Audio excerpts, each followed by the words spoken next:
Chapter 1. Life After Hogwarts. The rain pattered against the windows of the Auror office, creating a soothing backdrop to the scratching of quills and occasional murmurs of conversation. Harry Potter sighed as he leaned back in his chair, running a hand through his perpetually messy black hair. 5 years after Hogwarts, and paperwork was still his least favorite part of being an Auror.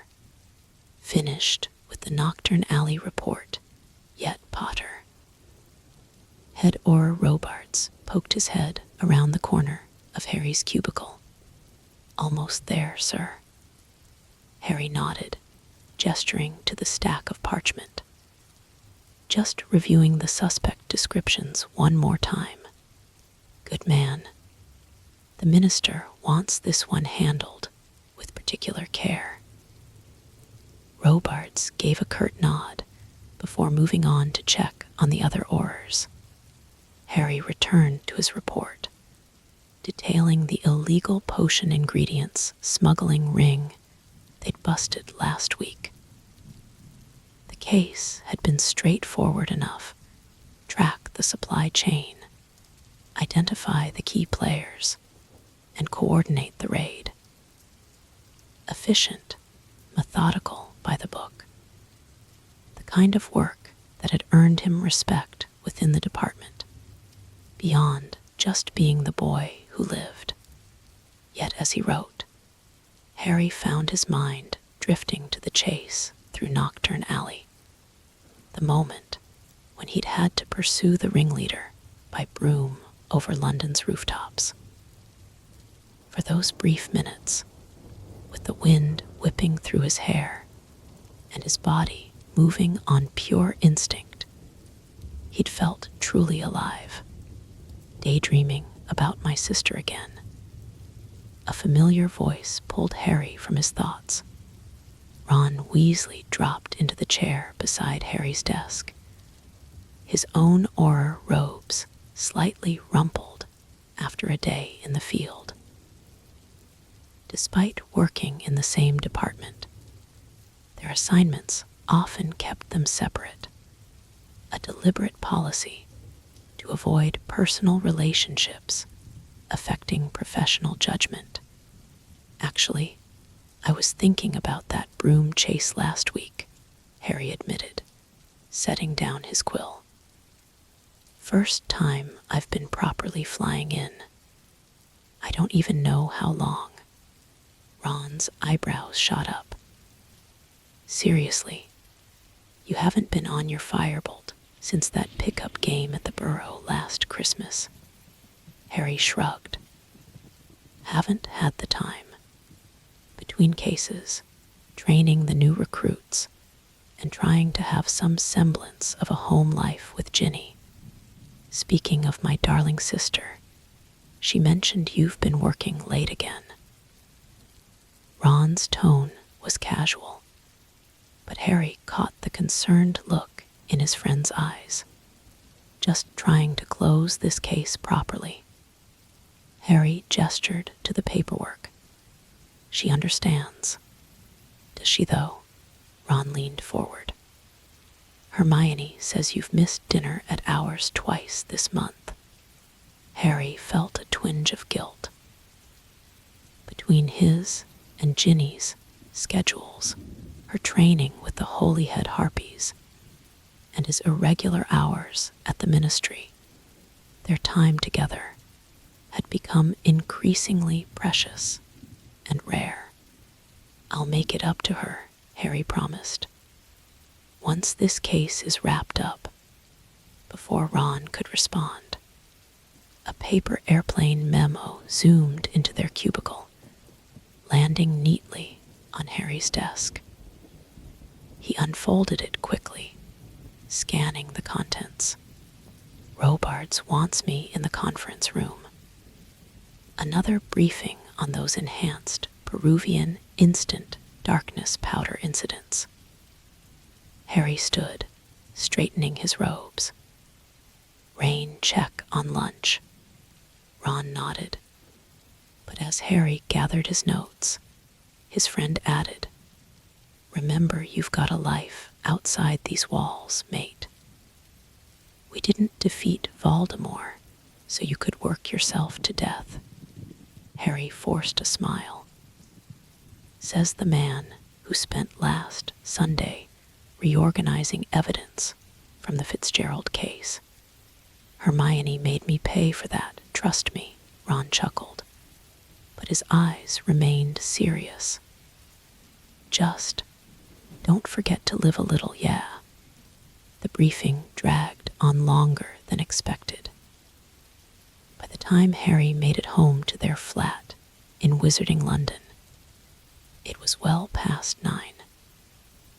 The lights were dimmed, and he found Ginny curled up on their sofa, still in her Harpies training gear, fast asleep with a Quidditch strategy book open on her lap. Harry paused in the doorway, taking in the sight of her. Her red hair was pulled back in a messy ponytail, a few strands escaping to frame her face. Even after a full day of training, she looked beautiful. A pang of regret hit him as he realized this was the third night this week they'd barely seen each other awake. Carefully, he slipped the book from her hands, causing her to stir. "Hey," she murmured sleepily, her eyes fluttering open. "What time is it?"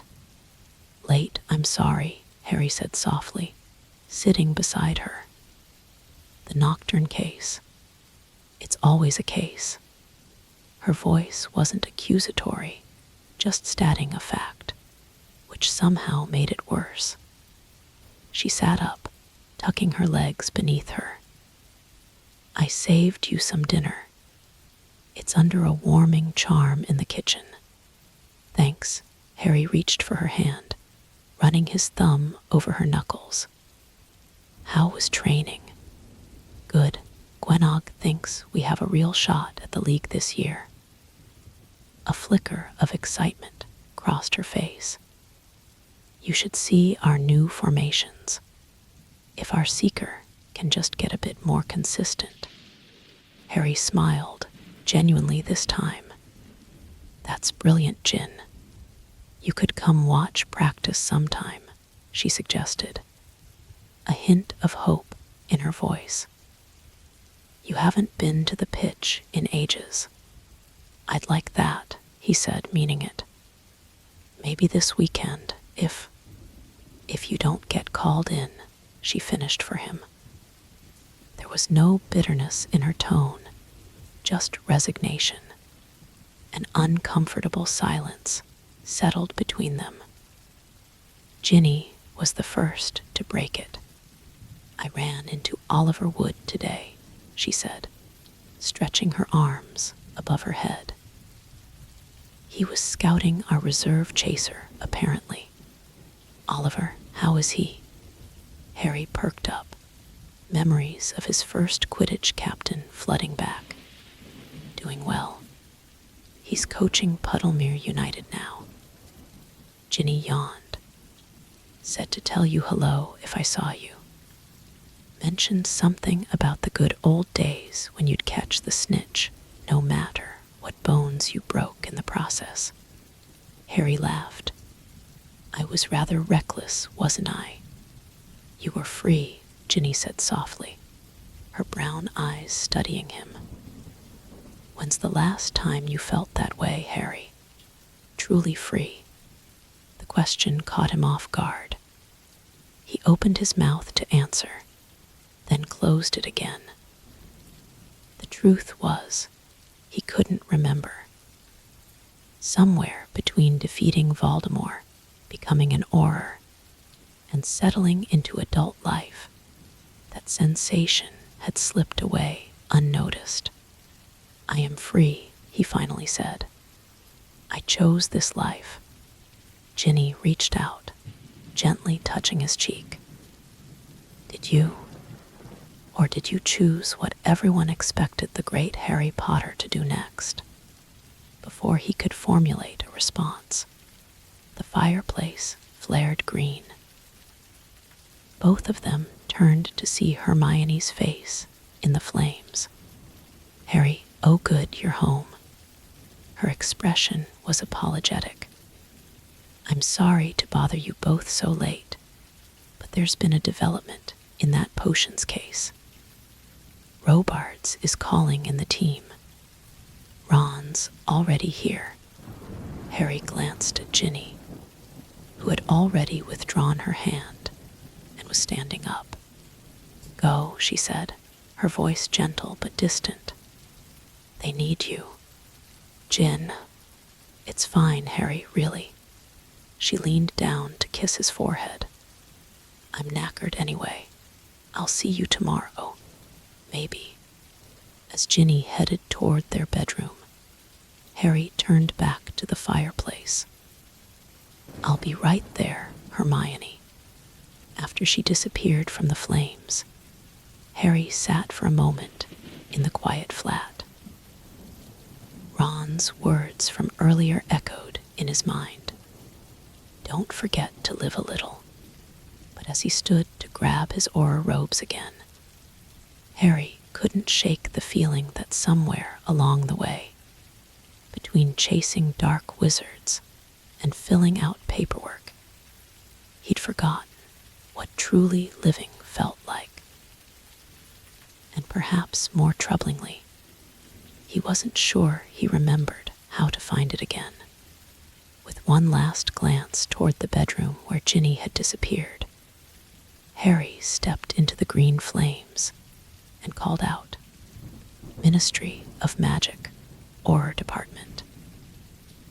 In a flash of emerald light, he vanished, leaving behind the lingering question of what freedom really meant to him now. Chapter 2, An Unexpected Offer. The interrogation room in the Department of Magical Law Enforcement was cold and sterile, just as it was designed to be. Harry sat across from Bartholomew Higgs, the ringleader of the potions smuggling operation they'd finally apprehended after a 3-day stakeout. Dark circles hung beneath Harry's eyes, but satisfaction coursed through him as he closed his notepad. "That should cover everything for now," Harry said, rising from his chair. "You'll be held until your hearing next week." Higgs sneered, the magical restraints on his wrists jingling slightly as he shifted. "Must feel good, eh, Potter?" The great hero, still saving the day. Harry didn't take the bait. After 5 years as an Auror, he'd grown accustomed to such taunts from the criminals he apprehended. "Enjoy your stay in the ministry holding cells," Harry replied evenly. "The accommodations aren't quite up to Azkaban standards, but they'll do for now." As he exited the interrogation room, Harry nodded to the guard, who would escort Higgs back to his cell. The case was finally closed. 3 months of surveillance, planning, and paperwork, culminating in the largest seizure of illegal dragon blood imports in recent memory. "Nice work in there, Potter." Robards clapped him on the shoulder as Harry entered the main office. "Take the weekend off. You've earned it." Harry blinked in surprise. "Sir, don't look so shocked. Even I recognize when my best people need rest." Robards' gruff expression softened slightly. "Go home to that girlfriend of yours. The dark wizards will still be here on Monday." "Thank you, sir." Harry couldn't help the smile that spread across his face. A whole weekend without emergency calls or case files. It seemed almost too good to be true. As he cleared his desk and prepared to leave, Harry's mind was already racing with possibilities. Perhaps he and Ginny could visit Ron and Hermione for dinner, or even take a short trip to Hogsmeade. It had been too long since they'd enjoyed Madame Rosmerta's mead together. The spring air felt refreshing as Harry stepped out of the Ministry's visitor entrance and into Muggle London. Rather than apparating straight home, he decided to walk a few blocks, enjoying the rare freedom of an early departure on a Friday afternoon. Lost in thoughts about his weekend plans, Harry nearly collided with a broad-shouldered man coming around the corner. "Sorry, I wasn't Oliver." Harry's apology transformed into surprise as he recognized his former Quidditch captain. Oliver Wood beamed, his eyes lighting up with the same enthusiasm Harry remembered from their Hogwarts days. "Harry Potter, I was just on my way to send you an owl." They embraced briefly, the kind of half-hug reserved for old friends who shared more history than recent conversations. "Ginny mentioned she saw you the other day," Harry said. "Coaching Puddlemere now, is it?" "Head coach as of last season," Oliver confirmed, puffing his chest out slightly. "Though it's been a bit of a baptism by fire, if I'm honest." "Congratulations, that's brilliant." "Thanks." Oliver's smile faltered slightly. "Though we're facing a bit of a crisis at the moment, which is actually why I was looking for you." Harry raised an eyebrow. "Me? I don't see how an Auror could help with Quidditch problems unless your team's been threatened." "Not exactly." Oliver glanced around the busy London street. "Listen, is there somewhere we could talk? Preferably somewhere with a good pint." 20 minutes later, they were settled in a quiet corner of the Leaky Cauldron, 2 butterbeers between them. Tom, the bartender, had given Harry a respectful nod, but otherwise left them in peace, one of the benefits of being a regular over the years. "So what's this crisis that somehow involves me?" Harry asked after they'd caught up on mutual acquaintances and old teammates. Oliver leaned forward, lowering his voice despite the privacy charm Harry had cast around their table. "Our seeker, Elias Sharp, took a bludger to the shoulder during practice yesterday. Shattered his collarbone in 3 places. That's rough," Harry winced sympathetically. "But surely he can be healed. Skill Grow works wonders. It's not that simple." Oliver ran a hand through his short hair, frustration evident. "The impact damaged nerves as well. The healers say he'll recover, but not in time for our match against the Falmouth Falcons next weekend. And that match is important. Crucial." Oliver took a long swallow of his butterbeer. "We're tied for 3rd in the league standings.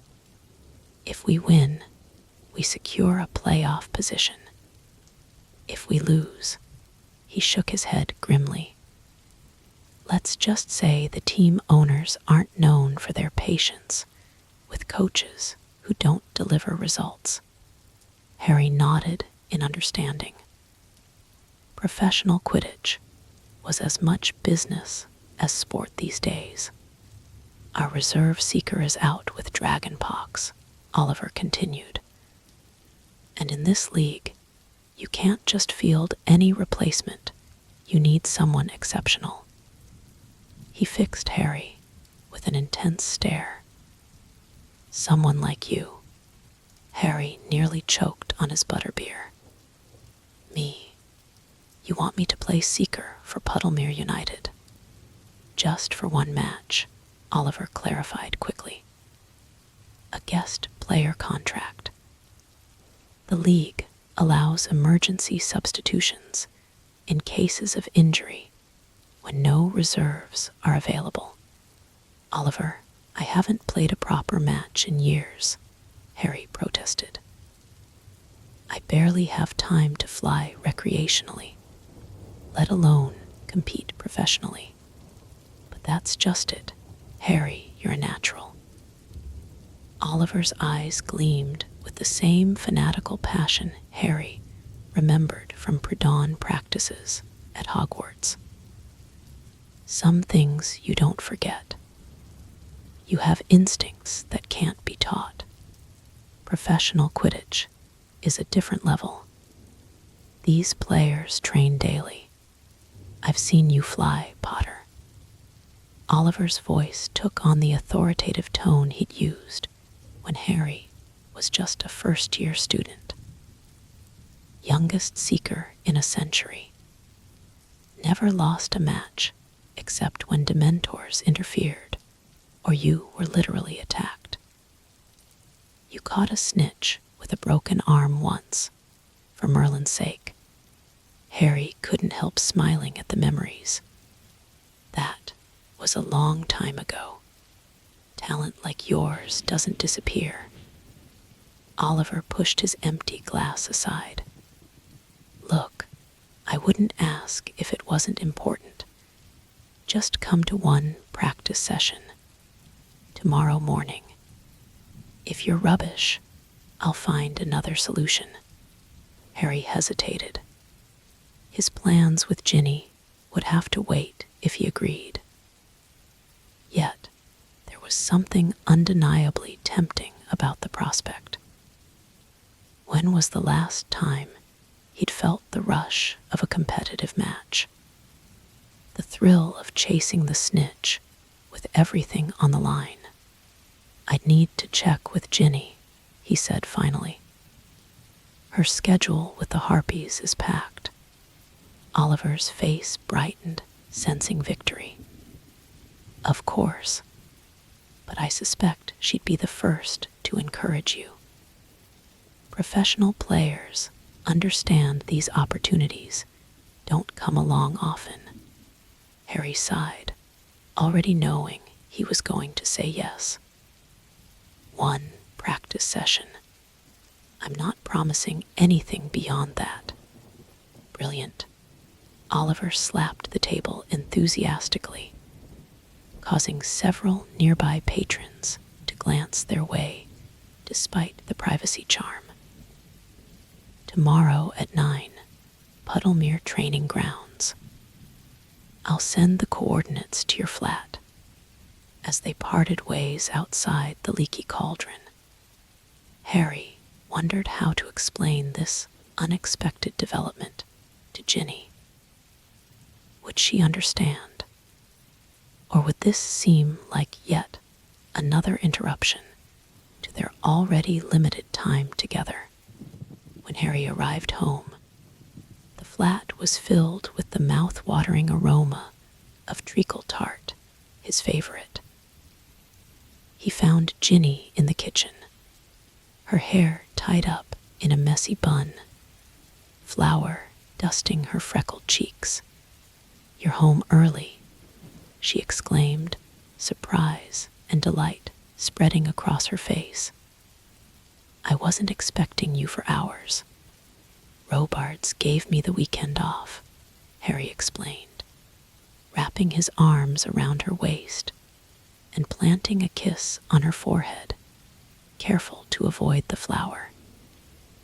Case closed successfully. A whole weekend. Ginny's eyes widened in mock astonishment.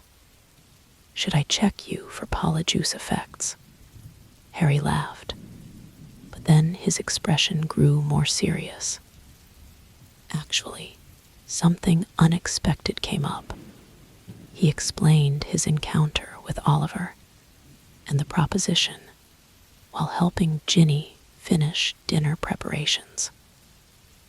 To his surprise, instead of disappointment, Ginny's face lit up with excitement. "Harry, that's fantastic," she exclaimed, setting down the oven mitts. "Puddlemere United, that's Premier League." "It's just one practice session," Harry clarified, "and maybe one match. Nothing permanent." Ginny studied him, a knowing smile playing on her lips. "But you want to do it, don't you? I can see it in your eyes." Harry hesitated, then admitted, "I'm curious to see if I still have it. And it would be nice to fly again, really fly, not just chase some criminal over rooftops." "Then you absolutely should." Ginny's voice was firm. "You're always putting aside what you love for what you think you should be doing. Being an Auror is important work," Harry protested weakly. "So is being happy." Ginny stepped closer, placing a flour-dusted hand on his cheek. "When you talk about flying, your eyes light up in a way they never do when you discuss ministry reports." Harry leaned into her touch, wondering when his girlfriend had become so perceptive about things he barely acknowledged to himself. "What about our weekend?" he asked. "Still ours," she insisted. "Your practice is tomorrow morning. I have training until noon anyway. We'll have the rest of the weekend together. And I, for one, am looking forward to hearing all about how the great Harry Potter humiliates some professional Quidditch players with his seeking skills." Harry laughed, but uncertainty still nagged at him. "What if I'm terrible? It's been years since I played competitively. Then you'll have tried something new and had an adventure." Ginny shrugged. But between us, her voice dropped to a conspiratorial whisper. "My money's on you showing them exactly why you were the youngest seeker in a century." Over dinner, they discussed the possibilities, with Ginny offering insights into professional training regimens and match strategies based on her experience with the Harpies. As Harry listened to her enthusiastic advice, he felt something stir within him, an excitement he hadn't experienced in a long time. That night, as Ginny slept peacefully beside him, Harry found himself staring at the ceiling, unable to quiet his mind. From the closet, he could just make out the outline of his old firebolt, preserved in its display case, a gift from Sirius that he'd kept all these years, but rarely used anymore. Tomorrow, he'd be back on a broom, chasing a snitch with purpose. Not because a dark wizard needed catching, or because the fate of the wizarding world depended on it, but simply for the joy of the game, for the freedom of flight. With that thought warming his chest, Harry finally drifted to sleep, dreaming of golden wings and open skis for the first time in years. Chapter 3, Return to the Sky. Morning arrived with perfect Quidditch conditions, clear skis, mild temperature, and just enough breeze to make flying interesting without affecting control. Harry stood at the edge of Puddlemere United's training grounds, his old firebolt clutched in one hand, a borrowed set of navy blue practice robes in the other. The professional facility was nothing like Hogwarts pitch. Multiple regulation-size fields stretched across enchanted grounds, complete with spectator stands, training obstacles, and a state-of-the-art clubhouse. Players were already airborne, performing warm-up drills with a precision that made Harry's stomach tighten. Having second thoughts, Oliver appeared beside him, clipboard in hand, looking every bit the professional coach in his Puddlemere tracksuit. Maybe a few, Harry admitted. They look intense. Oliver chuckled. Don't let the fancy brooms and coordinated drills intimidate you. Underneath it all, it's still the same game you played at school, except it wasn't, and they both knew it. These weren't students balancing Quidditch with transfiguration homework. These were professionals whose livelihoods depended on their performance. Team briefing in 5 minutes, Oliver said, clapping Harry on the shoulder. Changing rooms are through there. The team's curious to meet the famous Harry Potter. As Harry changed into the practice robes, he tried to suppress the nervous energy building within him. The fabric was lighter than he expected, specially enchanted for optimal aerodynamics. Nothing like the heavier Hogwarts uniforms he'd worn as a student.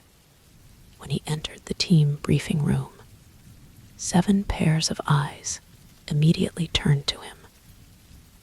Harry had faced dark wizards, dementors, and even Voldemort himself.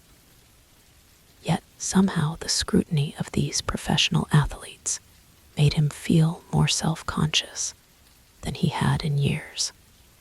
Team, this is Harry Potter, Oliver introduced, gesturing to Harry. Most of you know his reputation from Hogwarts. He'll be training with us today, and if all goes well, stepping in for Elias in next week's match against the Falcons. A muscular man with a thick beard and forearms like tree trunks stepped forward. Callum Walsh, captain and keeper, he said, extending a hand that engulfed Harry's. Wood's been talking you up all morning. Says you're a natural. That was a long time ago, Harry replied, trying to sound modest but confident. Talent doesn't fade, said a lithe woman with close-cropped hair and piercing blue eyes. Clara Everett, chaser. I saw you fly at Hogwarts once when my brother was playing for Ravenclaw. You were something else. The rest of the team introduced themselves, the other 2 chasers, Finley and Jackson, both younger than Harry, the beaters, twins Petra and Pavel Kowalski, who spoke with slight Eastern European accents, and Thea Blackwood, the reserve chaser, who eyed Harry with undisguised skepticism. Right then, Oliver said, moving to the tactical board that displayed moving miniature players. Today, we're focusing on Falcon counter-strategies. They're aggressive. Their beaters target seekers relentlessly, and their chasers aren't above a bit of blatching when the referee's looking elsewhere. For the next 15 minutes, Oliver outlined plays and defensive tactics. Harry listened attentively, surprised by the complexity of professional strategy compared to the relatively straightforward approach they'd used at Hogwarts. Any questions? Oliver asked finally. No one spoke. Good, let's let's get airborne. Potter, stick close to me initially. I want to see where you're at before we integrate you into team drills. The moment Harry's feet left the ground, something changed. The nervous tension in his body transformed, flowing into a familiar sense of rightness that he hadn't realized he'd been missing. Higher and higher he climbed, testing the responsiveness of his firebolt, which, despite being an older model, still handled beautifully. Let's see what you remember, Oliver called, releasing a practice snitch from a specialized case. Unlike regular snitches, this one was enchanted to remain within the training area. Give it a 30-second head start. Harry watched the golden ball zip away, its wings a blur against the blue sky. He counted down in his head, eyes tracking its erratic movements until it disappeared behind one of the goal hoops. Go, Oliver shouted. Harry leaned forward, and his firebolt responded instantly, cutting through the air like a bullet. The wind rushed past his ears, drowning out all other sounds. His body remembered the posture, knees slightly bent, elbows tucked, head low over the broomstick for minimal resistance. He circled the pitch once, scanning methodically for any flash of gold. The team was running their own drills below, but Harry barely noticed them. His world had narrowed to this singular task: find the snitch. There, a glint of light near the ground. Harry dove sharply, the familiar weightless sensation in his stomach as the earth rushed up to meet him. At the last moment, he realized it was just sunlight reflecting off someone's wristwatch. He pulled up gracefully, transitioning the dive into a climb without losing momentum. Good recovery, Oliver shouted from somewhere below. Harry circled higher, forcing himself to slow down to think. Where would the snitch go? If he were a golden ball designed to evade capture, where would he hide? Movement caught his eye, not the snitch itself, but a slight disturbance in the air near the center hoop, as if something small had just zipped past. Harry banked sharply, accelerating toward the area, and there it was, hovering innocently as if waiting for him. The snitch darted left as Harry approached, but he anticipated the movement, adjusting his course with an instinctive lean of his body. His fingers closed around the cold metal ball, less than 2 minutes after he'd begun the search. When he descended, Oliver was beaming. Like riding a bike, eh? Harry couldn't suppress his grin. Better, actually. Again, Oliver instructed, taking the snitch back. This time with distractions. For the next hour, Harry chased the practice snitch under increasingly challenging conditions. Oliver sent bludgers his way, had chasers fly intercepting paths, and even conjured weather effects in small areas of the pitch, patches of fog or swirling wind that Harry had to navigate. With each attempt, Harry felt more of his old skills returning.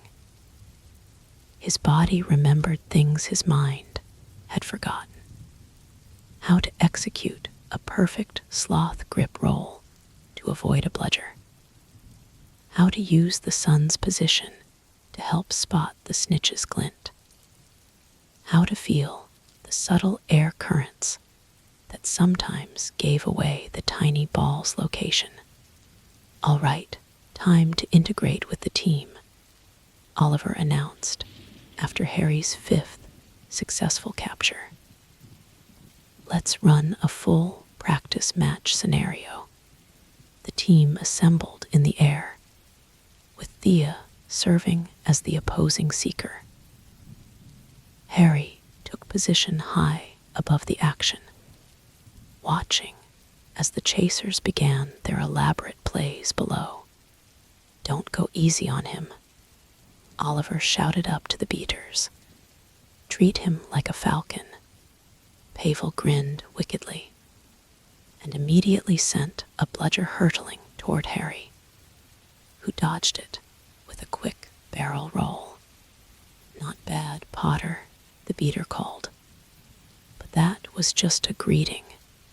The intensity of professional play hit Harry like a physical force. The bludgers came faster. The interference from opposing players was more strategic, and the pace was relentless. Twice he thought he spotted the snitch, only to realize too late it was a deliberate feint by Thea to draw him into the path of a bludger.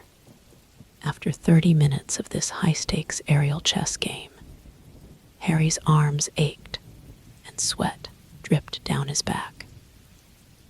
Yet he felt more alive than he had in years. This wasn't like chasing criminals. This was pure sport. The thrill of competition without the weight of life or death consequences. A flash of gold caught his eye near the ground by the far goalposts. Without hesitation, Harry dove, pushing his firebolt to its limits. Thea spotted his movement and followed, but her position gave her a longer approach. It would be close. Pavel sent a bludger to intercept Harry's path, but he rolled sideways without slowing, feeling the rush of air as the iron ball missed him by inches. The ground rushed up at alarming speed, but Harry kept his eyes fixed on the snitch, which was now darting erratically just above the grass. Thea was closing in from the side, her newer broom making up for her less direct approach. Harry knew he had seconds at most. 20 feet from the ground, he made his decision, removing one hand from his broom. He stretched forward, extending his entire body along the broom shaft for those crucial extra inches of reach. His fingers closed around the snitch, just as Thea's hand grasped empty air beside his. Immediately, Harry pulled up hard, his feet brushing the grass as he leveled out of the dive. Cheers erupted from above. When Harry looked up, the entire team had paused their practice to watch the spectacular catch. "Now that," called Callum, descending to hover beside Harry, was some bloody, impressive seeking. Harry's chest swelled with a pride he hadn't felt in a long time. The simple joy of doing something well, something he loved, and being recognized for it based solely on his current abilities, not his past accomplishments or legacy. "Team huddle," Oliver shouted, and everyone descended to the center of the pitch. On the ground, Harry was suddenly aware of the burning in his muscles, the sweat soaking his practice robes, and the slight tremble in his hands from the extended exertion. Professional training was at another level entirely from school practices. "Good work today, everyone," Oliver said, looking pleased. Harry, thoughts on your first professional practice? Put on the spot, Harry considered his words carefully. It's definitely more intense than Hogwarts Quidditch. The coordination is impressive. Your beaters work together better than any I've seen, and the chaser formations are complex but effective. The team seemed to appreciate his assessment, nodding in agreement. And how did it feel to be back on a broom in a competitive setting? Oliver asked, a knowing gleam in his eye. Harry couldn't lie. It felt like coming home. After the team dispersed to the showers, Oliver held Harry back. So, he asked simply, so what? Will you play against the Falcons next weekend? Harry hesitated, only briefly. Yes, if you still want me after seeing me play today. Oliver laughed. If I still want you. Harry, you outflew our reserve seeker who trains daily.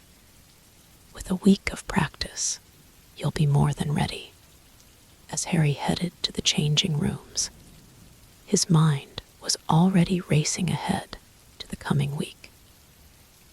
He'd need to arrange time off from the Auror office, study the Falcons' playing style, and get in as much practice as his schedule allowed. Under the shower's hot spray, Harry reflected on the day's training. His body ached in places he'd forgotten existed, but it was a good ache, the kind that came from pushing your limits, doing something worthwhile. When was the last time he'd felt this particular satisfaction after a day at the ministry, after changing back into his regular clothes?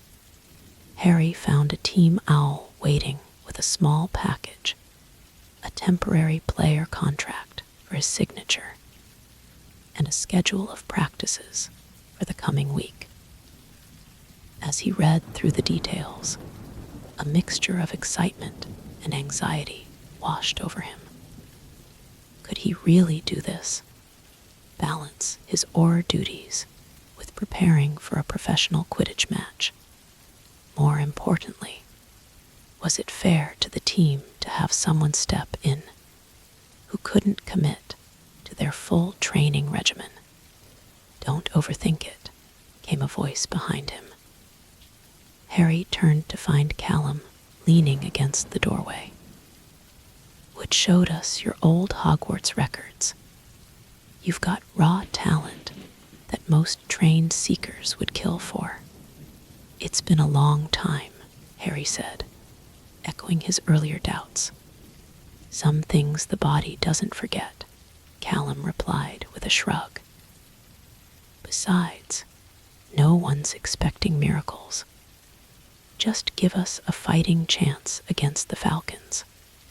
As Harry left the training grounds, contract signed and tucked safely in his pocket, he found himself remembering something Dumbledore had once told him.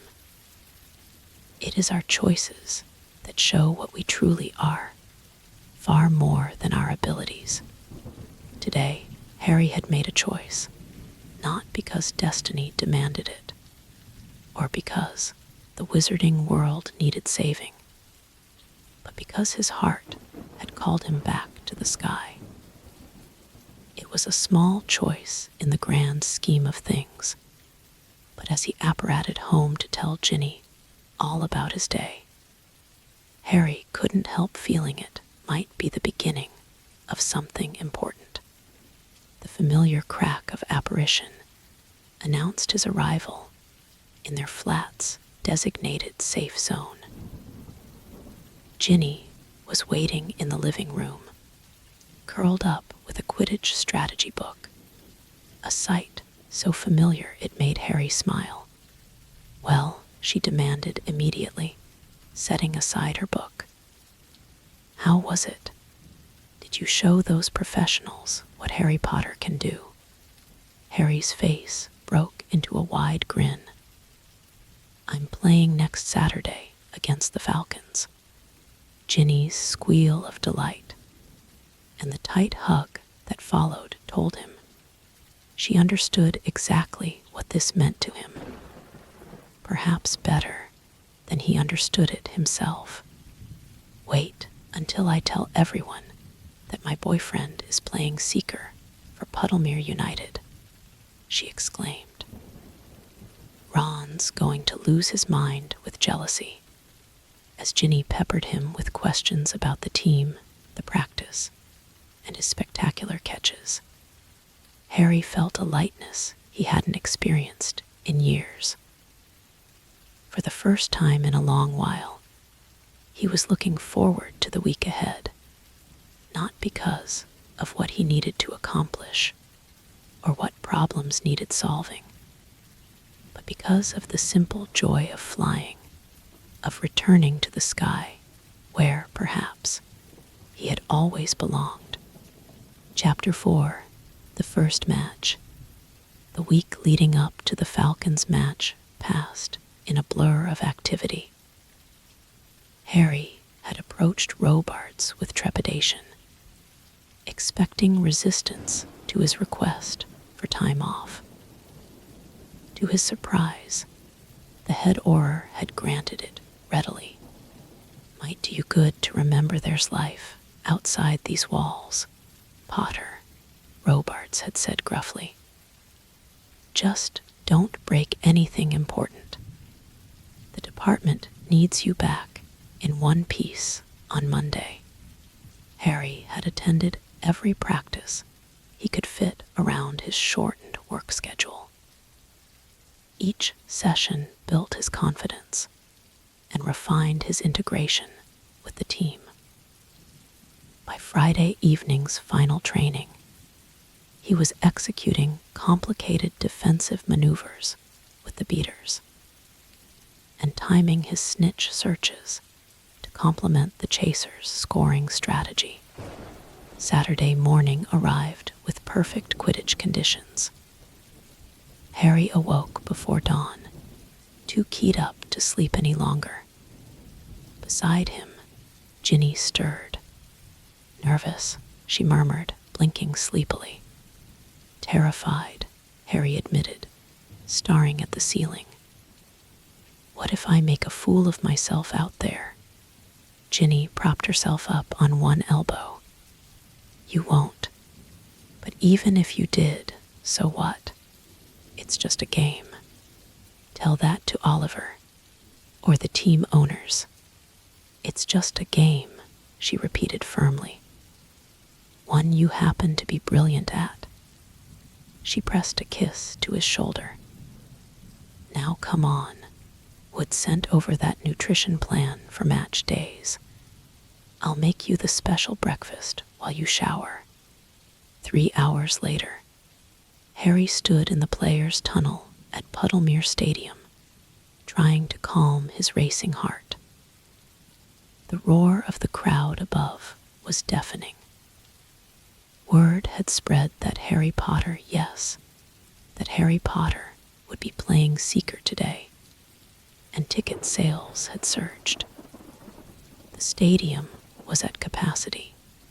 Don't think about the crowd, Callum advised, noticing Harry's expression as they waited for their entrance cue.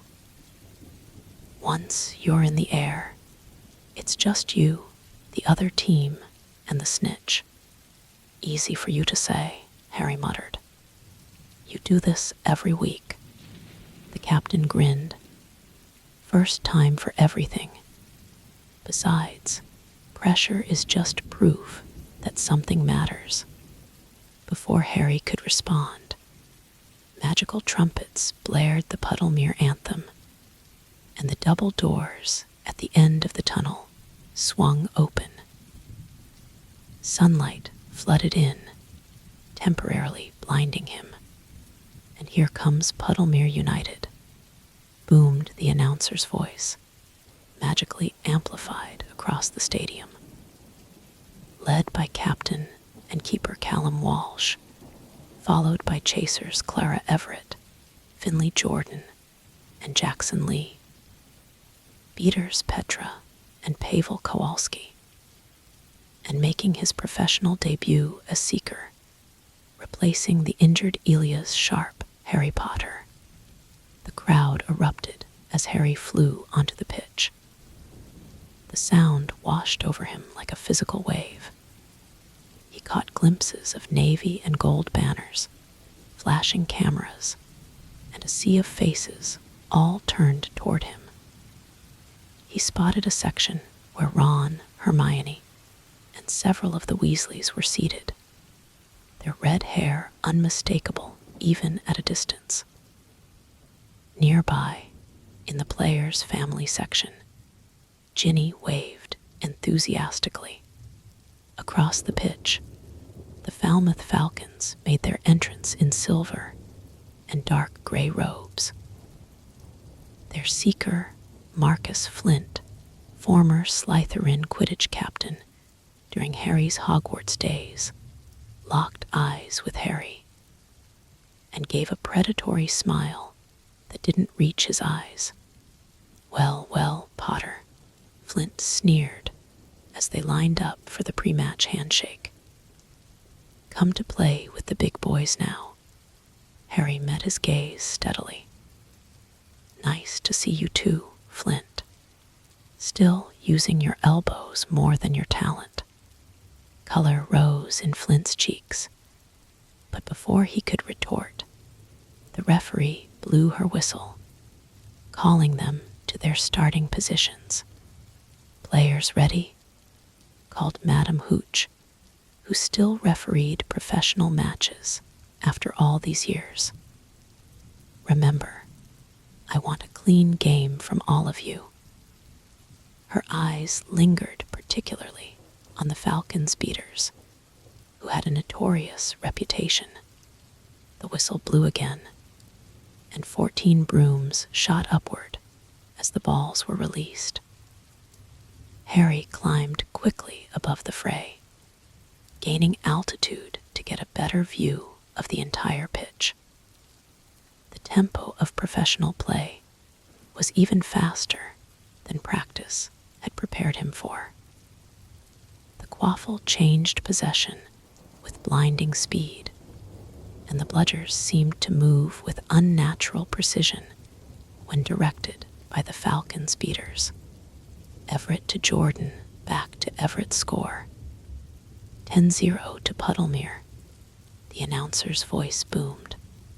Harry circled the pitch methodically, one eye searching for the snitch, the other tracking Flint, who had adopted a shadowing strategy. Wherever Harry flew, Flint followed at a short distance. "Still can't find the snitch on your own, Flint," Harry called after 10 minutes of this. "Some things never change." The taunt worked. Flint scowled and broke away, beginning his own search pattern. Harry suppressed a smile. Psychological warfare had always been part of seeking. The match intensified as it progressed. Puddlemere built a narrow lead with superior chaser play, but the Falcons' aggressive beating kept them from pulling away. 40 minutes in, the score stood at 70-60 in Puddlemere's favor. Harry's first real chance came near the 1-hour mark. A glint of gold near the Puddlemere goalposts caught his eye. Without hesitation, he accelerated in that direction, aware of Flint immediately changing course to follow. The snitch darted downward, and Harry dove, the wind whistling past his ears. He sensed rather than saw the bludger coming from his right, and executed a tight barrel roll to avoid it, never taking his eyes off the snitch. Flint, close behind, wasn't as fortunate. The iron ball caught him in the shoulder. sending him spinning off course. Harry stretched out his hand, inches from the snitch, when it suddenly reversed direction, shooting upward and disappearing into the gameplay above. Pulling out of his dive, Harry climbed rapidly, scanning for any sign of gold among the blur of players. Spectacular flying from Potter. The announcer enthused. That's the kind of seeking reflexes that made him legendary at Hogwarts. But the game was far from over. The Falcons, frustrated by their inability to take the lead, resorted to increasingly dirty tactics.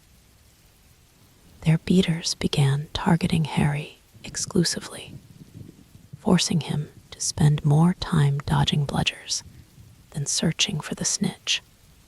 During a brief lull, Callum flew near Harry during a Falcon's timeout. "They're focusing on you because they're worried," the captain said. "Flint hasn't gotten close to the snitch once. Keep doing what you're doing." By the 2-hour mark, fatigue was setting in. Professional matches were much longer than school games, and despite his Auror training, Harry's muscles burned from the constant maneuvering. The score had tightened, 110-100 to Puddlemere. "Hang in there, Potter," Oliver shouted from the coach's box during a brief flyby. "We just need one good catch." As if his words had summoned it, Harry spotted the snitch hovering near the center of the pitch. Flint saw it too, from the opposite direction. They both accelerated toward the center, on a collision course with the tiny golden ball between them. The crowd rose to their feet, sensing the climactic moment. Harry leaned flat against his broomstick, pushing his firebolt to its maximum speed. Flint did the same on his newer Nimbus racing model. It's Potter versus Flint in a classic Seeker duel. The announcer bellowed. The distance closed rapidly, 50 feet, 30, 20. Harry could see the sunlight glinting off the snitch's wings, its erratic hovering, as if it was uncertain which way to flee. From the corner of his eye, he saw both Falcon's beaters swing simultaneously, sending twin bludgers toward him from different angles. In that split second, Harry made his decision. Instead of dodging, he stood straight up on his broom, a move he hadn't attempted since his school days, and leapt forward into empty air, arm outstretched. Time seemed to slow. He felt his fingers close around the cold metal of the snitch, just as the first bludger whistled past where his head had been a moment before. The second one, however, caught him squarely in the ribs as he began to fall. Pain exploded in his side, but his hand remained firmly clutched around the struggling snitch. He was vaguely aware of his broom, now riderless, drifting away as he plummeted toward the ground. "Potter has the snitch," the announcer was screaming. "But he's falling." Harry barely had time to register the approaching ground when a strong arm grabbed him around the waist. Pavel had swooped in, catching Harry mid-fall, though the abrupt stop sent fresh waves of pain through his injured ribs. "Crazy English Seeker," the beater muttered as he carefully lowered them both to the ground. Was only supposed to catch snitch, not try flying without broom. the moment Harry's feet touched the grass. He raised his hand, displaying the still struggling snitch. The stadium erupted in deafening cheers. Puddlemere wins. 260-100. What an extraordinary professional debut from Harry Potter. His teammates landed in a rush around him, their faces split with grins of disbelief and elation. Callum lifted Harry's arm higher, presenting the snitch to the crowd, which responded with even louder roars of approval. "Are you mad?" Clara shouted over the noise, her eyes wide. That standing jump, I've never seen anyone try that in a professional match. Didn't exactly plan it, Harry gasped, the pain in his ribs making it difficult to speak. Seemed like the right move at the time. Oliver pushed through the team huddle, his expression a mixture of ecstasy and concern. "Brilliant catch, Potter. Absolutely brilliant. But let's get you to the medics right away." As they helped him toward the sidelines, Harry caught sight of Ginny rushing down from the stands. Her face, a complex blend of worry, pride, and exasperation. An expression he recognized from her own matches, when a teammate had pulled off something spectacular but dangerous. The team healer met them at the edge of the pitch, immediately casting diagnostic spells. 3 broken ribs, she announced. Clean breaks, though. Easy enough to fix. While she worked, administering skill grow and pain relief potions, Harry was surrounded by his teammates, all talking at once about the match's final moments. The look on Flint's face when you jumped. Never seen a standing leap catch. Thought Pavel wouldn't reach you in time. Worth every galleon of your contract. A flash of red hair pushed through the crowd, and suddenly Ginny was kneeling beside him, her brown eyes fierce. "You complete idiot," she said, voice caught between anger and admiration. "You absolute, magnificent idiot. Is that professional Quidditch player Ginny Weasley calling me reckless?" Harry managed a grin despite the pain. "Yes, because even I've never jumped off my broom 50 feet in the air." She shook her head, then leaned forward to kiss him briefly.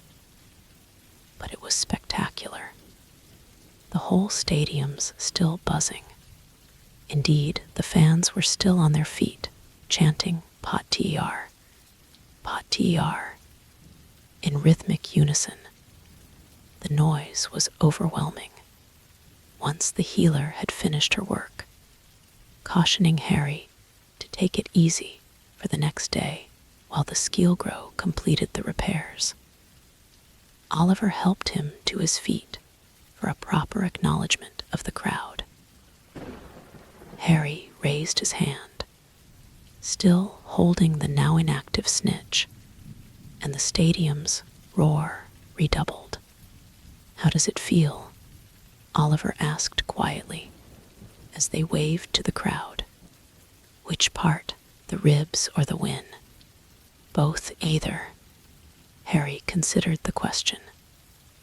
The pain was there, but dulled by potions and overshadowed by something else, a feeling he hadn't experienced in years.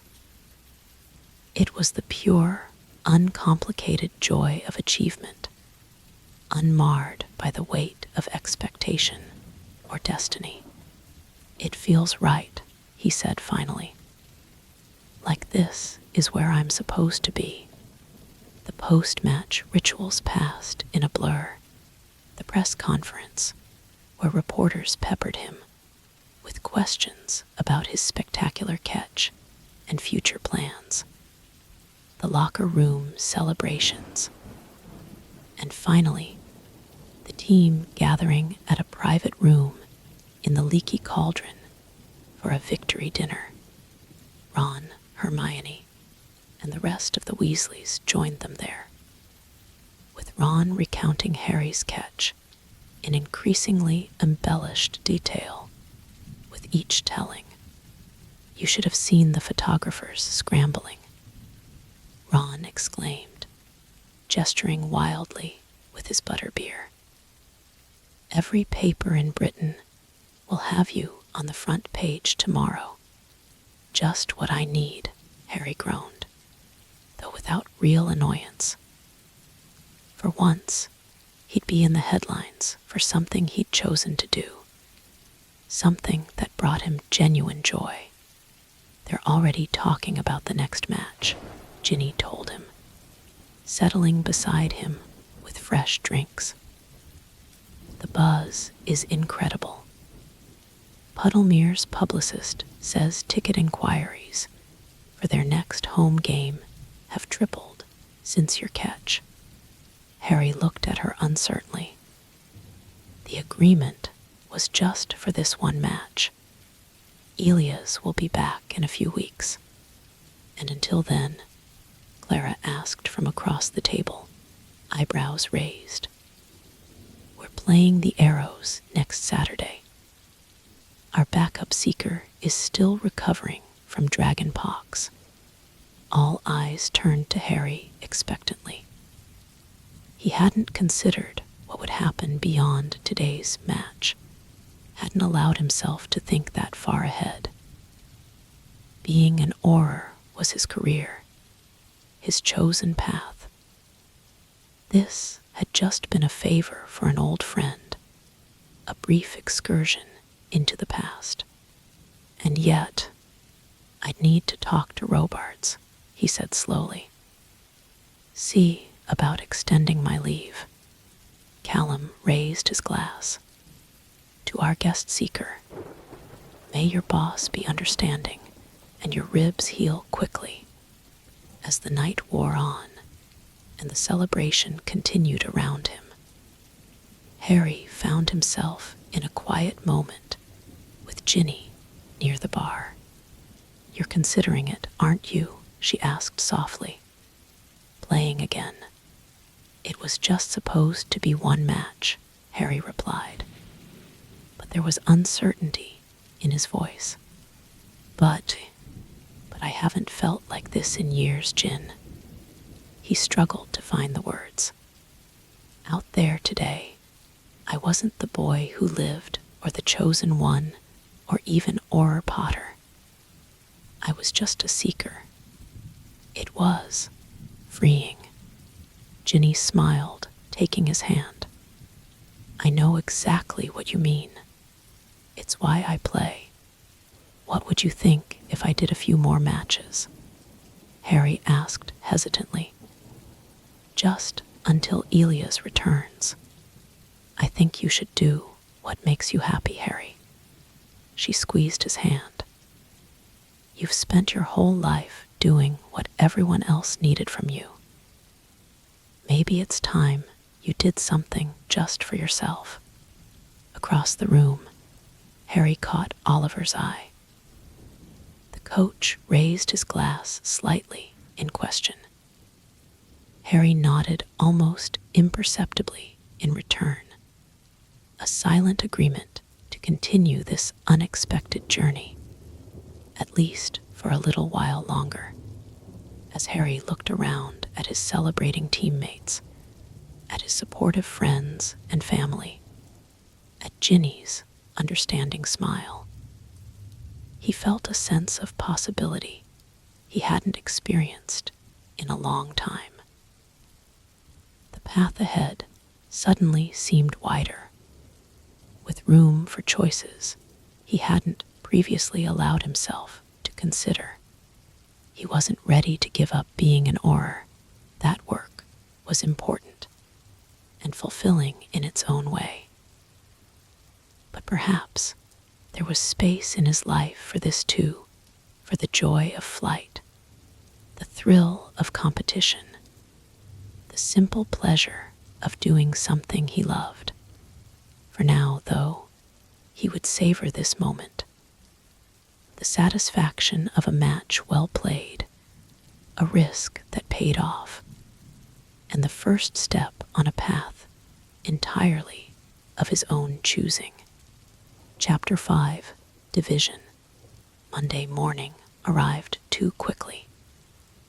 Harry's ribs still ached despite the healer's work, a dull reminder of Saturday's victory as he made his way through the atrium of the Ministry of Magic. The pain was worth it, though Puddlemere's win had secured their playoff position, and Harry's spectacular catch was still being discussed in excited whispers as he passed groups of Ministry employees. Potter, a young witch from magical games and sports, intercepted him near the lifts. That catch was incredible. Are you playing against the Arrows this weekend too? I haven't decided yet, Harry replied with a polite smile, stepping into a lift before she could press for more details. The truth was more complicated. After Saturday's celebration, Oliver had presented Harry with a temporary contract extension, 4 more matches, until Elias Sharp was expected to return. The offer was generous, especially for a substitute player, but accepting it would mean requesting a more substantial leave from his Auror duties. The lift doors opened at level 2, and Harry stepped out into the familiar corridor leading to the Auror office. He'd spent the weekend debating his options, weighing his responsibilities against the unexpected joy he'd rediscovered on the Quidditch pitch. The conquering hero returns. Williamson, one of the senior Aurors, called out as Harry entered the bullpen. Several others applauded, and Harry felt his face grow warm. Just a friendly match, he demurred, making his way toward his desk. Friendly? You almost killed yourself catching that snitch, exclaimed Proudfoot. My son hasn't stopped talking about it. Wants a firebolt for his birthday now. Poor wallet of mine. Harry was saved from further comments by Robards emerging from his office. Potter, a word. The head Auror's expression gave nothing away as Harry followed him into his office. Robards closed the door and settled behind his desk, regarding Harry thoughtfully. Quite the weekend you had, Robards began. How are the ribs? Almost healed, sir. The team healer did good work. Robards drummed his fingers on his desk. I suppose you're here about extending your leave. Harry blinked in surprise. How did you? I've been an Auror longer than you've been alive, Potter. I can anticipate moves before they're made. He leaned back in his chair. Plus, the sports section of the Prophet had an interesting quote from Puddlemere's coach about hopping to secure your services until their regular seeker returns. I was going to discuss it with you first, Harry said quickly. It would only be for a few weeks. Robards raised a hand, silencing him. Before you continue, there's something you should know. The Selwyn case has advanced. We've traced their smuggling network to connections in Eastern Europe. Harry felt his stomach drop. The Selwyn investigation was one of the department's highest priorities. A complex case involving former death, Eater sympathizers trafficking in dangerous magical artifacts. He'd been the lead investigator for months. We're planning a coordinated operation with the Bulgarian and Romanian ministries, Robards continued. Your expertise on the case makes you the obvious choice to lead the field team. When, Harry asked, though he already suspected the answer. Preparations begin immediately. We move in 2 weeks. Harry's mind raced. The operation would coincide directly with Puddlemere's crucial matches. There was no way he could do both. I see, he said finally. Robards studied him for a long moment. This case has been your focus for nearly a year, Potter.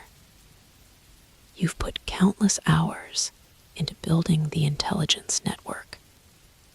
Your understanding of the players involved is unmatched in the department. I know, sir. That said, Robards continued, surprising Harry. You're not irreplaceable.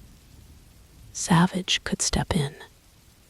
He's been your second on this case from the beginning. Harry struggled to process what he was hearing. Was Robards actually suggesting he choose Quidditch over a major Auror operation? Sir, are you saying? I'm saying you have options, Potter. Robards folded his hands on his desk. Contrary to what you might believe, the wizarding world won't collapse if Harry Potter takes a few weeks to play Quidditch. But the Selwyn case is important, yes. But so is remembering that we fight to protect a way of life that includes things like Quidditch matches and time with family and moments of joy. Robards' expression softened slightly. Something many of us forgot during the war. Harry sat in stunned silence. I saw you fly on Saturday, Robards added. First time I've seen you look truly alive in years. I didn't know you followed Quidditch, sir. Robards snorted. There's a lot you don't know about me, Potter. I played beater for Ravenclaw in my day. He straightened in his chair, his tone becoming businesslike again. Here's what I'm offering. 2 weeks leave, effective immediately. You play your matches, fulfill your contract with Puddlemere. When you return, we'll reassess the Selwyn situation, and if the operation is already underway, then you'll contribute in whatever capacity makes sense at that time. Robards fixed him with a stern look. But understand, this isn't standard procedure. I'm making an exception because I believe you've earned it, and frankly, because I think you need it. Thank you, sir, Harry said, genuinely moved by the unexpected understanding. Don't thank me yet. There's paperwork involved, and you'll need to properly brief Savage before you go. Robards handed him a thick folder. Start with this complete operational plan for his review. I want your notes on everything, especially the confidential informants you've cultivated. Harry took the folder, feeling both relieved and strangely guilty. I'll have it done by tomorrow. Good, Robards stood, signaling the end of their meeting. And Potter, try not to break any more ribs. The department's health coverage doesn't extend to Quidditch injuries. The news spread quickly through the Auror office. By lunchtime, Harry had fielded congratulations, good-natured ribbing, and a few barely concealed expressions of resentment from colleagues who'd never been granted similar flexibility. Savage, a stocky wizard with prematurely gray hair and sharp eyes, took the news of his temporary promotion in stride. About time they recognized my talents, he joked as Harry handed over the Selwyn files. Though I'd prefer circumstances that didn't involve me cleaning up your unfinished business. I've documented everything, Harry assured him. And I'm available by owl if you need anything clarified. Relax, Potter. I've been working this case alongside you from the start. Savage flipped through the files with practiced efficiency. Besides, it's not like you're abandoning the department forever. It's just a few Quidditch matches. But as Harry spent the day transitioning his active cases to other Aurors, he couldn't shake a nagging sense of doubt. Was he being selfish, putting personal enjoyment above his duties? The Selwyn case wasn't just paperwork.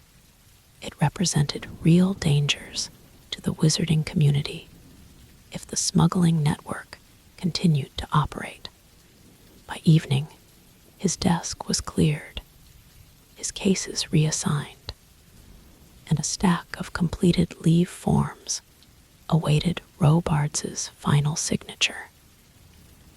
Harry stood in the empty office, feeling strangely disconnected from the space that had been the center of his professional life for years. Having second thoughts, Ron asked, appearing beside him with his traveling cloak already on.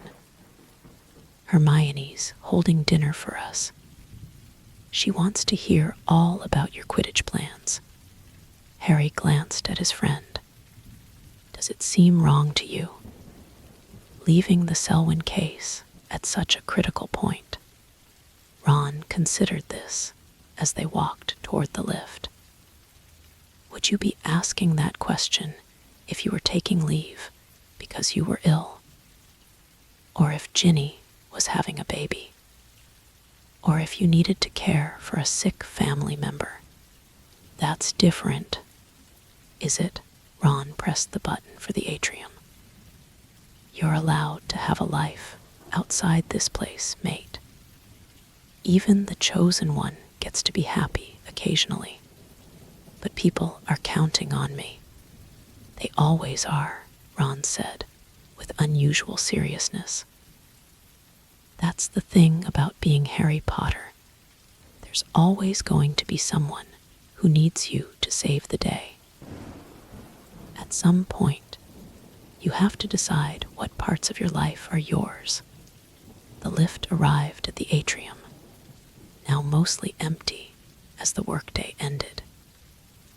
As they walked toward the flues, Harry spotted the evening edition of the Prophet on a nearby bench.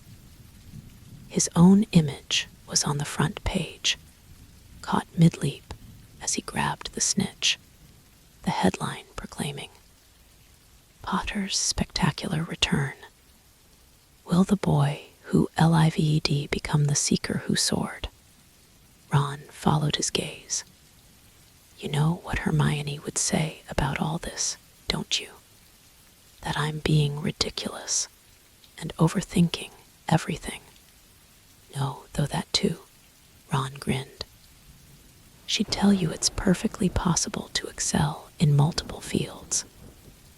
Look at her, she's revolutionizing magical law, while somehow finding time to research ancient runes and campaign for elf rights. If Hermione Granger can balance multiple passions, Harry Potter can be both an Auror and a Quidditch player for a few weeks. Harry couldn't help smiling. When did you get so wise? Marriage, Ron replied solemnly. Terrifying stuff.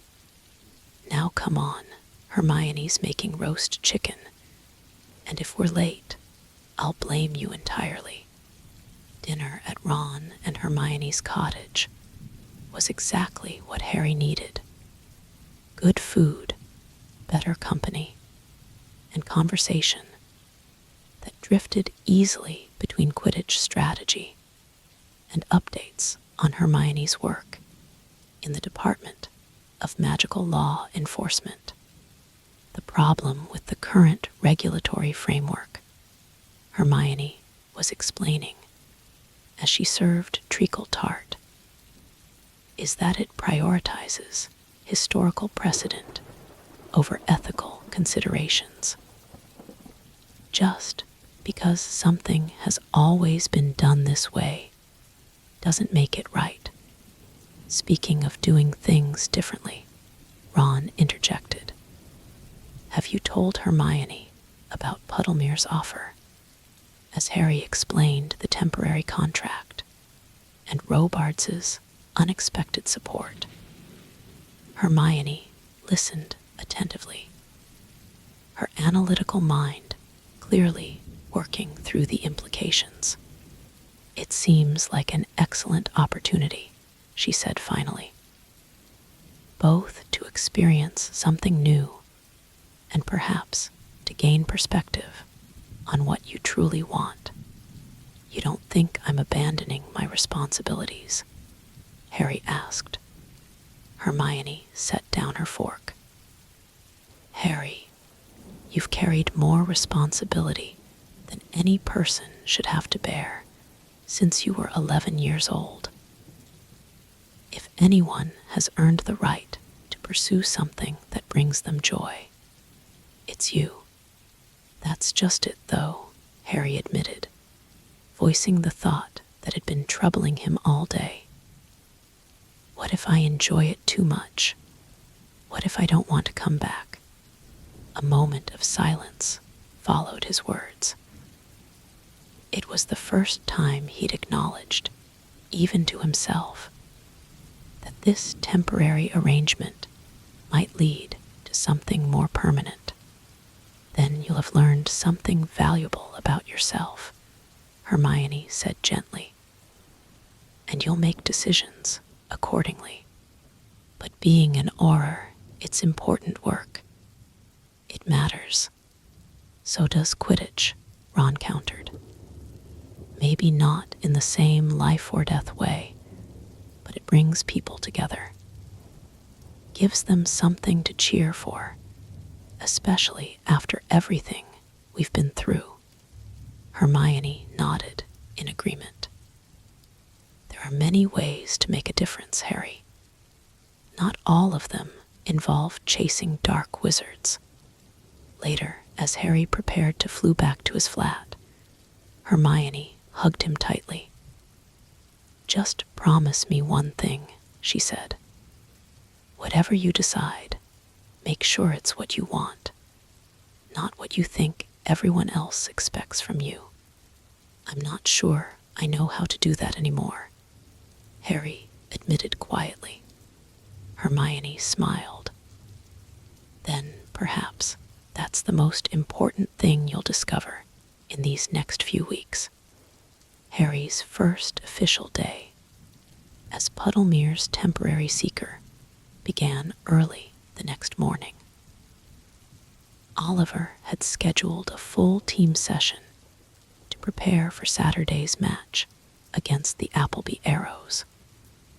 Known for their lightning-fast, offensive plays, Potter, perfect timing, Oliver called as Harry entered the training facility. We've just received the tactical analysis of the Arrows' last 3 matches. For the next 2 hours, the team studied game footage, projected onto a magical screen that allowed Oliver to highlight specific player movements and formations.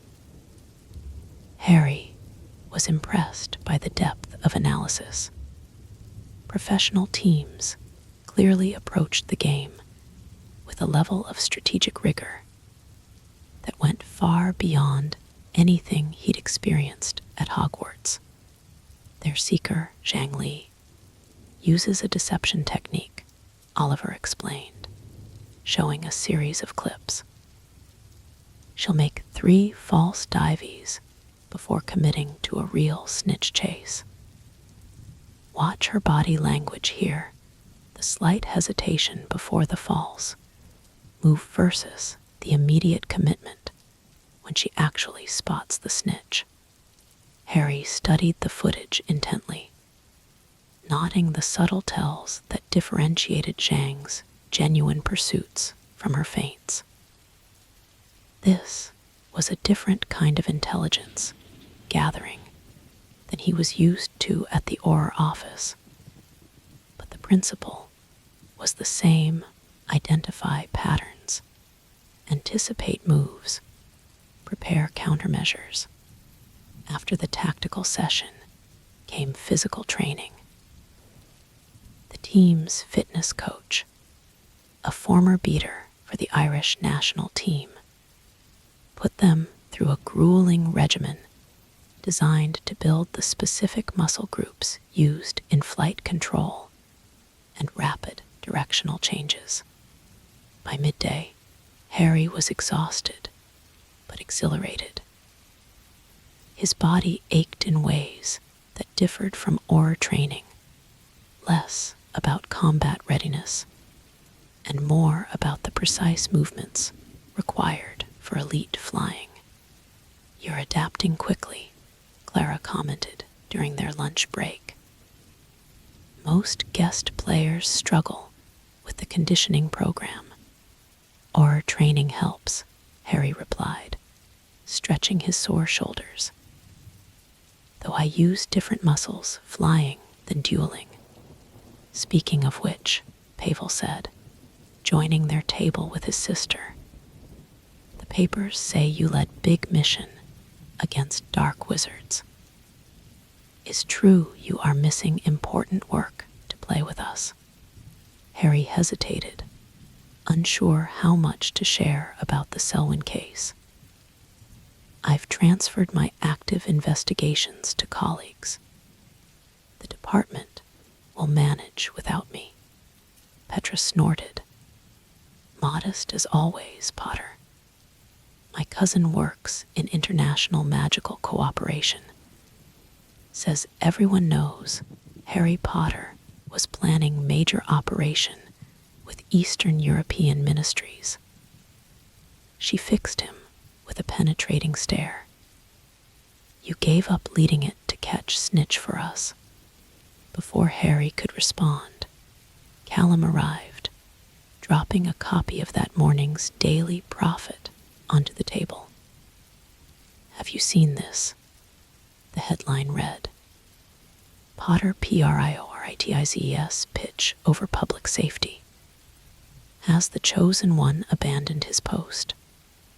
Below was a less than flattering photograph of Harry leaving the ministry the previous evening, looking tired and preoccupied. "Rubbish," Harry muttered, skimming the article.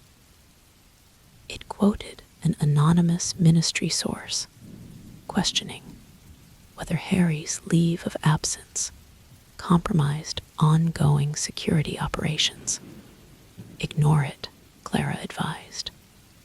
"The prophet always needs something to sell papers. The timing is suspicious, though," Callum remarked. "Someone at the ministry clearly wants to make this difficult for you." Harry had his suspicions about the source. Vaughn, a senior Auror who had made no secret of his resentment when Harry was promoted ahead of him, had been particularly cold when Harry announced his temporary leave. "It doesn't matter," Harry said, pushing the paper away. "The Auror office is fully staffed with capable people. No cases are being neglected because I'm playing Quidditch for a few weeks." But as training resumed that afternoon, Harry found his concentration wavering. During a practice scrimmage, he missed an obvious snitch appearance right beside the central goal hoop, earning a rare look of disappointment from Oliver. "Everything all right, Potter?" the coach asked when they landed for a water break. "You seem distracted." "Sorry, just processing a lot of changes." Oliver's expression softened. The pressure of balancing two careers isn't easy. I remember when I was still playing and starting to coach youth teams on the side. Felt like I was always in the wrong place, always letting someone down. How did you manage it? "Compartmentalization," Oliver said simply. "When you're on this pitch, nothing exists except this game, this team, this moment.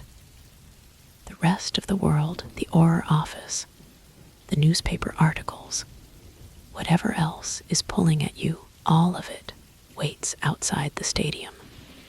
Harry nodded, recognizing the wisdom in Oliver's advice. It wasn't so different from the mental discipline required for occlumency, or resisting the imperious curse, the ability to focus completely on the present, shutting out external distractions. For the remainder of practice, Harry forced himself to do exactly that. Each time his thoughts drifted to the Selwyn case or the Prophet article, he deliberately refocused on the immediate task, tracking the practice snitch, analyzing the flight patterns of his teammates, perfecting his defensive maneuvers against bludgers.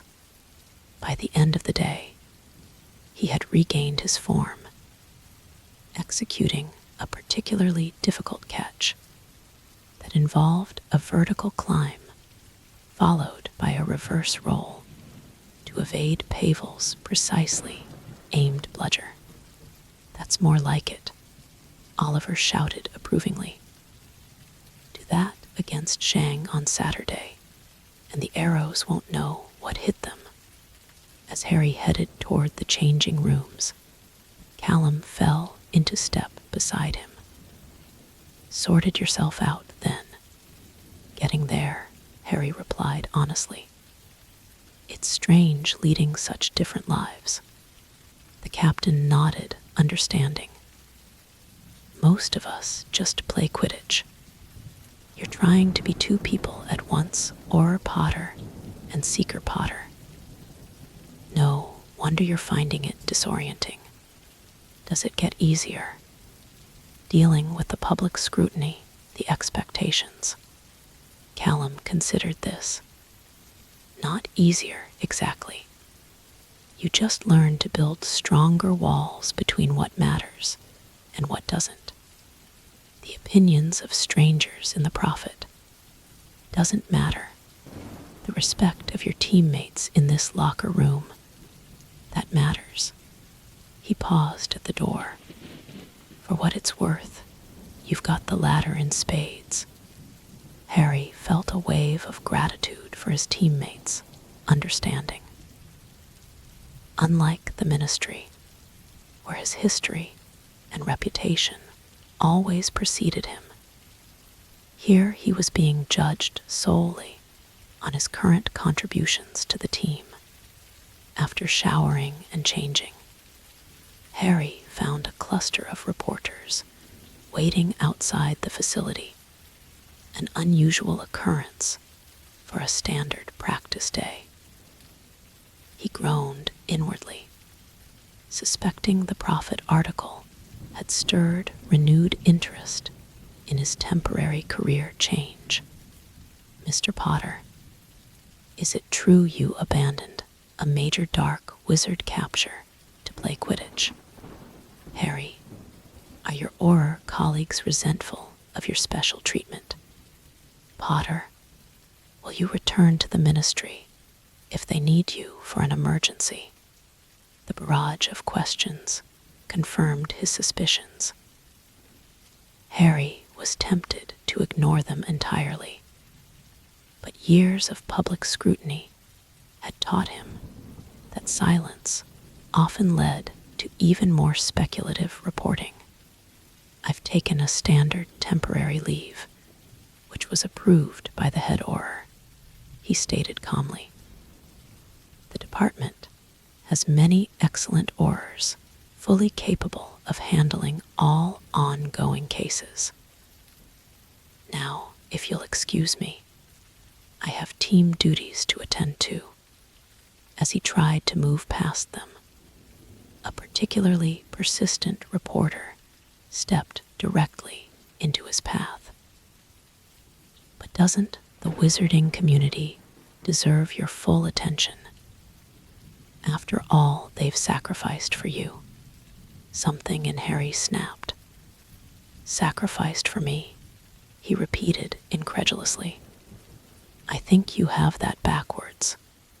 Harry, came Ginny's voice from behind the press gaggle. She had arrived to meet him after practice, as planned, and was now pushing her way through the reporters. The cars waiting, grateful for the interruption. Harry took her outstretched hand and allowed her to lead him away from the clamoring journalists. They had borrowed Arthur Weasley's enchanted Ford Anglia for the week, finding it convenient for navigating between their flat and the training grounds without constant apparition. Vultures, Ginny muttered as they drove away. Did you see the prophet this morning? Callum showed me, Harry replied, still seething from the reporter's implication. Vaughn must have talked. He's always resented my position in the department. Or maybe Rita Skeeter just made it all up, as usual. Ginny reached over to squeeze his hand. Don't let them get to you. This will blow over as soon as they find something else to write about. Harry wasn't so sure.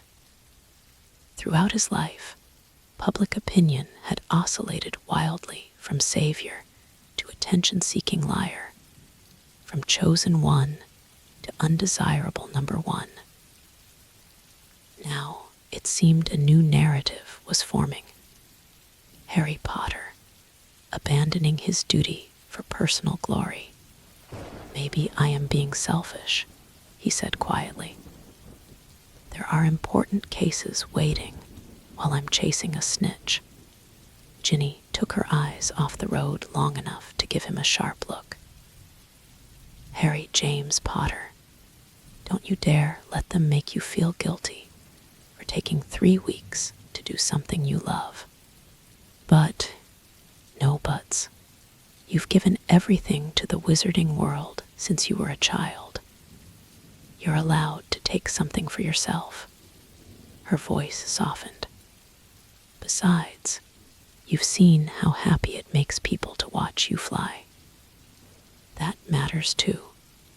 They drove in silence for a while, the English countryside rolling past outside the windows. Finally, Harry spoke again. I received an owl from Savage today.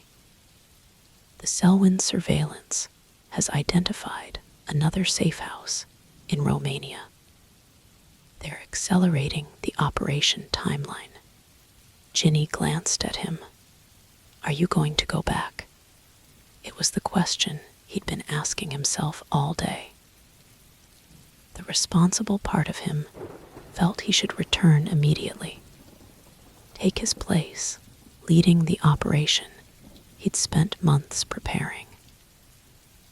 Yet, another part, a part that had grown stronger with each day on the Quidditch pitch, resisted the idea of abandoning this new path before seeing where it might lead.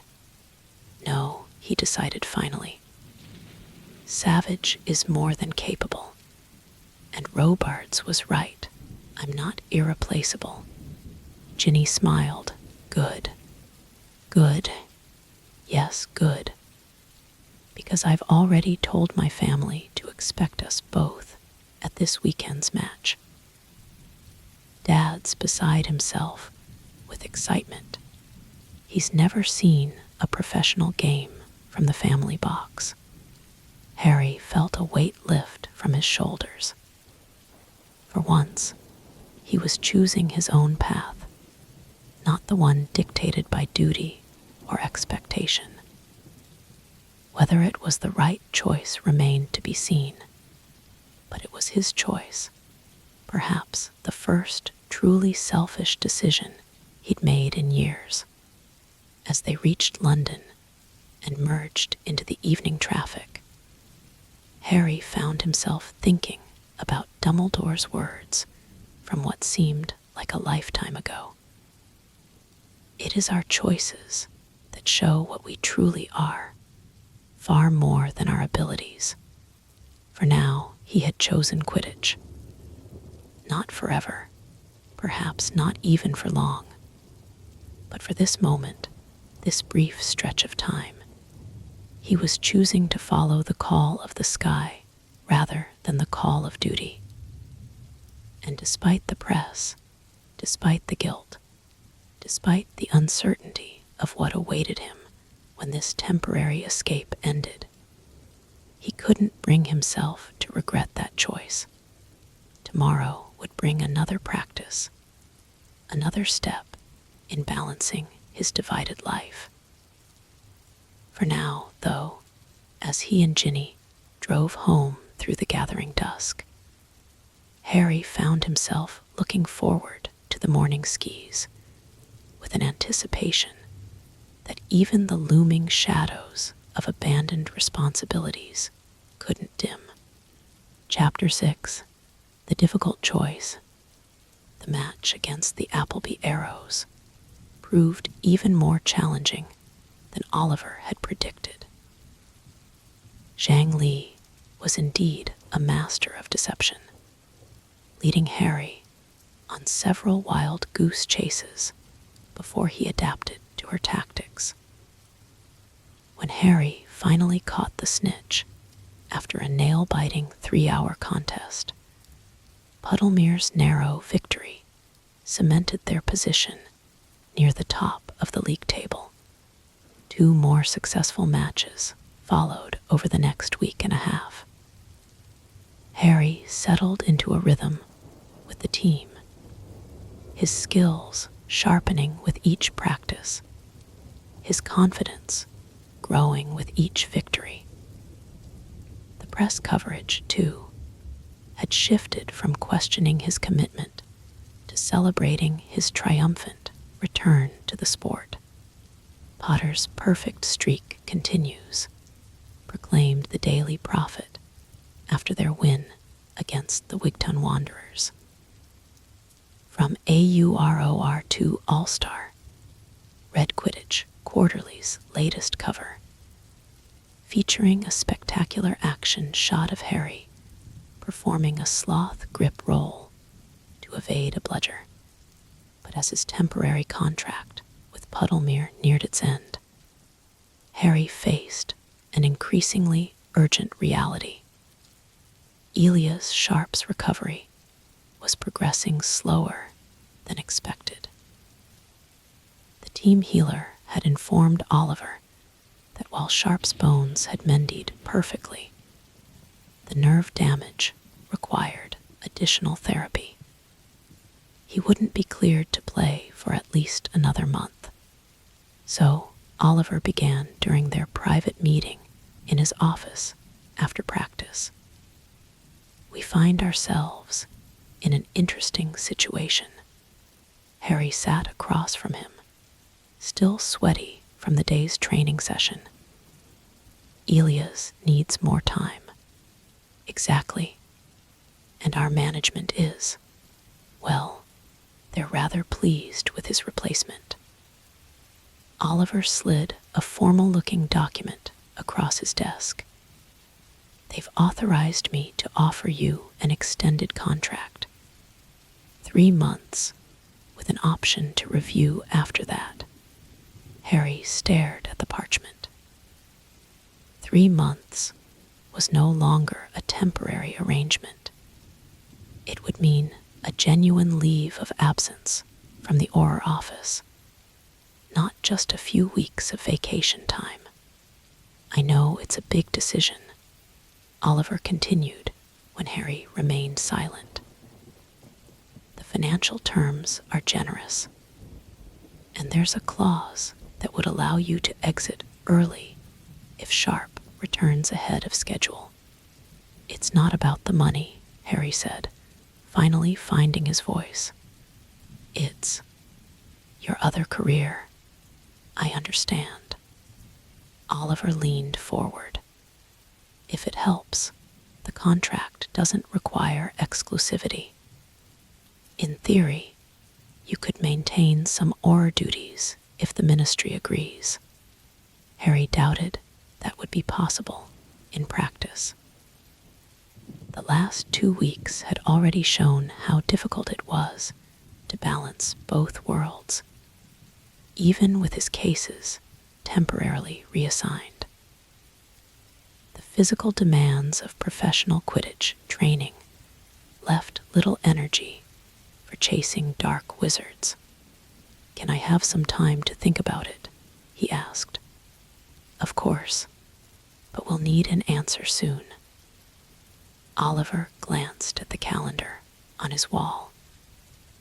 Sharp's official medical evaluation is scheduled for Friday. We'll need to make a public announcement about the Seeker position by the weekend. 3 days to make a decision that could alter the course of his career, of his life. It seemed impossibly short.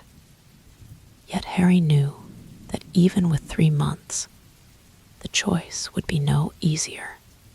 "I understand," he said, rising from his chair. "You'll have my answer by Friday." As Harry left the training facility, his mind whirled with conflicting thoughts. Playing for Puddlemere had rekindled a joy he'd forgotten, the pure exhilaration of flight, the satisfaction of a well-executed maneuver, the camaraderie of a team united by a common goal. These past weeks had been among the happiest he could remember since his Hogwarts days, yet being an Auror meant something profound to him as well. It wasn't just a job. It was a continuation of the fight against dark magic that had defined so much of his life. It was making a tangible difference in the world, protecting others from the kinds of threats he had faced as a child. Could he really walk away from that, even temporarily? "You've already made your decision, haven't you?" Ginny asked that evening as they sat on their small balcony, watching the sunset over London. "I can see it in your face," Harry sighed, running a hand through his perpetually messy hair. "Is it that obvious?" "Only to someone who knows you as well as I do." She curled her legs beneath her, studying him closely. "You're going to turn it down." It wasn't a question, but Harry nodded anyway. "I have responsibilities at the ministry. The Selwyn case. Savage has been handling it perfectly well," Ginny interrupted. "According to Ron, they've made more progress in the past 2 weeks than in the previous month." Harry frowned. "That's not making me feel better about my absence. It wasn't meant to. It was meant to show you that the world keeps turning without Harry Potter saving it every day." She reached for his hand. "The question isn't whether the Auror office needs you. It's whether you need the Auror office. The distinction struck him. Had he become so accustomed to being needed, first as the boy who lived, then as the chosen one, now as Auror Potter, that he defined himself by others' reliance on him? I don't know who I am if I'm not fighting against something, he admitted quietly. Ginny's expression softened. That's the saddest thing I've ever heard you say. And I've heard you say some fairly depressing things over the years. Despite himself, Harry laughed. Ginny had always had a knack for puncturing his more melodramatic moments with her straightforward perspective. What I mean, she continued, her tone gentler, is that you've spent your entire life in battle mode. Maybe it's time to discover who Harry Potter is when he's not saving the world, when he's just living in it instead. Before Harry could respond, a loud crack announced the arrival of an owl. The Ministry's distinctive red-sealed envelope dropped onto their small outdoor table. Speaking of the Auror office, Ginny murmured as Harry broke the seal. The letter was brief but urgent. Potter, Selwyn operation compromised. Our informant was discovered. Team departing for Bucharest tonight. Your expertise needed. Report to Ministry immediately if available. Robards. Harry felt a familiar surge of adrenaline, the call to action that had been part of his life for so long. He looked up at Ginny, who had read the note over his shoulder. Go, she said simply. They wouldn't ask if it wasn't important. 30 minutes later, Harry stepped out of the Ministry's Flu Network junction, his Auror robes replacing the casual clothes he'd been wearing at home. The familiar weight of his dragonhide field gear settled on his shoulders as he made his way to the Auror office, which was buzzing with unusual activity for the late evening hour. Potter, Savage spotted him immediately. Didn't expect to see you until next week. Robards sent for me. What happened? Savage led him to the tactical room, where a large map of Eastern Europe dominated one wall, magical markers, indicating known locations of Selwyn's network. Our primary informant in Bucharest, Dragos Antonscu, missed his scheduled check-in yesterday. We sent a field agent to investigate and found signs of a struggle at his flat. Savage pointed to a marker near the center of the Romanian capital. We believe he was taken to this location, a warehouse with suspected ties to the Selwyn group.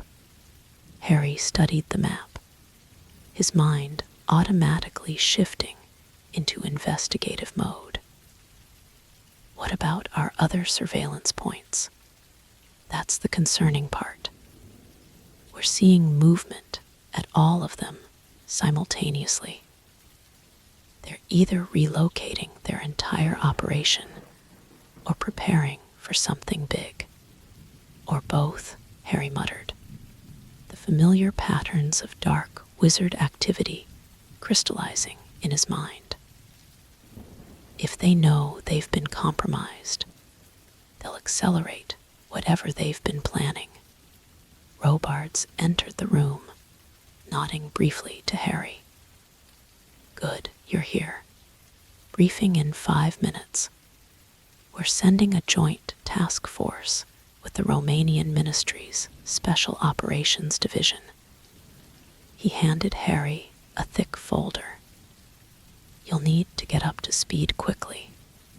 For the next several hours, Harry immersed himself in the case details, discovering how much had developed during his absence.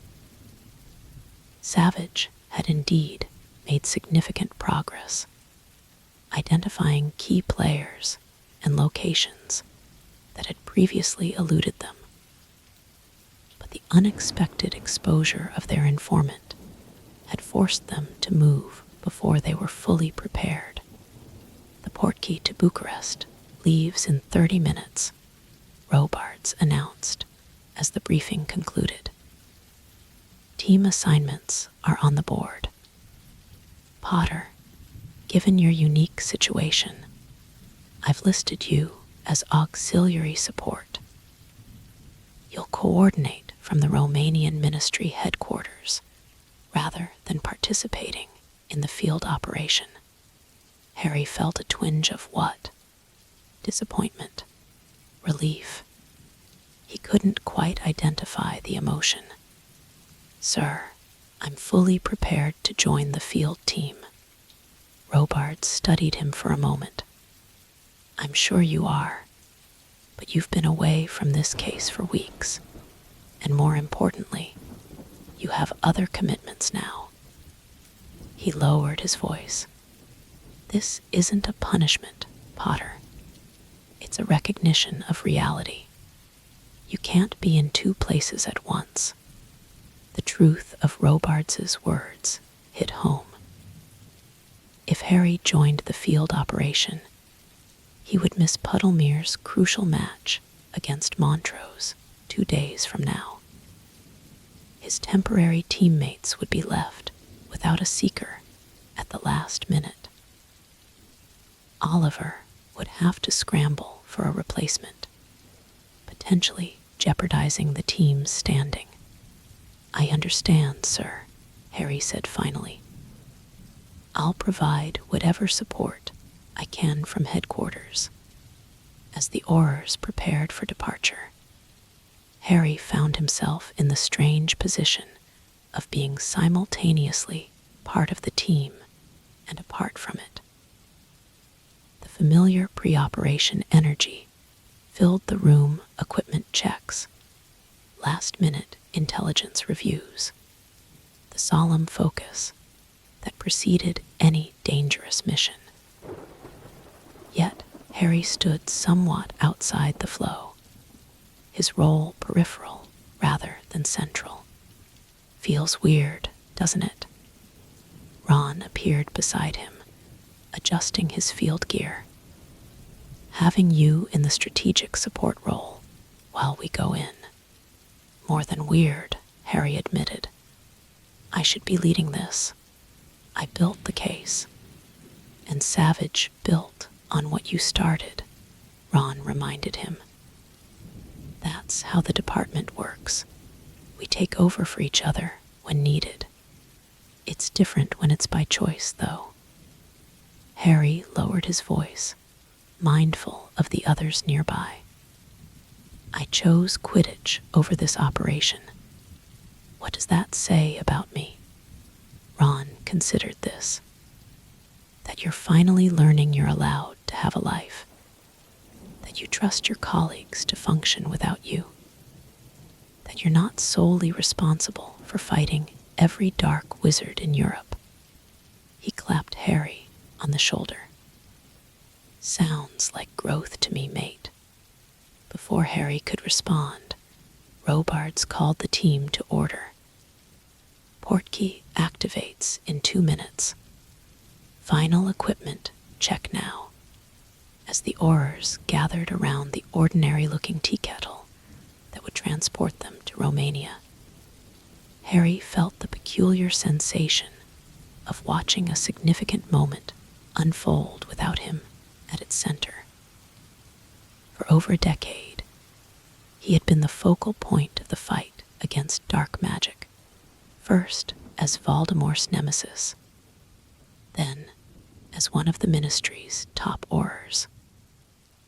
Now, for the first time, a major operation would proceed with Harry Potter in a supporting role. We'll keep you updated through the secure communication channel, Savage told him as the team prepared to depart. The Romanian headquarters is expecting you via their diplomatic flu at midnight. Harry nodded. Good luck, and thank you for stepping in on this. Savage gave him a knowing look. We all have to find our own paths, Potter, even the chosen one. With that, he joined the others around the portkey. Seconds later, they were gone, leaving Harry alone in the tactical room with the echoing silence of their absence. The Romanian ministry's headquarters in Bucharest was an impressive underground complex, far more modern than its British counterpart. Harry arrived via the diplomatic flu connection to find a hive of coordinated activity. Magical displays showed real-time tracking of the field teams, while communication specialists maintained constant contact with the Aurors on the ground. Harry was shown to the Joint Operations Center, where Romanian Special Operations commanders and a handful of international liaison officers monitored the unfolding mission. His British Auror credentials earned him immediate respect, though he noticed a few curious glances, no doubt from those who recognized him from recent Quidditch coverage. Mr. Potter greeted a stern-looking witch with short gray hair and the bearing of someone accustomed to authority.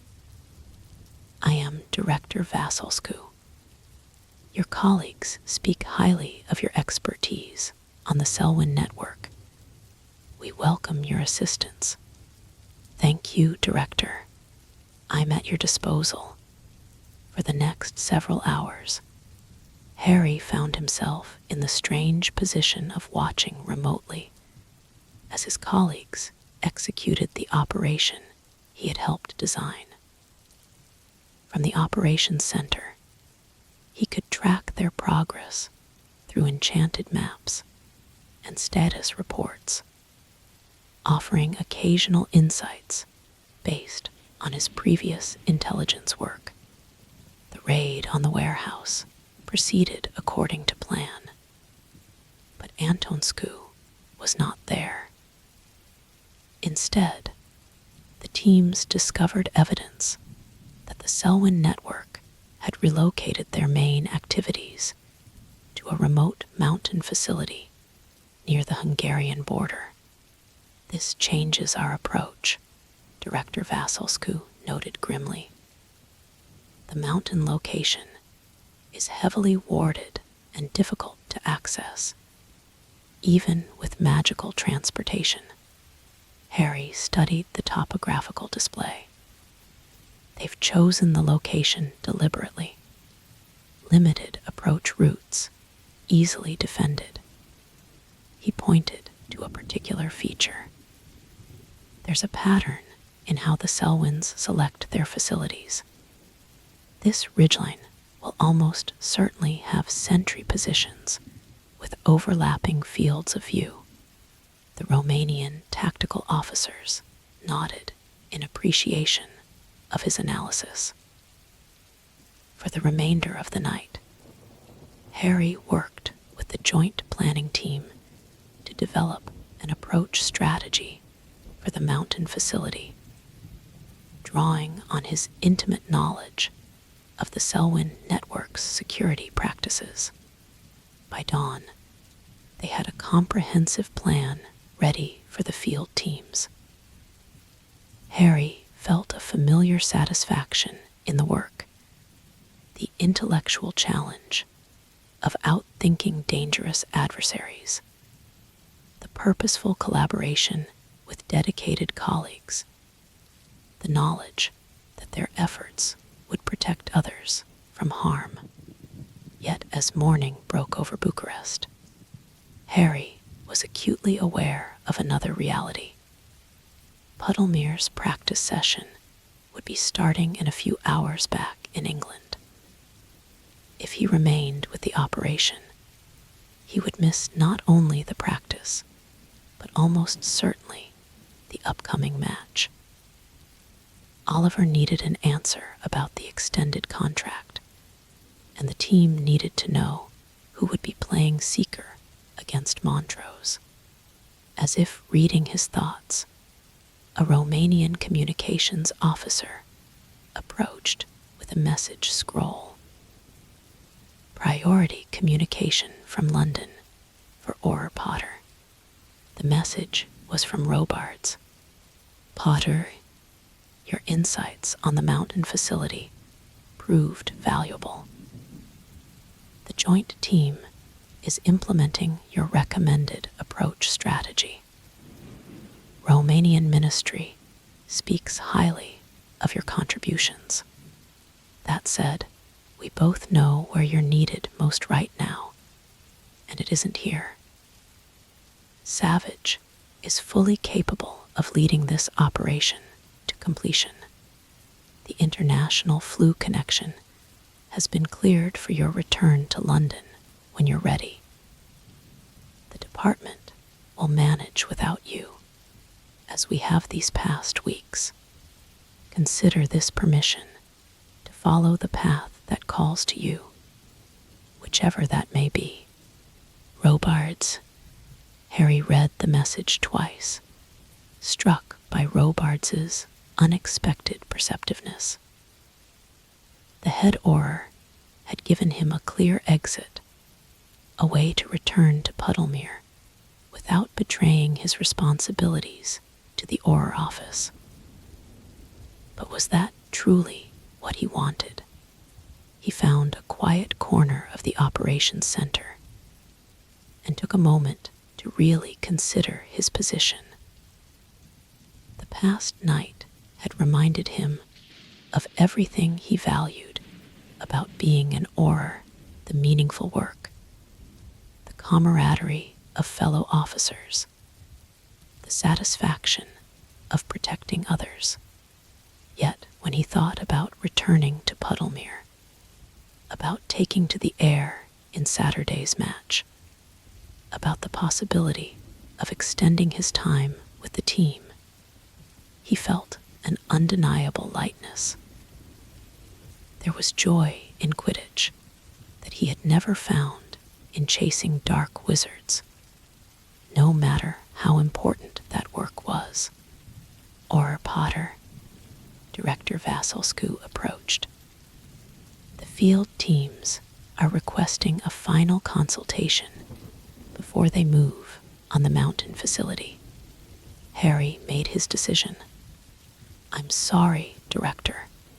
I need to return to London. Something like understanding flickered in the director's eyes. Ah, yes. I have a nephew who follows Quidditch closely. He mentioned you have been playing for Puddlemere United. She offered a rare smile.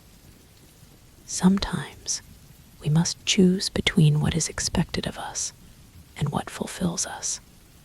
It's not that simple, Harry began, but the director raised a hand. It rarely is. But consider this. In my 40 years of service, I have seen many who sacrificed their happiness for duty. Few found the sacrifice worth the cost in the end. She extended her hand. Your colleagues are well trained. Let them carry this burden for now. Harry shook her hand, grateful for the unexpected understanding. Thank you, Director. Go well, Mr. Potter, and perhaps score a goal for my nephew. He supports Puddlemere, much to his father's dismay. I'll do my best, Harry promised. Though as Seeker, I don't usually score goals. Ah, forgive my ignorance. Catch the little flying ball, then. With a final nod to the operations team, Harry made his way to the international flu connection. As the green flames prepared to whisk him back to London, he found himself thinking not of the operation he was leaving behind, but of the sky that awaited him.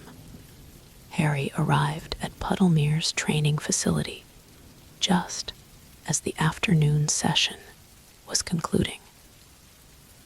The team looked surprised, but pleased to see him as he walked onto the pitch in his regular clothes. "Potter," Oliver called, breaking away from the tactical discussion he'd been having with the chasers. "Didn't expect you back so soon. We heard you were called away on Auror business." "I was," Harry confirmed. "It's been handled."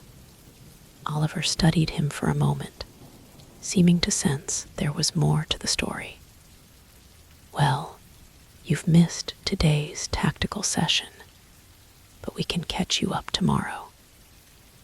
The Montrose match is still 2 days away." The team dispersed to the changing rooms, but Callum lingered behind. "Everything all right, Potter? You look like a man who's made a difficult decision." Harry smiled at the captain's perceptiveness. "That obvious, is it? Leadership requires reading people. And right now, you're an open book." Callum fell into step beside him as they walked toward the facility entrance. "So, what's the verdict? Are you continuing with us, or heading back to chase bad wizards full-time?" Harry took a deep breath. "I'd like to stay, if the offer still stands." Callum grinned broadly. "I think Oliver will be pleased to hear that. He's been driving us mad with contingency plans, in case you declined." They found Oliver in his office, reviewing game footage with an intense focus that hadn't changed since his Hogwarts days. He looked up as they entered, his expression questioning. "I've made my decision," Harry said without preamble. "I'd like to accept the extended contract." Oliver's face broke into a grin that rivaled Callum's. "Excellent. The management will be thrilled." He rummaged through his desk drawer and produced the contract Harry had been given earlier. "I've been carrying this around, just in case. I had a feeling you might come around." As Harry reviewed the terms one more time, Callum excused himself, leaving the 2 former Gryffindors alone. The contract was generous, more than fair, for a player stepping in mid-season. But the financial aspects were secondary to Harry. What mattered was the commitment it represented. "You should know," Harry said as he prepared to sign. "I'll need to have a longer conversation with the Auror office about my status. This may become more than just a temporary leave of absence." Oliver looked up from the contract. "Are you considering leaving the Aurors entirely?" "I don't know," Harry admitted. "But I can't keep dividing myself between 2 worlds. It's not fair to either the ministry or the team." "For what it's worth," Oliver said quietly, "I think you're making the right choice. I've watched you these past weeks, Harry. You're different on a broom, lighter somehow. As though a weight has been lifted." Harry couldn't deny the truth in Oliver's observation. "It has been. I just never realized how heavy that weight was until I set it down for a while." With a decisive gesture, he signed his name on the contract. The the magical ink briefly glowing as it bound him to the agreement. 3 months as Puddlemere's official seeker, with the possibility of more, depending on Elias Sharp's recovery and Harry's own decisions about his future. "Welcome officially to Puddlemere United," Oliver said, extending his hand. "I have a feeling this is the beginning of something remarkable." As they shook hands, Harry felt a sense of rightness settle over him. For the first time in his adult life, he had made a choice based not on duty or obligation or others' expectations, but on what truly brought him joy. There would be consequences, of course. He would need to have difficult conversations with Robards and his Auror colleagues. The press would have a field day with his decision. Questions about his commitment to public safety would resurface. But as he left the training facility and headed home to share the news with Ginny, Harry found himself looking forward to those challenges rather than dreading them. They were the price of charting his own course, of choosing the sky over the shadows, at least for now, as if the universe was affirming his decision. When Harry stepped outside, he looked up to see a perfect flying sky, clear blue, with just enough cloud to make the vastness interesting. Tomorrow, he would soar through that sky, not as a visitor from another world, but as someone who had chosen to belong there. The path ahead was uncertain, but for perhaps the first time since he'd entered the wizarding world as an 11-year-old boy, Harry Potter felt truly free to discover where it might lead. Chapter 7, Immersion. "Potter, your angle of approach is too steep." Oliver's magically amplified voice carried across the practice pitch. "You're telegraphing your intentions to anyone watching." Harry adjusted his flight path, banking more gradually toward the practice snitch. 3 weeks into his extended contract with Puddlemere, training had intensified significantly. Oliver was no longer treating him as a temporary substitute, but as a core team member who needed to master the nuances of professional play.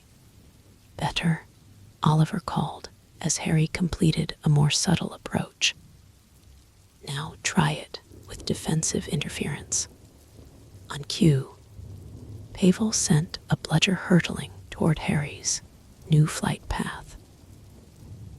Harry waited until the last possible moment before executing a tight roll, maintaining his trajectory while evading the iron ball by inches. Excellent. Oliver's approval was evident even through the magical megaphone. "That's what I want to see in the Appleby match." As Harry circled back to the center of the pitch, he caught sight of Clara, giving him a thumbs up. The team had fully embraced him since his decision to stay, incorporating him into their strategies and social circles alike. No longer was he Harry Potter, the famous guest player. Now he was simply Potter, Puddlemere Seeker. The transition from Auror to full-time Quidditch player had been surprisingly smooth.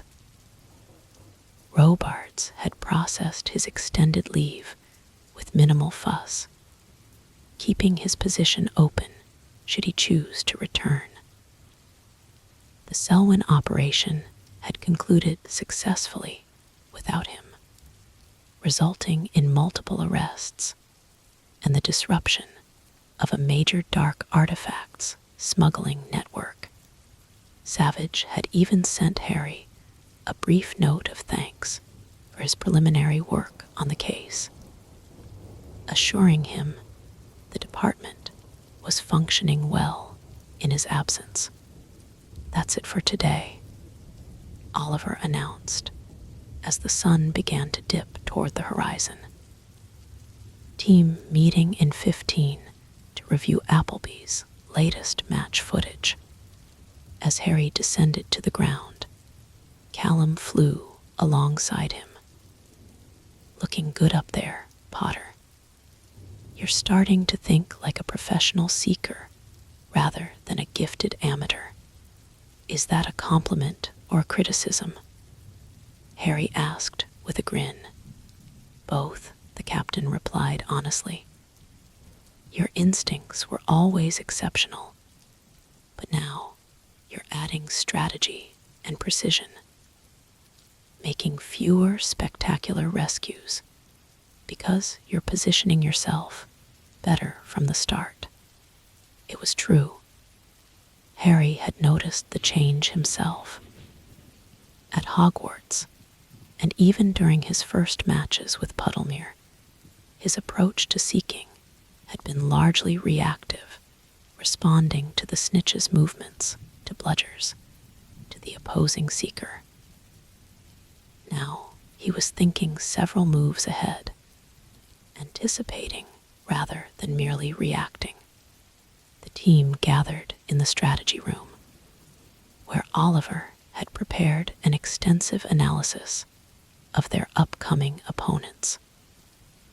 The Appleby Arrows had been struggling this season, but had recently recruited a new seeker from Eastern Europe, who was generating considerable buzz. Miroslav Kovac, Oliver explained, projecting footage of a lean, hawk-faced man performing an impressive vertical dive.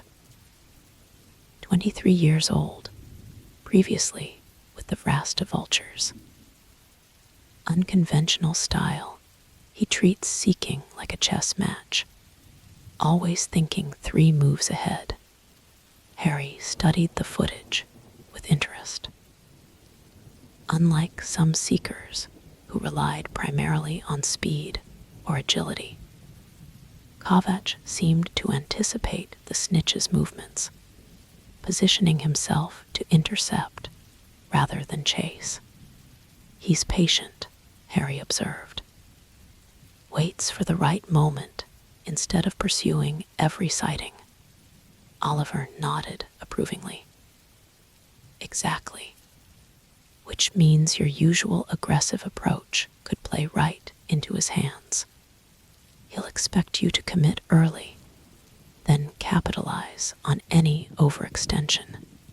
The tactical discussion continued for another hour, with Oliver outlining specific counters to Appleby's formations. Throughout, Harry was struck by the depth of analysis, far beyond anything he'd experienced at Hogwarts. Professional Quidditch was as much a mental game as a physical one, with teams constantly adapting to counter each other's strategies. As the meeting concluded, Oliver held Harry back. "A word, Potter." Once the others had left, Oliver gestured to a chair. "How are you adjusting to the schedule? Being honest." "It's intense," Harry admitted, "but in a good way. Different from Auror training, more specialized, less varied. And how's the public attention treating you?" "The press seems to have taken a particular interest in your career change." Harry grimaced. The media coverage had indeed been relentless. His first official match after signing the extended contract had drawn record attendance, with fans eager to see the chosen one commit to his new path. Sports journalists analyzed his every move, comparing his professional performance to his Hogwarts days. Society columnists speculated about what his career change meant for his relationship with Ginny, herself a professional player. Political commentators debated whether the wizarding world was safer or more vulnerable without Harry Potter in law enforcement. "I'm handling it," Harry said finally. "It's not like I'm unused to being in the papers."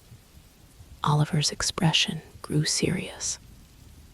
"There's regular press coverage, and then there's what you're experiencing. None of us expected the level of attention your signing would generate. Ticket sales have doubled. Merchandise with your name is flying off shelves. The owners are ecstatic, but I'm concerned about the pressure it puts on you. I've dealt with worse pressure than selling tickets," Harry pointed out. "True enough. Just remember that in Quidditch, unlike your previous endeavors, you're allowed to enjoy yourself. This isn't a matter of life and death." Harry smiled at that. "Clearly, you've forgotten your own Hogwarts pep talks. What was it you used to say? Get the snitch or die trying." Oliver had the grace to look sheepish. "I may have been a bit intense as a young captain." "A bit. Fine, I was a fanatic," Oliver conceded with a laugh. "But my point stands. You've carried the weight of the wizarding world on your shoulders since childhood. Don't let Quidditch become another burden." As Harry left the training facility that evening, Oliver's words stayed with him. Was he enjoying this new chapter in his life? Or had he simply exchanged one set of expectations for another? The crowds still chanted his name. The press still dissected his every move. The public still projected their hopes and fears onto his actions. Yet as he apparated home, Harry realized there was a fundamental difference. When he soared through the air, seeking the snitch against the limitless sky, he felt a freedom that had always eluded him as the boy who lived, as the chosen one, even as Auror Potter. In those moments, high above the pitch, he wasn't fulfilling a prophecy or meeting others' expectations. He was simply doing what he loved. "You're getting better with the press," Ginny observed over dinner that night. "That interview with Quidditch Quarterly was the most relaxed I've seen you." Harry speared a potato with his fork. "Having you coach me helped. Answer the question they asked, not the one you fear they're asking. Best advice I've gotten." Ginny smiled, pleased by the acknowledgement. As a professional player herself, she had far more experience navigating sports media than Harry, despite his longer history with the press in general. "Have you heard from Ron and Hermione lately?" she asked. "I feel like we've barely seen them since your schedule got so busy." Harry felt a twinge of guilt. Between training, matches, team events, and recovery time, his social circle had contracted significantly. Even his regular dinners with Ron and Hermione had become infrequent. "I should owl them," he said. "See if they're free this weekend after the Appleby match." Ginny gave him a knowing look. "Already arranged. They're coming to the match, and we're all having dinner after. I took the liberty of booking a private room at the Leaky Cauldron. What would I do without you? Starve socially, apparently," she teased. You do realize there's life outside Quidditch, right? The irony wasn't lost on him. Says the woman who scheduled her off-season training around my match calendar. That's different, Ginny protested. The Harpies' schedule is sacred. I'm just being efficient. Their playful argument was interrupted by a tapping at the window. A handsome tawny owl waited outside, a formal-looking envelope attached to its leg. Ministry seal, Harry noted as he retrieved the letter. Wonder what Robards wants now. But the letter wasn't from Robards. It was from the Minister for Magic himself, Kingsley Shacklebolt, inviting Harry to a private lunch the following day. Harry, it's been too long since we've had a proper conversation. I'd like to rectify that if you can spare an hour from your training schedule. Nothing urgent, just two friends catching up. Noon tomorrow at Pembroke's, if convenient. I've arranged a private dining room. Kingsley. Harry passed the letter to Ginny, who raised an eyebrow after reading it. Just two friends catching up. Since when does the Minister for Magic arrange private dining rooms for casual lunches? It is Kingsley, Harry pointed out. He can't exactly pop into the leaky cauldron without causing a stir. True, but I'm sensing an agenda here. Ginny handed the letter back. Are you going? Harry considered it. His relationship with Kingsley had always been somewhat unusual, a blend of professional respect, shared experiences from the war, and genuine friendship. Unlike many ministry officials, Kingsley had never tried to use Harry's fame for political advantage, which Harry deeply appreciated. I think I should, he decided. Oliver's only scheduled individual training for me tomorrow morning. I can make a noon lunch.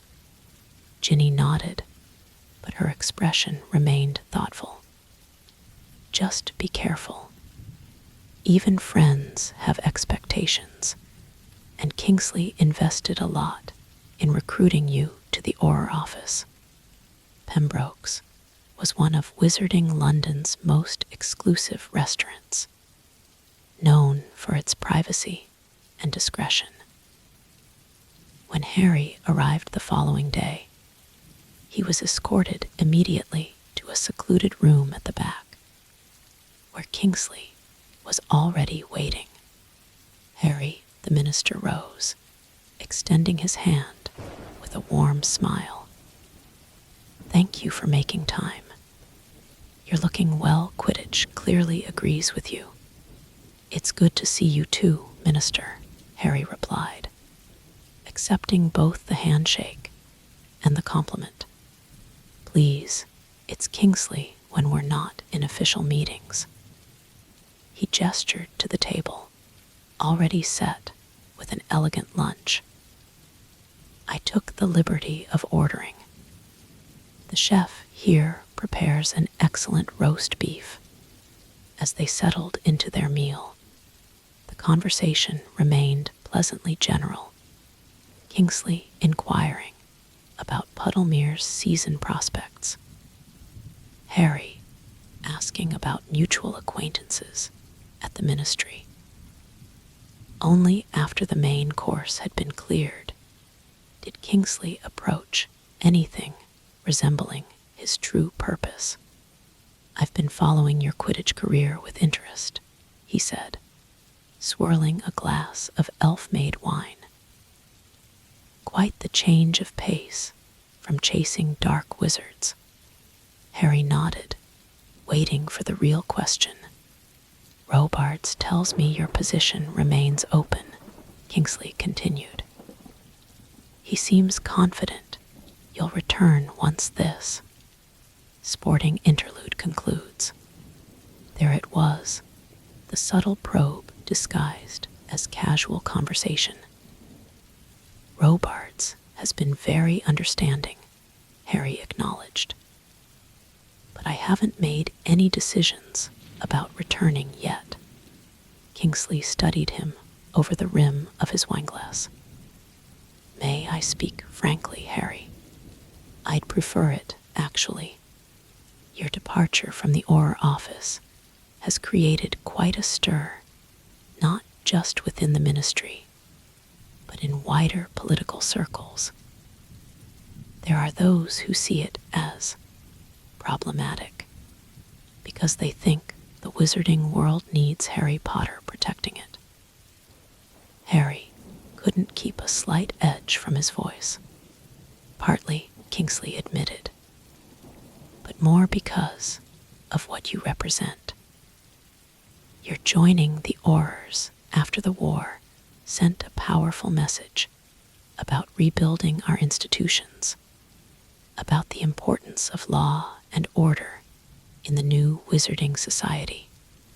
And my playing Quidditch sends what message? That I'm frivolous, uncommitted. Kingsley raised a placating hand. I'm not saying I agree with these perspectives. I'm merely sharing the political reality. Harry took a moment to collect his thoughts. He respected Kingsley too much to dismiss his concerns outright. Yet, he also resented the implication that his personal choices should be governed by political considerations.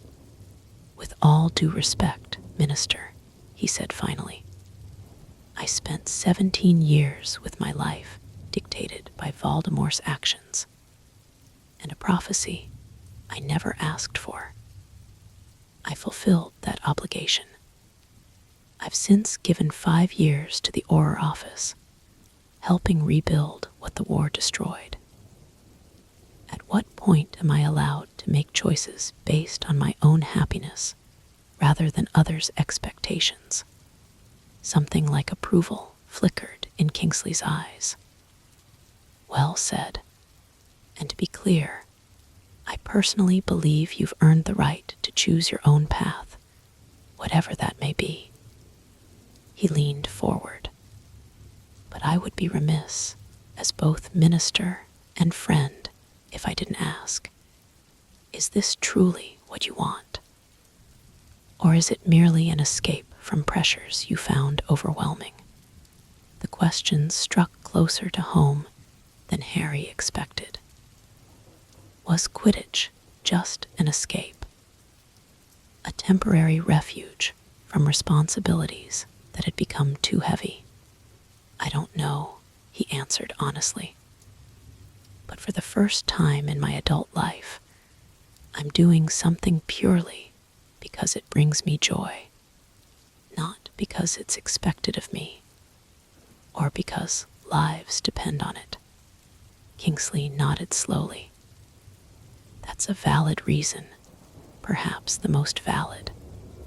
Just be aware that this fresh start comes with its own complications. The wizarding world has placed you on a pedestal for so long that any choice you make carries symbolic weight, whether you intend it to or not. So I'll never truly be free of being Harry Potter, no matter what career I choose. I fear not, Kingsley agreed. But perhaps you can redefine what being Harry Potter means, not the boy who lived, or the chosen one, or even Auror Potter, but simply Harry, doing what fulfills him.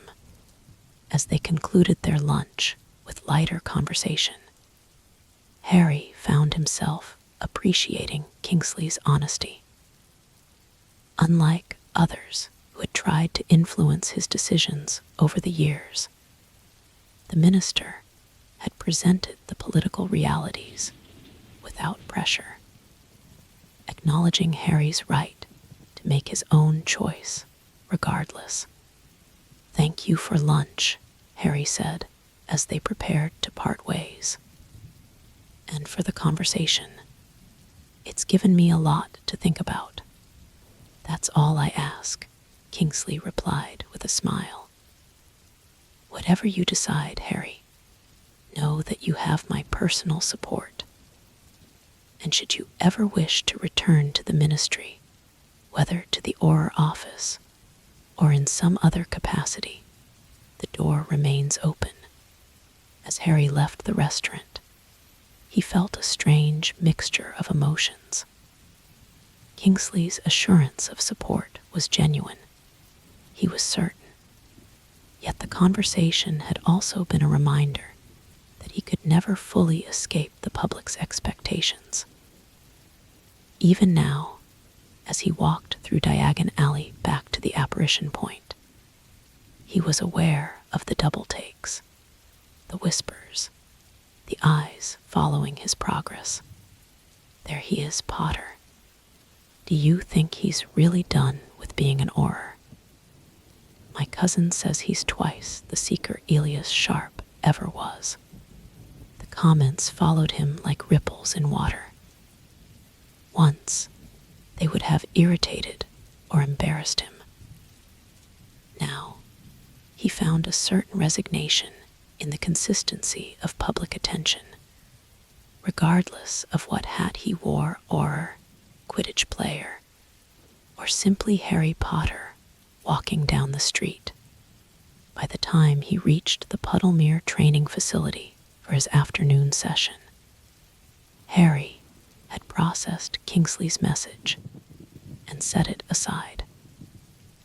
Political considerations could wait. Today, his priority was mastering the complex defensive maneuvers Oliver had designed specifically to counter Appleby's aggressive beater tactics. The training pitch was unoccupied except for Oliver, who was meticulously arranging a series of enchanted obstacles in a slalom pattern. "Right on time, Potter," Oliver greeted him. "Ready to work on your defensive positioning." For the next 3 hours, Harry flew increasingly difficult patterns through the magical obstacles, while avoiding bludgers that Oliver controlled with his wand. Each run required split-second decisions, precise control, and the ability to maintain awareness of multiple threats simultaneously. "You're improving," Oliver noted after a particularly challenging sequence. "Your Auror training shows you have exceptional situational awareness." Harry wiped sweat from his brow. Different context, similar principles. In both cases, losing focus can be painful. True enough, though the stakes are somewhat lower here. Oliver summoned the practice bludgers back to their case. "Unless you count championship points as life or death matters, which, admittedly, I once did." They shared a laugh at that, both remembering Oliver's fanatical approach to Hogwarts Quidditch. "Speaking of championships," Oliver continued, his tone becoming more serious, "management is starting to talk about postseason possibilities. If we win against Appleby and Wimborne beats Montrose, we'll be in position to challenge for the League Cup." "That would be something," Harry agreed, "though I'm still taking this one match at a time." Oliver gave him an appraising look. "Are you? Because I get the sense you're still thinking of this as temporary, a detour, rather than a destination." The observation was uncomfortably perceptive. Despite his commitment to Puddlemere, part of Harry still thought of this as an interlude, a brief departure from his real career. My contract runs through the end of the season, Harry pointed out. After that, we'll see. Fair enough. But I'll tell you this, Potter. You have the potential to be more than just a good professional seeker. You could be great. With the right development, you could play at the international level. The suggestion took Harry by surprise. International? You mean the English national team? Exactly. They've been struggling to find a consistent seeker for years. If you continue on your current trajectory, you'd be a strong candidate for their qualifying matches next season. The idea was so unexpected that Harry didn't know how to respond. Playing for England had never entered his calculations when he agreed to substitute for Elias Sharp all those weeks ago. It seemed a leap too far, too quickly. That's a lot to consider, he said finally. Oliver clapped him on the shoulder. Just something to think about. For now, let's focus on beating Appleby this weekend. As Harry completed his training session and headed to the showers, his mind was a whirlwind of conflicting thoughts. In a matter of months, he had gone from dedicated Auror to professional Quidditch player. And now, the possibility of an international career was being dangled before him. Each step had seemed reasonable in isolation, but together they represented a journey far from the path he had envisioned for himself after the war. Yet he couldn't deny the satisfaction he felt each time he mastered a new technique. The thrill of competition that energized rather than drained him. The simple joy of flying that he had rediscovered. Was it so wrong to follow this unexpected path, to see where it might lead? The locker room was empty, the rest of the team having finished their morning session hours ago. As Harry changed back into his street clothes, he caught sight of his reflection in the mirror. The face looking back at him was different from the one that had stared out from Auror robes just months ago, more relaxed, with fewer lines of tension around the eyes. He looked, he realized with some surprise, happy. Perhaps that was answer enough for now. The match against Appleby proved even more challenging than expected. Miroslav Kovac was every bit the tactical seeker that Oliver's analysis had suggested, and the arrow's chasers played with unexpected ferocity, keeping the score close throughout. 3 hours into the contest, with Puddlemere holding a narrow lead at 110-90, Harry found himself engaged in a complex aerial chess match with Kovac. The Bulgarian seeker seemed to anticipate Harry's every move, positioning himself to block approaches or to force Harry into the path of well-aimed bludgers. "He's reading you too easily," Oliver shouted during a brief timeout after Harry narrowly avoided a collision with an arrow's chaser. "You need to be less predictable." Harry nodded, wiping rain from his goggles. The weather had deteriorated midway through the match, adding another layer of difficulty to an already challenging contest. When play resumed, Harry decided to change tactics entirely. Instead of actively searching for the snitch, he began mirroring Quidditch, staying close enough to respond quickly if the other seeker spotted something, but not initiating searches himself. The strategy clearly frustrated Quidditch, who was accustomed to outthinking his opponents rather than having them shadow his every move. After 20 minutes of this cat-and-mouse game, the Bulgarian made his first mistake, a slightly too obvious feint designed to draw Harry out of position.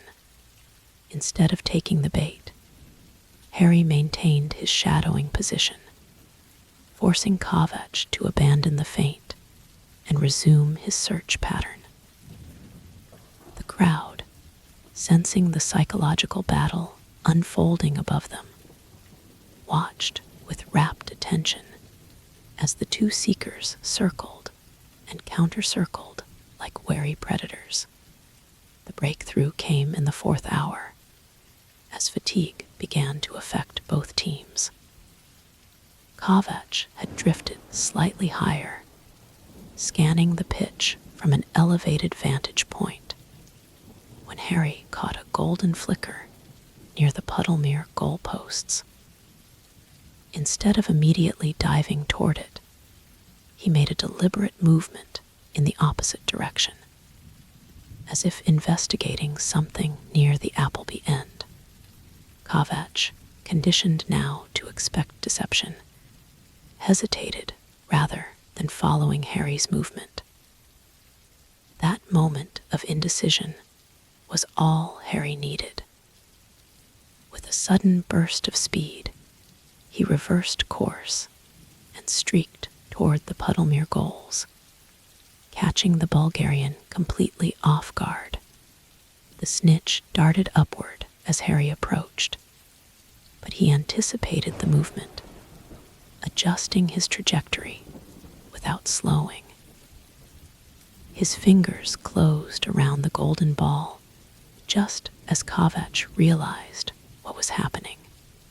Potter Catches, the snitch. Puddlemere wins 261-10. The announcer's voice boomed across the stadium. The crowd erupted, their cheers audible even through the pouring rain. As Harry descended to join his celebrating teammates, he felt a profound satisfaction that went beyond the simple pleasure of winning. He had prevailed not through superior speed or a spectacular dive, but through strategy and psychological warfare, the hallmarks of a true professional. Later, in the jubilant locker room, Callum presented Harry with the game ball, traditionally given to the match's standout performer. That was textbook seeking against a top-tier opponent, the captain said admiringly. You outthought him rather than just outflying him. The praise from his teammates meant more to Harry than all the newspaper headlines that would surely follow. These were people who understood the game at its deepest level, who recognized the skill involved in what he had accomplished. As promised, Ron and Hermione were waiting when Harry emerged from the locker room. Despite the rain, they had stayed to congratulate him, Ron practically bouncing with excitement.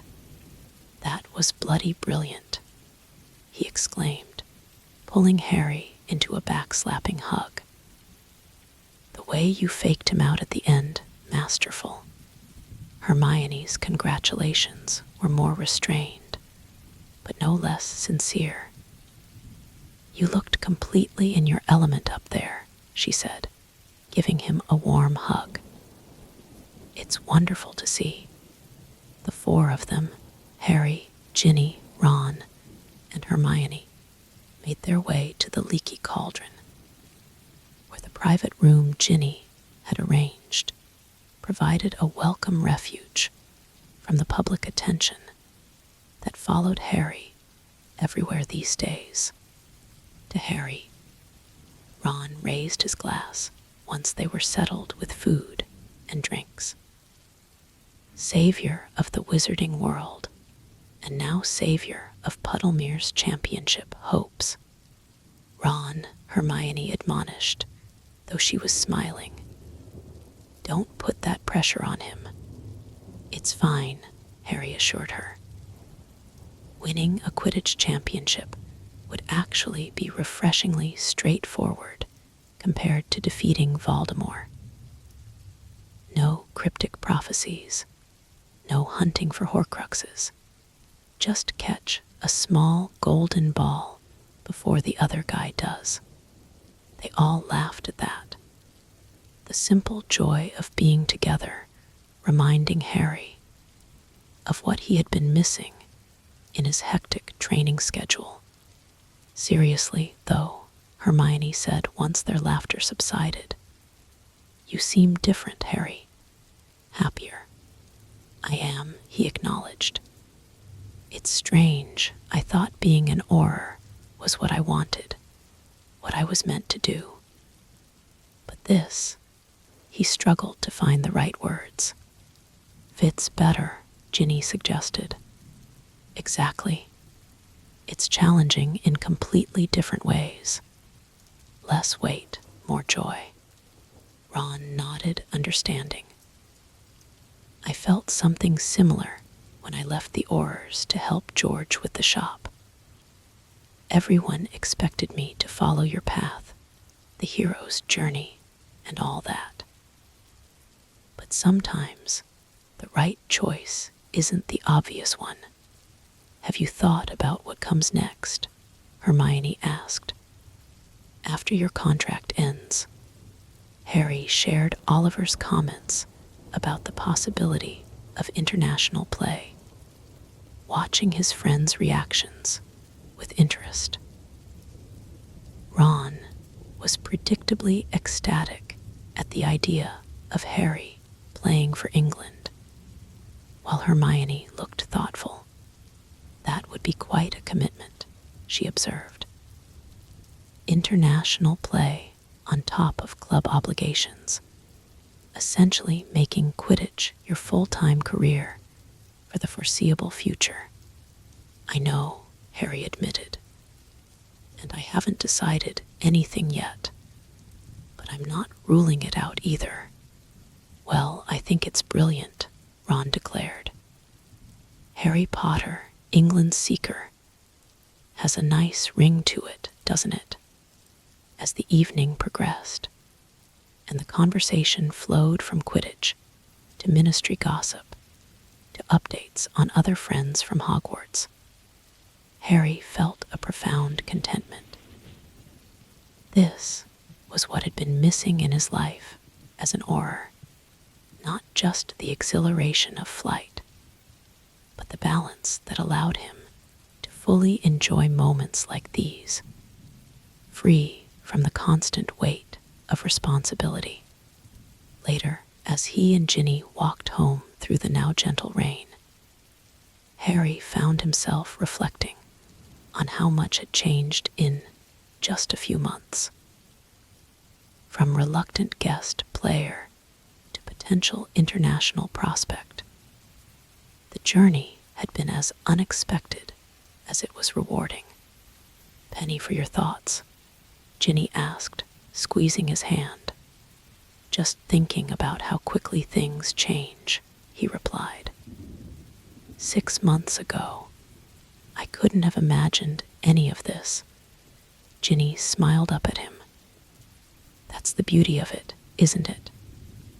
Life's best chapters are often the ones we never planned to write. As they continued home through the quiet streets, Harry realized she was right. His entire life had been defined by others' expectations, the boy who lived, the chosen one, the hero who would save them all. Now, for the first time, he was writing his own story, one Quidditch match at a time. path ahead remained uncertain. His contract with Puddlemere would eventually end. The possibility of international play would need to be properly considered. The Auror office still held his position, should he choose to return. But for now, Harry was content to immerse himself in this new world he had discovered, a world of tactical challenges and physical excellence, of teammates who valued him for his current contributions rather than his historical significance, of playing a game that had always brought him joy, but that he had never before allowed to be central to his life. For now, that was enough. Chapter 8, First Trials. Harry knew something was wrong the moment he woke up. The pain in his right shoulder, which had been a mild discomfort after yesterday's particularly intense training session, had transformed into a searing agony that radiated down his arm. Attempting to lift, it caused a wave of nausea that left him dizzy. "Jin," he managed, his voice strained. "I think I need help." Ginny was instantly alert, her Quidditch-honed instincts for injury assessment kicking in. She carefully examined his shoulder without moving it, her expression growing more concerned. "We need to get you to a healer," she said decisively. "This looks like rotator cuff damage, possibly worse." 30 minutes later, Harry sat in the Puddlemere United Medical Facility as the team's chief healer, Madam Winters, performed a series of diagnostic spells. The blue light emanating from her wand pulsed and swirled around his shoulder joint, occasionally sending sharp twinges through the damaged area. "Well, Mr. Potter," she said finally, lowering her wand, "you've managed to tear your rotator cuff rather spectacularly. There's also nerve inflammation and some ligament damage." Harry grimaced. "How long until it heals?" "That depends." Madam Winters conjured a detailed magical model of his shoulder, highlighting the damaged areas in angry red. "With aggressive magical treatment, rest, and gradual rehabilitation, 2 to 3 weeks. 2 to 3 weeks, Harry repeated, dismayed. The league semifinals were less than 2 weeks away. "Is there any way to accelerate that?" The healer's expression turned stern. "There are potions that could get you back on a broom sooner, but I strongly advise against them. They mask pain without addressing the underlying damage, risking permanent injury." Before Harry could respond, the door opened and Oliver entered, his face etched with concern. "How bad is it?" Madam Winters explained the diagnosis, while Harry sat in frustrated silence. After their victory against Appleby, Puddlemere had secured their place in the semifinals. The thought of missing the most crucial match of the season was devastating. "What about temporary healing enchantments?" Oliver asked after absorbing the news. "Just for the semifinal." "Absolutely not," Madam Winters replied firmly. "This isn't a simple bruise or strain, Mr. Wood. We're talking about structural damage that needs proper healing. Temporary measures would only ensure the injury becomes permanent." Oliver nodded reluctantly. "Of course, player health comes first." He turned to Harry. "We'll adapt our strategy. Thea's been training as backup seeker. She's not you, but she's solid." Harry felt a complex mixture of emotions: disappointment at missing the semi-final, guilt over letting the team down, and a strange sense of déjà vu. Once again, circumstances beyond his control were dictating his path. After arranging a treatment schedule with Madam Winters, Harry found himself in Oliver's office, discussing the implications of his injury. "This is professional Quidditch, Potter," Oliver said, leaning back in his chair. "Injuries happen. It's how we respond to them that defines us." "I've never missed a match because of injury," Harry admitted. "Not even at Hogwarts." Oliver raised an eyebrow. "You broke your arm against Slytherin in second year. And there was that business with the Dementors in third year. But I caught the snitch before being injured in the Slytherin match," Harry pointed out. "And the Dementors weren't an injury, just an unfortunate fainting spell. The point is," Oliver continued, "this is different from school Quidditch. Your body is the tool of your trade, and sometimes that tool needs maintenance. Every professional player deals with injuries at some point." Harry knew Oliver was right, but the timing couldn't have been worse. After months of building momentum, of proving himself as more than just a famous name on a broom, he would be sidelined for the most important match of the season.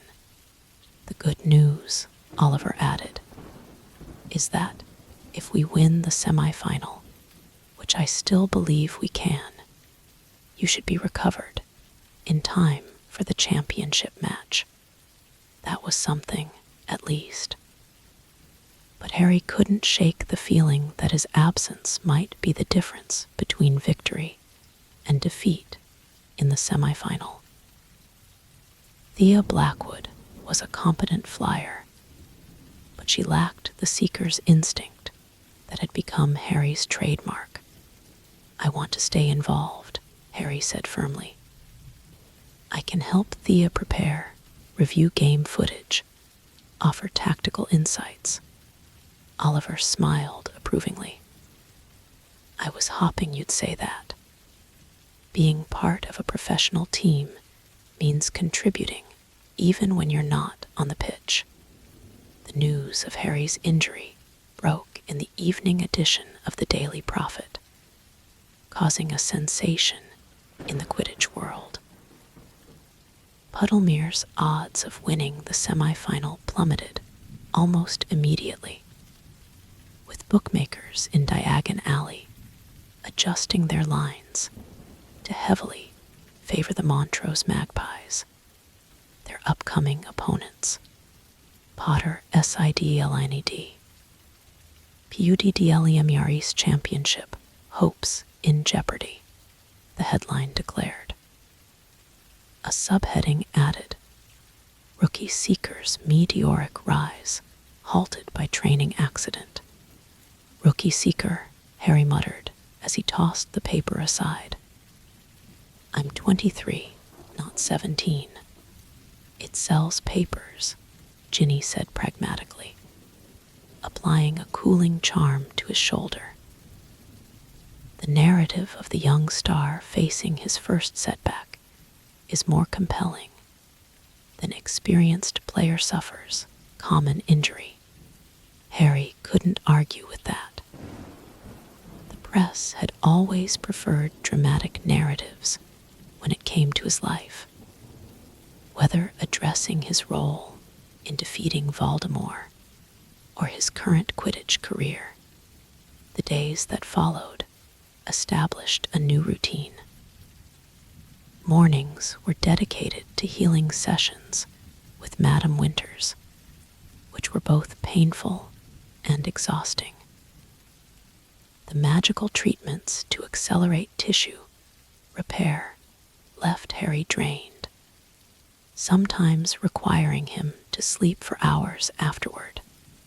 Afternoons, when his energy permitted, were spent with Thea, analyzing Montrose's seeker tendencies and developing counter-strategies.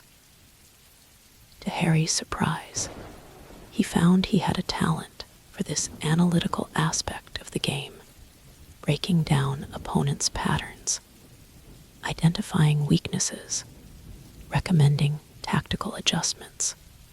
"You're good at this," Thea remarked after a particularly productive session. "Ever thought about coaching when you're done playing?" The question caught Harry off guard. "I haven't really thought about what comes after Quidditch." "Smart," she nodded. "You've got years of playing ahead. No need to think about the after yet." She hesitated, then added, "Unless you're planning to return to the Aurors." It was the question everyone seemed to be asking, either directly or through implication. Was this Quidditch career a permanent change, or merely an extended detour? "I'm focusing on getting healthy for the championship," Harry replied diplomatically. "The future will sort itself out." The truth was more complicated. Being sidelined had given Harry unwelcome time to reflect on his career choices. The injury served as a stark reminder of the physical toll professional Quidditch could take, a factor he hadn't fully considered when making the switch from the Auror office. These thoughts were still circling in his mind a week later, as he sat in the stands during Puddlemere's final full practice before the semifinal. His shoulder was improving, but he remained strictly prohibited from flying. "Looking pensive, Potter," came Callum's voice as the captain took a break, hovering near Harry's position. "Having second thoughts about this Quidditch lark.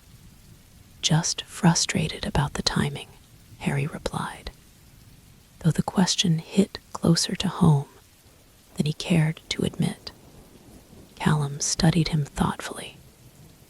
"Injuries test more than your body, you know. They test your commitment, your identity. Makes you question whether the game is worth the physical cost.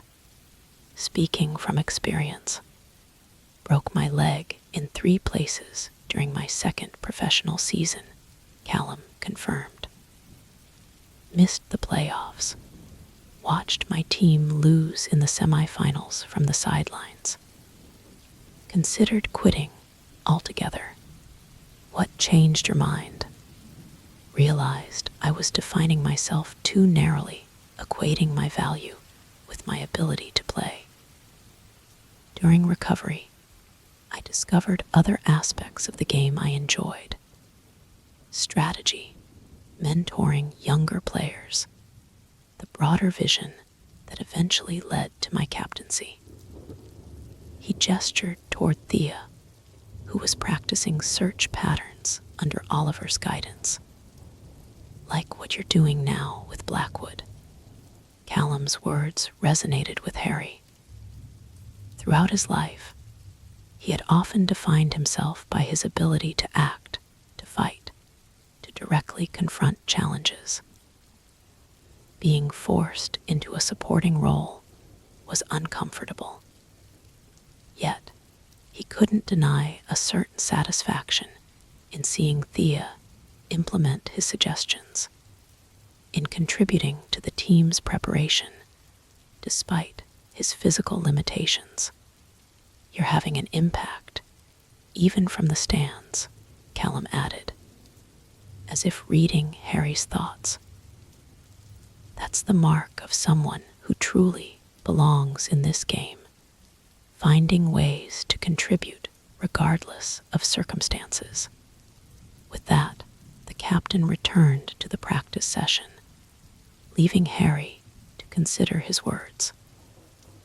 Was there a lesson here that applied beyond Quidditch?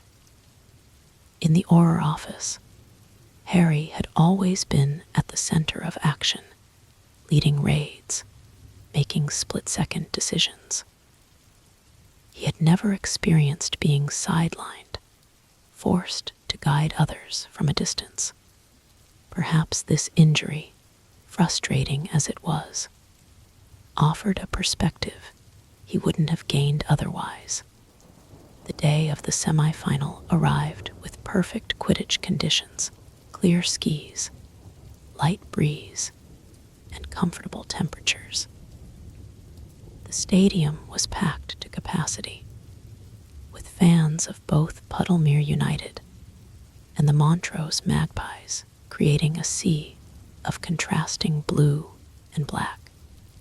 Harry sat in the team box with the other reserves and coaching staff, his shoulder still bandaged beneath his Puddlemere robes. The medical restrictions had been clear. No flying for at least another week, regardless of how good he might feel on any given day. Nervous? Oliver asked, taking the seat beside him as the teams prepared to enter the pitch. For myself, no. For the team, absolutely. Oliver nodded, understanding. It's harder watching than playing. No control over the outcome. The crowd roared as the teams flew onto the pitch. Thea, looking small but determined in the seeker position that had been Harry's for the past months. Across from her, the Montrose Seeker, a veteran player known for his aggressive style, seemed supremely confident, and with Potter SIDLINED by injury. PUDDLEMR turns 2 reserve Seeker THEA Blackwood in this crucial semifinal. The announcer's voice boomed. Can the UNDRDOGS overcome the odds without their Star Seeker? Harry winced at the framing, which placed tremendous pressure on Thea. From their training sessions, he knew she was already nervous about the responsibility of replacing him in such an important match. The whistle blew, and the match began at the frenetic pace typical of playoff Quidditch. Montrose immediately implemented an aggressive offense, their chasers executing complex formations that challenged Puddlemere's defense. They're targeting Clara, Harry observed as a Montrose beater sent a bludger directly at Puddlemere's lead chaser for the 3rd time in 10 minutes. Trying to neutralize our strongest scorer, Oliver nodded grimly. We anticipated that. She knows to expect it. The strategy was effective nonetheless. Without Clara able to operate at full capacity, Puddlemere's scoring slowed, allowing Montrose to build a lead. By the 1-hour mark, the score stood at 70-30 in Montrose's favor. Thea, meanwhile, was executing the search pattern they had practiced, maintaining high altitude to survey the pitch while keeping the opposing seeker in her peripheral vision. Harry watched with approval as she avoided an obvious feint by the Montrose seeker, saving her energy for genuine snitch sightings. She's doing well, Harry remarked, staying disciplined, not getting drawn into his games. But as the match progressed, and Montrose's lead widened to 140, the pressure on Thea visibly increased. She began abandoning their planned search patterns, making increasingly desperate sweeps of the pitch in hopes of spotting the snitch and salvaging the match. "She's panicking," Harry said, tension evident in his voice. "Exactly what we talked about avoiding." Oliver signaled for a timeout, and the Puddlemere team gathered at their end of the pitch. From the team box, Harry could see Oliver speaking intently to Thea, who nodded repeatedly, her expression a mixture of frustration and determination. When play resumed, Thea seemed to have regained her composure, returning to the methodical search approach they had practiced. But the damage from Montrose's early offensive was proving difficult to overcome. By the 2-hour mark, they led 140-60, placing Puddlemere in a precarious position. "Even if Thea catches the snitch now, we'd only tie," Harry noted grimly. "We need at least one more goal before a capture would win it." As if responding to this mathematical reality, Puddlemere's chasers mounted a renewed offensive effort. Clara, despite being heavily marked by the Montrose beaters, managed to score twice in quick succession, narrowing the gap to 140-80. Then came the moment they had been waiting for, a genuine snitch sighting near the Puddlemere goalposts. Thea spotted it first, her position higher than the Montrose Seeker, giving her a better angle. She dove with precision, building speed as she approached. The Montrose Seeker, realizing what was happening, turned sharply to intercept.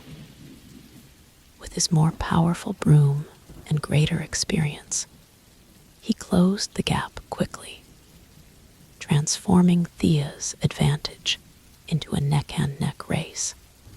From the team box, Harry could only watch, his hands gripping the rail so tightly his knuckles turned white.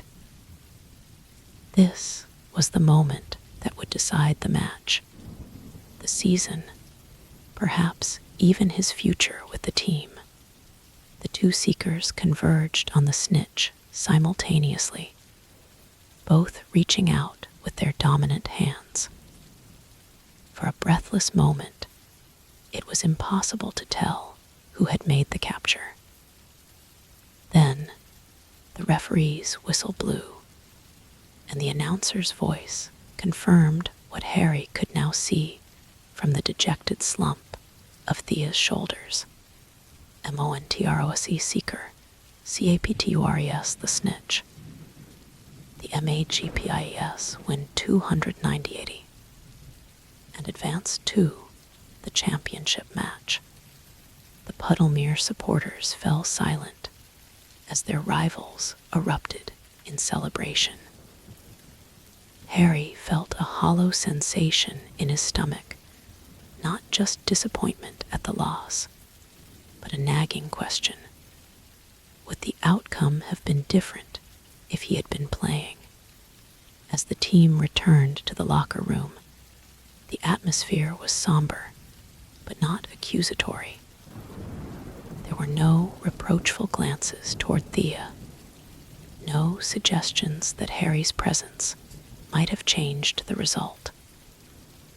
They had lost as a team, and they would process the defeat the same way. "I'm sorry," Thea said quietly when she approached Harry. "I tried to implement everything we worked on, but when it mattered most, you did everything right," Harry assured her. The timing of the snitch appearance favored him another few seconds, and you would have had it first." She attempted a smile that didn't quite reach her eyes. "Thanks for saying that. But we both know you would have approached it differently. Probably would have taken a more aggressive angle from the start." Harry couldn't honestly deny it.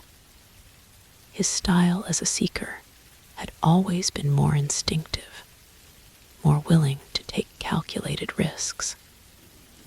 But saying so wouldn't help Thea now. The mark of a professional is learning from every match, win or lose, he said instead. "You gained valuable playoff experience today that will serve you well next season."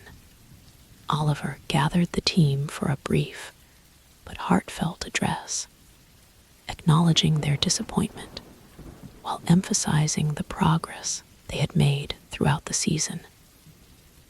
"This isn't the end of our journey," he concluded. "It's a step in our development as a team. Next season, we'll return stronger for this experience." As the players dispersed, Oliver pulled Harry aside. "A word in my office." Once they were seated, Oliver didn't waste time on pleasantries. Sharp's latest medical evaluation came in yesterday. He's been cleared to return to full training next week, ahead of schedule. Harry nodded, not surprised by the news. "So my services won't be needed next season." "That's not what I said." Oliver slid a folder across his desk. "This is a contract offer from management. 1 year with an option for a second. They want you to stay on as our second seeker, with the understanding that you and Sharp would compete for the starting position." The offer was unexpected. Harry had assumed his time with Puddlemere would conclude once Sharp was ready to return, particularly after the semi-final loss had ended their championship hopes. "Why?" he asked bluntly. "I've been out of action for the most important match of the season. The team investment in me hasn't paid off, hasn't it?" Oliver challenged. "Ticket sales are up 40% since you joined. Merchandise revenue has doubled. And more importantly, you've proven yourself as a legitimate professional talent, not just a famous name on a roster. But with Sharp returning, competition improves everyone," Oliver interrupted. "Having 2 seekers of your caliber pushes both of you to excel. Plus, injuries happen, as you've now experienced firsthand. Depth at key positions is essential for sustained success." Harry glanced at the contract details.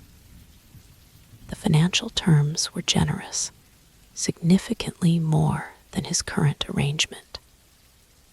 But money had never been his primary motivation. "I need time to think about it," he said finally. "This injury has given me a lot to consider." Oliver nodded understanding. "Of course, but don't let today's loss cloud your judgment. Setbacks are part of any professional career, Quidditch or otherwise." As Harry left the stadium that evening, he found Ginny waiting for him in the now empty concourse. Her expression told him she already knew the result, likely having watched from the family section. "Tough loss," she said simply, falling into step beside him. Yeah, Harry wasn't in the mood for detailed analysis. "Oliver offered me a contract for next season. As second seeker, competing with Sharp for the starting position. Ginny raised her eyebrows. That's significant. Most teams wouldn't carry 2 top-tier seekers. Most teams don't have the Harry Potter publicity factor to consider, Harry pointed out, unable to keep a hint of bitterness from his voice. Is that what you think this is about? Ginny stopped walking, forcing him to turn and face her. Just publicity, isn't it? At least partly. Maybe initially, she conceded. But you've proven your worth on the pitch. The team wouldn't offer you a competitive contract just for your name, not in this league. There's too much money at stake to waste roster spots on publicity stunts. Her words made sense, but Harry's emotions were still raw from the loss. The fact remained that his injury had coincided with the end of Puddlemere's championship hopes. Was that merely unfortunate timing, or a sign that this particular path wasn't meant for him? I just need some time to process everything, he said. The loss, the injury, this new offer. Ginny took his hand. Of course, but remember something important. In Quidditch, unlike much of your life, failure doesn't mean someone dies or darkness triumphs. It just means you try again next season. The simplicity of her statement struck Harry with unexpected force. Throughout his life, the stakes of his failures had always been catastrophic. Voldemort's return, Sirius's death, the fall of the Ministry. Even as an Auror, mistakes could mean innocent lives lost or dangerous criminals escaping justice. But here, in the world of professional Quidditch, failure meant disappointment, not disaster.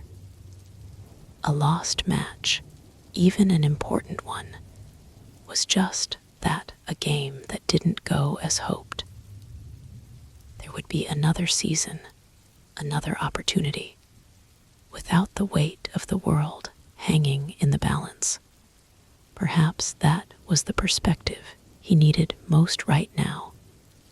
The freedom to fail without catastrophic consequences. To experience setbacks without them defining his worth. Let's go home, he said finally. I've got a lot to think about. As they walked toward the apparition point, Harry's shoulder throbbed, a physical reminder of his current limitations. Yet, oddly, the pain brought clarity rather than frustration. This injury, this failure to be present when his team needed him most, was not the end of his story, either as a Quidditch player or as a person. It was simply part of the journey, a challenge to overcome, a lesson to absorb. And for perhaps the first time in his life, Harry felt the freedom to fail without the accompanying weight of guilt or world-changing consequences. That realization, more than anything else, convinced him that despite today's loss, he was exactly where he needed to be. Chapter 9, Growing Fame. Mr. Potter, over here. Harry, look this way. Potter, is it true you've signed a full contract with Puddlemere?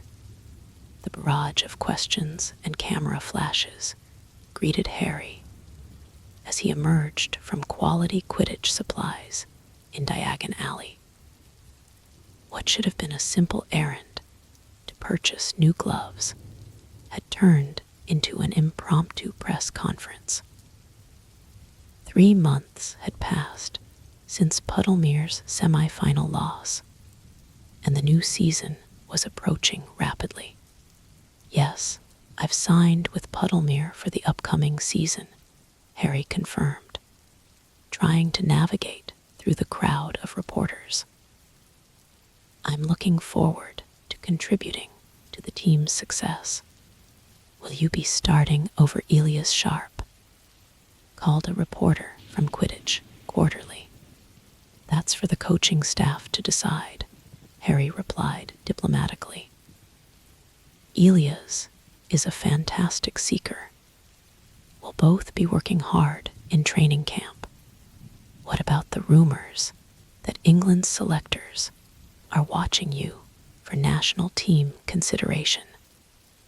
Shouted someone from the back. Harry hesitated. The question touched on speculation that had been circulating since his recovery from injury. I'm focused entirely on club performance right now, he said finally.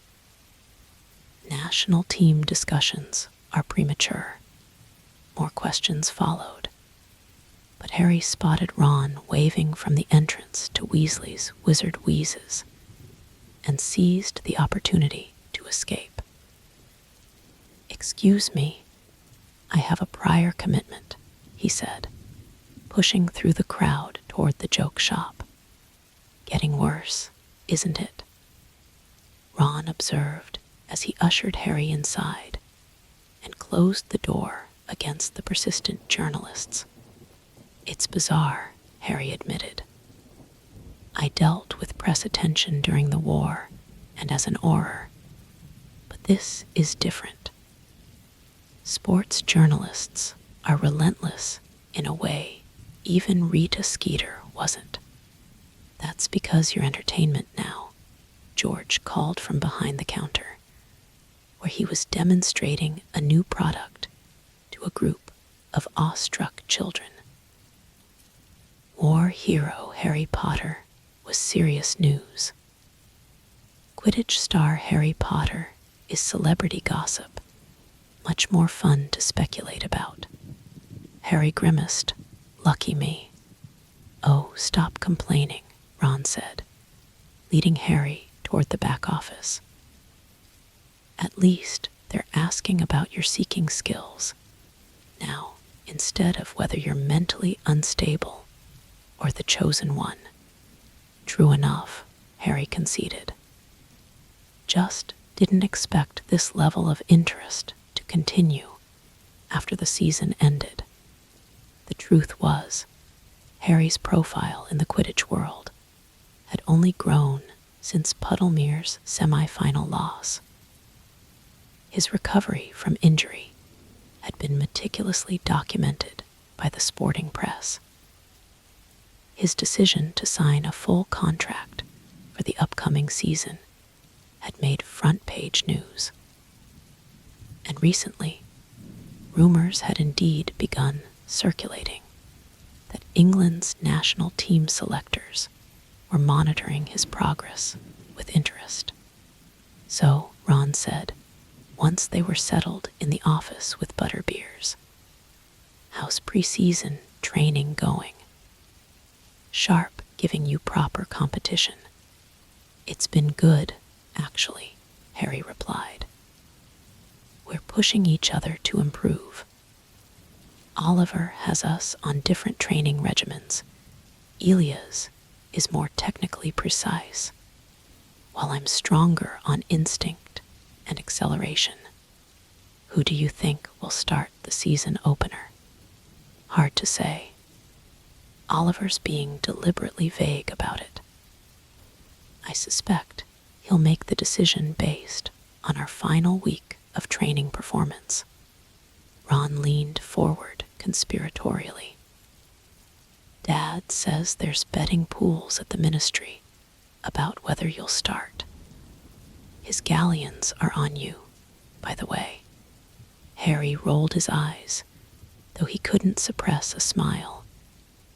Great, more pressure. Speaking of pressure, Ron said, his tone becoming more serious.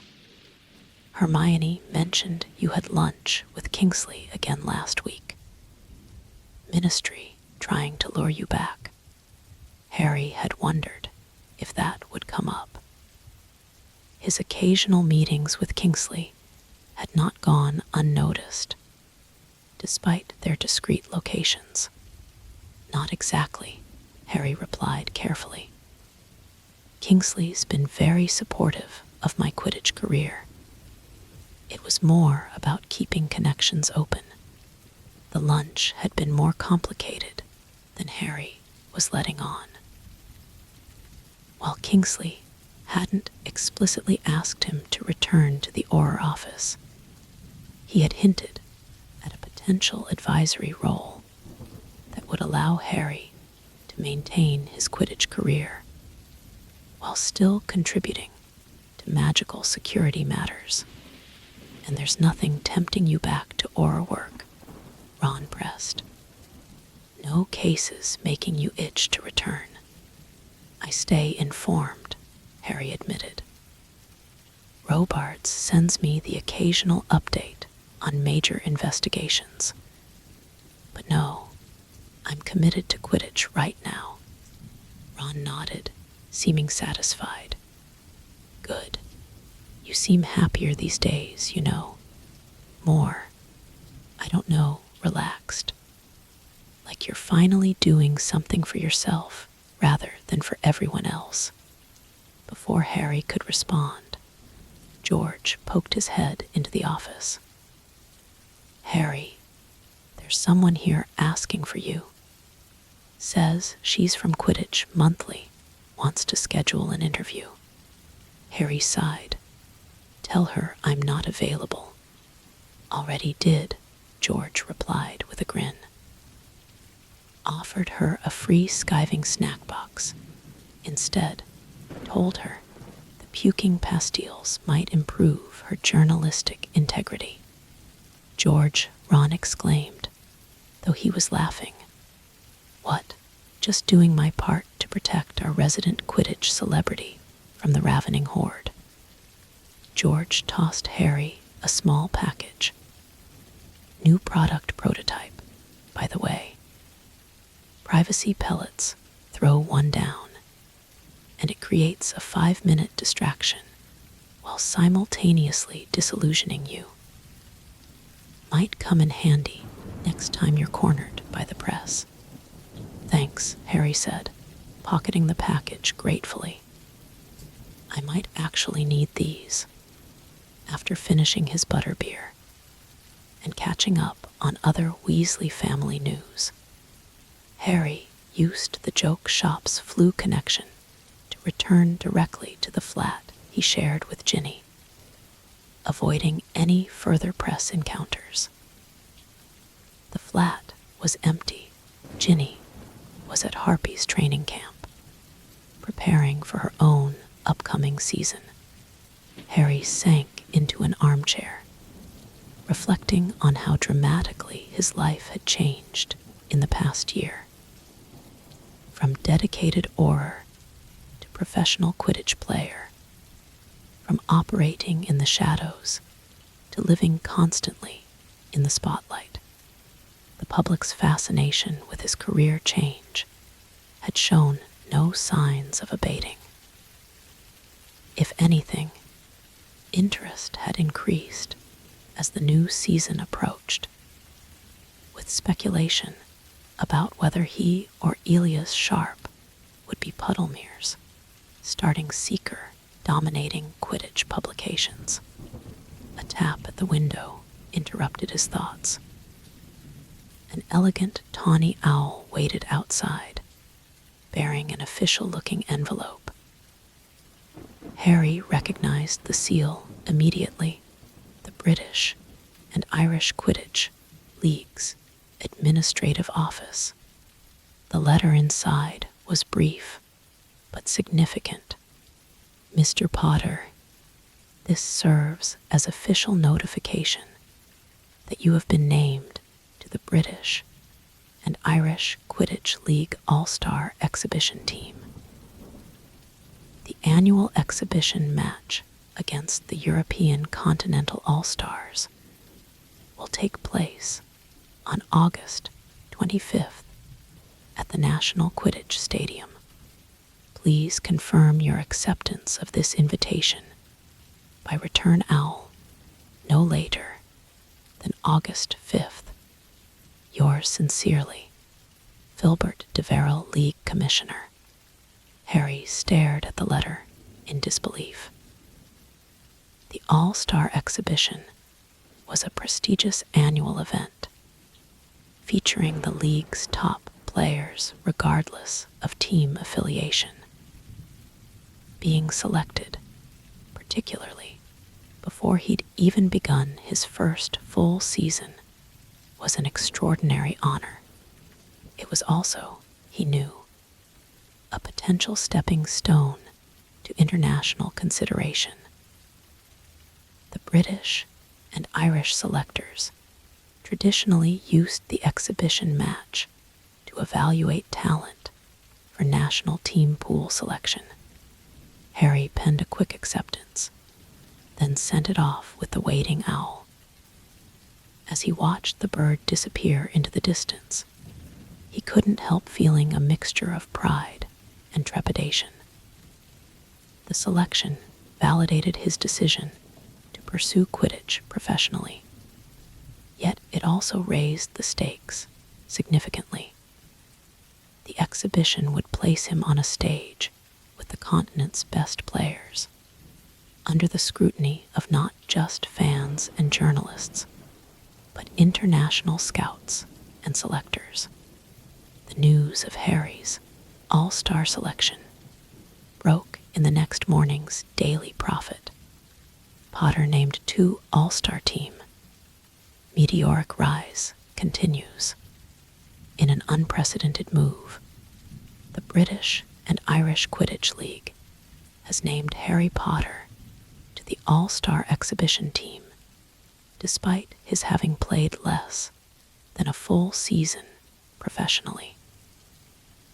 League Commissioner Filbert de Veril defended the selection, citing Potter's exceptional impact during his abbreviated first season and unique qualities that transcend traditional evaluation metrics. The selection has drawn mixed reactions from the Quidditch community.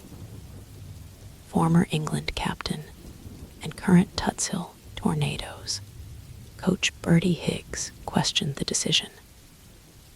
While Potter has shown promise, this selection seems premature.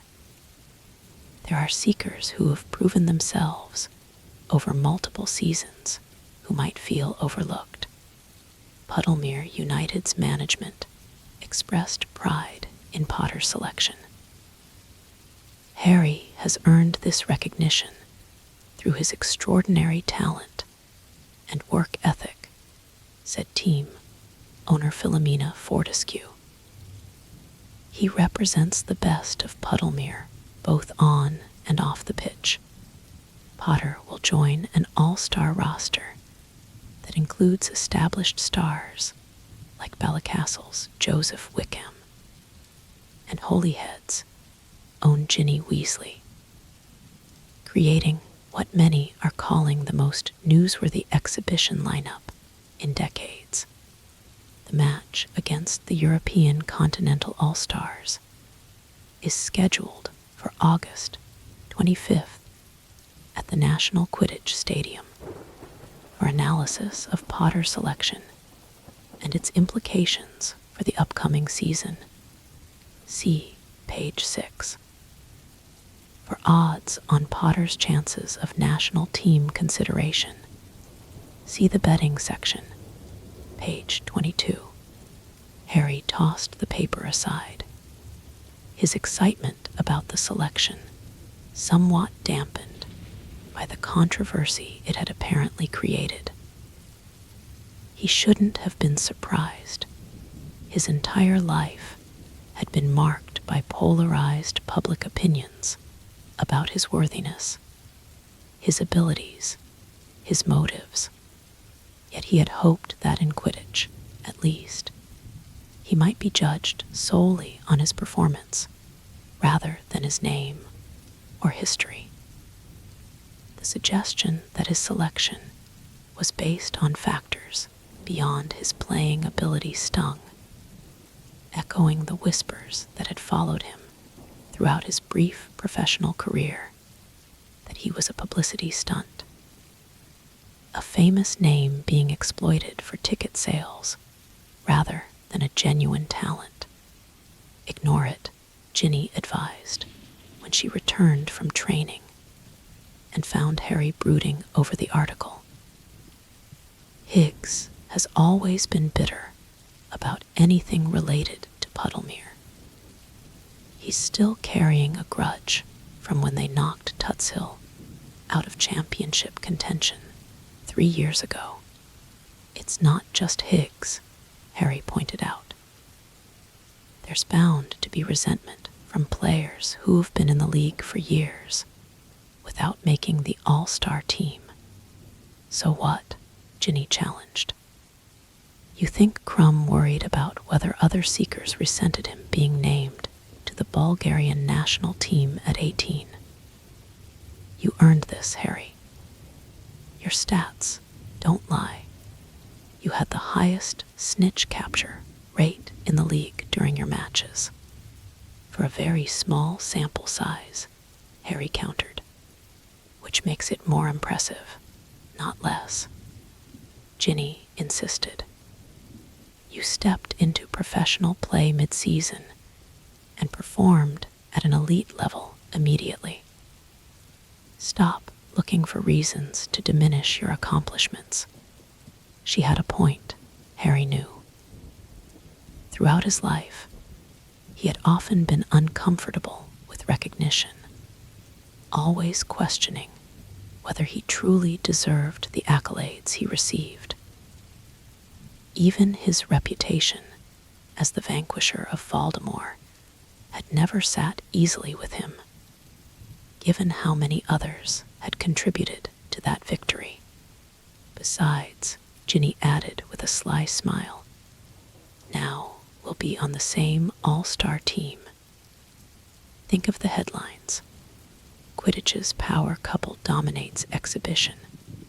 That drew a reluctant smile from Harry.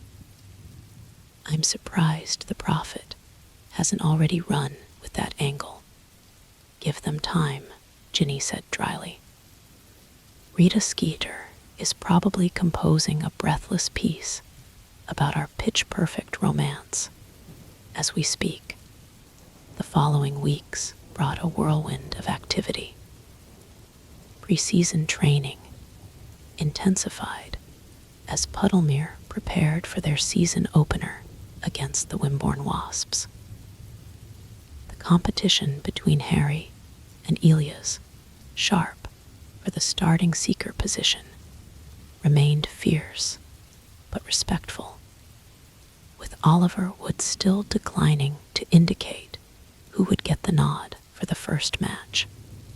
Meanwhile, preparations for the All-Star exhibition added another layer of complexity to Harry's schedule. Weekly strategy sessions with the exhibition team coach, former England manager Daphne Winfield, required travel to the National Stadium on his one day off from Puddlemere training. The media attention continued to intensify. Harry could scarcely visit Diagon Alley without being accosted by reporters or fans seeking autographs. Quidditch publications featured regular analyses of his flying style, predictions about his performance in the exhibition, and speculation about his national team prospects. You need professional management, Oliver advised during a private meeting in his office. Most players at your profile level have agents handling their press engagements, endorsement offers, and public appearances.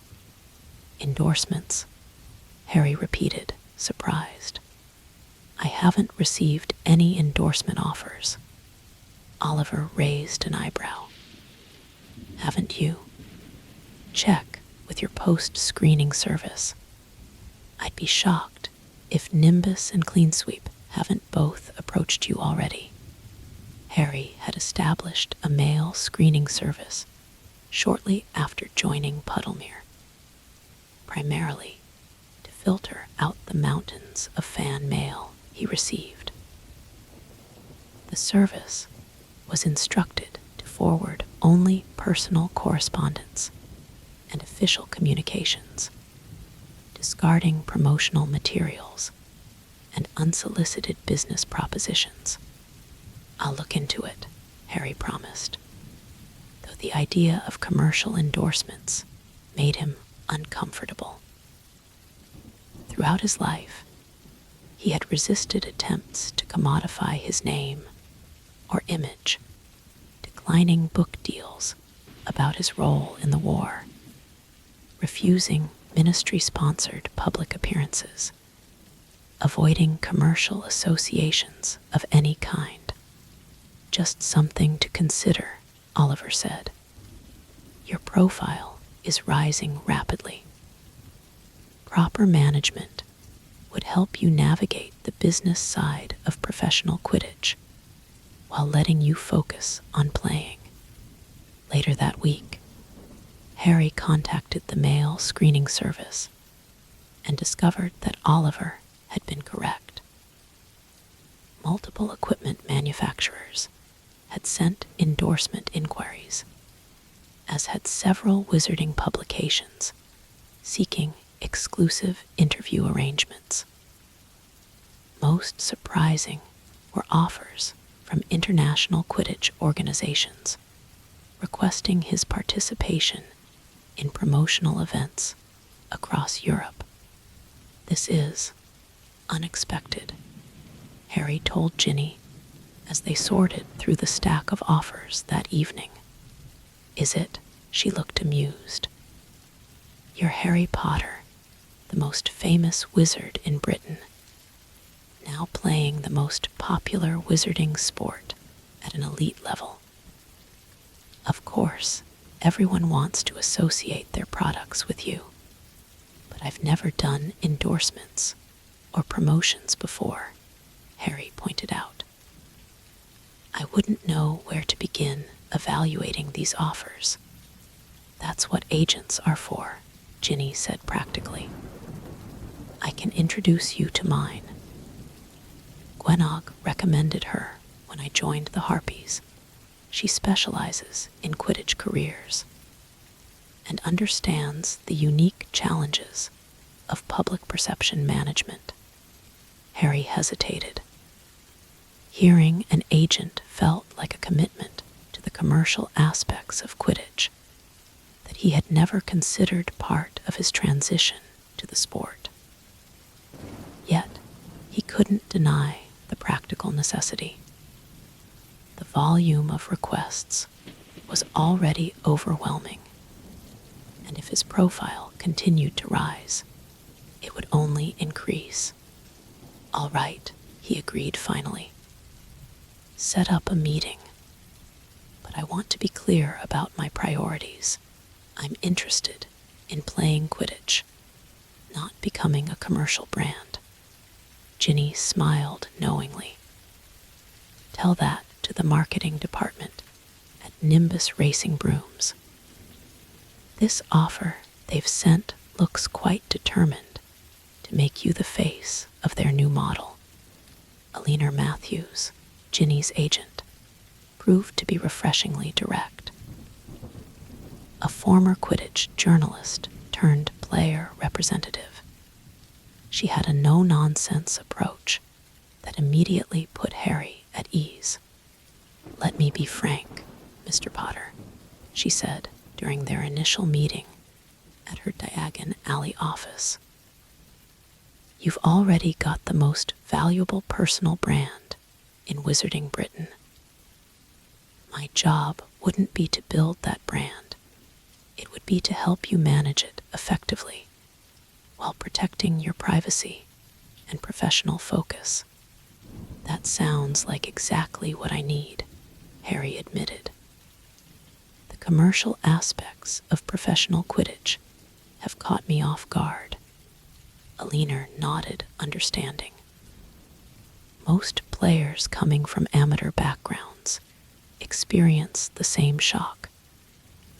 The difference is, they haven't spent their lives in the public eye as you have. Your challenge is unique. They spent the next hour discussing Harry's priorities and boundaries.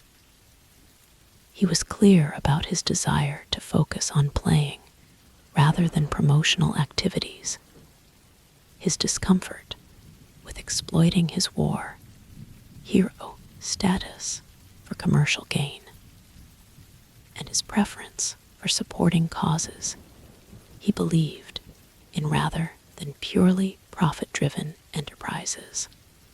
I can work with these parameters, Alina assured him. We'll be selective about endorsements, focusing on quality equipment partnerships that enhance your professional reputation rather than dilute it. And we'll structure your media engagements to maximize control while minimizing intrusion. By the end of the meeting, Harry had signed a representation agreement, feeling oddly relieved to have an expert handling the business aspects of his increasingly complex career. Alina's impact was immediate. Within days, she had negotiated an exclusive equipment partnership with Nimbus that provided Harry with custom-designed racing brooms while requiring only limited promotional appearances.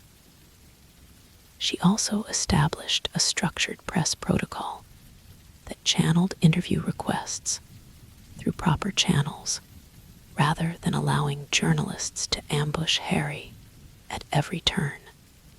Most importantly, she created buffer space around Harry's training and match preparation, ensuring that commercial obligations never interfered with his primary focus as a player.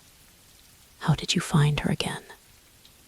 Harry asked Ginny after Alina successfully rescheduled a particularly intrusive photo shoot that had been arranged without consulting Harry's training calendar. Gwenog's recommendation, Ginny replied. All the top harpies use her. She understands that for serious players, the game comes first and the business aspects second, with Alina managing the commercial demands. Harry was able to focus more fully on preparation for both the upcoming season and the All-Star exhibition. His performance in training improved noticeably. The reduced external pressure allowing him to refine the technical aspects of his seeking that had sometimes been overshadowed by his natural instincts. You're flying differently, Oliver observed during a post-training analysis session. More deliberate, less reactive. The technical work with Elias seems to be influencing your style. It was true. Training alongside Elias Sharp, who was known for his textbook-perfect technique, had encouraged Harry to incorporate more precision into his naturally aggressive approach.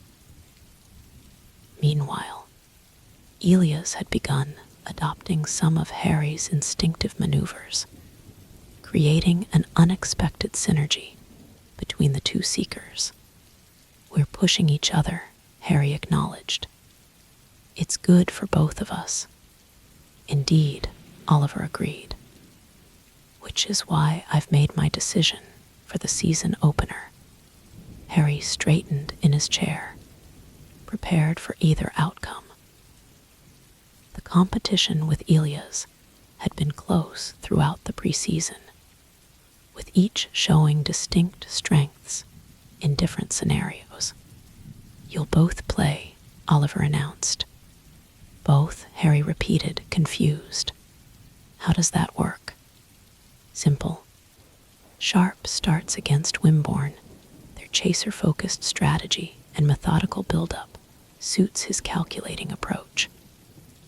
You start the following match against Ballycastle, whose aggressive style and unpredictable tactics align better with your instinctive play. Oliver leaned forward. I'm establishing a rotation based on matchups rather than a fixed hierarchy. It's unconventional, but it maximizes our tactical flexibility. The approach made sense strategically, though Harry knew it would generate considerable media speculation. The unprecedented Seeker rotation would be portrayed as everything from innovative tactical brilliance to a failure to make a definitive choice between two valuable assets. I'm fine with it if Elias is, Harry said, after considering the proposal. He is, Oliver confirmed. We discussed it this morning. He sees the competitive advantage it creates for the team. As Harry left Oliver's office, he found himself genuinely pleased with the arrangement. The rotation would allow both him and Elias to contribute their unique strengths while continuing to develop their skills. It also removed the potentially divisive narrative of one seeker winning the starting position over the other. Yet he couldn't help wondering how the press would react, particularly given the attention already focused on his career. The story would undoubtedly dominate Quidditch coverage for days, generating endless analysis and speculation. Harry didn't have to wait long to find out. The next morning's Daily Prophet carried the headline, Revolutionary Rotation. PUDDLEMERE breaks tradition with two-seeker system in an unprecedented tactical innovation. Puddlemere United has announced plans to alternate Harry Potter and Elias Sharp as Seeker based on match-specific strategic considerations. The revolutionary approach challenges centuries of Quidditch tradition, in which teams have always designated a single primary seeker, except in cases of injury. We're fortunate to have two elite seekers with complementary strengths, explained head coach Oliver Wood. This rotation allows us to deploy each against the opponents they're best suited to counter. The announcement has sent shockwaves through the Quidditch community. Tactical analysts are divided, with some praising the innovation, while others question whether the approach will disrupt team chemistry and player development. It's certainly creative, noted former England captain Josephine Wright. But seeking has always been about consistency and rhythm. Rotating match to match could prevent either player from establishing the flow that elite seeking requires. The decision adds another layer of intrigue to Potter's already closely watched career trajectory. How the rotation impacts his all-star exhibition performance and potential national team consideration remains to be seen. For complete analysis of Puddlemere's tactical revolution, see page 8. For player reactions from around the league, see page 9. Revolutionary rotation, Harry read aloud to Ginny over breakfast. Bit dramatic, isn't it? It's just common sense to match players to opponents, In Quidditch, common sense often is revolutionary, Ginny replied, scanning the article. Teams get locked into traditional approaches. Seekers especially. There's always been this mystique about them being special, separate, almost above tactical considerations. Speaking from experience, Harry teased. Please, I'm a chaser.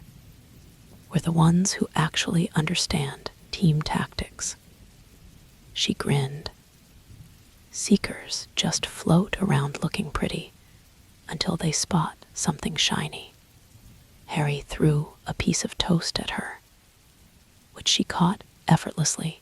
Chaser reflexes never truly disappeared.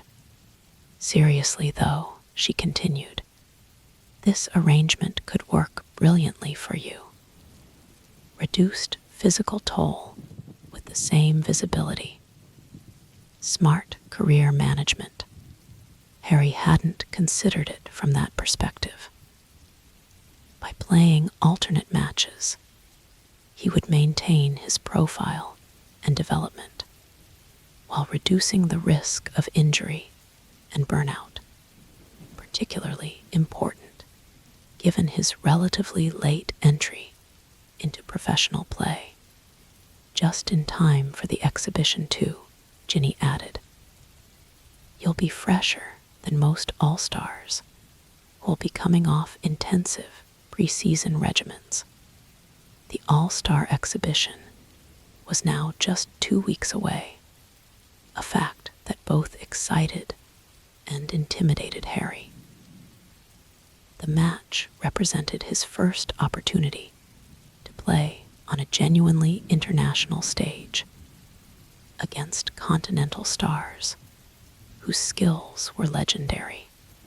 As the date approached, media attention intensified further. The Prophet ran daily features on each British and Irish All-Star, with Harry's profile naturally receiving the most extensive coverage. Quidditch Monthly published a special issue dedicated to the exhibition, including detailed tactical analyses of the matchups at each position. Most concerning to Harry was the increasing speculation about national team implications.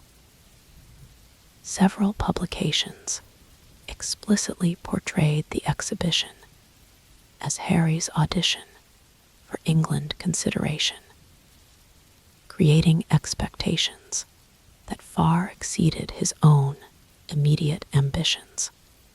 You need to address this directly, Auror advised during their weekly management meeting. The narrative is spiraling beyond reasonable boundaries. How do I do that without seeming ungrateful or unambitious? Harry asked. By being honest about your approach, she replied. One carefully selected interview where you clearly articulate your focus on the present, Puddlemere, the exhibition, while acknowledging international play as a potential future aspiration, not an immediate expectation. The strategy made sense. Auror arranged an exclusive interview with Quidditch Quarterly, a respected publication known for substantive coverage rather than sensationalism. The interview, conducted at Puddlemere's training facility, gave Harry the opportunity to contextualize his career trajectory in his own words. My focus right now is entirely on contributing to Puddlemere's success and performing well in the All-Star exhibition, he explained when asked about national team speculation. International consideration is flattering to discuss, but premature.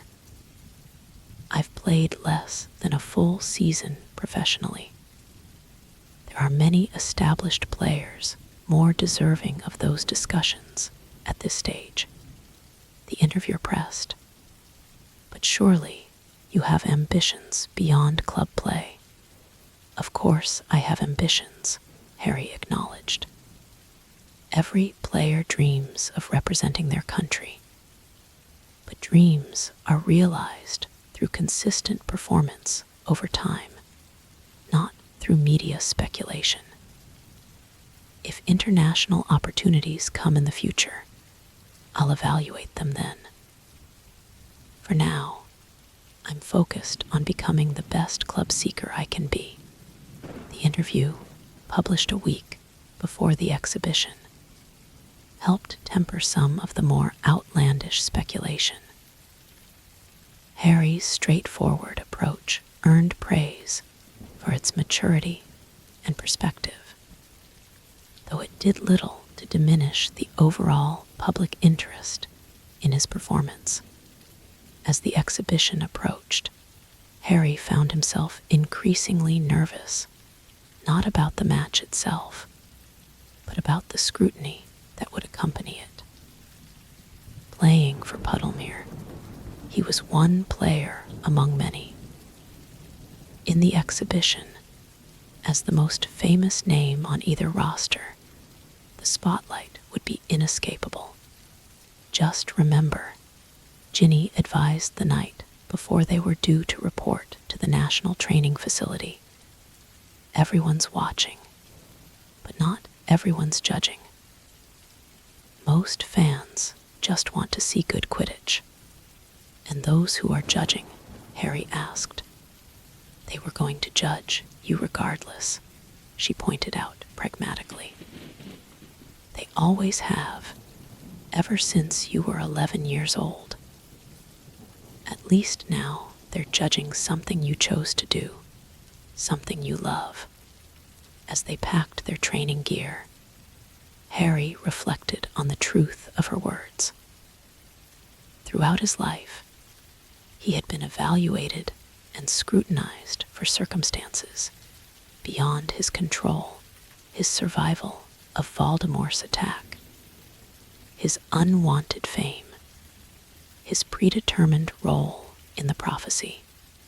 Now, for the first time, the judgment centered on something he had freely chosen, a path he had selected for himself rather than one thrust upon him. Whatever the outcome of the exhibition, that distinction represented a victory in itself, the freedom to be judged on his own terms, for his own choices. With that realization providing unexpected calm, Harry finished packing, ready to face whatever the all-star exhibition might bring.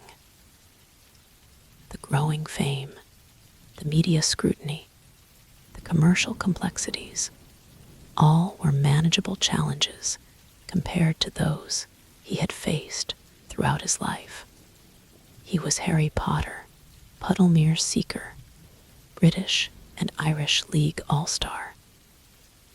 And for once, those identities belonged entirely to him, not to prophecy or fate or others' expectations. Chapter 10, Rivalry. The British and Irish All-Star Exhibition against the European Continental All-Stars proved to be everything Harry had anticipated and more. The match lasted nearly 5 hours, with the lead changing hands multiple times, as the elite players demonstrated the skills that had earned them their selections.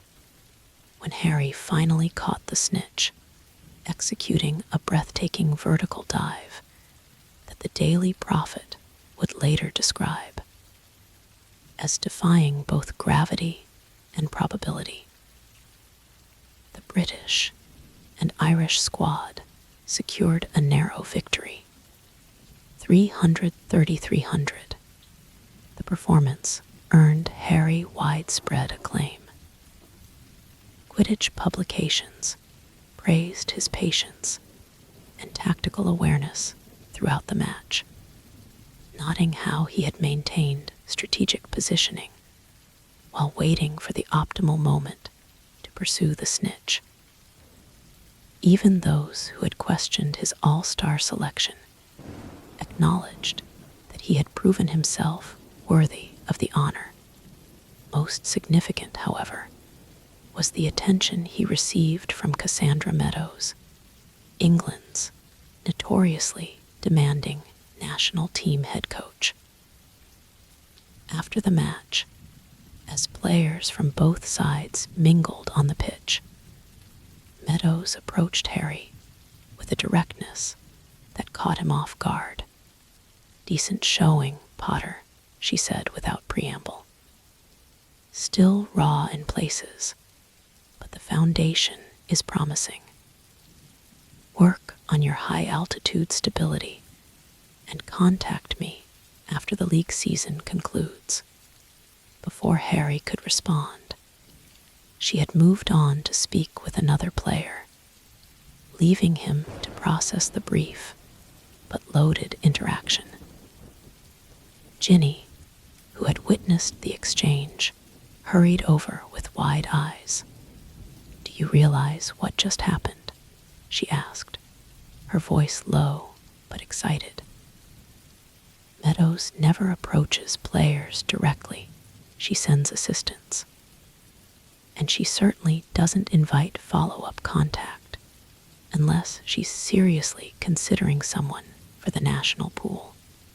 "She mentioned my high-altitude stability," Harry noted, still processing the critique. "She's right. I do drift slightly in sustained high positioning." Ginny rolled her eyes. "That's what you took from this, Harry. Meadows essentially just shortlisted you for national team consideration. That's unprecedented for someone with your limited professional experience." The implications gradually sank in as they joined their teammates for the post-match celebration. England's next major international tournament was just over a year away, the European Championships, a prestigious competition second only to the World Cup in importance. If Meadows was genuinely considering Harry for the national pool, it represented a potential acceleration of his career trajectory, far beyond what he had imagined. When he first agreed to substitute for Elias Sharp at Puddlemere, news of Meadows' interaction with Harry spread quickly throughout the Quidditch community.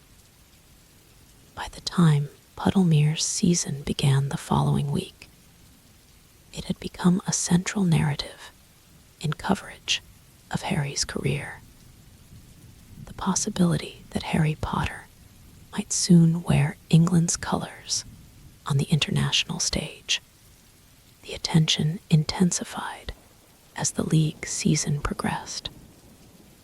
Harry and Elias alternated starts as planned, with each performing brilliantly in their assigned matches. The rotation strategy proved remarkably effective, with Puddlemere winning their first 6 games and establishing themselves as early title favorites.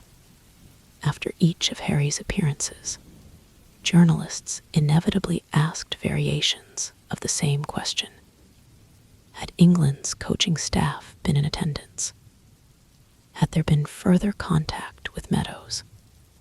What were his thoughts on potentially representing his country? Harry maintained the measured approach Aliner had advised, acknowledging the honor of consideration while emphasizing his focus on club performance.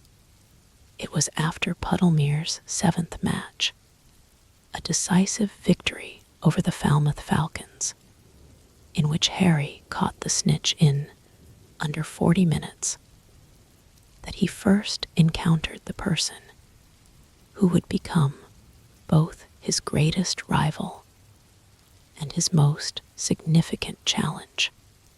Harry was completing his post-match cool-down exercises when a tall, athletically built man with sharp features and impeccably styled dark hair approached him. Though they had never met, Harry recognized him immediately from countless magazine covers and match broadcasts. Sebastian Frost, Seeker for the Montrose Magpies and England's current starting seeker.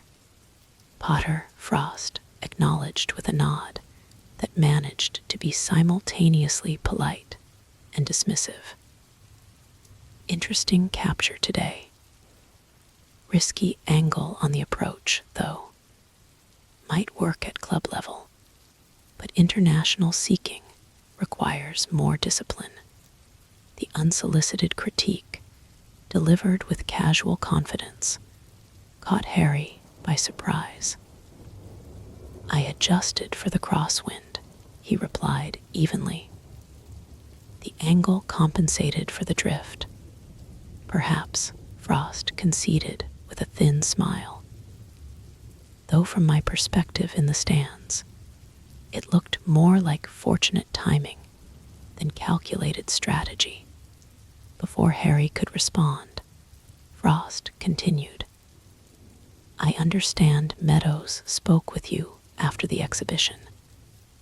A courtesy conversation, I'm sure. She does make efforts to encourage developing talent. The implication was clear that Harry was merely a prospect being encouraged, not a serious contender for Frost's position. Harry might have been more irritated if the assessment wasn't partially accurate. Frost was, after all, England's established seeker, with years of international experience. Meadows knows what she's looking for, Harry replied diplomatically. I'm focused on my club performance. Wise approach, Frost said, his tone suggesting anything but admiration.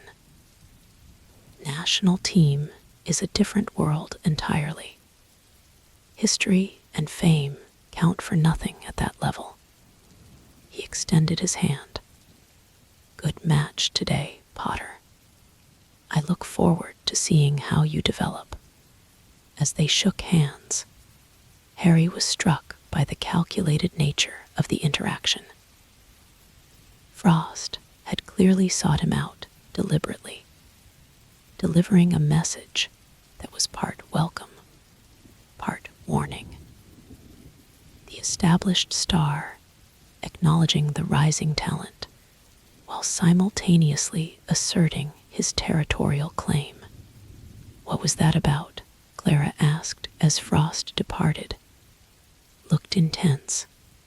Just a friendly chat between seekers, Harry replied, though there had been nothing particularly friendly about the exchange. Friendly with Frost, Clara snorted. The man doesn't do friendly. He does strategic. Every interaction is calculated for maximum advantage. As Harry learned over the following weeks, Clara's assessment was accurate. Sebastian Frost was as deliberate off the pitch as he was on it. A 3-time league champion with Montrose and England's starting seeker for the past 5 years, Frost had built his career on technical perfection, meticulous preparation, and relentless competitiveness. Unlike Harry, who had fallen into Quidditch somewhat accidentally after establishing himself in another career, Frost had dedicated his life to the sport from childhood. The son of a former professional beater, he had been groomed for Quidditch stardom from an early age. attending elite flying academies and specialized training programs before being signed by Montrose directly out of Hogwarts. "He's brilliant, but cold," Ginny explained when Harry mentioned the encounter. As a long-time league player, she had more history with Frost than Harry did. Everything is calculated, from his training regimen to his media engagements. Even his rivalries are carefully curated for maximum promotional value. So his approach to me was what sizing up a potential threat? Harry asked. "More like establishing dominance early," Ginny replied. "Frost doesn't leave anything to chance. If he sees you as a possible challenger for the England Seeker position, he'll want to set the psychological dynamics from the beginning." The theory made sense. As England's established Seeker, Frost had the most to lose from Harry's rapid ascent. If Meadows was genuinely considering Harry for the national pool, it potentially threatened Frost's unchallenged primacy, a position he had enjoyed for half a decade. Over the following months, as Puddlemere continued their successful campaign, and Harry's profile grew accordingly, Frost's presence became an increasingly common factor in Harry's professional life. Though their clubs faced each other only twice during the regular season, Frost seemed to materialize at Harry's matches with surprising frequency, offering journalists quotes that were superficially complimentary while subtly highlighting Harry's inexperience or technical limitations. Potter shows natural talent, of course, Frost told Quidditch Monthly after observing Harry's performance against Ballycastle. Though his unorthodox techniques might struggle against the structured defensive systems common in international play, it's quite different from the relatively straightforward British League matches. Such comments, coming from England's established Seeker, carried weight with both the media and Quidditch analysts. They created a narrative that, while acknowledging Harry's abilities, consistently emphasized his supposed unreadiness for international competition. "He's undermining you systematically," Alina observed during one of their management meetings. Not enough to seem petty, but sufficient to shape perception. "It's quite skillfully done. Should I respond?" Harry asked.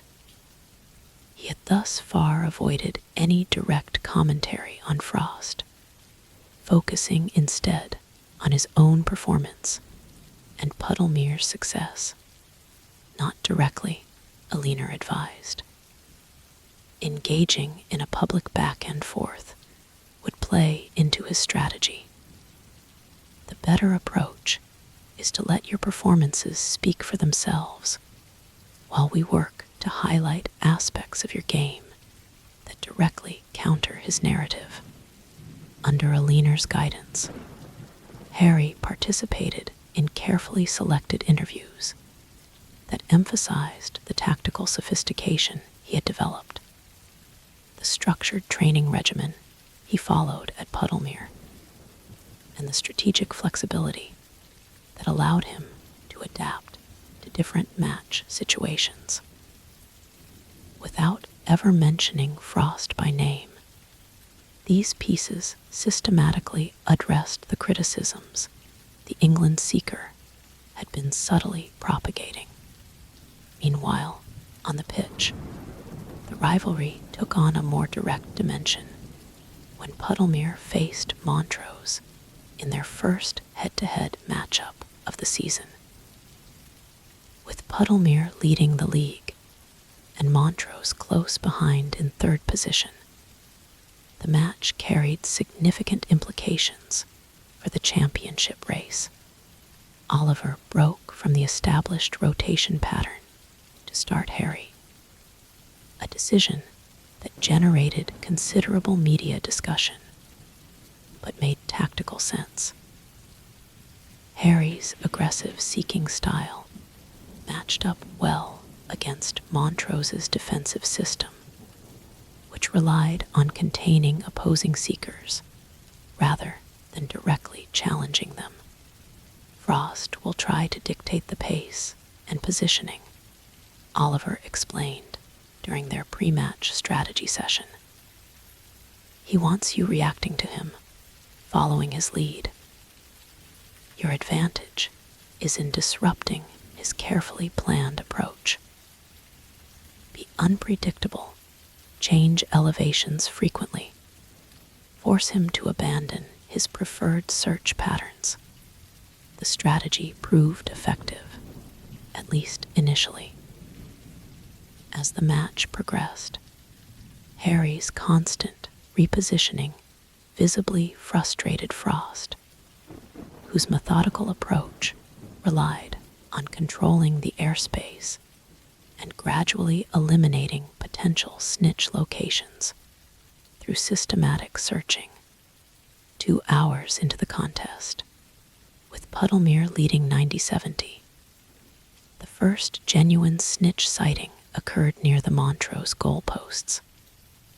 Harry, who had been executing a higher search pattern than usual, spotted it first and immediately dove. Frost, positioned lower, but with a more direct approach angle, reacted with remarkable speed. The two seekers converged on the snitch from different trajectories, each pushing their brooms to maximum acceleration. For a heart-stopping moment, it appeared they would collide, then the snitch darted sideways. Harry, slightly closer, but at a more difficult angle, attempted a sharp turn that momentarily destabilized his flight path.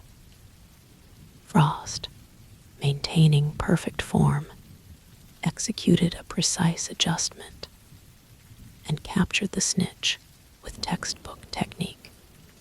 Frost, CATCHES, the snitch. MONTROSE, wins 220-90.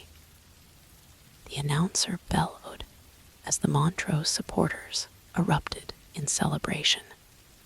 As they descended to the pitch, Frost pulled alongside Harry. "Good effort, Potter," he said, his voice carrying just enough sincerity to appear sporting to any observers. "Your aggressive approach has its merits, but precision ultimately prevails at the highest levels. Something to consider as you develop. The defeat stung, not just because of the loss itself, but because it validated Frost's narrative. The media coverage in the following days emphasized how Frost's technical excellence had prevailed over Harry's more instinctive style, with several publications explicitly framing the outcome as a preview of what might happen if the two were to compete for England's seeker position. Frost proves supremacy. England's seeker demonstrates why he remains unchallenged. Read the Daily Prophet's headline. Inside, a detailed analysis broke down the final sequence, highlighting how Frost's perfect technique had allowed him to capitalize on Harry's slight positional error. "It wasn't even a major mistake," Harry said frustratedly, as he and Ginny reviewed the match footage in their flat. "The snitch moved laterally at the exact moment I committed to the turn. Frost had a better angle, that's all." "That's Quidditch," Ginny replied pragmatically. Sometimes the difference between victory and defeat comes down to a fraction of a second or a few inches of positioning. Frost knows that better than most. It's why his approach is so technically precise. He's using this to reinforce his narrative, Harry noted. The experienced technician prevailing over the unpolished natural talent. Of course he is, Ginny agreed. But one match doesn't define a rivalry. You'll face him again in league play, possibly in the playoffs, and perhaps even in national team selection if Meadows is serious about considering you. The opportunity for redemption came sooner than expected. 3 weeks after the Montrose defeat, Harry received an official owl bearing the England national team crest, an invitation to a closed evaluation session for potential national pool candidates. The session would take place during the league's mid-season break, with participants selected personally by Meadows and her coaching staff. This is significant, Alina emphasized when Harry shared the invitation during their next meeting. These sessions aren't merely formalities. Meadows uses them to assess players under standardized conditions outside their club environments. Receiving an invitation at this stage places you firmly in contention for the national pool. The invite list, published in Quidditch Quarterly the following day, included 24 players across all positions, among them Sebastian Frost, who, as the incumbent England Seeker, would participate not as a candidate, but as an established member against whom others would be evaluated.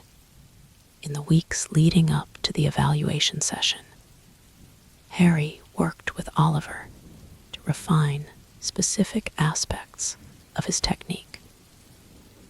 With Puddlemere securely positioned near the top of the league table, they could afford to dedicate additional training time to individual skill development. Meadows will be looking at fundamentals, Oliver explained as they reviewed specialized drills. At the national level, the margins are so thin that technical precision becomes paramount. Your instincts and creativity are your strengths, but they need to be built on a foundation of flawless execution. The training was grueling but productive. Harry focused particularly on the high-altitude stability Meadows had specifically mentioned, developing a more efficient posture that reduced drift during extended hovering periods. He also worked extensively on start-stop transitions, the ability to accelerate explosively from static positions and decelerate precisely when approaching the snitch. When the mid-season break arrived, Harry felt as prepared as possible for the evaluation session. Yet, as he apparated to the National Quidditch Center, where the assessment would take place, he couldn't entirely suppress his nervousness.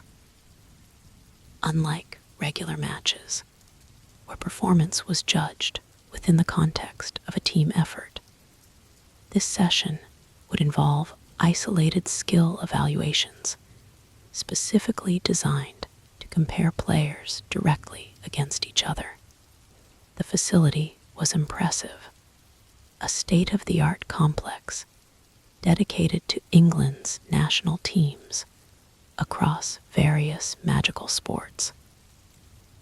The Quidditch training area featured a regulation pitch with enhanced enchantments that could simulate different weather conditions, altitude effects, and crowd noise levels.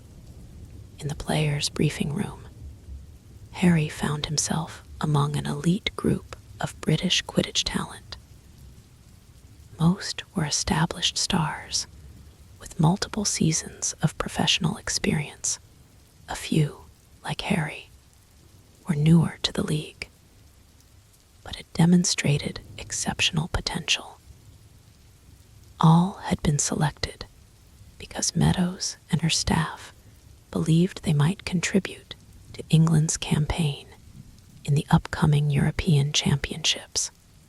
Sebastian Frost was already there when Harry arrived, holding court among a group of players who had previous national team experience. He acknowledged Harry with a brief nod, but otherwise continued his conversation without interruption. "Intimidating, isn't it?" came a voice beside Harry. He turned to find a friendly-faced witch with close-cropped hair, whom he recognized as Sophie Bennett, a chaser for the Tutshill Tornadoes.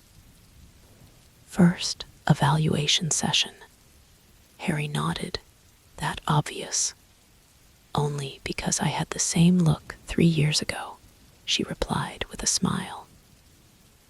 "Word of advice: focus on your own performance metrics, not how you compare to others during the drills. Meadows tracks individual improvement over time more than absolute rankings in any single session." Before Harry could thank her for the insight, Meadows herself entered the room, instantly commanding attention. Tall and athletic despite being in her 50s, the England coach had the bearing of someone accustomed to absolute authority. Her reputation for demanding excellence was legendary in Quidditch circles. "Welcome to mid-season evaluation," she began without preamble. "You're here because you've demonstrated potential value to England's European Championship campaign. These sessions determine whether that potential merits inclusion in our extended training pool." She gestured to the enchanted tactical board behind her, which displayed a complex schedule of position-specific drills and assessments. "We'll begin with standardized evaluations this morning, followed by position-specific tactical workshops this afternoon. Tomorrow will feature simulated match scenarios against varying defensive systems." The schedule was demanding, with seekers facing particularly rigorous assessment given the critical nature of their role in international competition. Harry noted that he and Frost were scheduled for direct comparative drills in the afternoon session, a clear indication that Meadows was specifically evaluating him against the incumbent. As the group dispersed to their initial evaluations, Frost approached Harry directly for the first time since their match. "First national assessment," he observed casually. "Try not to overthink it. These sessions have ended many promising careers before they truly began." The comment, delivered with a thin veneer of helpfulness, was clearly designed to increase Harry's nerves. "I'll keep that in mind," Harry replied evenly. "I'm just here to learn and improve."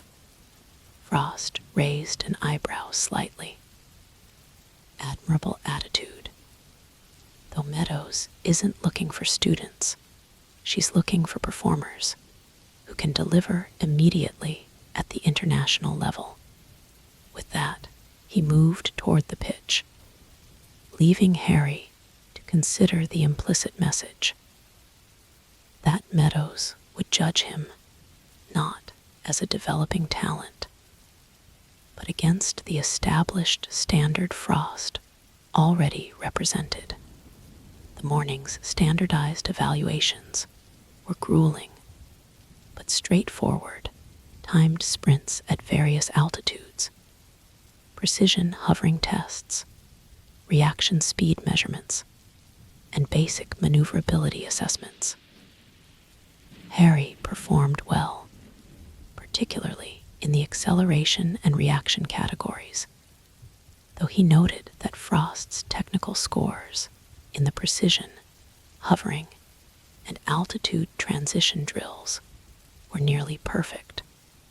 It was during the afternoon's position-specific workshops that the rivalry became most apparent. Meadows had designed a series of seeker-specific challenges that required a combination of speed, technique, and tactical decision-making. Harry and Frost, as the two highest-profile seekers in the session, were repeatedly paired for direct comparison. In the first drill, a complex obstacle course, culminating in a snitch capture under simulated adverse weather conditions, Harry's superior acceleration and intuitive flying gave him a narrow advantage. Frost, however, dominated the second exercise, which tested precision searching and patient positioning. The pattern continued throughout the afternoon, with each excelling in different aspects of seeking. Harry proved stronger in dynamic situations, requiring split-second decisions and creative approaches, while Frost demonstrated superior technique in structured scenarios that rewarded methodical execution. Fascinating contrast. Harry overheard one of Meadows' assistant coaches commenting as they reviewed the assessment metrics. Potter's natural abilities versus Frost's technical perfection. Different paths to similar results. The day concluded with a tactical briefing, during which Meadows reviewed common international strategies and how England's approach might counter them. Throughout the presentation, she occasionally directed specific questions to individual players, testing their understanding of tactical concepts. Potter, she said at one point, how would you counter Bulgaria's high-press defensive system as applied to seeker containment? Harry considered the question carefully.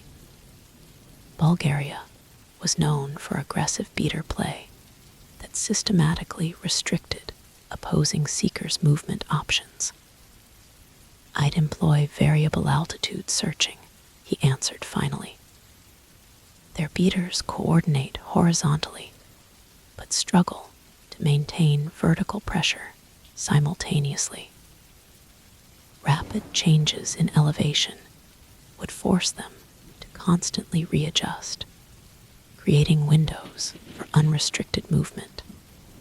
Meadows nodded without comment, but Harry noticed her making a note on her evaluation pad. Later, she asked Frost a similar question about Romania's zone-based system. His answer was technically flawless, but followed conventional thinking, while Harry had proposed a more innovative approach to the Bulgarian scenario.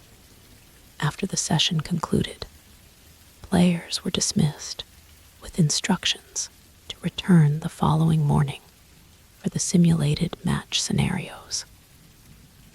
As Harry was gathering his gear, Sophie Bennett approached again. Solid showing today, Potter," she said. "Especially impressive given it's your first evaluation." "Thanks," Harry replied.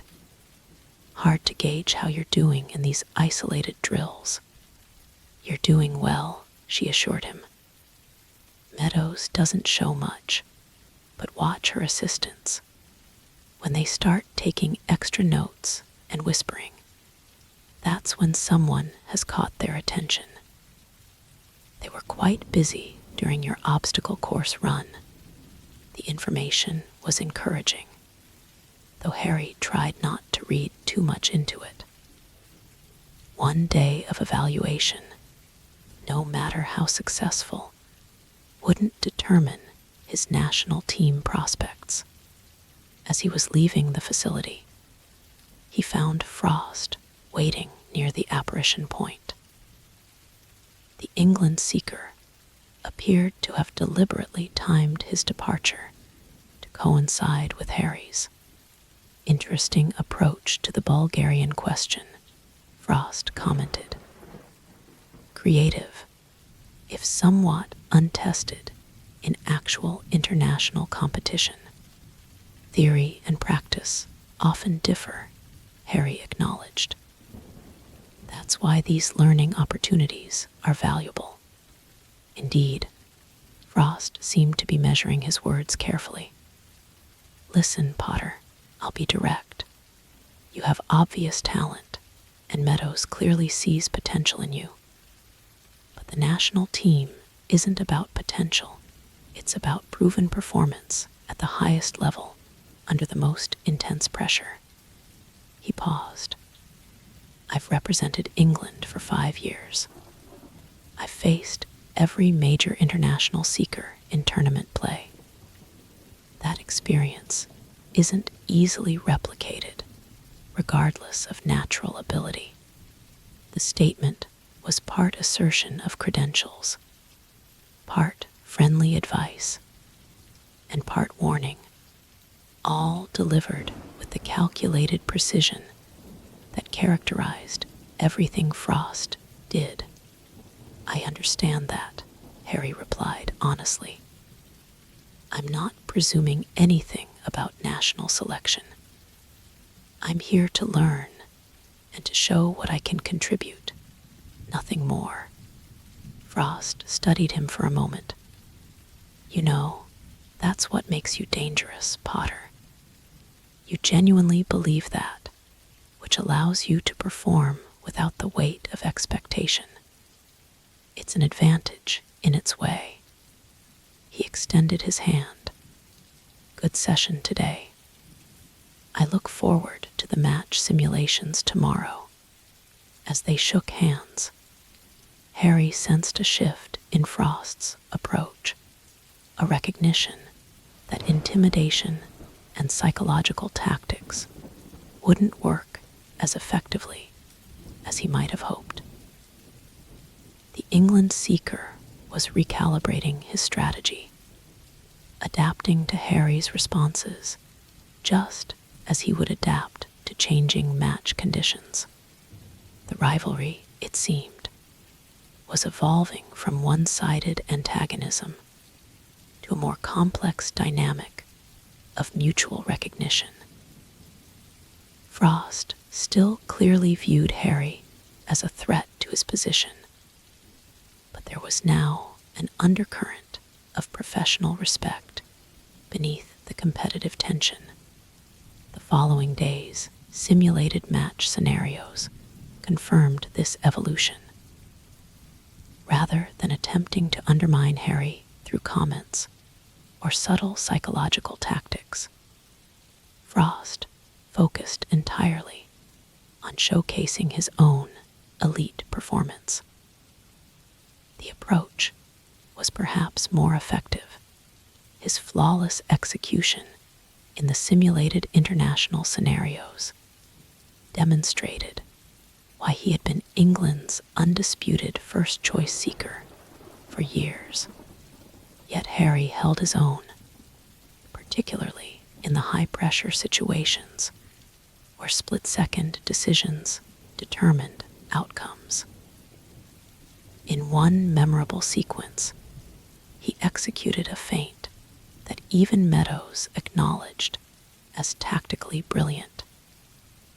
High praise from the notoriously demanding coach. As the evaluation session concluded, Meadows addressed the assembled players one final time. "You've all been assessed against national team standards," she stated bluntly. "Some have met those standards. Others have shown the potential to reach them with further development. Official pool selections will be announced after the league season concludes, but each of you will receive individual feedback within the week." Harry left the National Quidditch Center with mixed emotions. He had performed well by any objective measure, holding his own against established international talents, and even excelling in certain areas. Yet, Frost's masterful performances had been a powerful reminder of the gulf between club success and international excellence. "How was it?"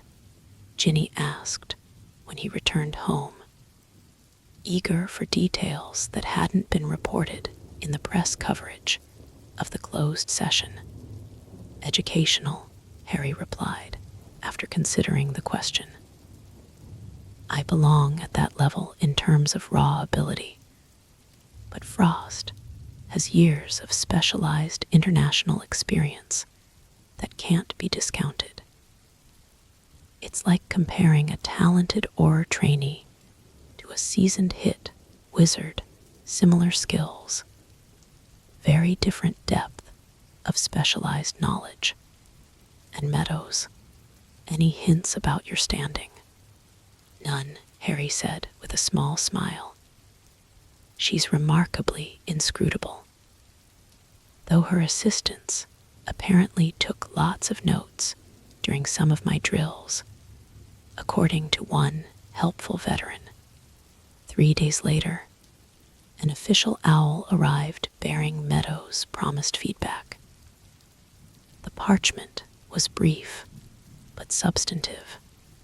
"Potter, your evaluation confirmed both your considerable natural talents and the development areas previously identified. Acceleration, reaction time, and tactical creativity all meet international standards. High-altitude stability shows improvement, but requires continued refinement. Technical precision in controlled scenarios remains your primary development focus. Your innovative approaches to tactical challenges demonstrate valuable problem-solving capabilities.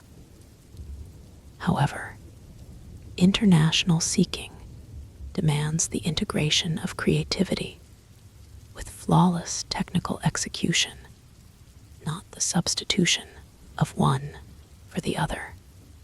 You are confirmed for continued evaluation throughout the remainder of the league season. Performance in high-leverage matches will be particularly noted. See Meadows, England head coach. The assessment was neither effusively positive nor discouragingly critical. It acknowledged Harry's strengths while clearly identifying where he needed to improve to truly challenge for an international position. Most significantly, the confirmation of continued evaluation meant he remained in consideration for the national pool, a remarkable achievement given his limited professional experience. More surprising was the note that arrived the following day from Sebastian Frost himself. "Potter, impressive showing at evaluation. Your approach to the Bulgarian containment scenario was particularly noteworthy, unorthodox, but potentially effective. If you're interested, I could provide some insights on how their system functioned in our last European qualifier. Professional courtesy between England candidates.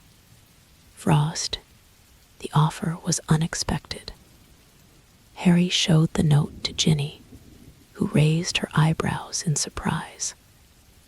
Well, that's a shift in tactics, she observed.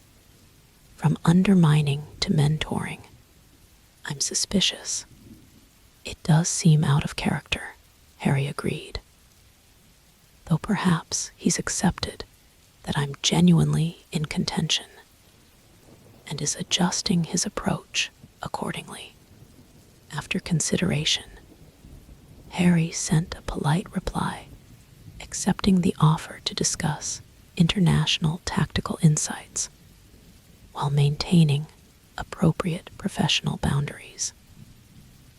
Whether Frost's outreach was genuine professional courtesy or a more subtle competitive strategy remained to be seen. What was clear, however, was that the rivalry had entered a new phase. No longer was Harry merely an upstart receiving condescending commentary from an established star. In Meadows' evaluation sessions, he had proven himself a legitimate contender for international consideration, someone Frost now had to acknowledge as a peer rather than dismiss as a publicity phenomenon. As Harry returned to Puddlemere training and the league season resumed, he found his perspective had shifted as well. The evaluation session had provided a clear benchmark against which to measure his development and specific areas where he needed to improve to reach the international level. The rivalry with Frost, whatever its psychological complexities, had provided something valuable, a concrete standard of excellence to aspire to, a vision of the technical mastery required at Quidditch's highest level. While their personalities and approaches differed dramatically, the shared goal of representing England created a complex bond of competitive respect. You seem different since the evaluation, Oliver noted during their first training session after the mid-season break. More focused, more precise in your technical work. Harry nodded. I have a clearer picture now of what international standard really means. Frost may be many things, but his technical execution is genuinely exceptional. That's the benchmark. Oliver smiled approvingly. The mark of a true professional learning from rivals rather than merely competing against them. Frost may have years of international experience, but he lacks your capacity for growth and adaptation. That may prove decisive in the long run. As Harry took to the air for the training session, he found himself grateful for the rivalry that had emerged. Throughout his life, competition had often been forced upon him, unavoidable conflicts with those who threatened everything he valued. This rivalry was different, a voluntary challenge that pushed him to improve, to excel, to become the best version of himself as a seeker, whatever came of the national team consideration. The emergence of Sebastian Frost as his professional rival had already helped transform Harry from a talented newcomer into a seeker with legitimate international aspirations. The path to England's selection remained uncertain, filled with challenges both technical and political. But for perhaps the first time Harry could envision himself genuinely belonging at that elite level, not because he was Harry Potter, the boy who lived, but because he was Harry Potter, a seeker who had earned his place among the best through dedication, growth, and the embrace of worthy competition. Chapter 11, Crisis of Faith. The second half of the league season started brilliantly for Puddlemere United, with Harry and Elias Sharp continuing their effective rotation at Seeker. The team maintained their position near the top of the standings. Harry's performances were consistently strong, demonstrating the technical improvements he had focused on since the national team evaluation session, after a particularly impressive victory against the Carfilly Catapults, in which Harry executed a textbook capture that even Sebastian Frost would have approved of. Oliver pulled him aside in the locker room. "That was your most complete performance yet," the coach said approvingly. "The technical refinement you've been working on is really showing.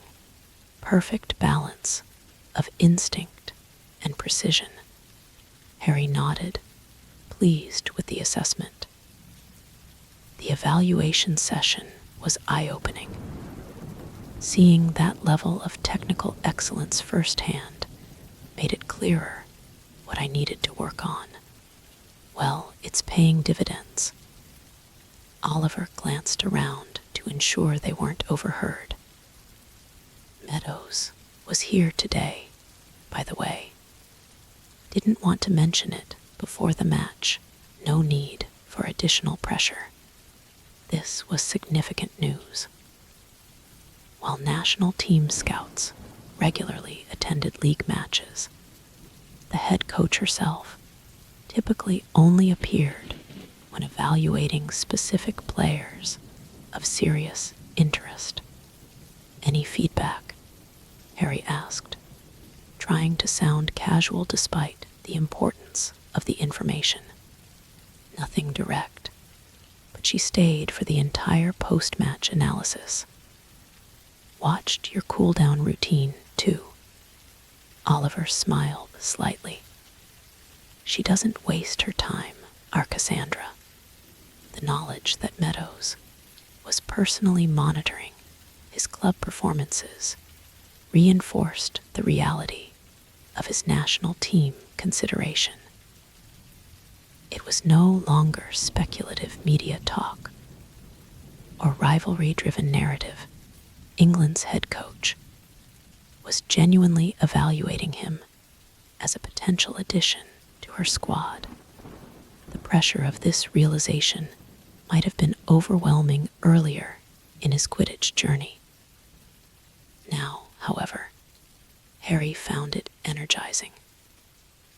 The clear pathway to improvement, the specific technical aspects to refine, the tactical understanding to develop, all provided concrete focus for his training and match preparation.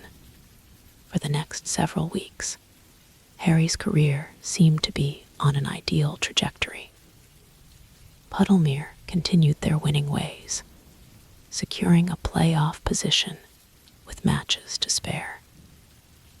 His personal performances garnered consistent praise from Quidditch analysts, with even the most skeptical publications acknowledging his development into a technically polished seeker who retains his natural flair.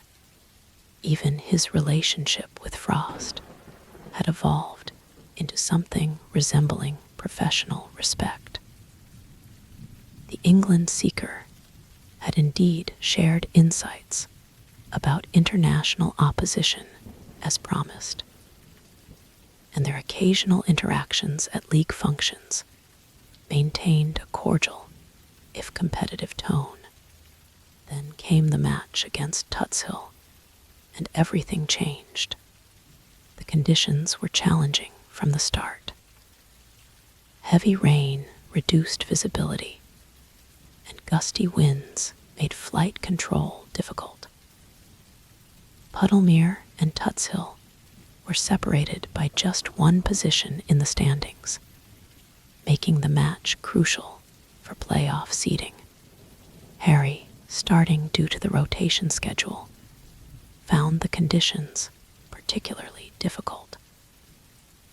The limited visibility neutralized his advantage in spotting the snitch from distance, while the gusting winds made his usual acceleration-based approach less effective. 2 hours into the match, with Puddlemere trailing 90-70, Harry spotted a golden flicker near the center of the pitch. Fighting against a particularly strong crosswind, he accelerated toward it, adjusting his angle to compensate for the gusts. The Quidditch Seeker, coming from the opposite direction, made the same sighting. As they converged, the snitch darted upward. Harry pulled into a steep climb, fighting against both gravity and the howling wind that threatened to destabilize his broom. What happened next occurred so quickly that even the slow-motion replay couldn't entirely clarify the sequence. As Harry stretched for the snitch, a violent gust hit him from the side. Simultaneously, the Quidditch Seeker's outstretched arm collided with Harry's shoulder. The combined forces sent Harry's broom into an uncontrolled spin. Disoriented, but still focused on the snitch, Harry attempted a one-handed stabilization while reaching with his other hand. His fingers brushed the golden ball just as another gust knocked it beyond his grasp, directly into the path of the Quidditch Seeker, who made the capture. TUTSHILL-CAPTURES, the snitch. Final score: TUTSHILL 240, PUDDLEMER 70. As Harry descended to the pitch, the disappointment of the narrow miss was compounded by the realization that he had failed in challenging conditions, precisely the type of situation where international seekers were expected to excel. Weather was no excuse at the elite level. Adapting to adverse conditions was a fundamental requirement. The locker room was subdued, but not despondent. Tutshill was a strong team, and the conditions had been exceptionally difficult. No one blamed Harry for the loss. In fact, several teammates commended his effort in nearly making an impossible capture. No one, that is, except Harry himself. I should have adjusted my approach angle, considering the wind direction, he told Oliver during their post-match analysis. And my one-handed stabilization technique wasn't sufficient for those conditions. You're being too hard on yourself, Oliver replied. That was a near impossible situation. The wind changed direction mid-approach. No one could have anticipated that, but Harry couldn't accept the rationalization. In his mind, the match represented a failure of technique and decision-making, areas he had specifically been working to improve since the national evaluation. Worse was to come the following morning, when the Daily Prophet's Quidditch correspondent published a particularly cutting analysis. Potter's LIMITATIONS exposed. national aspirations, QUSTIONED, after TUTSHILL defeat. Harry Potter's quest for England consideration hit turbulence yesterday, quite literally. In challenging conditions against Tutshill, Potter demonstrated why many experts continue to question his readiness for international competition. International Quidditch frequently involves adverse weather and difficult flying conditions, notes former England coach Bartholomew Jenkins. The ability to execute technically perfect captures, regardless of external factors, is what separates club seekers from international caliber performers. England's current seeker, Sebastian Frost, has built his reputation on precisely this weatherproof reliability. In similarly challenging conditions during last year's European qualifier against Norway, Frost executed a flawless capture despite blizzard conditions that had grounded the Norwegian seeker twice during the match. The national team can't afford inconsistency, Jenkins continues. Potter's natural gifts are undeniable, but yesterday's performance highlights the gap between raw talent and the technical mastery required at the highest level, with England's pool selections approaching after the conclusion of the league season. Yesterday's match may prove particularly untimely for Potter's international aspirations. Harry tossed the paper aside, but the damage was done.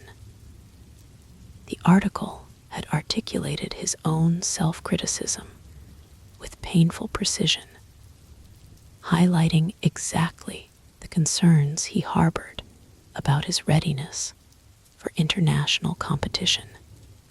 Rubbish, Ginny declared when she found him brooding over the analysis. One difficult match in hurricane conditions doesn't erase months of brilliant performances. It's not rubbish, Harry countered. It's a legitimate critique. International matches often happen in difficult conditions. If I can't perform consistently regardless of weather, I'm not at that level yet. Harry Potter, you're being ridiculous, Ginny said firmly. Every seeker has matches where conditions work against them. Even the great Sebastian Frost has had his share of weather-related misses, but Harry couldn't shake the sense of failure. Throughout his life, he had held himself to exceptional standards, first as the boy who lived, then as the chosen one, later as an Auror, and now as a seeker with international aspirations. The Tutshill match represented not just a defeat, but a failure to meet those self-imposed expectations at a crucial moment. The next few days brought additional challenges. Seeking to capitalize on the narrative, several publications ran pieces questioning Harry's international readiness, often juxtaposing his Tutshill performance with examples of Frost's consistency in adverse conditions. Frost himself, when asked about the match during a Montrose press conference, offered a response that managed to be both sympathetic and damaging. Potter was dealing with extremely difficult conditions. It's the kind of situation that really tests the difference between natural talent and developed technical mastery. International competitions frequently present similar challenges. That's why experience at that level is so valuable. Even well-meaning support sometimes backfired. When Ron vehemently defended Harry during a family dinner at the Burrow, insisting that one match doesn't define a seeker's ability, the very need for such defense reinforced the perception that the Tutshill performance had been a significant setback. Perhaps worst of all was Harry's growing certainty that Meadows had witnessed his failure. Oliver confirmed that the England coach had indeed attended the match, though he couldn't gauge her reaction to Harry's performance. Meadows evaluates patterns, not isolated incidents, Oliver assured him. She's too experienced to overvalue one difficult match, but the doubt had taken root. As Puddlemere prepared for their next fixture against Ballycastle, Harry found himself second-guessing techniques and approaches that had previously come naturally. During training sessions, he overthought maneuvers that he would normally execute instinctively, resulting in hesitation and technical errors. "You're in your head too much," Elias observed after a particularly frustrating practice where Harry had missed several routine captures. "You're thinking about each component of the technique instead of executing the integrated movement. I need to ensure my technique is precise," Harry insisted. "International standard requires perfect execution." Elias gave him a long look. "There's a difference between refining technique and overthinking it. Right now, you're doing the latter." The observation struck uncomfortably close to home. Harry had indeed been mentally dissecting every aspect of his performance, analyzing each component rather than trusting the fluid integration of skills he had developed. Fortunately, the rotation schedule meant Elias would start against Ballycastle, giving Harry additional time to work through his technical concerns. He used the opportunity to schedule extra training sessions, focusing obsessively on weather-adaptable techniques and difficult capture scenarios. "You're overtraining," Oliver warned after finding Harry still on the pitch 2 hours after the team session had concluded. "Recovery is as important as practice. You can't force technical development through sheer volume." Harry knew the coach was right, but the drive to correct his perceived failures overrode the rational understanding of proper training methodology. He continued pushing himself, extending sessions, and requesting additional specialized drills. The consequences became evident during a team scrimmage 3 days before the Ballycastle match. Fatigued from overtraining and still overthinking his technique, Harry misjudged a simple capture attempt and collided with a goal post. While the impact wasn't serious, the team healer diagnosed minor shoulder inflammation and recommended 3 days of rest, effectively ruling him out of consideration for the Ballycastle match, even if the rotation had favored him. "This is what happens when you ignore training principles," Oliver said sternly, as the healer applied a cooling charm to Harry's shoulder. "Your body can't sustain that level of intensive work without proper recovery periods." The injury, minor though it was, felt like a culmination of Harry's post-Tutshill spiral. Not only had he failed in challenging conditions, but his response to that failure had led to overtraining and now a preventable injury. As he sat on the sidelines watching Elias prepare for the Ballycastle match, Harry found himself questioning his entire approach to Quidditch. Had he been deluding himself about his international potential? Was his rapid rise through the professional ranks more about his name and reputation than his actual abilities?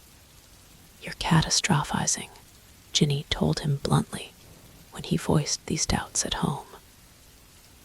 One difficult match, one overtraining injury, and suddenly you're questioning your entire career.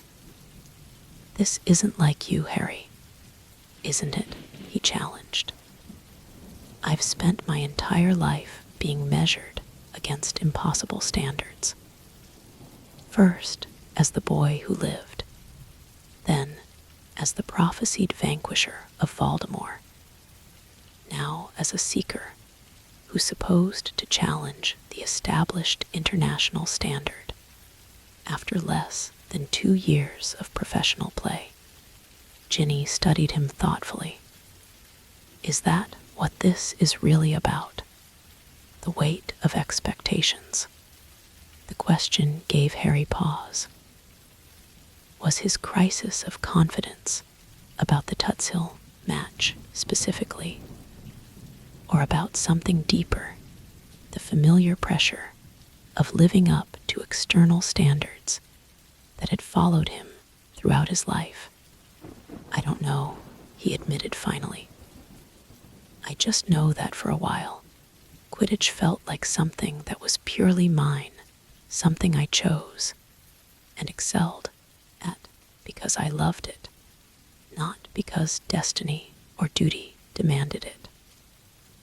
But now, with all the national team speculation and the constant comparisons to Frost, it's becoming another arena where Harry Potter must be exceptional or be considered a failure."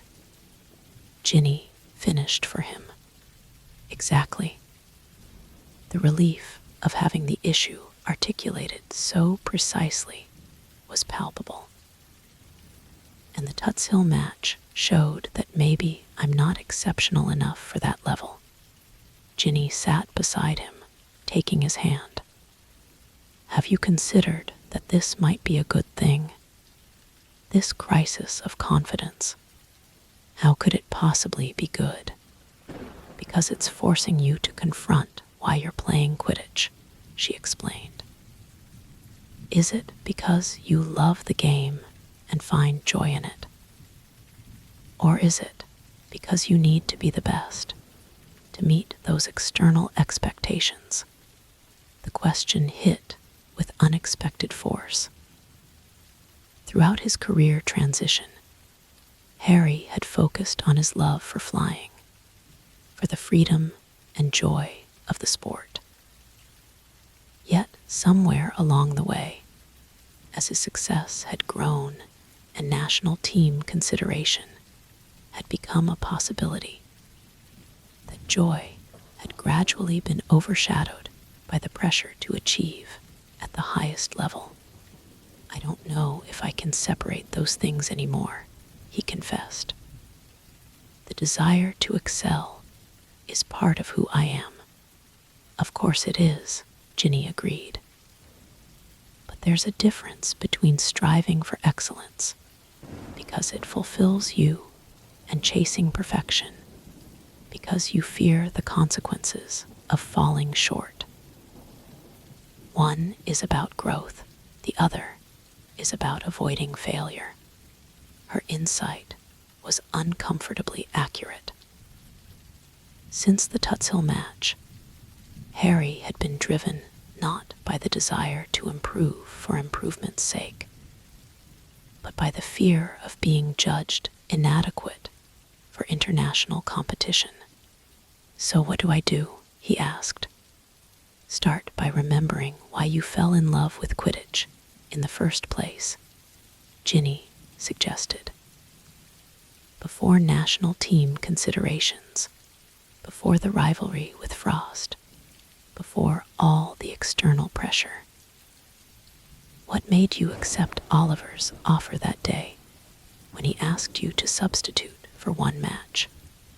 Harry thought back to that moment, the exhilaration of his first practice with Puddlemere, the pure joy of flying without the weight of Auror responsibilities, the simple pleasure of doing something he loved. "It felt like freedom," he said softly. "Like I was doing something just for me, not because the wizarding world needed Harry Potter to save them or catch dark wizards." "That's what you need to recapture," Ginny said. "The joy of playing, regardless of outcome or evaluation.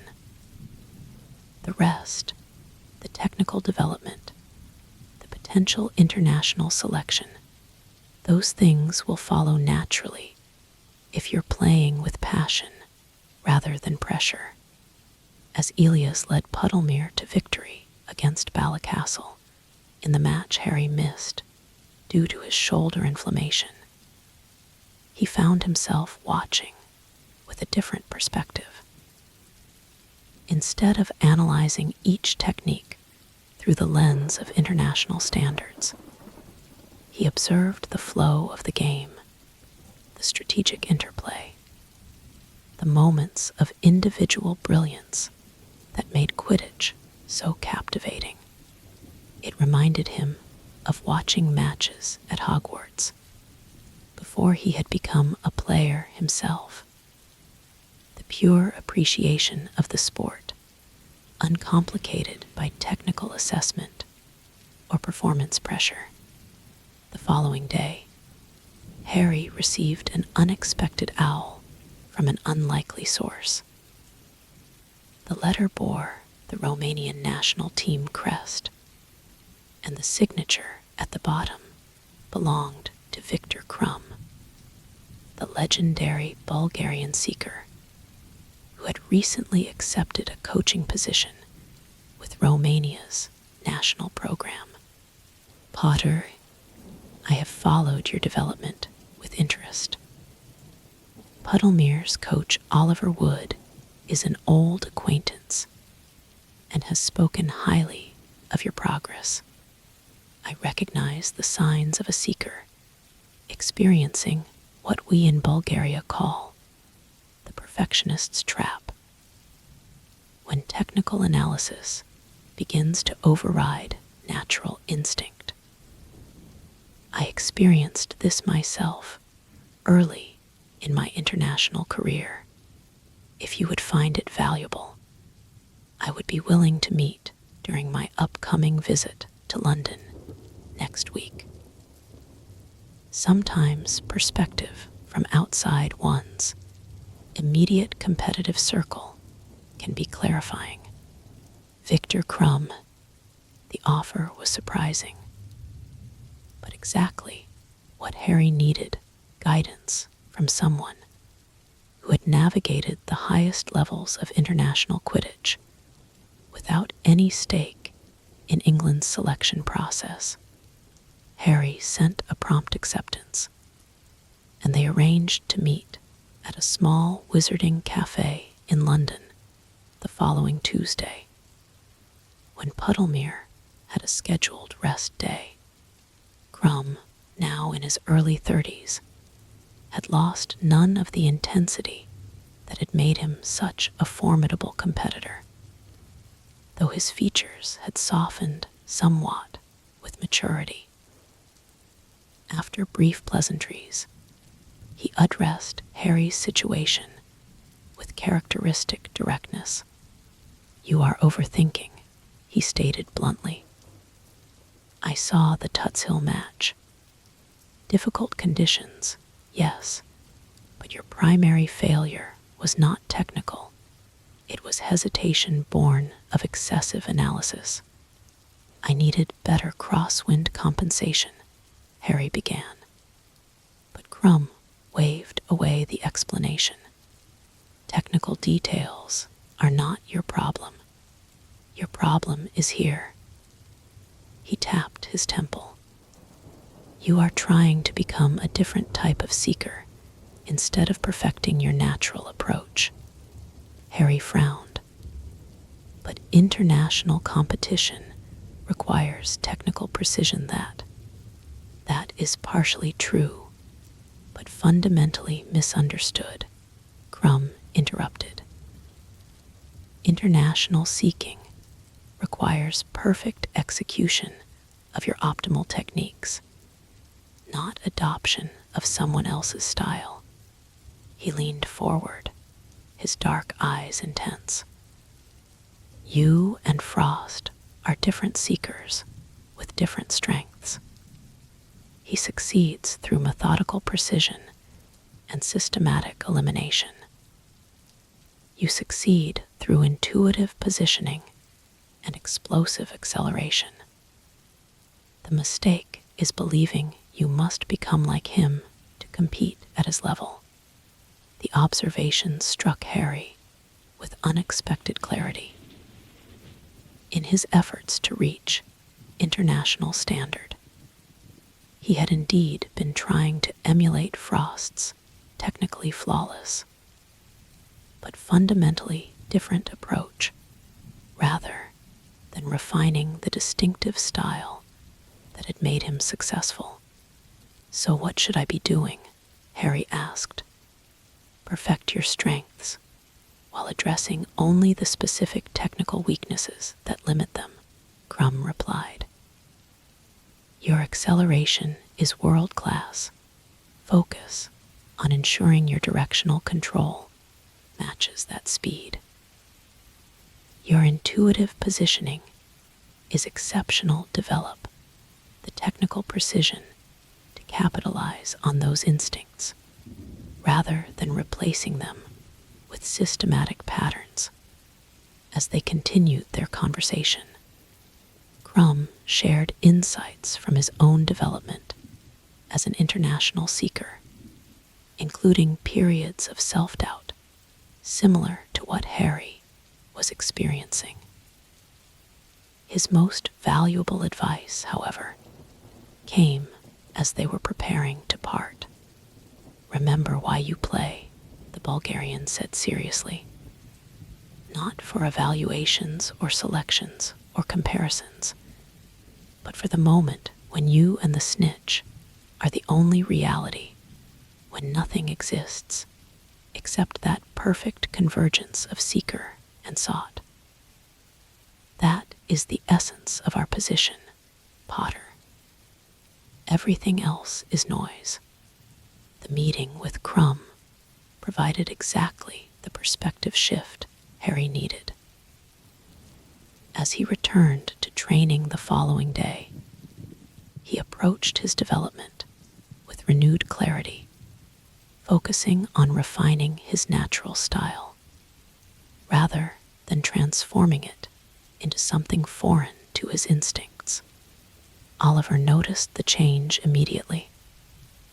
You're flying like yourself again, he commented after Harry executed a particularly fluid capture sequence. Less mechanical, more integrated. I needed some perspective, Harry admitted.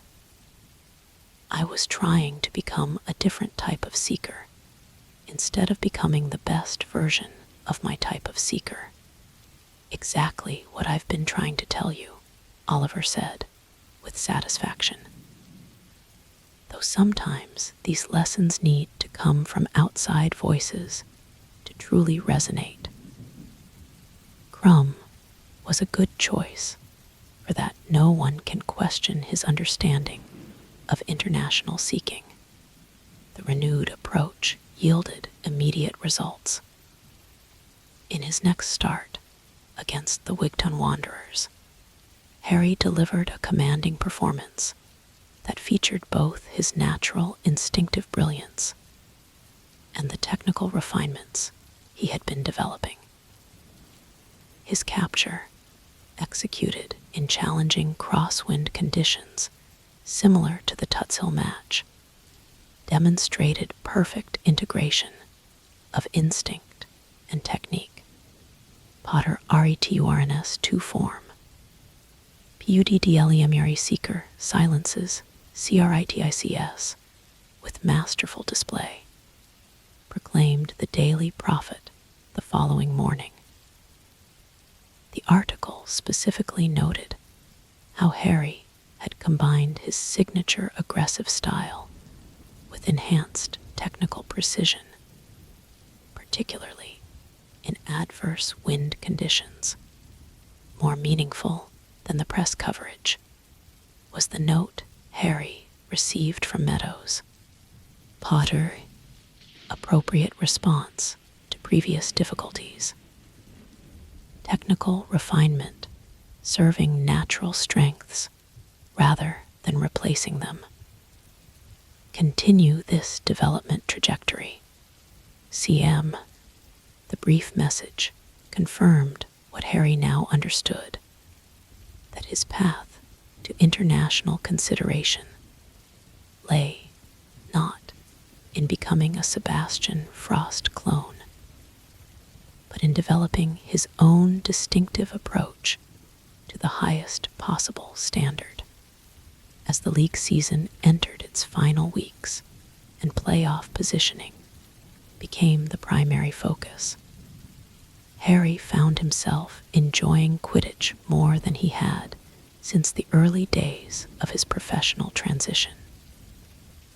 The joy of flying, the thrill of competition, the satisfaction of continuous improvement, all had returned now that he had reconciled his ambitions with his authentic playing style.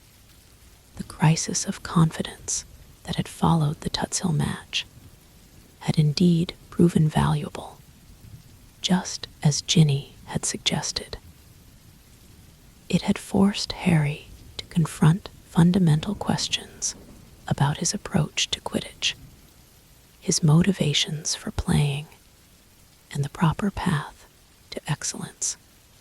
Most importantly, it had helped him recognize a pattern that had followed him throughout his life, the tendency to measure himself against external standards rather than developing his unique strengths to their fullest potential. As the boy who lived, as the chosen one, as an Auror, and now as a Seeker, he had often tried to meet others' expectations rather than defining success on his own terms. That realization extended beyond Quidditch. It offered a new lens through which to view his entire life's journey, not as a series of responses to destiny or duty, but as a path of his own making, shaped by his distinct capabilities and choices. As Puddlemere secured their playoff position and began preparations for the championship push, Harry carried this new understanding into each training session and match. Whether or not it ultimately led to England selection, he had found something more valuable, the ability to pursue excellence while remaining true to himself, to strive for the highest levels of achievement without sacrificing the joy that had drawn him to Quidditch in the first place. The crisis of faith had passed, replaced by a deeper, more sustainable confidence, not in his ability to meet external standards, but in his capacity to define and achieve excellence on his own authentic terms. Chapter 12, Breakthrough. The British and Irish Quidditch League playoffs were structured as a single elimination tournament, with the top 8 teams competing for the championship. Puddlemere United had secured the second seed, earning them a favorable first-round matchup against the seventh-seeded Falmouth Falcons. Rotation decision. Harry asked Oliver during their pre-playoff strategy meeting. Throughout the season, he and Elias had alternated starts based on tactical matchups, but the playoffs presented different considerations. Oliver didn't hesitate. You'll start against Falmouth. Their aggressive beater play and vertical attacking style align better with your strengths. The decision was logical based on the established rotation patterns, yet still significant.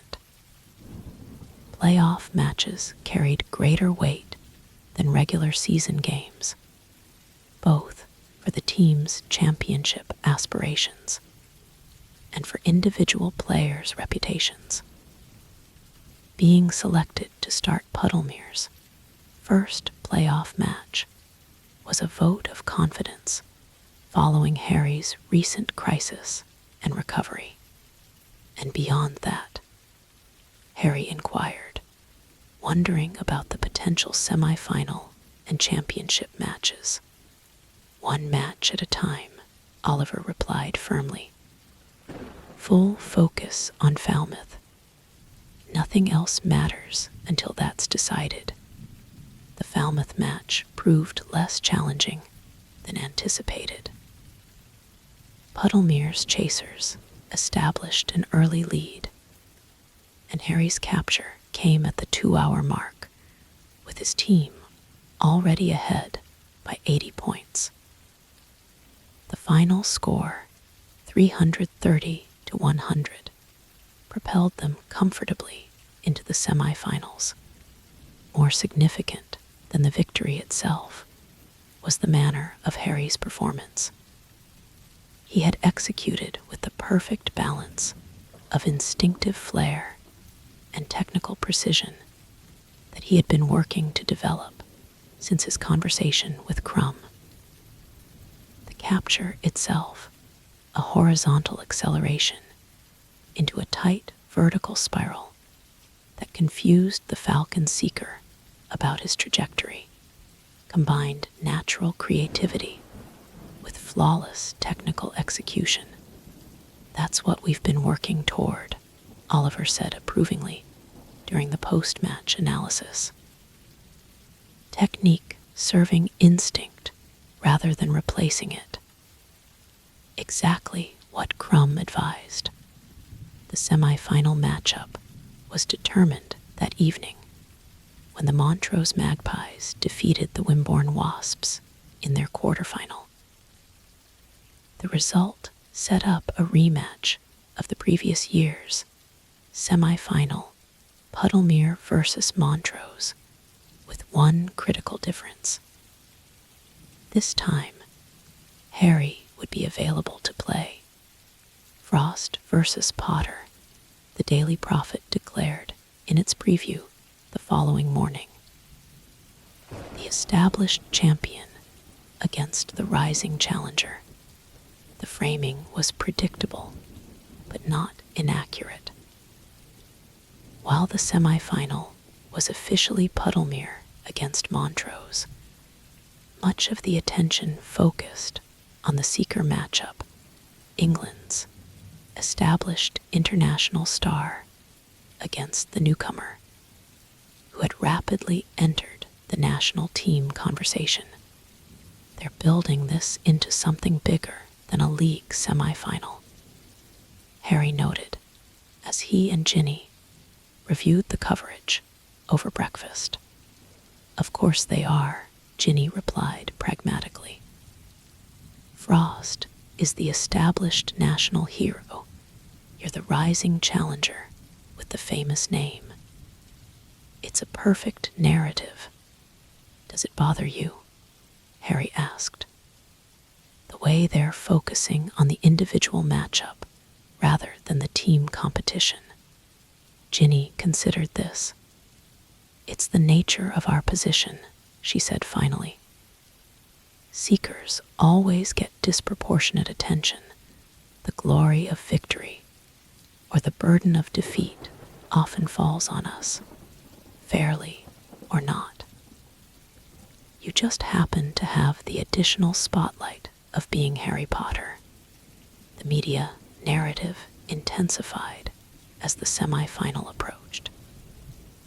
Quidditch publications analyzed every aspect of the matchup, from the technical contrasts in seeking styles to the potential international implications. Even mainstream news outlets that normally devoted minimal coverage to Quidditch featured extensive previews, drawn by the compelling storyline of Harry Potter challenging the established order. Frost himself contributed to the build-up with carefully calibrated comments that acknowledged Harry's abilities while subtly emphasizing his own advantages. Potter has shown tremendous growth this season.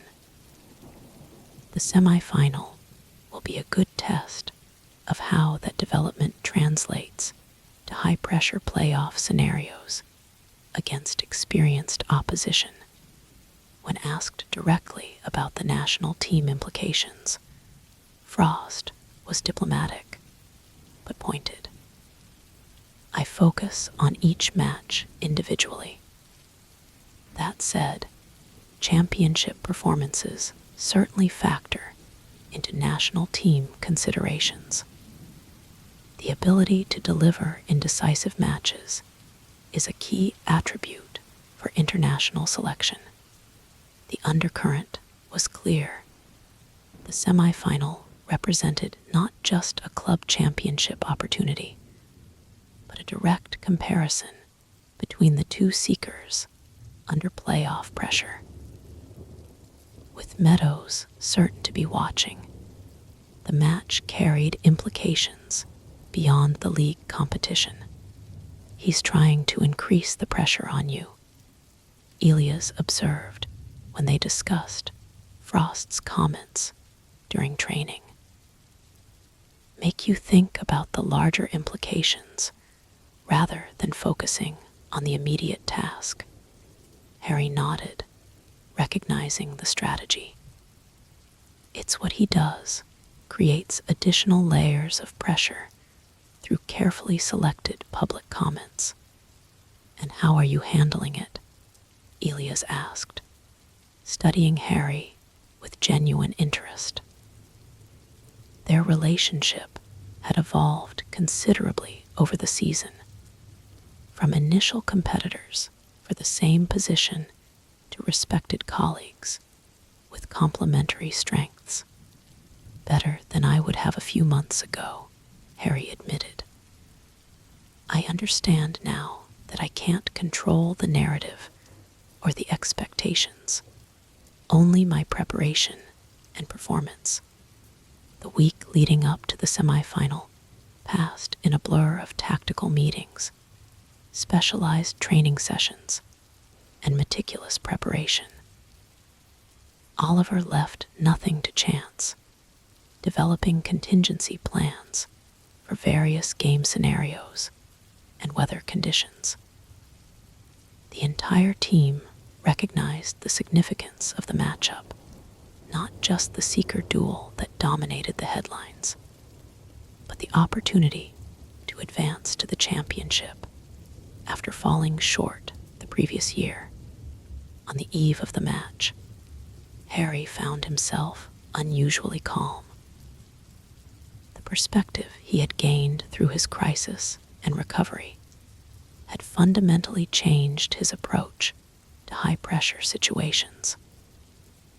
Rather than feeling burdened by expectations or comparisons, he focused on the opportunity to execute the integrated style he had been developing, the perfect fusion of his natural gifts with technical refinement.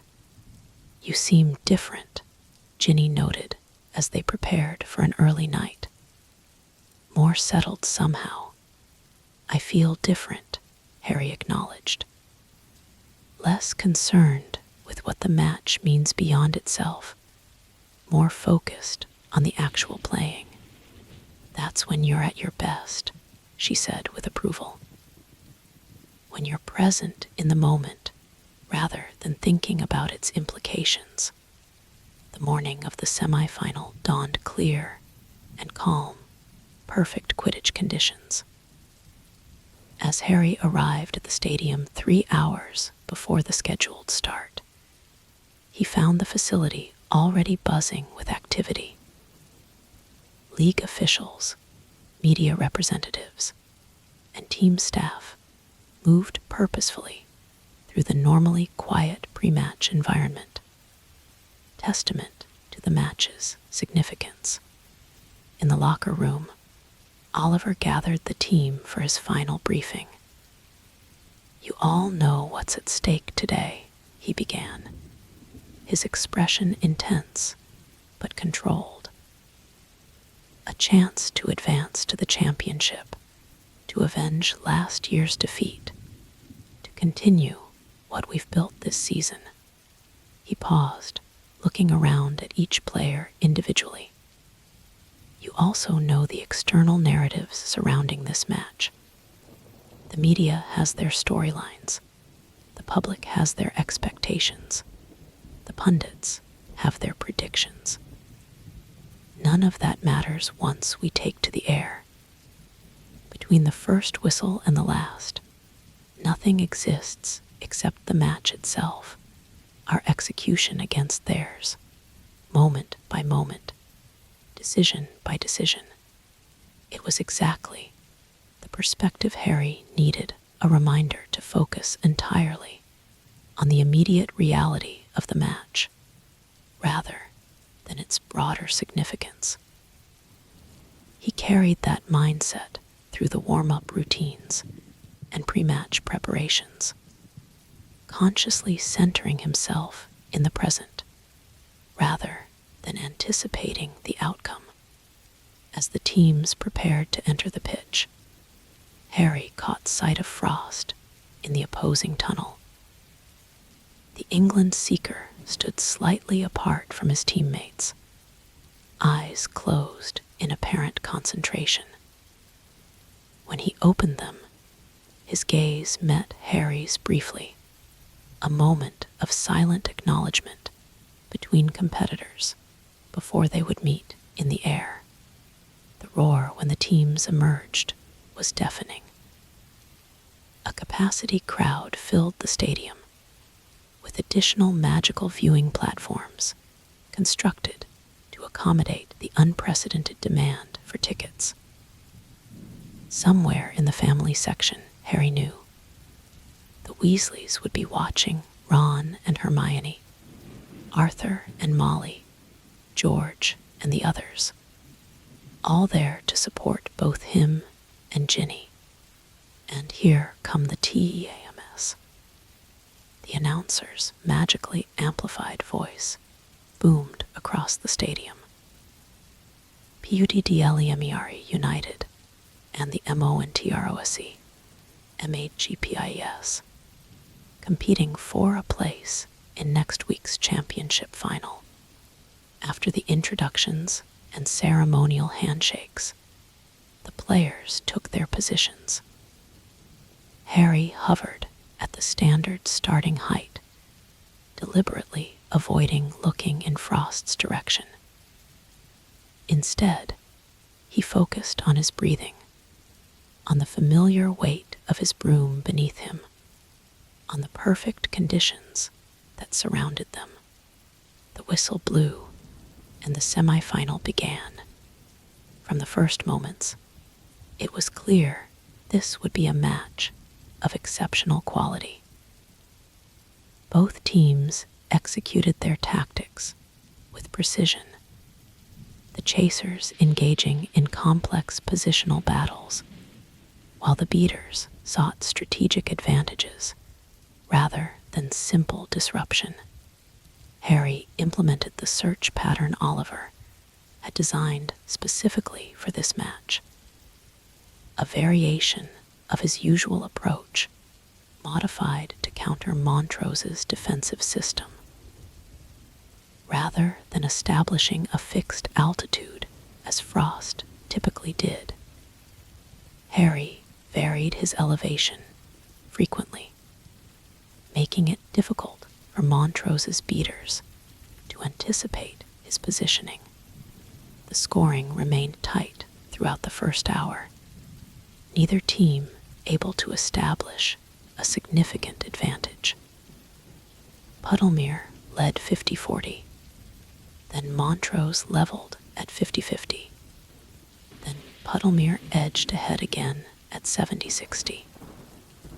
With the margin so narrow, the Seeker battle took on even greater importance. A snitch capture would almost certainly decide the outcome. The first genuine opportunity came near the 90-minute mark. Harry spotted a golden flicker near the Puddlemere goal hoops and immediately adjusted his position for a better angle. Frost, operating on his methodical search pattern at a lower altitude, hadn't yet noticed the snitch. This was the advantage of Harry's instinctive style, the ability to spot and react to the snitch, fractionally faster than more systematic seekers. He accelerated smoothly, careful not to make the movement so dramatic that it would alert Frost to the sighting. But Frost's awareness was elite. Even without seeing the snitch itself, he registered Harry's subtle shift in positioning and immediately scanned in that direction. Spotting the snitch, he abandoned his methodical approach for a direct interception path. What followed was a tactical chess match at high speed. Harry held the initial advantage in position, but knew that Frost's lower altitude gave him a more direct approach. He needed to maintain his position between Frost and the snitch while establishing his own capture trajectory. The snitch, sensing the approaching seekers, darted toward the center of the pitch. Harry adjusted instantly, using a cross-current wind to add speed to his turn. Frost executed a perfect vertical climb to the snitch's new elevation, eliminating Harry's altitude advantage. For several breathless seconds, they maneuvered for position, each seeking the optimal approach angle while denying the other a clean capture opportunity.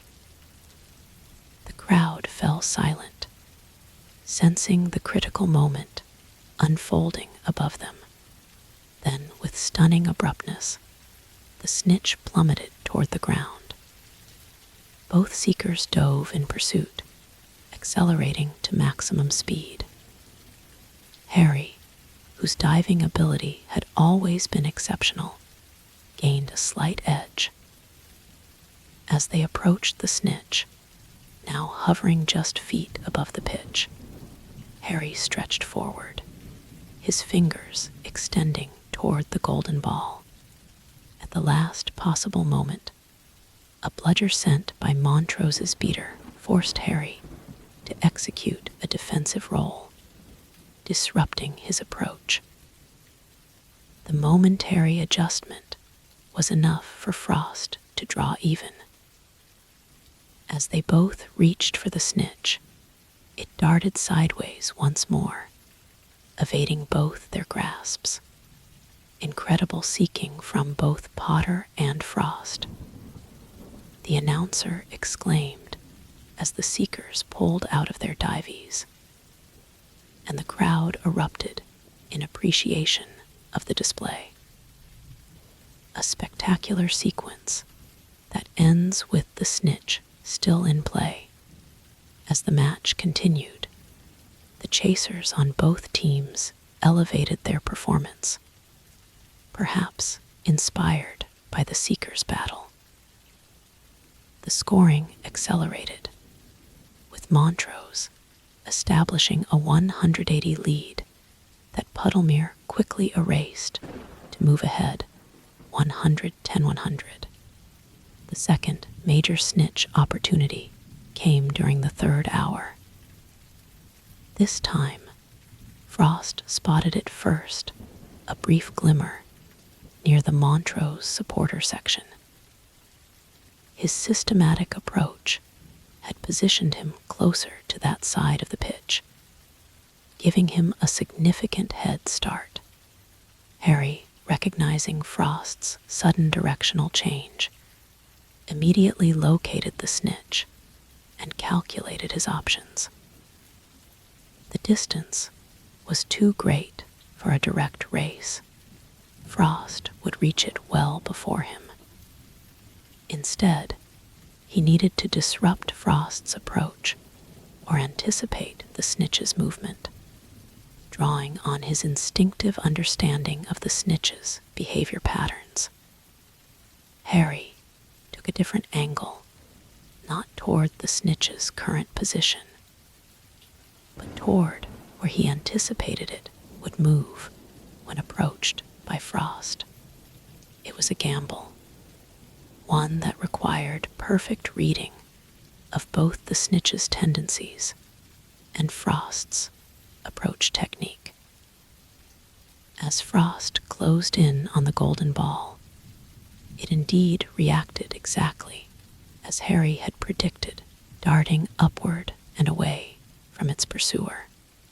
The movement carried it directly into the path Harry had anticipated. He was already accelerating along that trajectory, giving him a momentary advantage as Frost adjusted to the snitch's evasive action. Once again, they converged from different angles, Frost recovering quickly from the initial evasion, Harry approaching from the predicted escape route.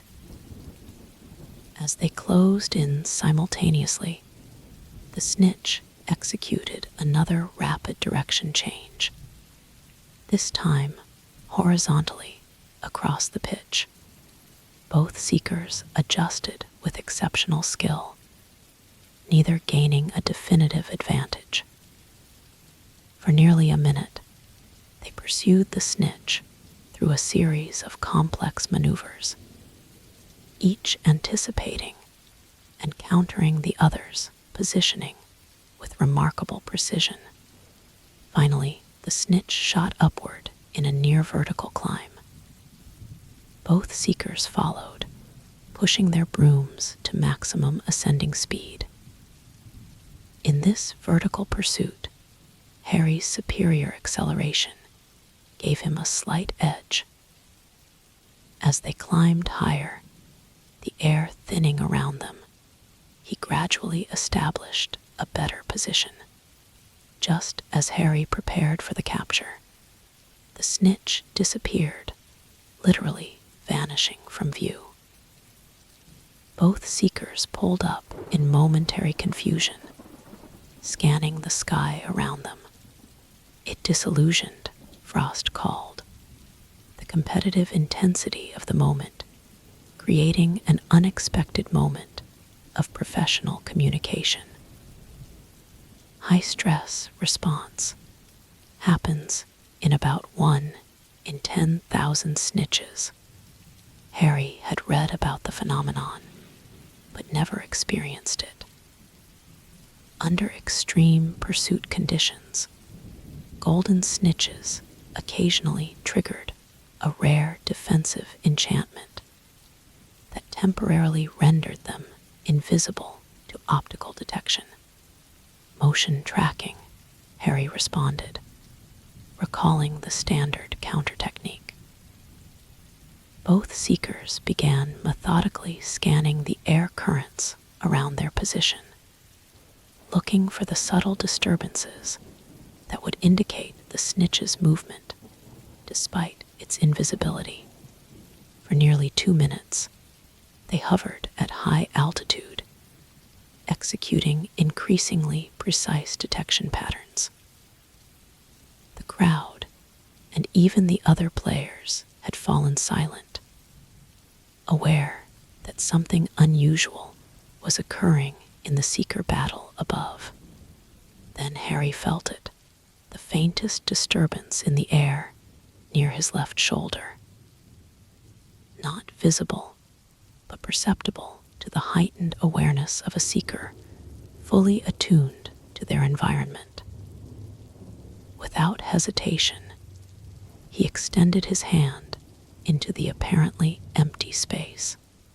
His fingers closed around the invisible snitch, which immediately reappeared in his grasp, its wings beating futilely against his palm. Potter has it. Potter has caught the invisible snitch. Puddlemiari wins 281-30 and advances to the championship final. The stadium erupted in thunderous celebration as Harry descended toward his ecstatic teammates. The capture of a disillusioned snitch, no less, represented not just a semi-final victory, but a definitive statement about his seeking abilities at the highest level. As the teams met for the traditional post-match handshakes, Frost approached Harry with a genuine respect that transcended their previous interactions. "Exceptional awareness," he said simply. "I've encountered disillusioned snitches twice in my career and never managed to locate one by feel alone. That was remarkable. Coming from England's established Seeker, the acknowledgement carried particular weight. It wasn't mere politeness or calculated public relations. It was one elite competitor recognizing exceptional quality in another. The media reaction was immediate and overwhelming. Potter's invisible capture, the semi-final moment that will become legend, proclaimed the evening edition of the Daily Prophet. England's Seeker, debate INTNS-FIES, as Potter, demonstrates extraordinary sensory perception, declared Quidditch Quarterly in a special post-match analysis. Even the most technical publications focused on the rarity and difficulty of what Harry had accomplished. The Professional Seekers Journal called it perhaps the most impressive sensory-based capture in British League history, noting that the ability to detect and capture a disillusioned snitch represents the pinnacle of the instinctive awareness that defines truly exceptional seeking. In the jubilant Puddlemere locker room, the team celebrated not just the victory, but the manner of it. "That's going in the all-time highlight collection," Callum declared, slapping Harry on the back. "People will be talking about that capture for decades." Oliver was more measured, but equally impressed. "I've never seen it done," he admitted. "Read about it, heard stories, but never witnessed a successful capture of a disillusioned snitch. The sensory attunement required is beyond what most seekers ever develop. The significance extended beyond the remarkable nature of the capture itself. By succeeding where even Frost had twice failed locating, and capturing a disillusioned snitch through pure sensory awareness, Harry had demonstrated an aspect of seeking that transcended technical training or systematic approaches. It was the purest expression of the instinctive connection between seeker and snitch, the natural gift that no amount of technical development could fully replicate. More importantly for Harry personally, it represented the perfect integration of his journey. The natural abilities he had always possessed combined with the technical refinement and positional awareness he had developed throughout the season. The capture would have been impossible without both components working in perfect harmony as the team's celebration continued around him. Harry found a quiet moment to reflect on the magnitude of what had just occurred. Beyond securing Puddlemere's place in the championship final, beyond the individual accolade of an extraordinary capture, he had experienced a profound breakthrough in his understanding of himself as a seeker. The crisis following the Tutshill match, the guidance from Crumb, the renewed approach to his development, all had culminated in this moment of perfect synthesis between instinct and technique. He had found his authentic voice as a seeker, neither rejecting his natural gifts in pursuit of technical perfection, nor relying solely on raw ability without refinement. The locker room door opened, and Harry looked up to see Meadows herself standing there. An unprecedented appearance by the England coach in a club team's post-game environment. The celebration quieted immediately as she surveyed the room with her characteristic intensity. "Congratulations to Puddlemere," she said briskly. "Excellent tactical execution throughout." Her gaze settled on Harry.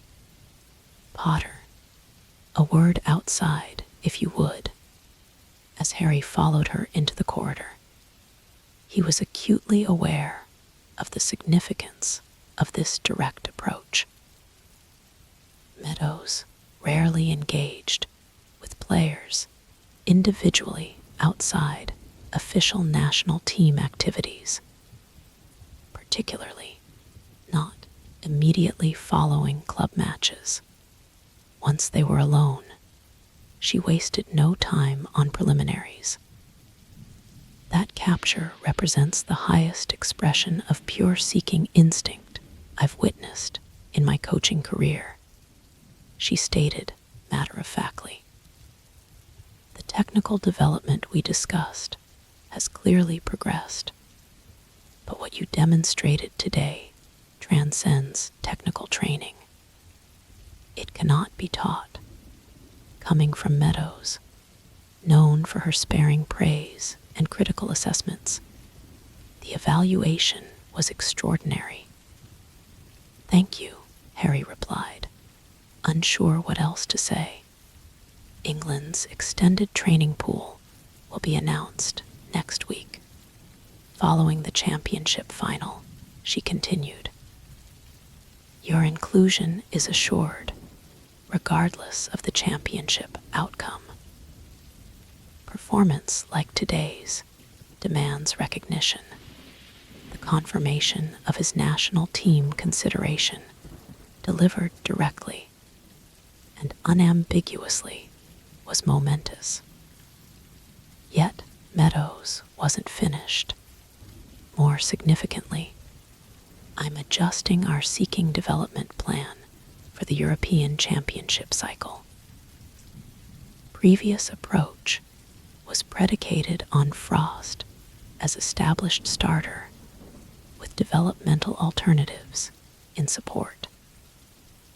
Today's demonstration suggests a more competitive evaluation is warranted." The implication was clear and startling.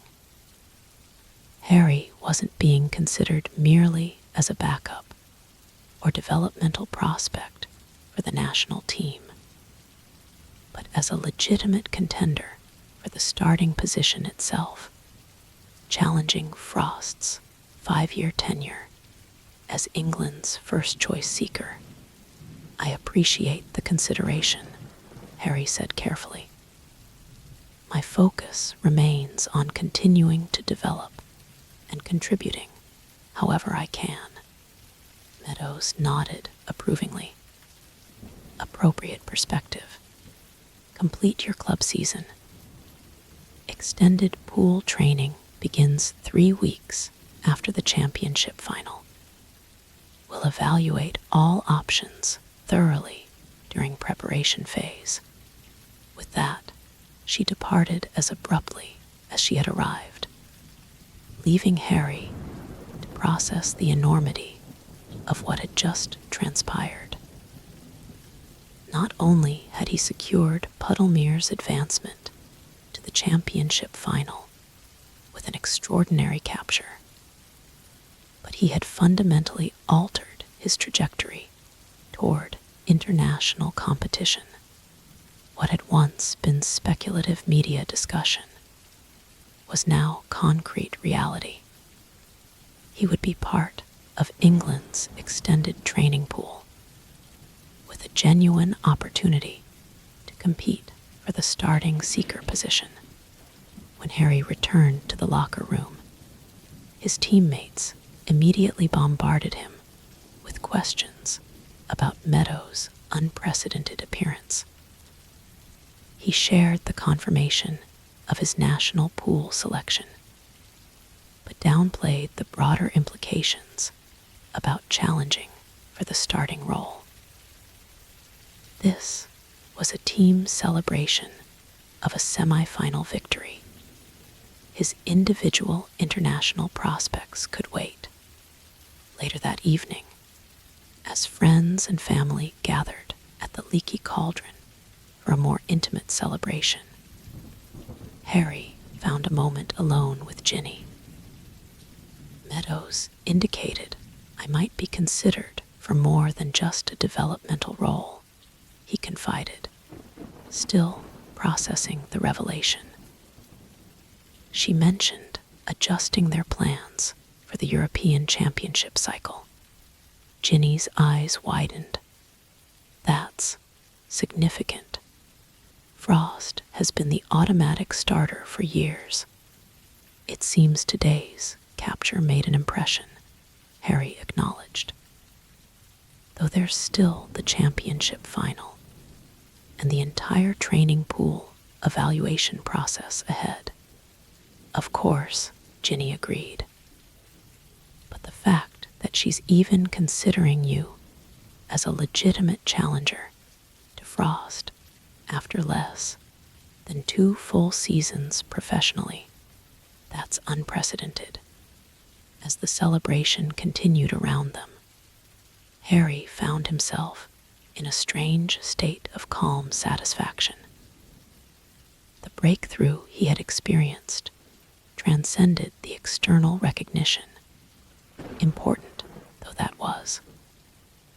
More significant was the internal integration, the sense of having found his authentic identity as a seeker, the perfect balance between his natural gifts and developed skills.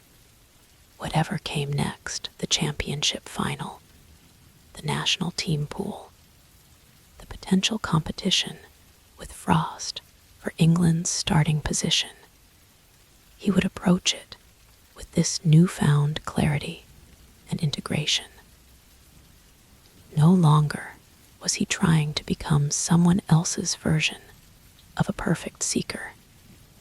He was becoming the fullest expression of his own unique approach to the position. In that realization lay perhaps the most important breakthrough of all, not just for his Quidditch career, but for his life beyond the pitch. Throughout his journey, from the boy who lived to the chosen one to Auror Potter to Puddlemere Seeker, he had struggled with external definitions and expectations. Now, in In this moment of perfect synthesis between natural ability and developed skill, he had glimpsed a path forward that honored both his gifts and his growth. As Ron raised a toast to the man who catches snitches even when they're bloody invisible, Harry smiled, embracing both the accomplishment and its deeper meaning. The invisible capture would enter Quidditch lore as a remarkable feat of seeking. But for Harry himself, it represented something even more valuable, the breakthrough to authentic self-expression in a journey that had always been partly his own and partly shaped by destiny. Now, finally, the path forward was entirely his to define. Chapter 13, The Unexpected Call. The championship final against the Tutshill Tornadoes should have been the culmination of Harry's breakthrough season. After the extraordinary semi-final capture, expectations for his performance in the title match were stratospheric. Quidditch publications ran extensive features analyzing his rapid development, and betting shops established him as the favorite to catch the championship-deciding snitch. Nature, however, had other plans. The morning of the final dawned, with ominous dark clouds gathering over the National Quidditch Stadium. By mid-morning, the approaching storm had become so severe that league officials called an emergency meeting to discuss postponement. Current projections indicate sustained gale force winds and lightning activity directly over the stadium during the scheduled match window, the chief weather wizard reported. Even with standard protection enchantments, conditions would exceed safety parameters for high-altitude play. After brief deliberation, the League Commission announced a 48-hour postponement, the first championship delay in 12 years. Teams were instructed to maintain match preparation protocols while adjusting for the extended timeline. Not ideal, but safety comes first, Oliver told the assembled Puddlemere squad after the announcement. We'll use the additional time for focused tactical review and controlled practice.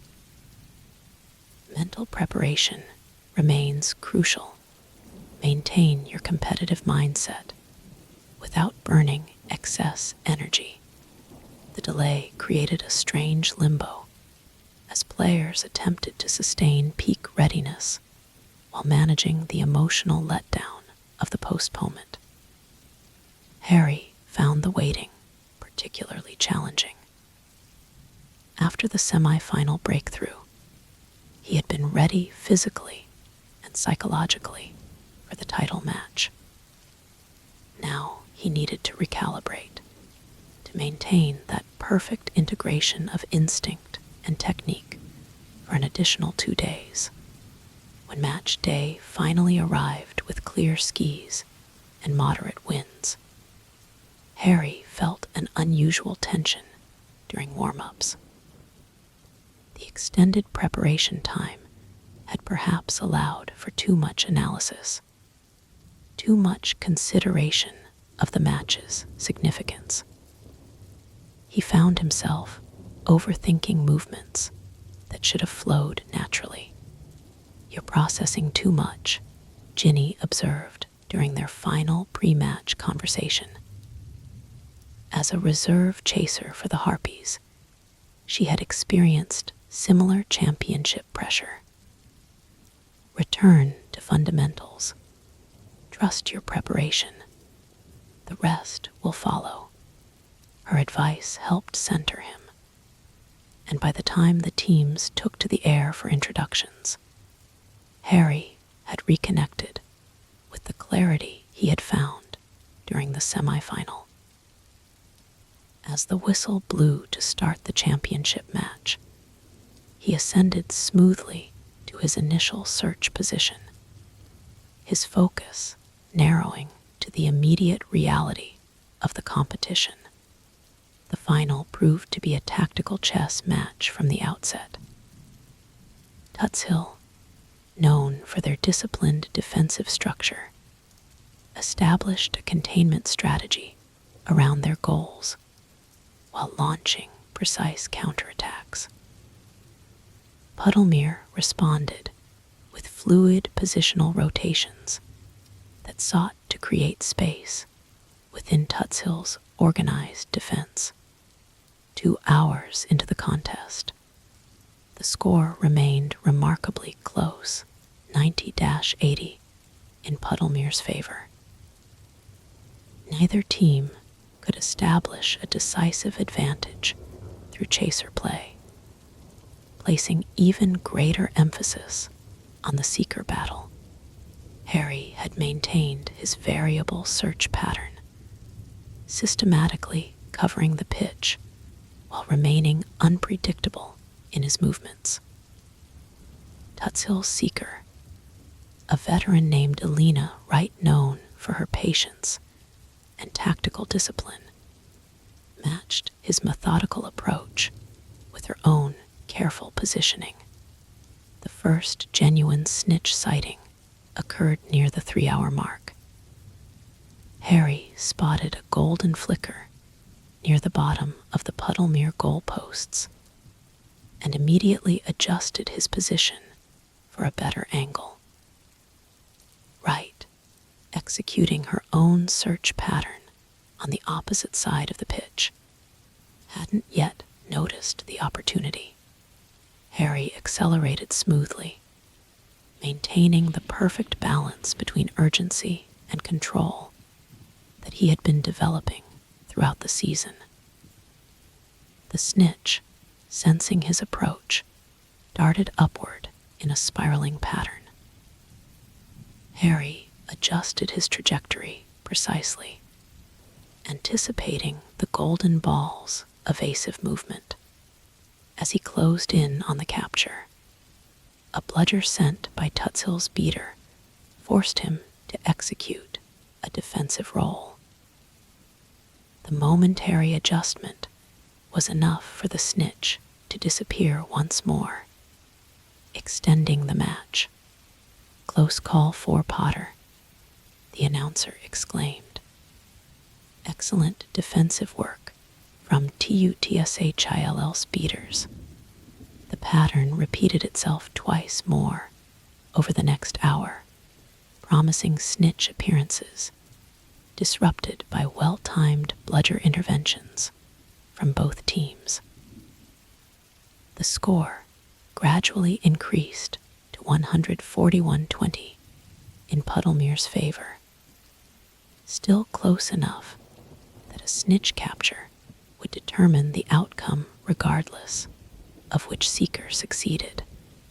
Then, as the match entered its 5th hour, Harry experienced a moment of pure seeking intuition. Without any visual confirmation, he felt a certainty that the snitch was positioned near the top of the center hoop on Tutshill's side. The sensation wasn't magical or mystical.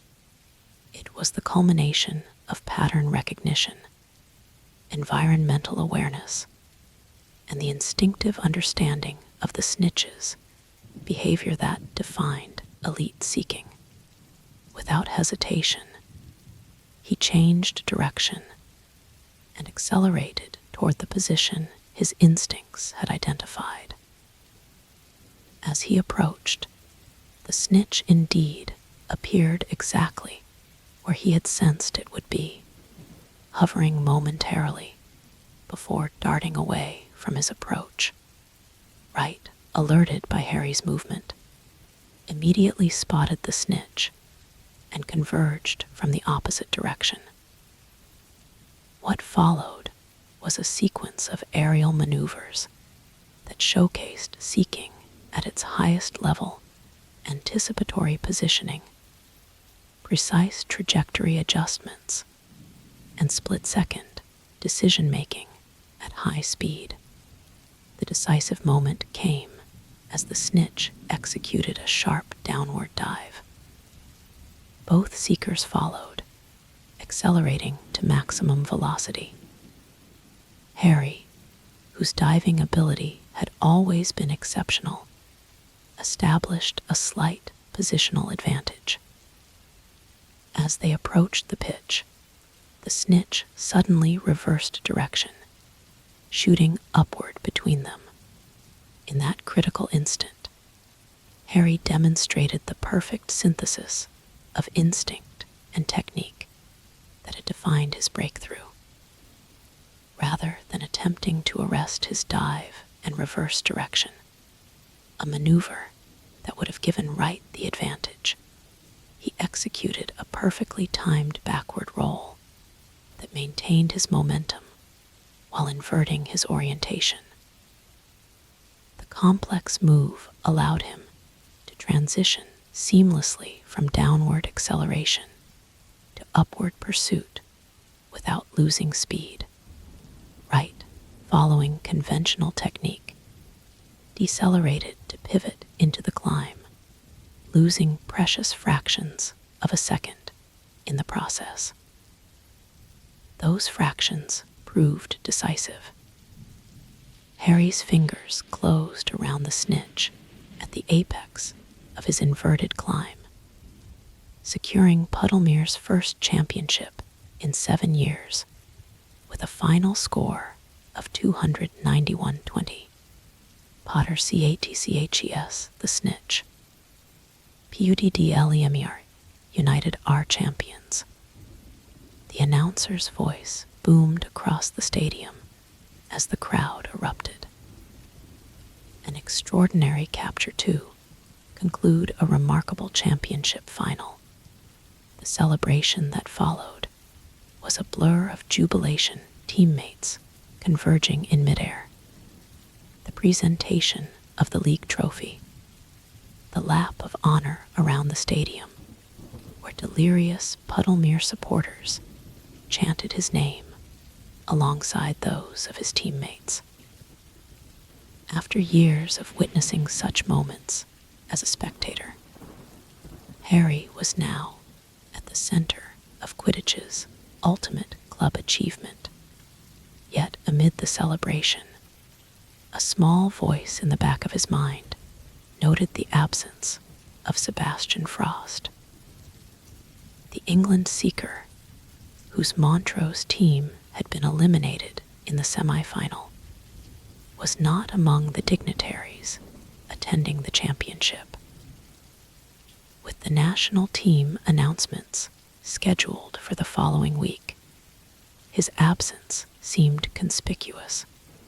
"Don't read too much into it," Oliver advised when Harry mentioned this during the team's private celebration later that evening. Championship Day is difficult for competitors who fell short. I wouldn't have attended either after losing a semi-final during my playing days. Harry accepted the explanation, though he couldn't entirely dismiss the sense that Frost's absence might indicate shifting dynamics within the England setup. After Harry's extraordinary semi-final capture, and now his championship-winning performance, the established hierarchy no longer seemed as certain as it once had. Those considerations, however, could wait. Tonight was for celebrating Puddlemere's triumph, the perfect conclusion to a season that had begun with Harry as a temporary replacement, and concluded with him securing the championship with a capture that would enter Quidditch lore. To Puddlemere United, Callum declared, raising the championship trophy during their private celebration, and to the seeker who delivered when it mattered most. The days following the championship were a whirlwind of media appearances, team celebrations, and public events.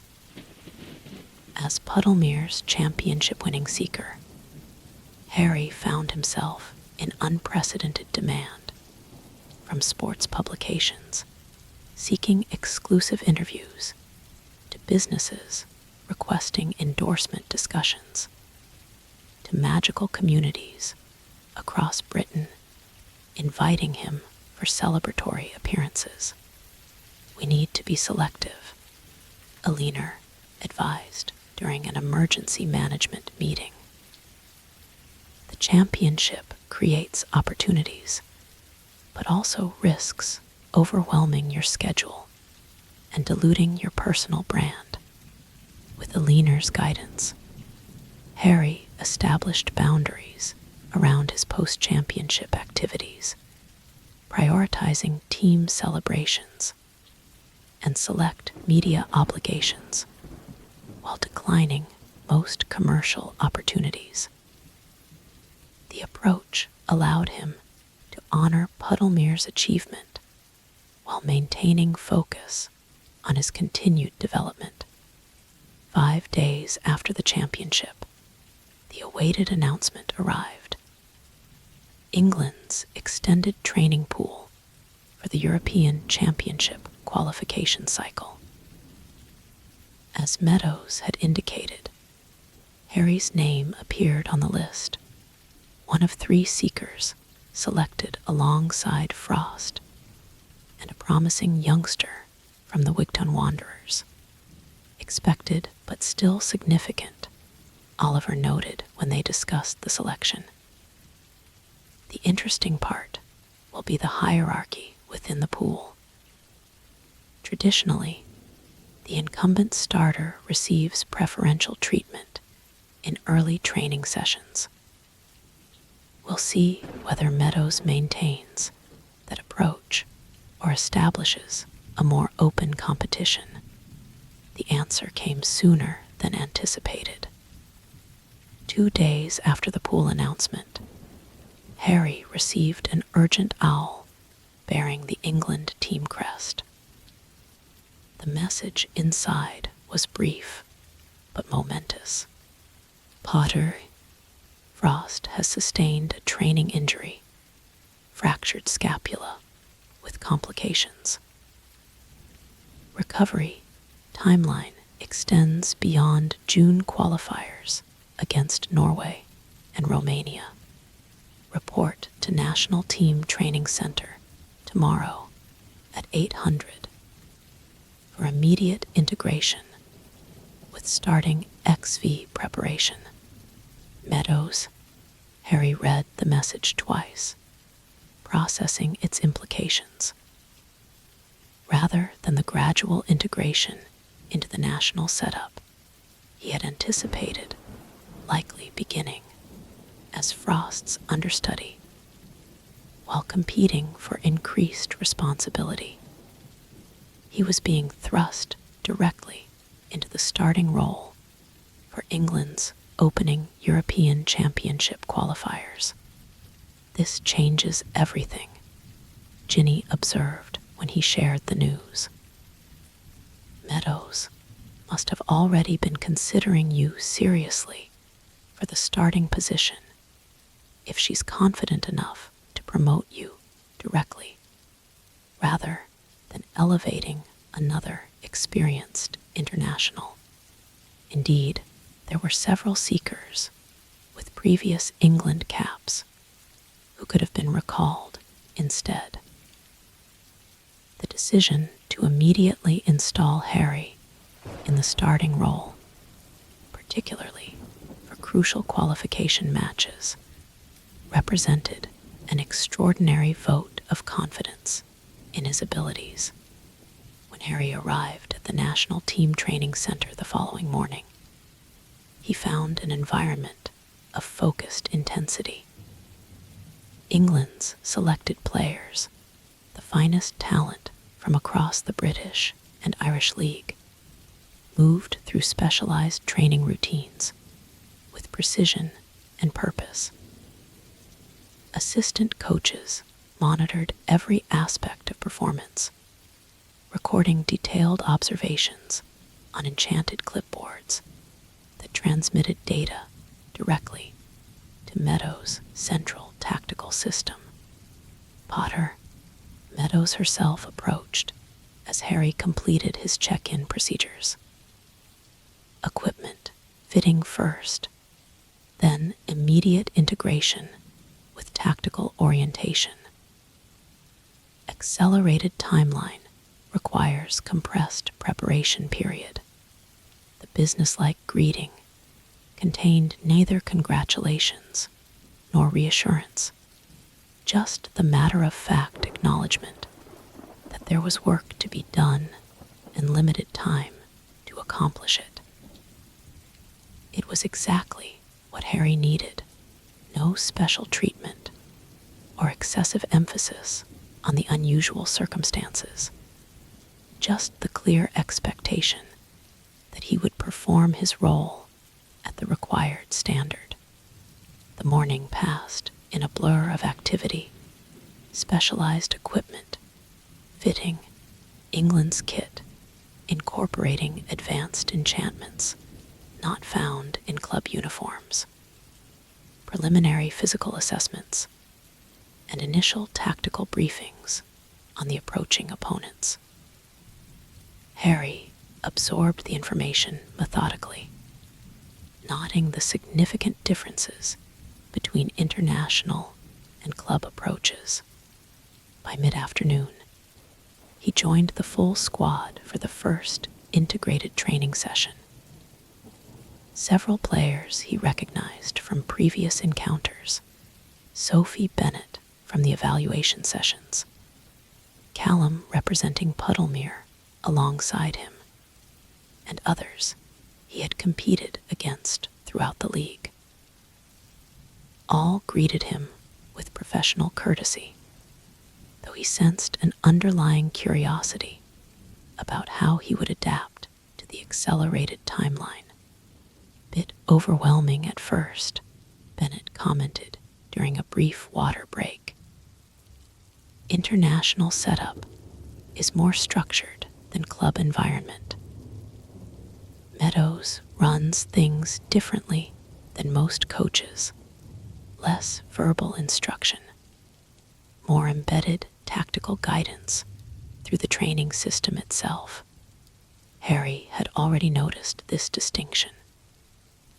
Rather than extensive verbal explanations, Meadows' approach relied on magically enhanced training sequences that conveyed tactical concepts through direct experience.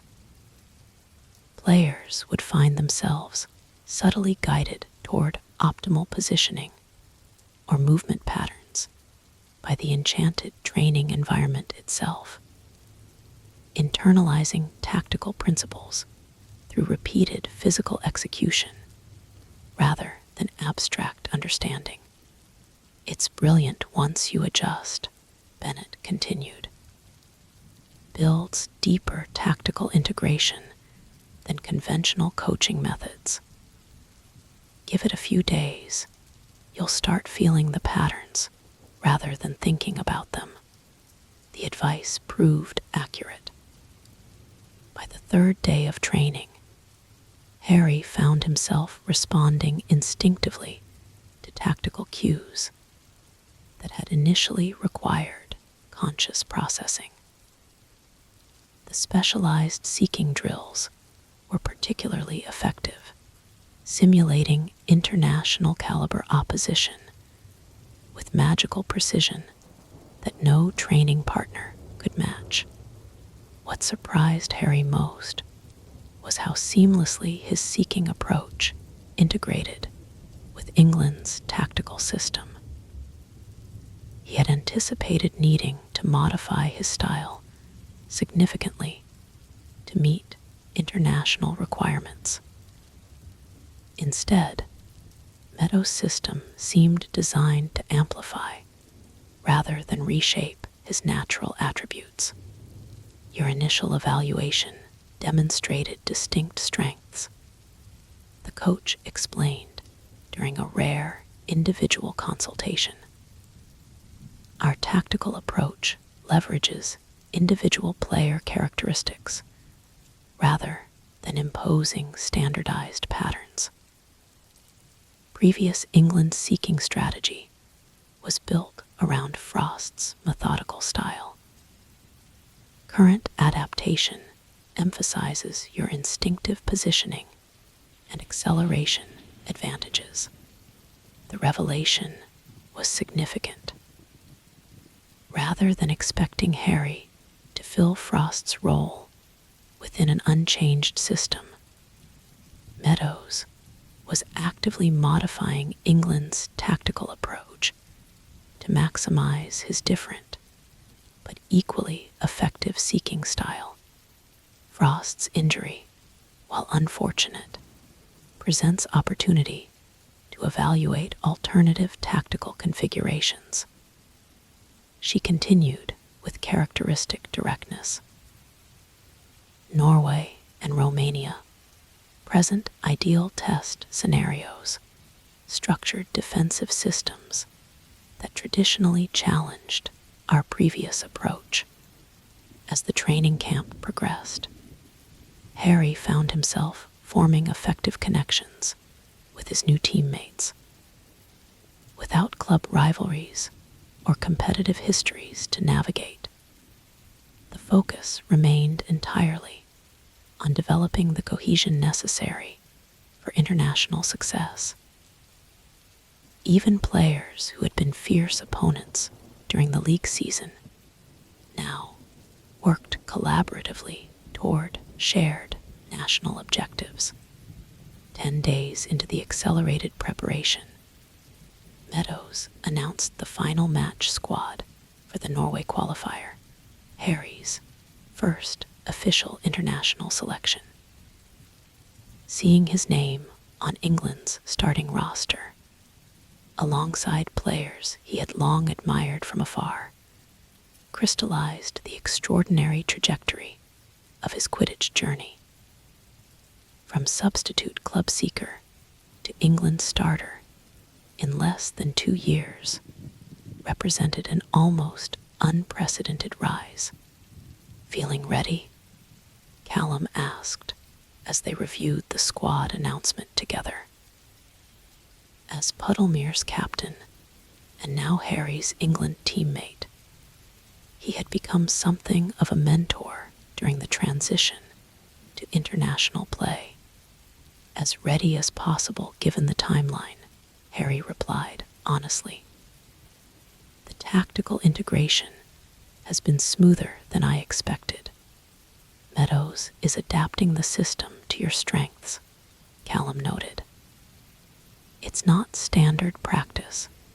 Usually young players are expected to conform to the established approach. Shows how seriously she's taking your potential contribution. The observation aligned with Harry's own assessment. Throughout the accelerated preparation, he had sensed that Meadows viewed him not merely as an emergency replacement, but as a legitimate long-term option for England's seeking position. The tactical adjustments, the specialized training focus, the individualized development plan, all suggested an investment beyond the immediate qualification matches. As the Norway qualifier approached, media interest intensified predictably. Harry's unexpected elevation to England's starting role created irresistible narratives, combining his famous history with the unprecedented nature of his international rise. Aliner managed the situation expertly, coordinating with England's communications team to establish appropriate boundaries while meeting necessary obligations. Remember that international media dynamics differ from club coverage, she advised during their pre-match planning. Norwegian publications will analyze your every training session for potential weaknesses. Russian and Bulgarian outlets are already positioning this as a test of your legitimacy. Even friendly domestic media will scrutinize your performance through the lens of Frost's established standard. The reminder was valuable, but unnecessary. Harry understood perfectly well the magnified scrutiny that accompanied international competition. Throughout his life, he had performed under far more consequential pressure than a Quidditch qualifier, however significant it might be in sporting terms. 2 days before the Norway match, a surprising owl arrived bearing a message from Sebastian, Frost himself. Potter, unfortunate circumstances of my injury notwithstanding, congratulations on your selection. International competition presents distinct challenges from club play, particularly in Scandinavian conditions. Norwegian seeker Eriksson employs vertical diversion tactics, specifically designed to disrupt rhythm and create uncertainty. Countermeasures documented in tactical file attached. England's qualification takes precedence over individual considerations. Success in these matches serves our shared objective of European Championship advancement. Frost, the note, represented a significant evolution in their professional relationship. By sharing specific tactical insights beyond the standard team briefings, Frost was acknowledging both Harry's legitimate place in the England setup and their mutual interest in national success, regardless of personal rivalry. Attached to the message was indeed a detailed tactical analysis of Norwegian seeking patterns based on Frost's previous encounters with Eriksson. The information complemented England's official briefings with nuanced personal observations that only an experienced opponent could provide. Generous of him, Ginny remarked when Harry shared the message. Though I suspect there's strategic calculation involved as well. By positioning himself as a supportive teammate, despite your competition for his position, he establishes professional credentials while potentially setting expectations for reciprocal support when he returns. Probably, Harry agreed. But the insights are genuine and potentially valuable. Whatever his motivations, the information helps England's chances. The day before departure for Oslo, Meadows conducted a final tactical review with the starting squad. The session focused on Norway's unique home pitch advantages, the specialized weather enchantments that maintained playable conditions despite the challenging northern climate, the atmospheric differences at higher latitudes, and the passionate home support that created distinctive pressure patterns. Norway's primary strategic advantage lies in environmental familiarity, Meadows explained, as enchanted tactical models demonstrated key scenarios. Their squad trains year-round in conditions visitors experience only during matches. Adaptation period is therefore compressed. Immediate performance required despite environmental adjustment. For Harry specifically, the challenge would be significant. Norwegian conditions, thinner air, variable winds influenced by fjord topography, and specialized light diffusion enchantments that created unique visibility patterns would test his adaptability in unfamiliar circumstances. Exactly the type of challenge that would validate or question his readiness for international competition. Environmental adaptation sessions scheduled upon arrival, Meadows concluded. Compressed, but essential. Maximum focus required from all squad members. The following morning, England's team departed via specialized long-distance portkey, arriving at Norway's National Quidditch Center in Oslo by mid-afternoon. The facility was impressive, a state-of-the-art complex nestled among snow-capped mountains, with spectacular views of the surrounding fjords. More noticeable than the scenery, however, were the atmospheric differences Harry felt immediately upon arrival. The air carried a distinctive crispness that affected breathing patterns, while the light possessed a peculiar quality that altered depth perception in subtle but significant ways. Even standing stationary on the arrival platform, he could sense the environmental challenges that would affect high-speed flight. Disorienting at first, Bennett commented, noticing Harry's analytical observation of their surroundings. My first cap was against Sweden-similar conditions. Took nearly an hour of flight time before my body properly calibrated to the differences. We have 3 hours of environmental adaptation training scheduled before darkness, Callum added. Meadows will run specialized drills specifically designed to accelerate adjustment to local conditions. The adaptation session proved as challenging as anticipated. Even basic flight maneuvers required recalibration, as Harry's body and broom adjusted to the unfamiliar atmospheric properties. Seeking drills were particularly affected, the specialized light characteristics altering how the snitch appeared at different distances and angles.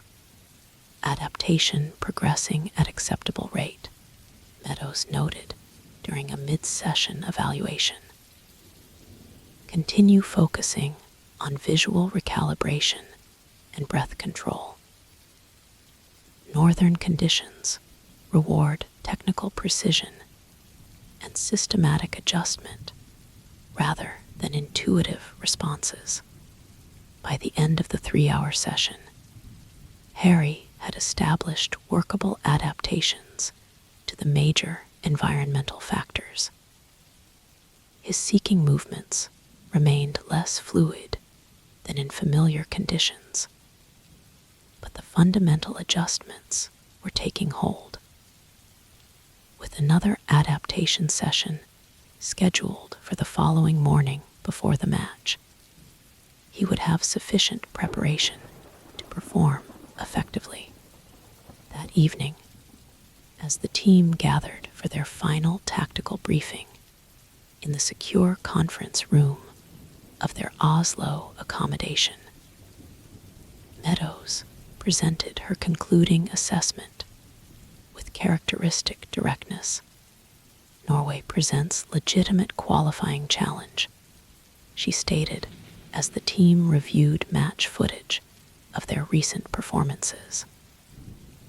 Home advantage, cohesive tactical system, motivated squad with with synchronized club preparations. Their seeking approach specifically targets disruption of rhythm and timing, particular challenge for a debut international seeker. Her gaze shifted to Harry. Potter's adaptation to local conditions progressing appropriately.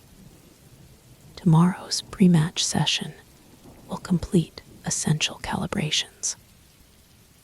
Tactical approach modified to emphasize his acceleration advantage while mitigating environmental unfamiliarity. The assessment was neither particularly encouraging nor discouraging, simply the factual evaluation of circumstances and appropriate responses. Harry appreciated the straightforward approach. Throughout his Quidditch development, he had benefited most from coaches who addressed challenges directly rather than attempting to shield him from reality. Later, in the quiet of his assigned room, Harry found himself reflecting on the extraordinary path that had led to this moment. Less than 2 years ago, he had been an Auror with no thought of professional Quidditch.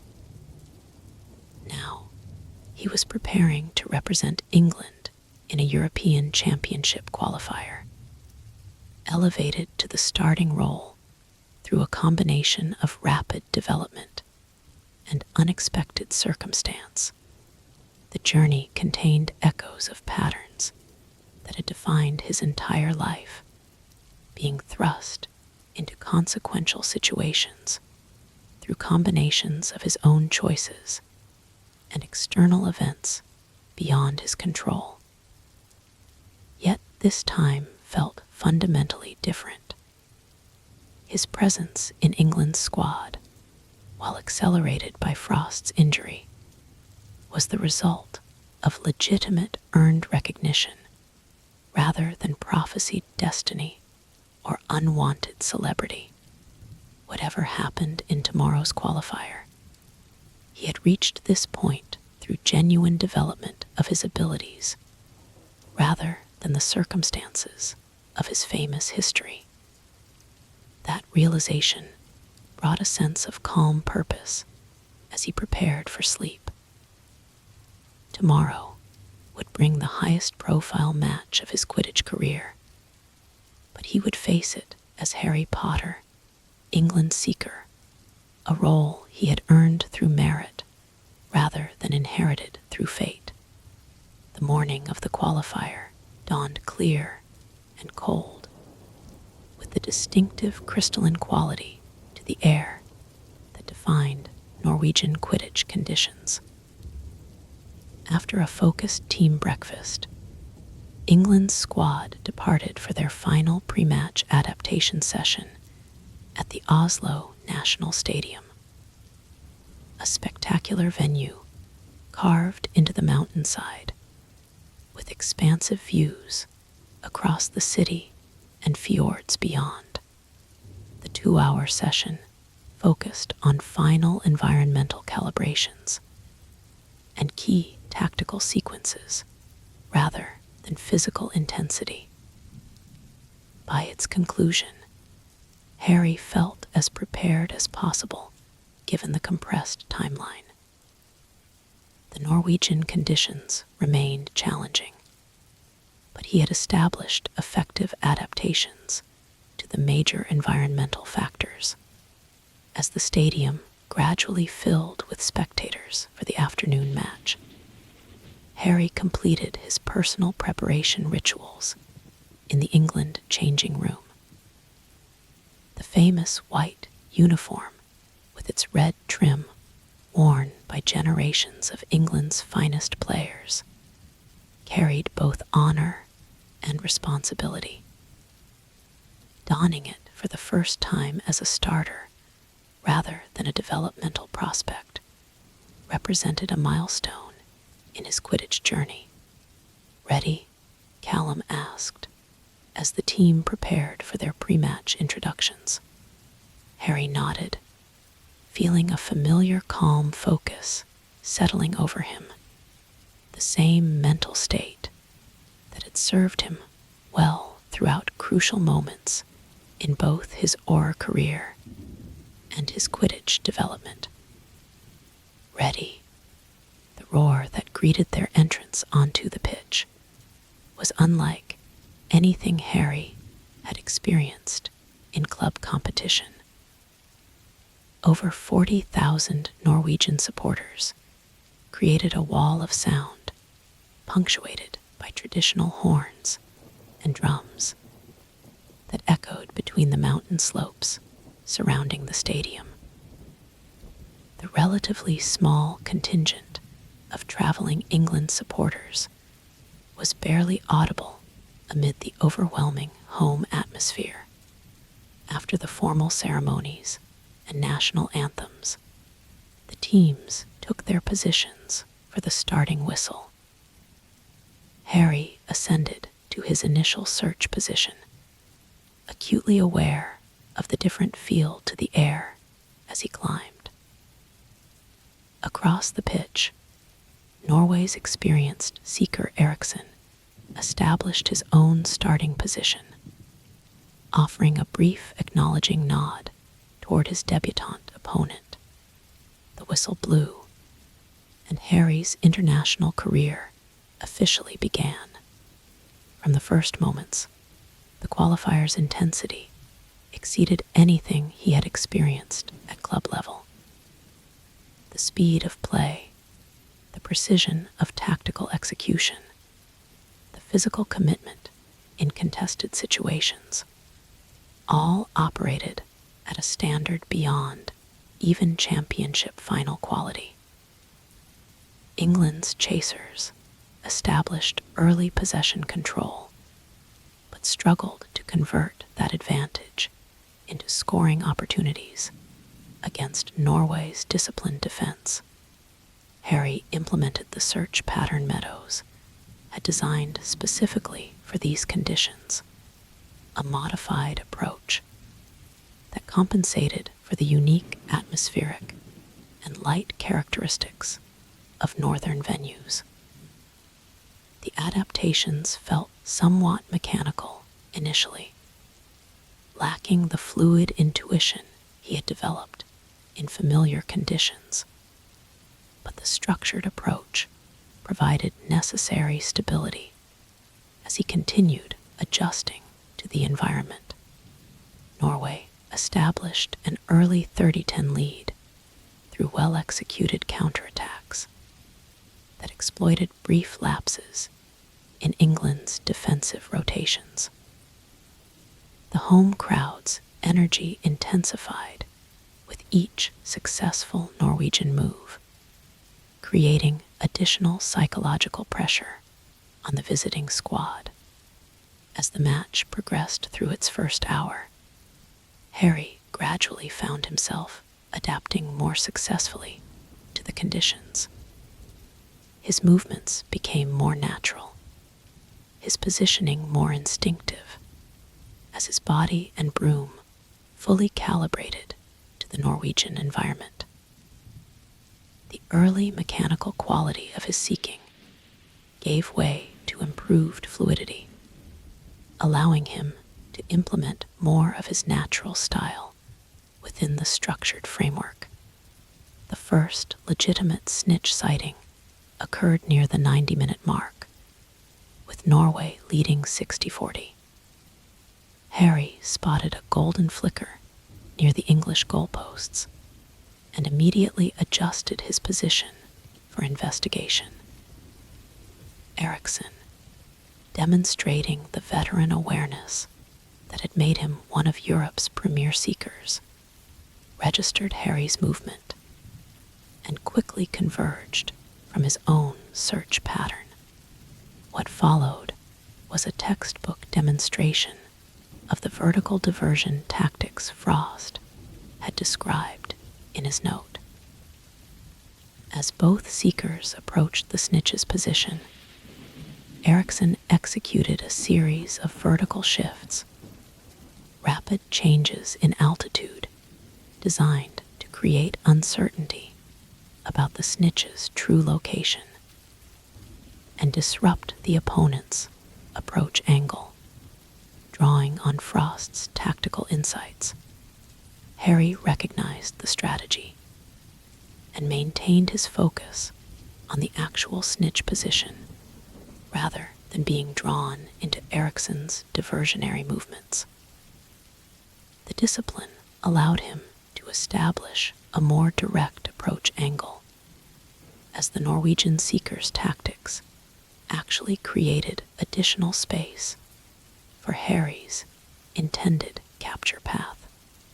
As they closed on the snitch from different trajectories, Harry executed the precise acceleration sequence he had been refining throughout the season, the perfect integration of natural explosiveness with technical control. The maneuver established a critical advantage in the final approach, allowing his fingers to close around the snitch seconds before Erikson could contest the capture. Potter CATCHES, the snitch. England wins 190-60. The stadium fell silent, except for the jubilant celebration of the traveling English supporters. Harry descended toward his ecstatic teammates, the snitch still struggling in his grasp as the significance of the moment registered fully. His first international appearance, his first capture for England, his first victory in national colors, a perfect debut by any standard. As the teams gathered for the traditional post-match handshakes, Erikson approached Harry with professional respect. Impressive adaptation to northern conditions, the Norwegian acknowledged, particularly for a debut. Most visiting seekers require multiple exposures before performing effectively here. The recognition from an established international competitor carried significant weight. Erikson was known for his forthright assessments rather than diplomatic platitudes. His acknowledgement represented genuine professional respect rather than mere courtesy. In the England changing room, the celebration remained restrained but satisfied. Qualifying campaigns were evaluated on aggregate performance rather than individual results, but securing an away victory against a challenging opponent represented an ideal start to the European Championship cycle. Effective performance, considering preparation constraints, Meadows assessed during her brief post-match address. Tactical execution demonstrated appropriate adaptation to unfamiliar conditions. Individual performances generally met international standard with specific excellence in key positions. From Meadows, this constituted effusive praise. Her mention of specific excellence, while glancing briefly in Harry's direction, represented clear recognition of his successful debut contribution.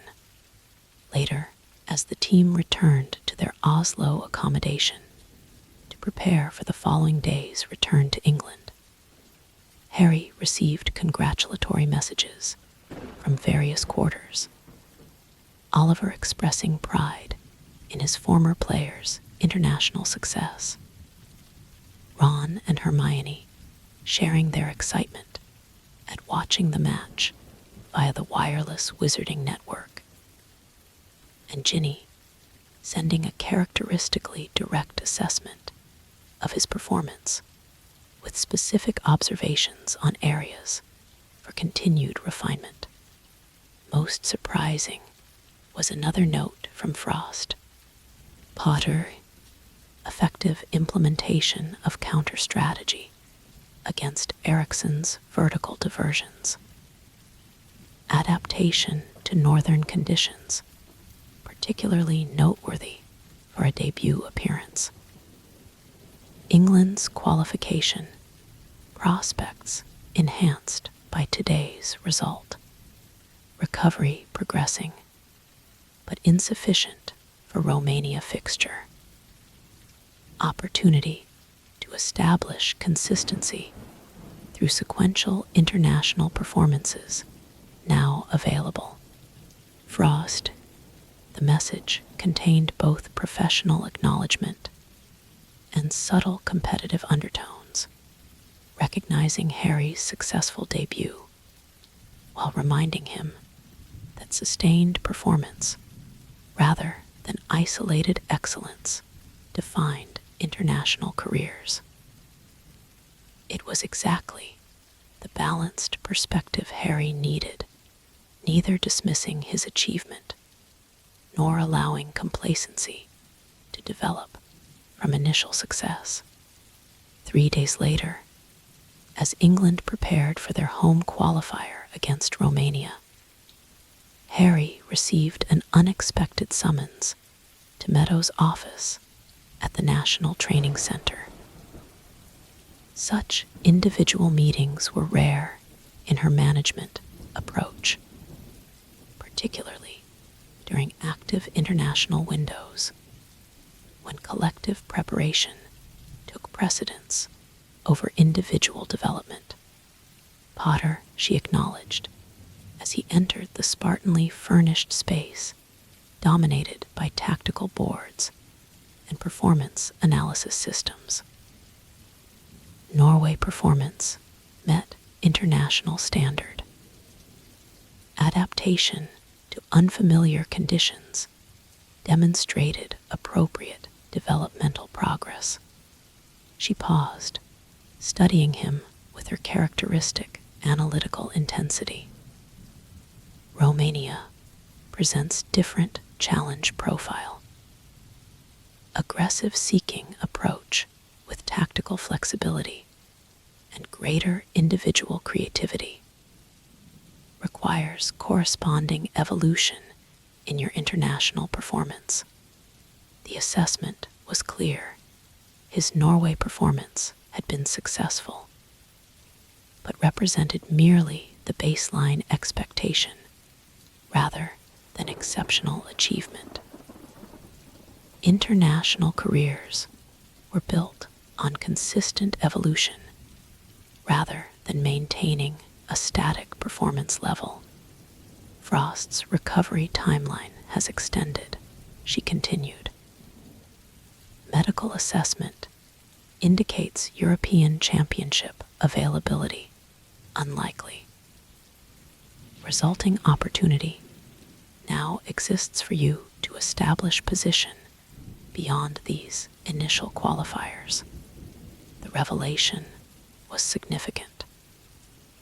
What had initially appeared to be a temporary elevation due to injury circumstances now potentially extended to England's entire European Championship campaign. The opportunity to establish himself as England's first-choice seeker for a major tournament had suddenly materialized far earlier than anyone could have anticipated. Presuming, of course, performance standard justifies continued selection, Meadows added with characteristic directness. International position earned through sustained excellence rather than circumstantial opportunity. Romania fixture represents next evaluation benchmark. The message was unmistakable. The door to establishing himself as England's primary seeker had opened. But walking through, it would require consistently exceptional performance rather than isolated success. Beginning with the Romania qualifier, in 3 days' time. As Harry left the meeting, he found himself reflecting on the extraordinary acceleration of his international trajectory.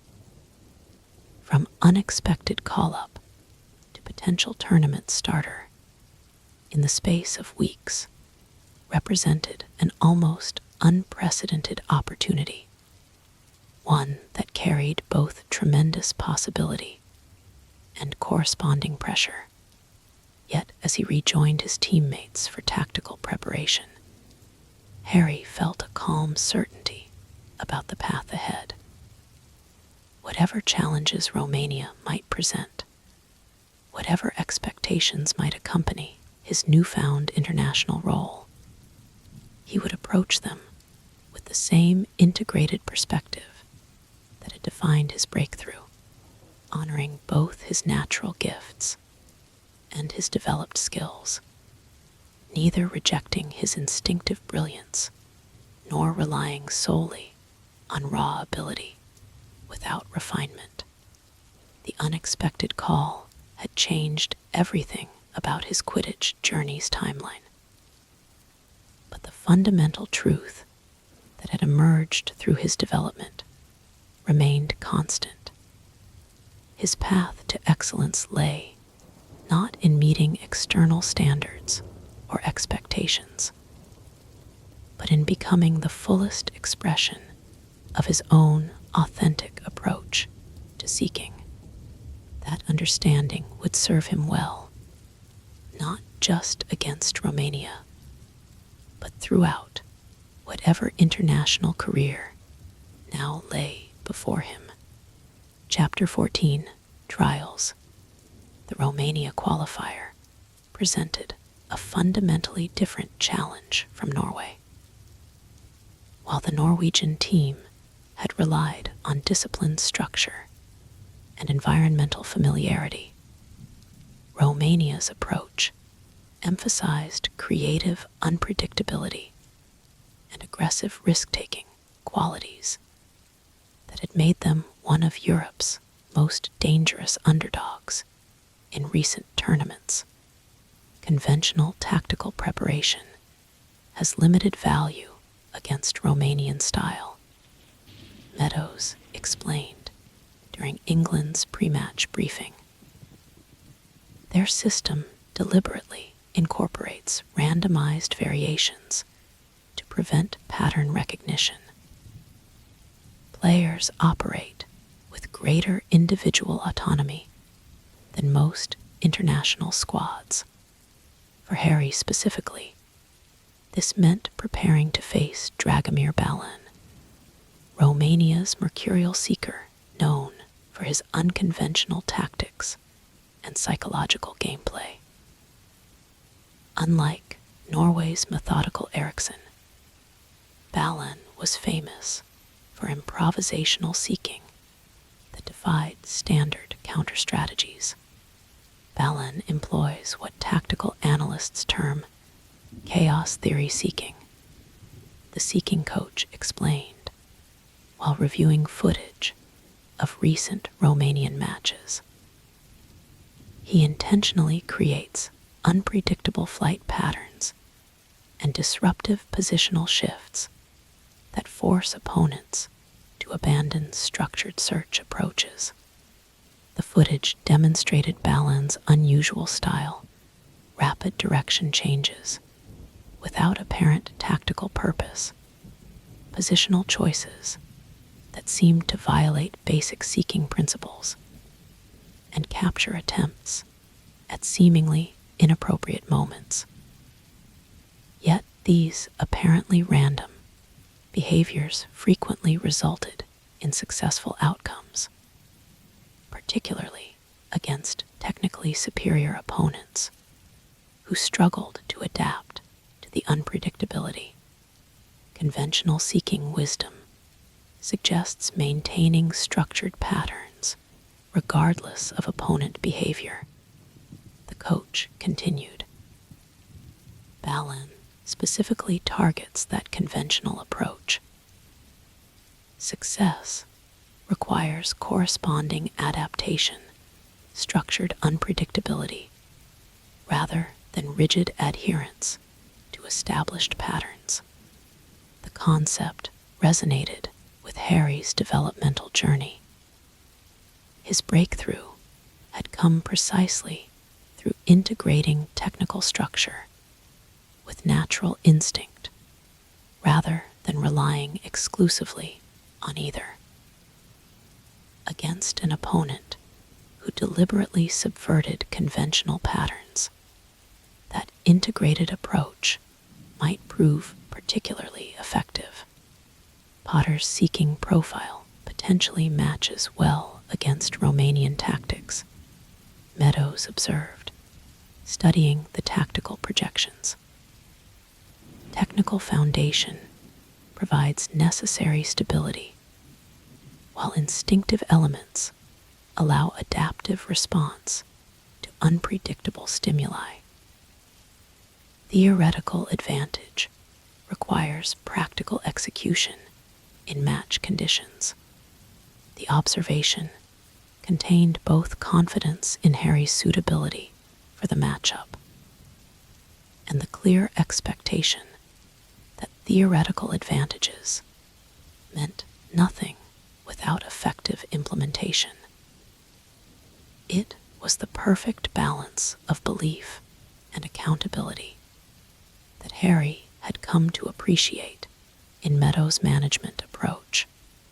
When match day arrived, Wembley Wizarding Stadium, England's historic home venue, was filled to capacity, with 60,000 supporters, creating an atmosphere of electric anticipation. After the success in Norway, expectations for Harry's home debut had reached fever pitch. Newspapers had run extensive features analyzing his rapid rise to international status, while public interest had driven record merchandise sales featuring his name and number. Slightly different pressure than Oslo, Callum noted, as they completed their pre-match preparation in England's dressing room. Away qualifiers carry hope. Home fixtures bring expectation, particularly with the momentum from Norway. The distinction was accurate. The traveling supporters in Oslo had celebrated their victory with surprised delight. The home crowd at Wembley would consider anything less than a convincing win as disappointment. For Harry specifically, having established his international credentials with the Norway performance, the standard against which he would be judged had risen accordingly. As England emerged from the tunnel to thunderous applause, Harry felt a momentary surrealism at the scale of the occasion. The sea of white and red supporters stretching in every direction. The historic significance of representing England at Wembley. The knowledge that this match was being broadcast throughout the wizarding world all created a context unlike anything in club competition. Yet once the whistle blew, the familiar clarity of competitive focus returned immediately. The noise faded to background awareness. The occasion's significance receded from conscious consideration, and his attention narrowed to the immediate dynamics of the match unfolding around him. Romania implemented their unpredictable style from the opening seconds. Rather than establishing conventional positional structure, their chasers operated in constantly shifting formations that challenged England's defensive organization.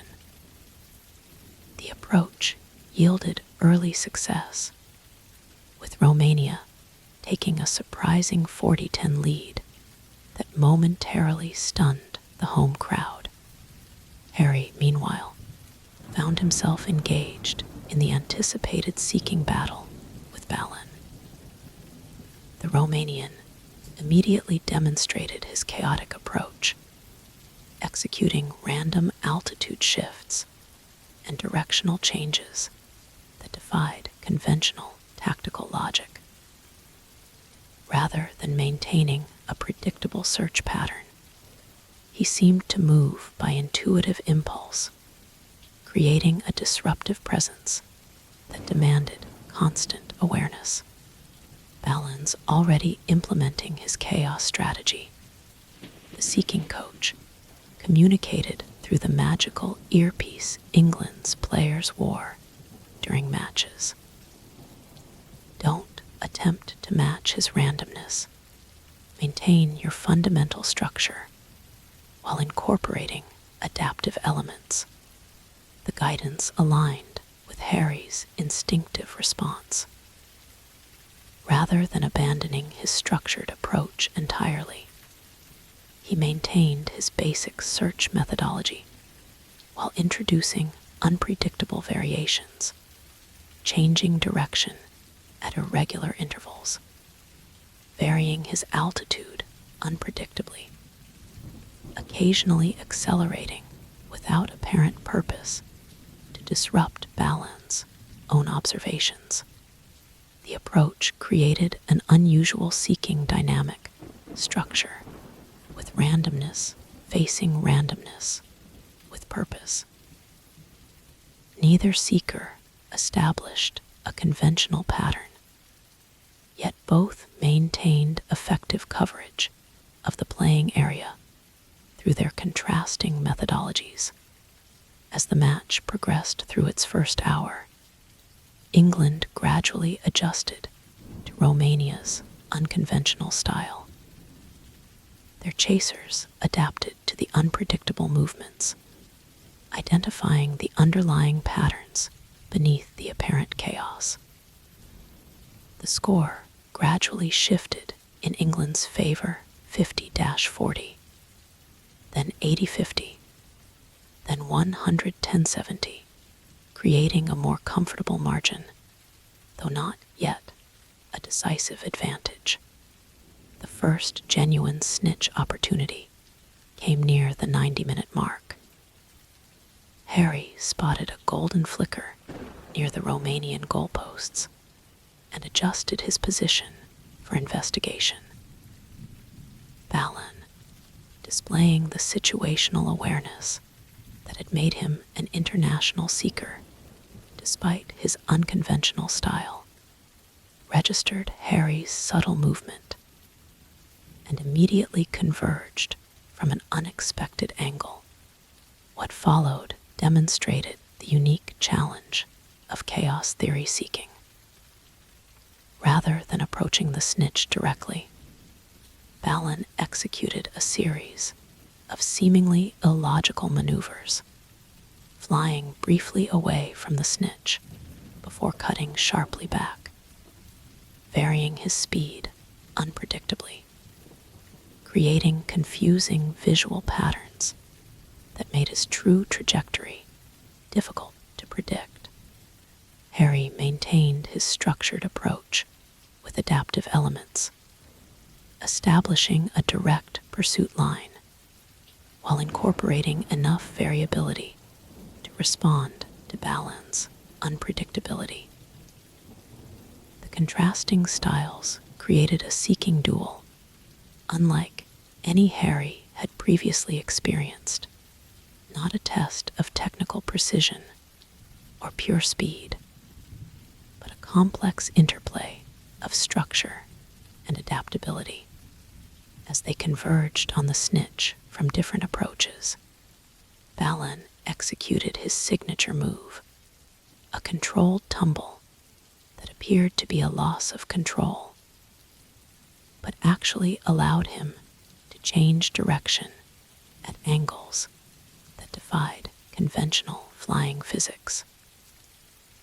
The maneuver briefly confounded Harry's positional calculations, creating momentary uncertainty about the Romanian's approach vector. In that critical moment, Harry drew on both aspects of his integrated style.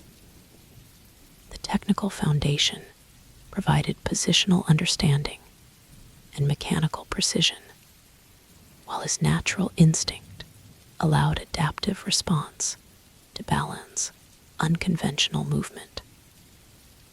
Rather than attempting to recalculate based on the Romanian's apparent position, Harry trusted his instinctive awareness of the snitch's location and likely movement pattern. The synthesis proved decisive. As Balan's complex maneuver created spectacular visual distraction, Harry executed a precisely timed acceleration along the snitch's actual trajectory. His fingers closed around the golden ball seconds before the Romanian completed his elaborate approach, securing England's victory with a final score of 260-70. Potter Captures the snitch. England completes the qualification double with a convincing home victory. The stadium erupted in jubilant celebration as Harry descended toward his teammates, the snitch secured firmly in his grasp. His second international appearance, his second capture, his second victory in England colours, a perfect start to his international career by any standard. As the teams gathered for post-match handshakes, Balan approached Harry with a mixture of competitive frustration and professional respect. Most opponents follow my chaos with either rigid structure or matching randomness, the Romanian observed. Your approach was interesting. Structure with adaptation. Effective counter-strategy, coming from a seeker known for his tactical innovation. The assessment represented significant professional validation. Balan was acknowledging not just Harry's successful outcome, but the methodological approach that had achieved it, the integrated style that had become Harry's distinctive contribution to seeking theory. In the England dressing room, the celebration remained measured, but satisfied. 6 points from their opening 2 qualifiers represented an ideal start to the European Championship campaign, establishing strong positioning for the remaining fixtures later in the year. Appropriate adaptive performance against unconventional opposition, Meadows assessed during her post-match address. Tactical flexibility demonstrated while maintaining fundamental structural integrity. Individual performances generally aligned with international standard, with continued excellence in key positions. Her brief glance toward Harry during the continued excellence reference represented clear acknowledgement of his second successful international performance. For Meadows, whose evaluative standards were notoriously demanding, such recognition carried particular significance. The following day's media coverage reflected both the match result and Harry's emerging international status. Potter's perfect start continues, declared the Daily Prophet's sports section, while Quidditch International featured a technical analysis titled Structured Adaptability. Potter's innovative counter to chaos theory seeking. Most significant was the editorial in Seeker Weekly, the respected professional publication focused exclusively on the position's technical and tactical developments. 2. International appearances represent insufficient sample size for definitive evaluation. Yet, Potter's contrasting performances against fundamentally different seeking approaches suggest potentially transformative contributions to positional theory. Against Norway's structured Eriksson, Potter demonstrated technical precision without sacrificing instinctive awareness. Against Romania's unpredictable Ballon, he displayed structured adaptability that effectively countered chaos theory seeking. These consecutive successes against tactically opposite opponents indicate not merely versatility, but methodological innovation. The seeking paradigm has long presented a theoretical binary: structure versus instinct, technique versus creativity, methodology versus inspiration. Potter's emerging international approach suggests this dichotomy may be unnecessarily limiting.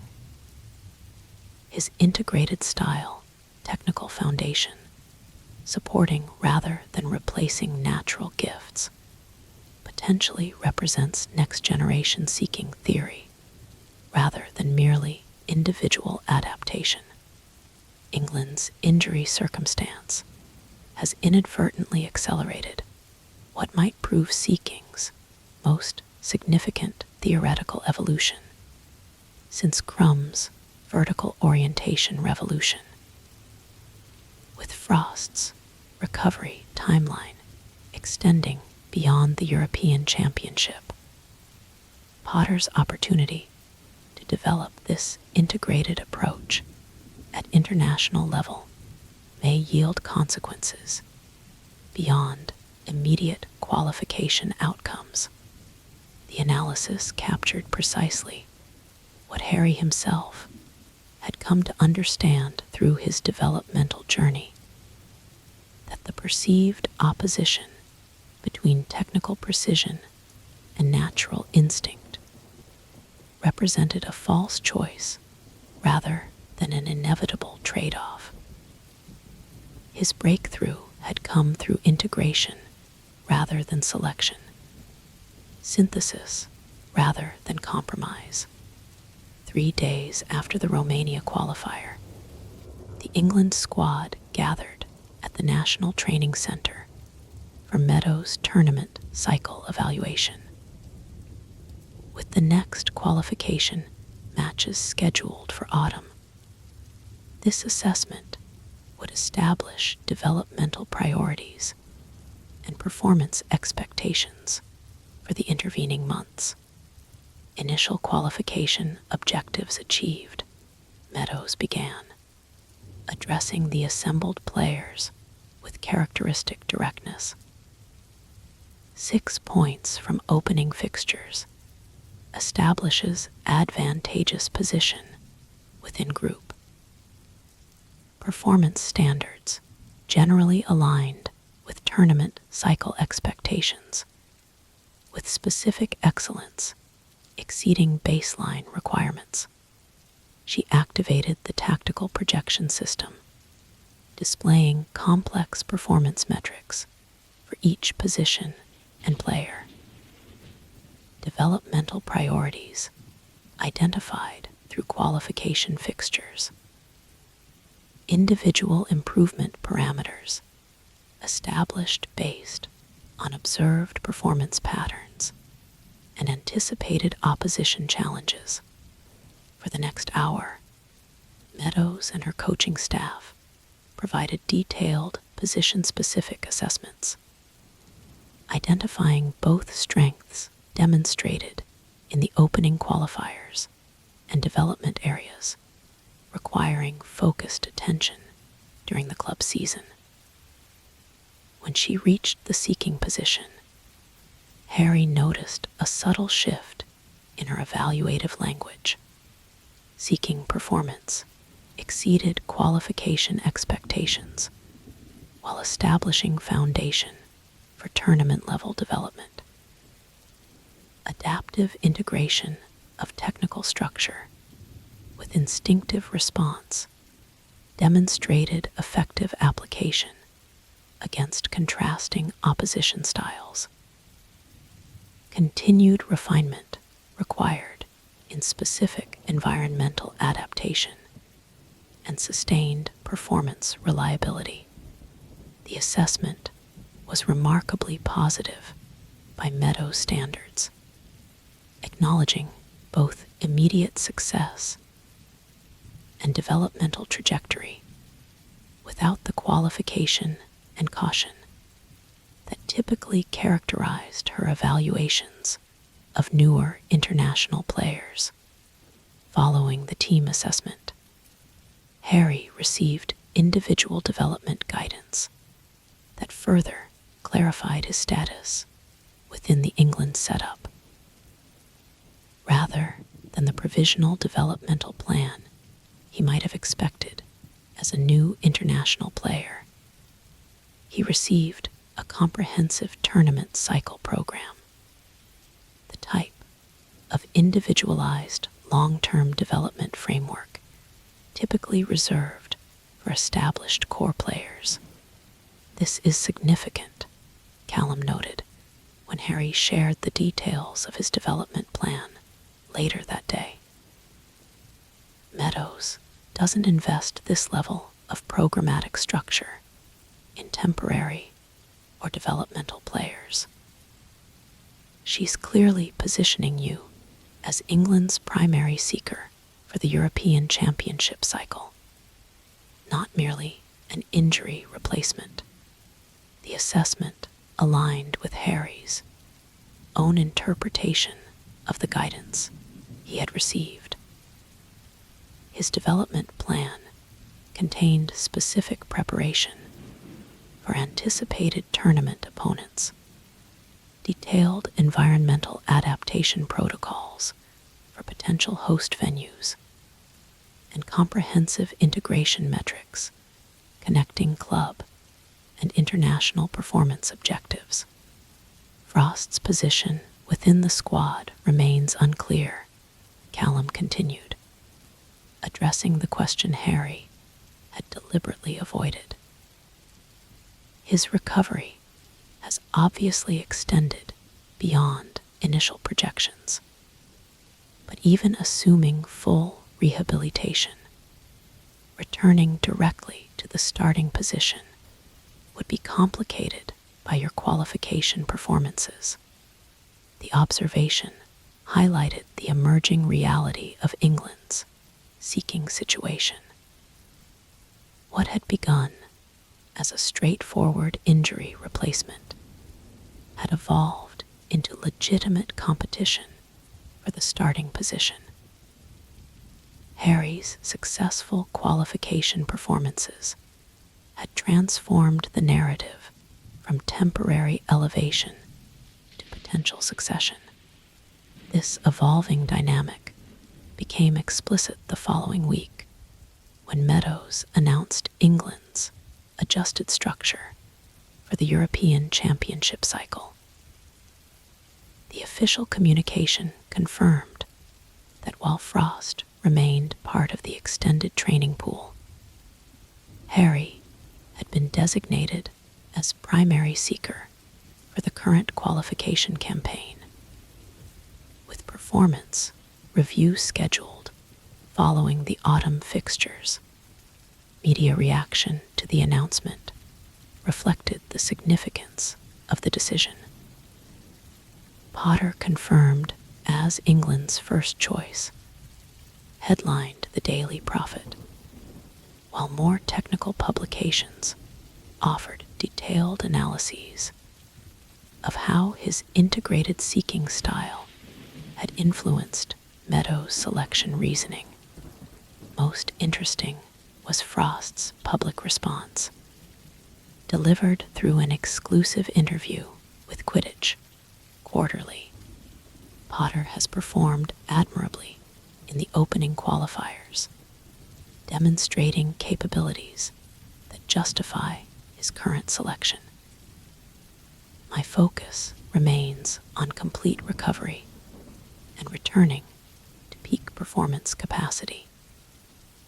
England's qualification for the European Championship represents our shared primary objective, with individual selection decisions appropriately determined by performance standards rather than historical considerations. I anticipate returning to full training before the autumn qualification fixtures and look forward to contributing to England's campaign in whatever capacity best serves our tournament objectives. The seeking position, like all international roles, must be earned through demonstrated excellence rather than presumptive entitlement. The statement maintained perfect professional diplomacy while clearly signaling Frost's intention to compete for reinstatement once his recovery permitted.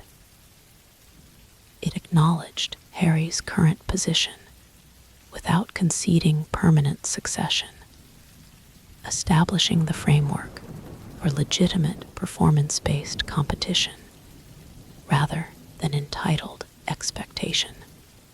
With his international position clarified for the immediate qualification campaign, Harry returned to Puddlemere for the remainder of the club season. The team had maintained their strong performance during his international absence, remaining well-positioned in the league standings with realistic championship aspirations. Your international experiences will benefit your club development, Oliver noted during Harry's reintegration briefing. The tactical sophistication and performance intensity at international level accelerates growth that would require substantially longer at club standard. You'll likely notice enhanced perception processing and decision execution, even without conscious application. The observation proved accurate. As Harry resumed Puddlemere's rotation system with Elias, he found himself processing match information with greater efficiency and executing complex maneuvers with enhanced precision. The international experience had indeed accelerated his development beyond what normal club competition would have produced in comparable timeframes. This accelerated development became increasingly evident as the league season progressed. In matches against top opposition, Harry demonstrated performance qualities that clearly reflected his international exposure, tactical adaptability, environmental calibration, and situational decision-making that exceeded typical club standards. Your ceiling has raised, Elias observed after Harry executed a particularly complex capture sequence against the Montrose Magpies. The international experience has expanded your performance parameters beyond conventional club development trajectories. The assessment was accurate but incomplete. Beyond the technical and tactical enhancements, Harry's international elevation had fundamentally shifted his self-perception and developmental framework. Having performed successfully at the highest level against elite international opposition, he now approached club competition with enhanced confidence and broader contextual understanding. As the league season concluded with Puddlemere securing another championship appearance, Harry found himself in a remarkable position. established England Seeker, defending club champion, and recognized innovator in seeking methodological theory. His journey from substitute player to international starter had occurred with unprecedented rapidity, creating opportunities and expectations beyond anything he could have anticipated when accepting Oliver's initial offer. The club championship provided perfect demonstration of his continued development. Against the Caerphilly Catapult's tactically sophisticated approach, Harry delivered a masterclass in integrated seeking, technical precision, enhancing rather than constraining natural intuition, structured methodology supporting rather than replacing creative interpretation. His championship-winning capture combined perfectly timed acceleration with innovative trajectory calculation, securing Puddlemere's second consecutive title with a final score of 301-40. Potter completes perfect season, international success, and club championship crown remarkable campaign. Proclaimed the Daily Prophet the following morning. The accompanying analysis noted the clear influence of his international experience on his club performance, highlighting specific elements of his championship capture that reflected national team tactical concepts. 2 days after the championship celebration, Harry received formal confirmation of his continued international role. England's autumn qualification program would include critical fixtures against Bulgaria and Ukraine, with training camp scheduled for August, allowing sufficient preparation while accommodating club preseason requirements. Most significantly, the communication included Meadows' updated assessment of England's seeking situation. Performance evaluation confirms Potter as primary seeker for continuing qualification campaign. Developmental trajectory indicates appropriate progression toward tournament-level performance standard. Frost's rehabilitation timeline projects potential training incorporation by autumn fixtures, establishing performance-based selection opportunity within controlled evaluation framework. The message was clear. Harry would continue as England's first-choice seeker for the immediate qualification fixtures, but Frost's anticipated return would create legitimate competition for the position. The European Championship starting role would ultimately be determined by direct performance comparison rather than predetermined selection. This reality became evident when England's extended training pool gathered in August for preliminary autumn qualification preparation. Frost attended in limited capacity, participating in tactical briefings and basic flight drills, while continuing rehabilitation protocols for his recovering shoulder. His presence created an unusual dynamic, the established veteran observing his positional replacement while methodically working toward competitive return. Interesting situation, Bennett commented during a break in training. Most returning internationals either resume their position automatically or find themselves clearly supplanted. Your performances have created legitimate selection competition rather than predetermined outcome. The observation accurately captured the emerging dynamic.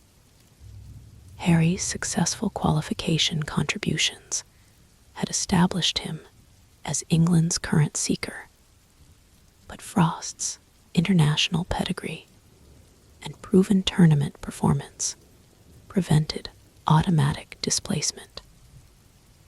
The result was genuine performance-based competition rather than politics-driven selection, exactly the meritocratic process that both players had publicly endorsed.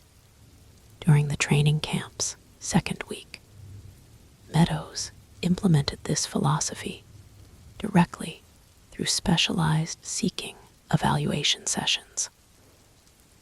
While Frost remained limited to basic flight patterns during full squad training, the position-specific sessions included comparative assessment drills that allowed controlled competition within his rehabilitation parameters, parallel development with calibrated evaluation benchmarks.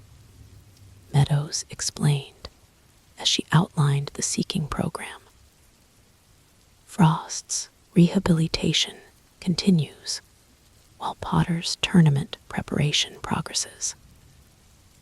Comparative assessment, utilizing standardized metrics rather than direct competition during recovery phase.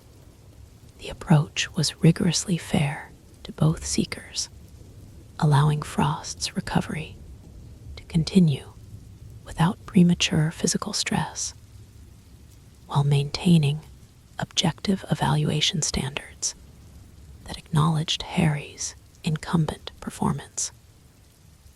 Each completed structured assessment drills with individual baselines that permitted valid comparison despite their different preparation contexts. Throughout these sessions, Harry found himself remarkably comfortable with the unusual dynamic.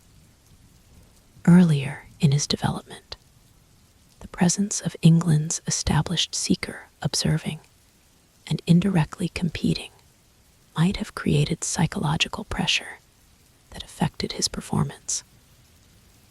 Now, with successful international appearances supporting his confidence, he approached the parallel evaluation with professional focus rather than comparative anxiety. Frost likewise demonstrated admirable professionalism, neither attempting to undermine Harry's position through political maneuvers, nor presenting his rehabilitation as justification for automatic reinstatement. He approached the structured evaluations with characteristic methodical precision, establishing objective performance metrics while respecting the incumbent's current role. Unusual situation being managed appropriately by both principals, Meadows noted during her mid-camp evaluation. Professional approach enhances rather than compromises England's seeking development. Competitive standards established through performance metrics rather than political considerations. As the training camp concluded and the squad entered final preparation for the autumn qualifiers, Harry received clear confirmation of his immediate international status. He would start against both Bulgaria and Ukraine, with Frost continuing rehabilitation while participating in match preparation as technical consultant rather than active competitor. Your position for these qualifiers is secured through demonstrated performance, Meadows explained during their final individual consultation. Subsequent selection decisions will incorporate direct comparative evaluation, Once Frost's rehabilitation permits full competitive assessment. Merit, rather than momentum, will determine European Championship roles. The framework was perfectly aligned with Harry's own philosophy. Throughout his Quidditch journey, he had sought evaluation based on current ability rather than reputation or history. The opportunity to earn England's tournament starting position through genuine performance comparison rather than political consideration represented the meritocratic ideal he had always valued. With his immediate international role confirmed, Harry entered the final preparation phase for the autumn qualifiers with focused determination. Bulgaria and Ukraine presented distinctive challenges. Sophisticated tactical systems operated by experienced international squads with established tournament pedigrees.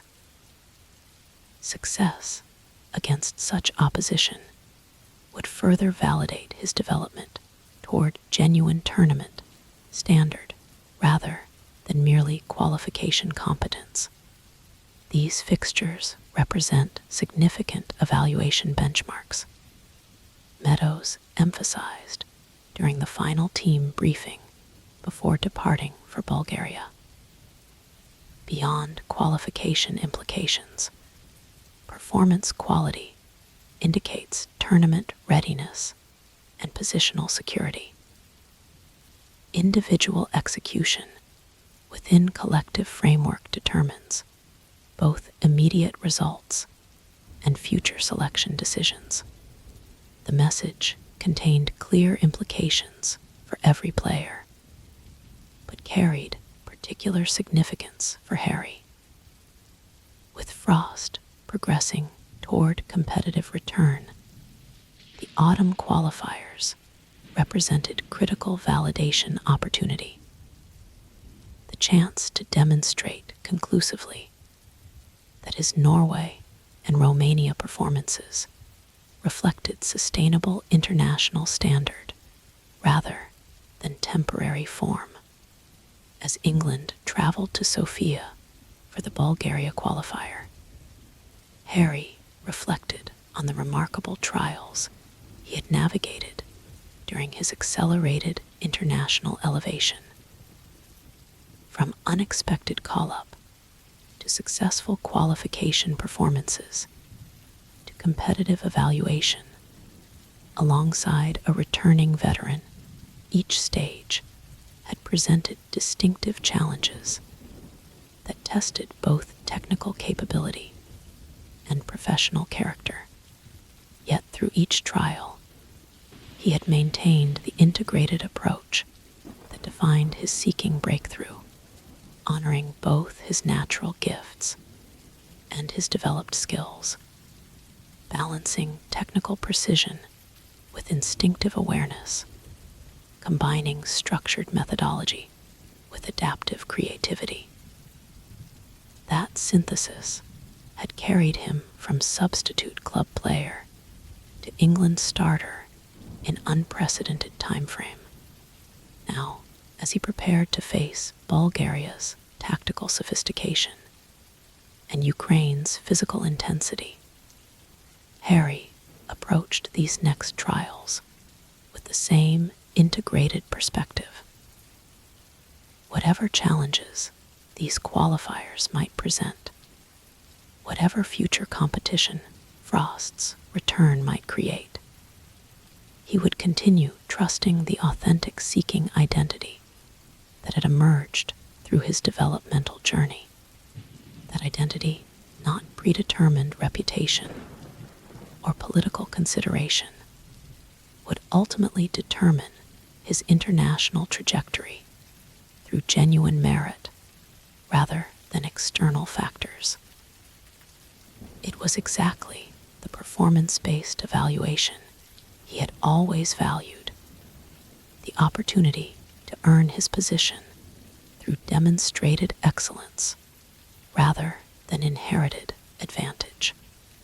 With that understanding providing clarity amid the pressure of international competition, Harry completed his preparation for England's next qualification challenges, ready to demonstrate through performance, rather than proclamation, that his place among the elite had been legitimately earned rather than circumstantially granted. Chapter 15, International Debut. Sofia, Bulgaria's wizarding capital, presented a unique atmosphere for international Quidditch. Unlike the pristine facilities of Oslo or the historic grandeur of Wembley, the Bulgarian National Quidditch Complex embodied a different tradition, raw intensity and unfiltered passion, housed within a venue that prioritized competitive authenticity over spectator comfort. Bulgarian Quidditch philosophy values proximity over luxury. Callum explained as England's squad arrived for their pre-match training session. The stands are practically on top of the playing area, creating an environment where spectators become active participants rather than distant observers. The design was indeed striking. Rather than the expanded vertical architecture typical of modern stadiums, Bulgaria's complex featured steep, tightly packed seating that surrounded the pitch in an almost circular arrangement. The result created exceptional acoustic properties, with crowd noise concentrated directly into the playing area rather than dispersing into open air. It becomes the most hostile environment in European Quidditch when filled, Bennett added, having experienced previous fixtures at the venue. 70,000 supporters who believe their collective energy directly influences match outcomes. The noise is unlike anything in club competition, physically disruptive rather than merely audible. England's preparatory training session confirmed these assessments. Even with the stands empty, the stadium's acoustic properties amplified every sound, brooms cutting through air, players calling to teammates, coaching instructions from the sidelines. When filled to capacity, the effect would create a wall of sound that challenged communication and concentration. Bulgarian home advantage derives from environmental adaptation rather than mere emotional support, Meadows noted during the tactical briefing following training.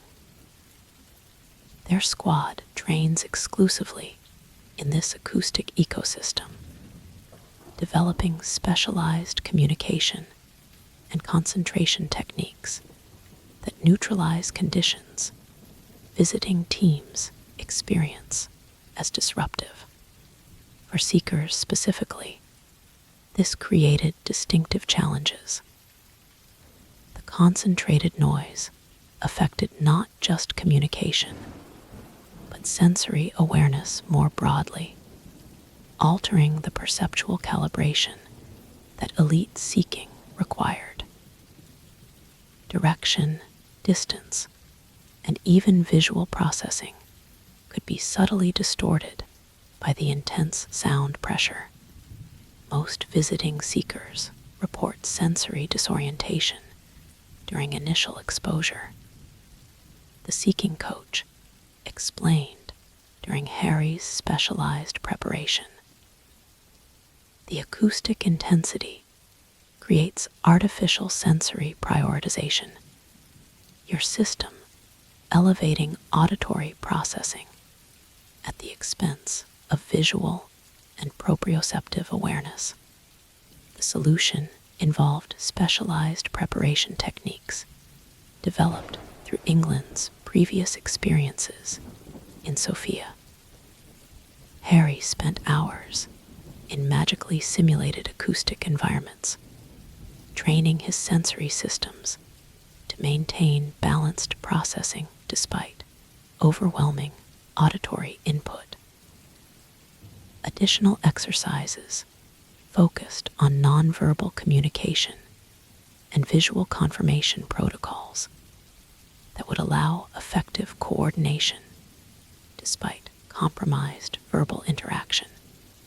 Beyond these environmental considerations, Bulgaria presented significant tactical challenges. Under the guidance of legendary seeker Victor Krum, who had transitioned to coaching after his playing career, their squad had developed a sophisticated system that maximized individual virtuosity within disciplined collective structures. Krum has implemented what analysts term adaptive framework methodology. Meadows explained, as England reviewed Bulgaria's recent performances. Tactical structure provides positional reference, while individual creativity determines specific execution. The approach combines systematic organization with unpredictable implementation, particularly effective in their home environment. For Harry specifically, this meant preparing to face Nikolai Levski, Bulgaria's emerging seeking talent, who had studied directly under Krum's mentorship. Levski combined technical precision with creative adaptability, an approach that paralleled Harry's own integrated style, though developed through different methodological pathways. Interesting stylistic comparison, Frost observed during the tactical review. His ongoing rehabilitation allowing participation in match preparation, despite his inactive playing status. Similar philosophical integration through contrasting developmental routes. Levski built technical foundation first, then incorporated creative elements. Potter's journey reversed that sequence, but arrived at comparable synthesis. The observation highlighted the evolving dynamics of England's seeking situation.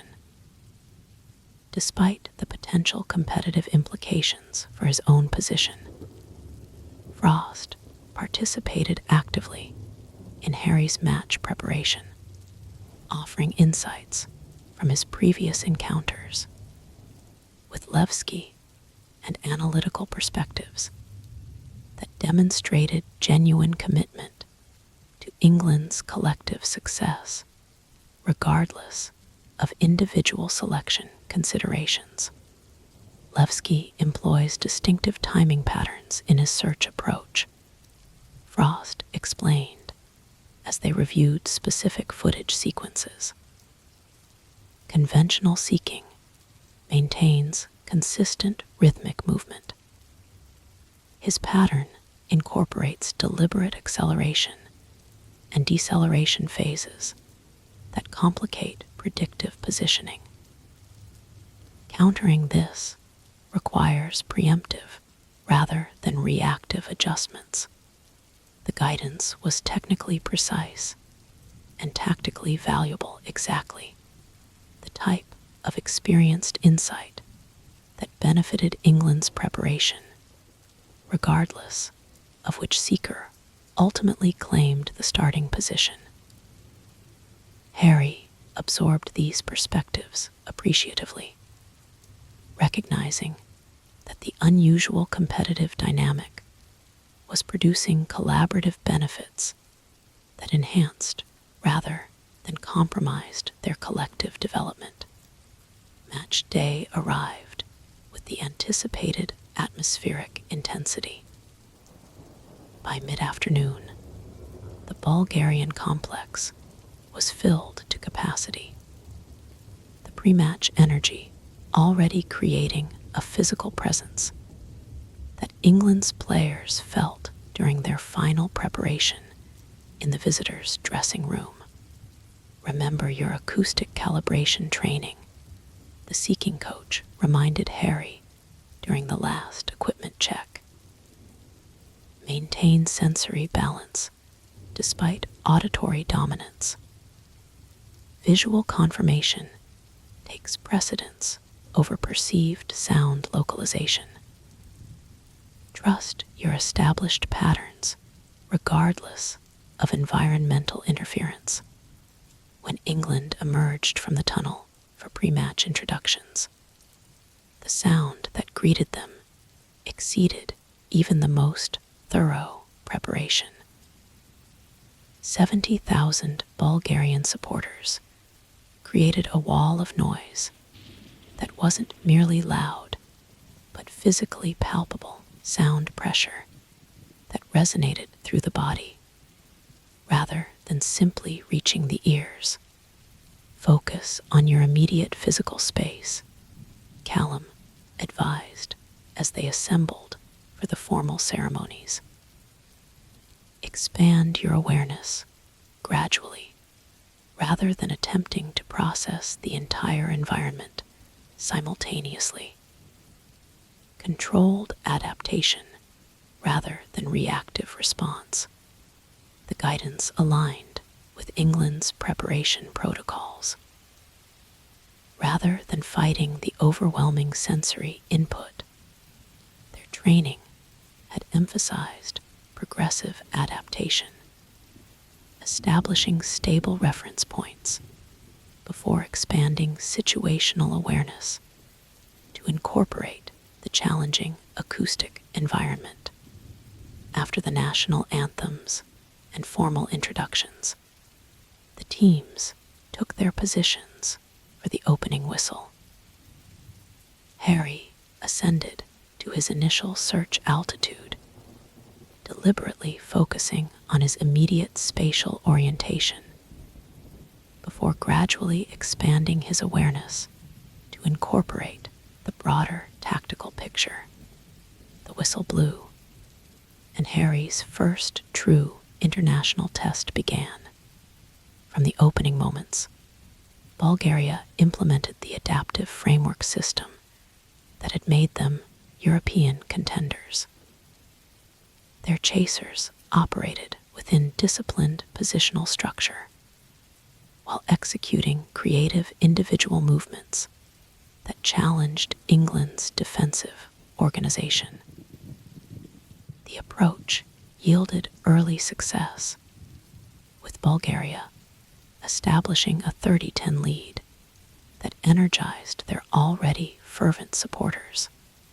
Harry maintained his structured search pattern despite the challenging acoustic environment, gradually adapting to the sensory distortion, while implementing the specialized techniques from England's preparation.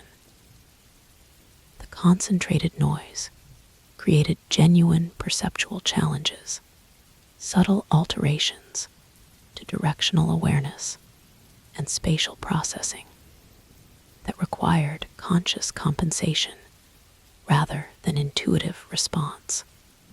Across the pitch, Levski demonstrated exactly the technical creative synthesis that England's analysis had identified.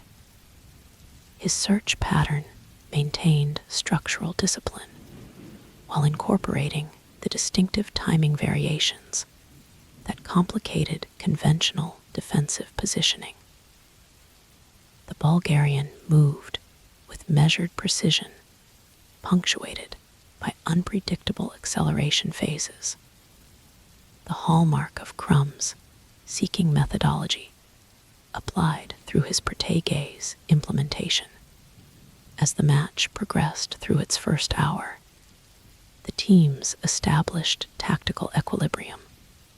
Bulgaria, maintaining their early advantage at 50-30, while neither side gained decisive momentum.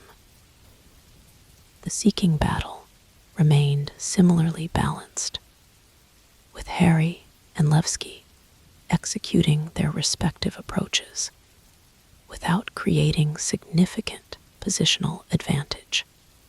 The first genuine snitch opportunity emerged near the 90-minute mark. Harry spotted a golden flicker near midfield and adjusted his position for investigation. Levski, demonstrating the situational awareness that defined Bulgaria's seeking tradition, registered the subtle movement and converged from his own search pattern. What followed demonstrated the specialized challenges of international seeking, rather than the straightforward pursuit common in club competition. Both seekers implemented complex tactical approaches, positional calculations, trajectory projections, and strategic decisions executed at elite speed with comprehensive situational awareness. Levski employed his characteristic variable timing, alternating acceleration bursts with controlled deceleration that complicated Harry's defensive positioning. The approach created momentary advantages in specific vectors while sacrificing efficiency in others, a calculated trade-off that reflected the Bulgarians' tactical sophistication.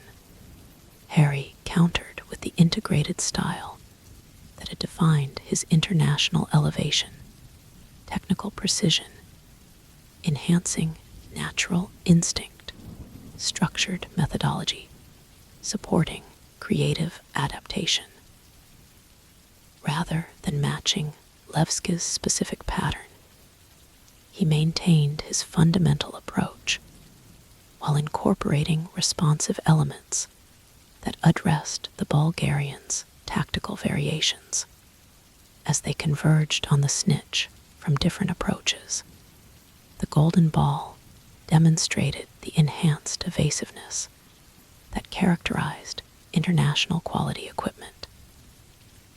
Unlike club-level snitches, which followed relatively predictable movement patterns despite their speed and agility, international snitches incorporated advanced enchantments that created truly unpredictable behavior, including situational adaptation based on pursuit patterns.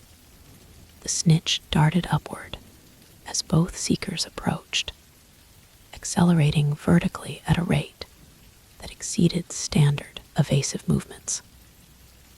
Both Harry and Levski adjusted instantly, transitioning from horizontal pursuit to vertical climbing with elite responsiveness. Their parallel ascent created a direct comparison of technical execution, acceleration capacity, transitional smoothness, and positional precision under maximum performance demands. Harry established a marginal advantage through slightly superior vertical acceleration, the product of specialized training focused specifically on multidirectional transitions. As they climbed higher, he gradually extended this small edge, creating fractional separation that might prove decisive in the final capture phase. At the apex of its vertical climb, the snitch executed another advanced evasive sequence, a horizontal directional change combined with oscillating vertical adjustments that created a spiral trajectory away from both pursuers. The pattern forced complete recalculation of pursuit angles and momentum management testing both Seeker's technical adaptability under elite performance pressure.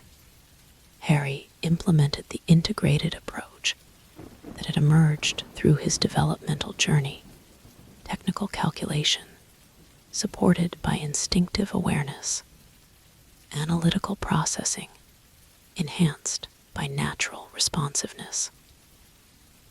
Rather than attempting to match the snitch's complex trajectory directly, he projected its likely movement corridor and established an intercepting position with optimal capture probability. Levski executed a similarly sophisticated response, though his approach emphasized technical precision over intuitive projection. The Bulgarian established a mathematically optimal pursuit angle based on the snitch's observed movement pattern. Executing the calculated trajectory with exceptional mechanical precision, the contrasting approaches converged at the critical moment. Harry's position provided marginally superior alignment with the snitch's actual trajectory, while Levski's technical execution created slightly better velocity matching in the final approach phase. The difference, measured in fractions of seconds and centimeters of positioning, represented the minimal separation between elite international seekers operating at peak performance. In that decisive instant, Harry demonstrated the perfect synthesis that had defined his breakthrough. The technical foundation provided precise execution under maximum performance pressure, while his natural instinct allowed the final adaptive adjustment that secured fractional advantage. His fingers closed around the snitch microseconds before Levski's equally perfect approach would have achieved the same outcome. Potter Captures, the snitch. England wins 180-50. The stadium fell silent for a breathless moment before erupting in a mixture of disappointed groans and respectful acknowledgement. Bulgarian supporters, though fiercely partisan, recognized and appreciated elite seeking. Their national tradition having established seeking quality as a culturally valued standard regardless of team allegiance. As Harry descended toward his celebrating teammates, he found himself in the unusual position of receiving genuine appreciation from opposing supporters, despite having secured victory against their national team. The Bulgarian crowd, momentarily setting aside their disappointment, acknowledged the capture with respectful applause that recognized technical excellence independently from patriotic preference. This distinctive response reflected Crumb's influence on Bulgarian Quidditch culture. The legendary seeker had established seeking quality as a value that transcended national allegiance, creating an environment where supporters could simultaneously lament their team's defeat while appreciating the technical excellence that produced it. As the teams gathered for post-match formalities, Levski approached Harry with professional respect. Excellent capture sequence, the Bulgarian acknowledged. Parallel approach with integrated adjustment. Technical instinctive synthesis executed under maximum pressure. The type of performance Crumb would appreciate despite the outcome. The recognition from Bulgaria's seeker developed under Crumb's direct mentorship. and operating within the seeking tradition he had established, carried particular significance.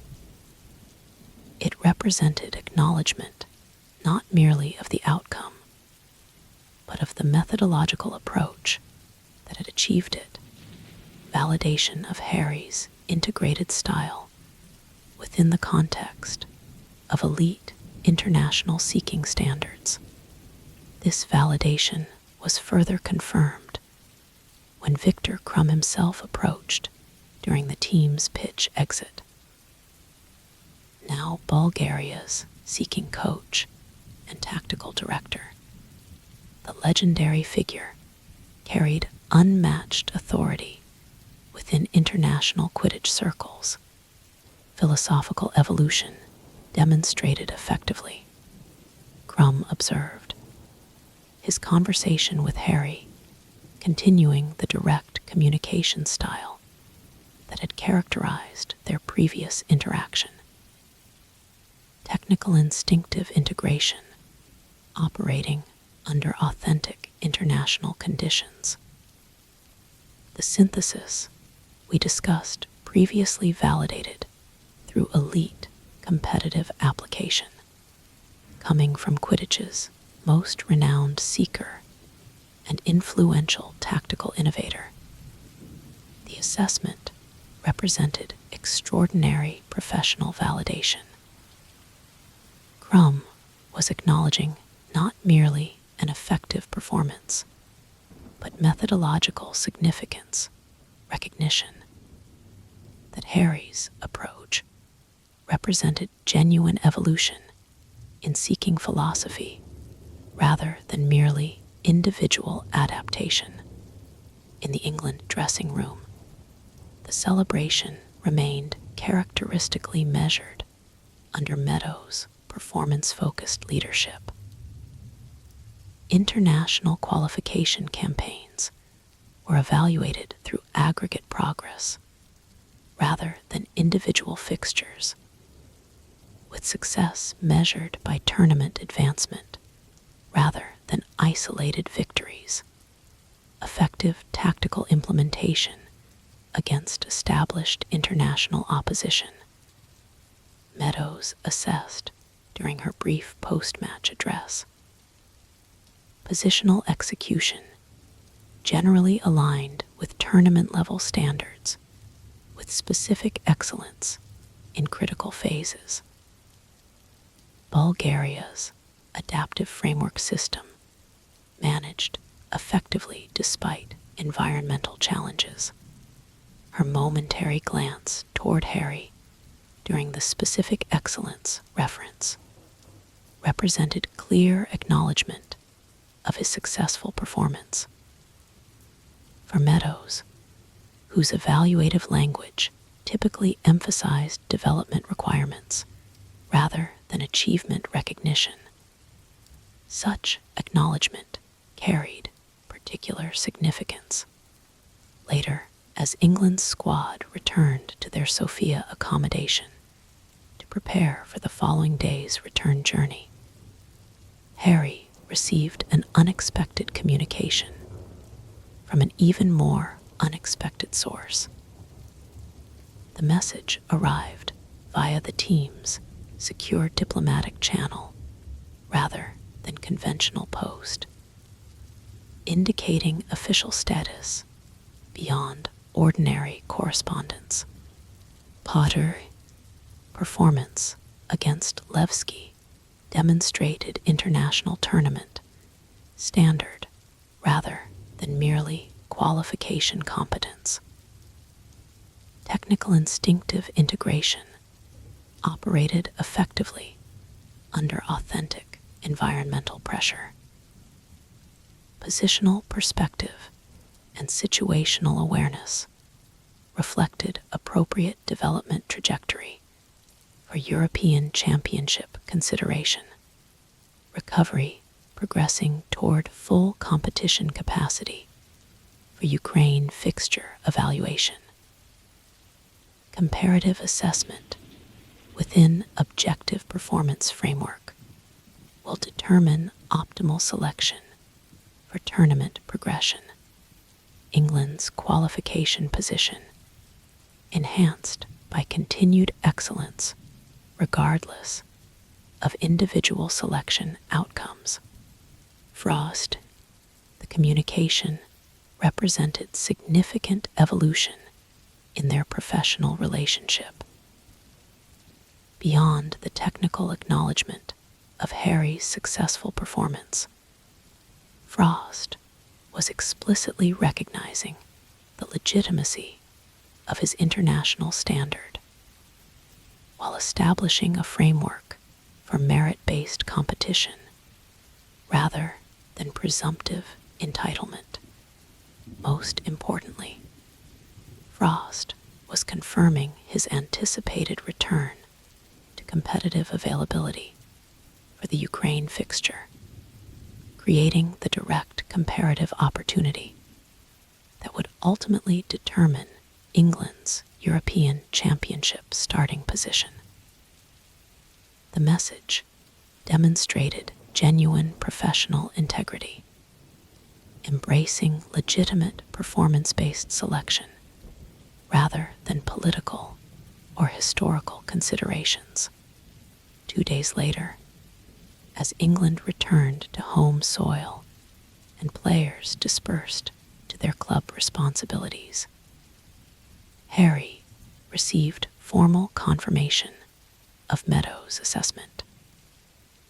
The official performance evaluation highlighted specific elements of his Bulgaria performance that demonstrated tournament-level capability rather than merely qualification competence. Positional discipline maintained despite extreme acoustic interference. Tactical adaptability demonstrated through appropriate response to opponents' variable timing pattern. Capture sequence executed with tournament-level precision under maximum performance pressure. Environmental adaptation showed appropriate progression from previous international appearances. The evaluation confirmed what Harry had sensed during the Bulgaria fixture, that his performance had validated his international credentials beyond qualification competence. He had demonstrated the ability to maintain elite execution standards despite the specialized challenges of international competition, hostile environment, tactically sophisticated opposition, and the enhanced performance pressure of qualification significance, with England firmly positioned atop their qualification group.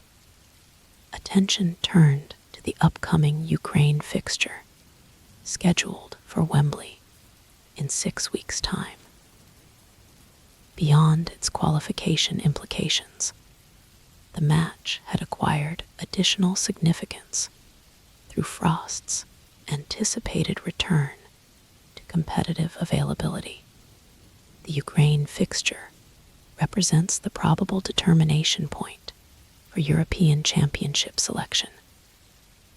Oliver noted during their club strategy session following Harry's return to Puddlemere.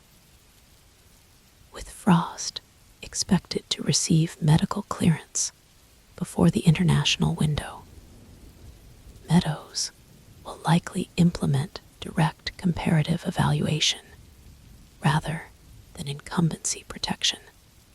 The assessment aligned with Harry's own understanding of the situation. Throughout England's preparation and Frost's rehabilitation, Meadows had consistently emphasized performance-based selection rather than predetermined outcomes. The Ukraine fixture would provide the objective comparative opportunity that both seekers had publicly endorsed as the appropriate determination mechanism.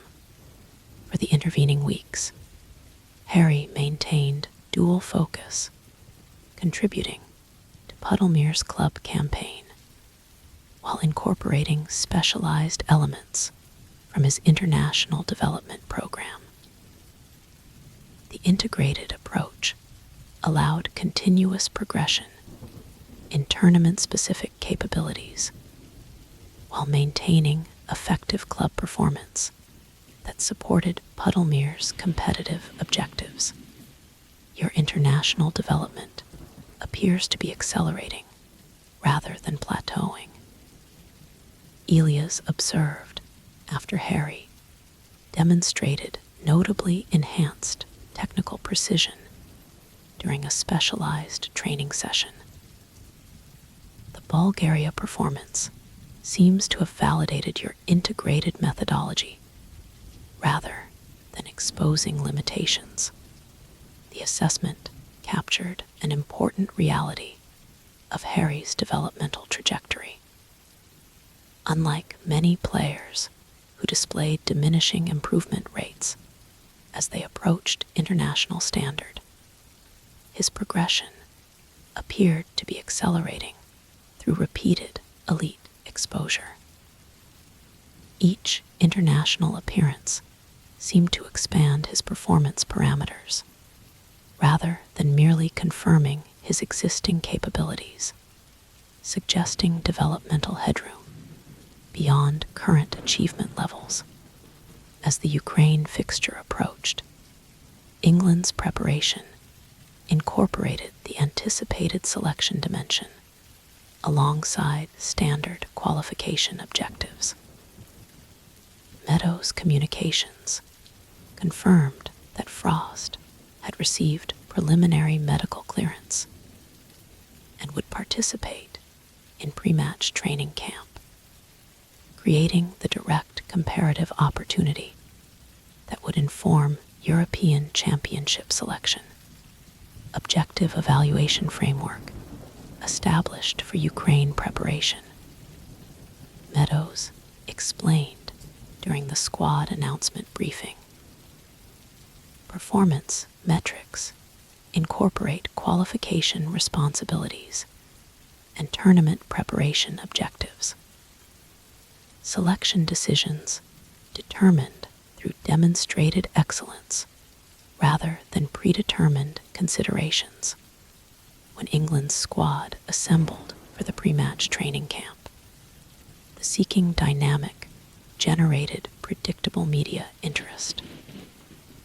Frost's return to active participation alongside Harry created narrative opportunities that publications enthusiastically exploited. Seeker Selection Showdown headlined the Daily Prophet, while more technical outlets offered detailed analyses of their contrasting styles and complementary capabilities.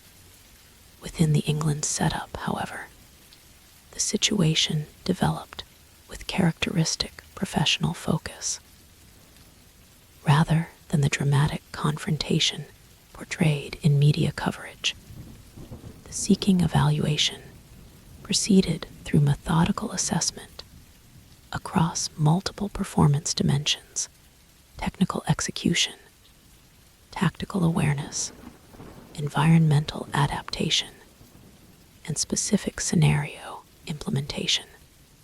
Parallel development with integrated evaluation, Meadows explained as she outlined the seeking program. Individual preparation supporting qualification objectives, while comparative assessment informs longer-term selection decisions. Performance metrics measured against tournament standards rather than qualification minimums. The approach reflected Meadows' consistent philosophy, emphasizing England's collective advancement while implementing meticulous individual evaluation. Both seekers received appropriate preparation for the Ukraine fixture while generating comparative data that would inform subsequent selection decisions. Throughout this process, both Harry and Frost demonstrated admirable professional character. Despite the competitive implications for their individual aspirations, they maintained collaborative focus on England's qualification objectives. Training sessions featured genuine information sharing, tactical discussion, and mutual development support, creating an environment where competitive intensity enhanced rather than compromised collective improvement. Unusual situation generating optimal developmental outcomes, Meadows noted during her mid-camp evaluation.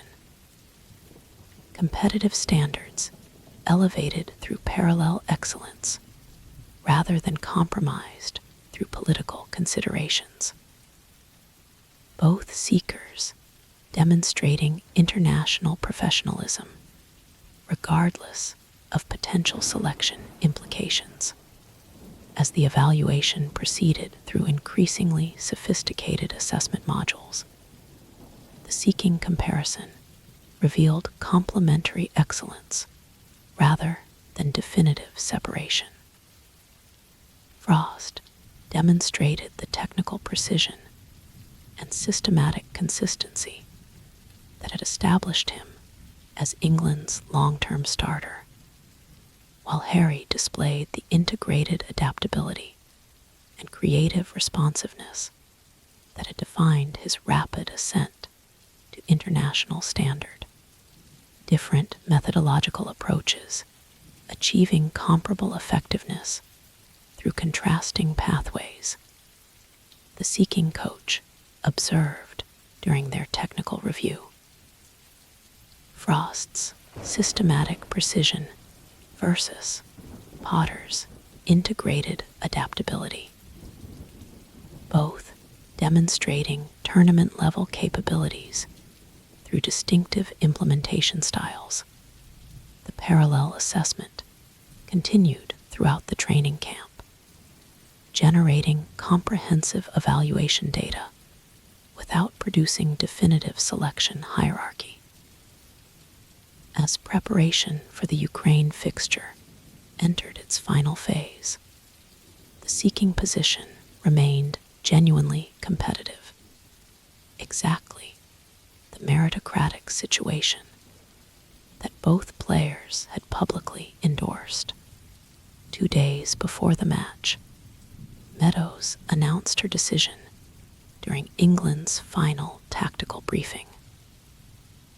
Rather than the dramatic revelation portrayed in media speculation, her approach maintained characteristic directness and analytical focus. Ukraine presents distinctive tactical challenges requiring specific seeking approach, she explained, as the team reviewed their opposition's recent performances. Their defensive system emphasizes seeker containment through specialized beater coordination and positional compression. Countering this requires seeking methodology that maximizes adaptive responsiveness within structural framework. She paused briefly, surveying the assembled squad before continuing.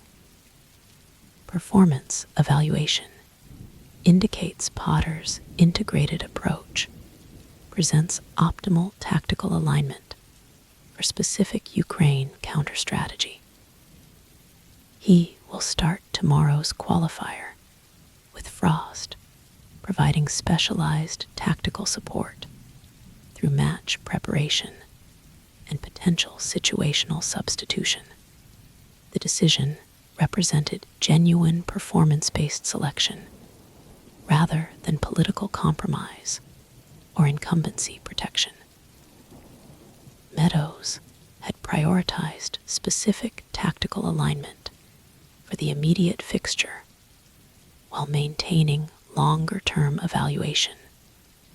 Perspective, exactly the meritocratic approach both seekers had advocated throughout the process.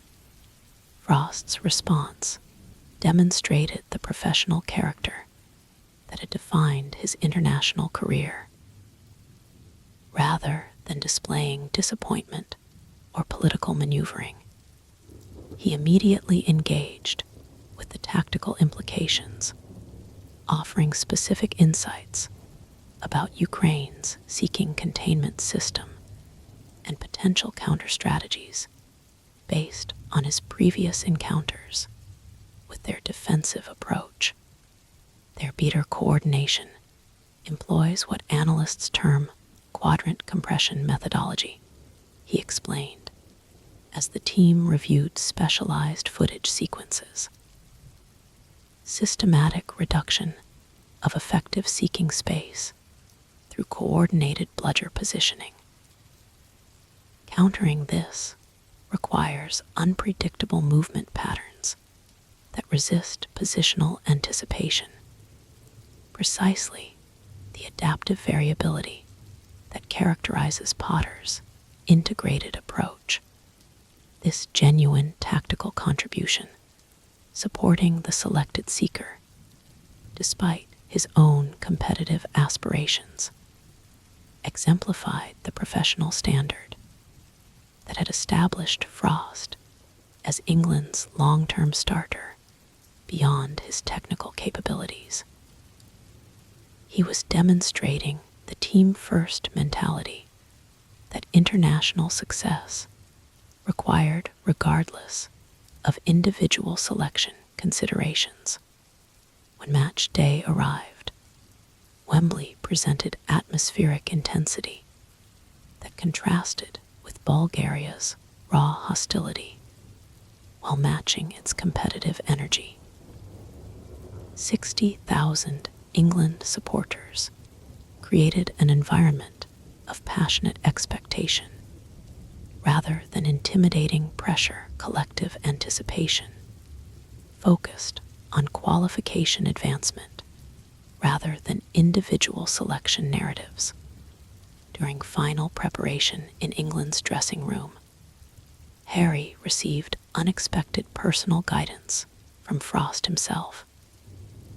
Ukraine's containment system targets predictive positioning, the veteran explained as they reviewed last-minute tactical adjustments. Their analysts establish anticipated search patterns, then deploy preemptive compression to limit effective movement corridors. Your variable approach inherently counters this methodology by resisting predictive mapping. The guidance represented genuine professional collaboration rather than obligatory support. Specific tactical insight focused on collective success regardless of individual selection implications. It demonstrated why Frost had established himself as England's trusted seeker beyond his technical excellence, his capacity to prioritize team advancement over personal considerations. When England emerged for pre-match introductions, the Wembley reception created a wall of supportive sound that contrasted with Bulgaria's hostile intensity while matching its volumetric impact. The crowd's reaction to Harry's introduction, slightly more enthusiastic than for other squad members except established veterans, reflected his growing status within England's international framework. After the formal ceremonies and national anthems, the teams took their positions for the opening whistle. Harry ascended to his initial search altitude, establishing baseline orientation before expanding his tactical awareness to incorporate the broader competitive environment. The whistle blew, and his international development continued. From the initial sequences, Ukraine implemented the specialized defensive system that England's preparation had anticipated. Their beaters established coordinated positioning that systematically restricted effective seeking space, while their chasers operated in compressed formations that further limited available movement corridors. The approach created genuine seeking challenges beyond conventional defensive structures.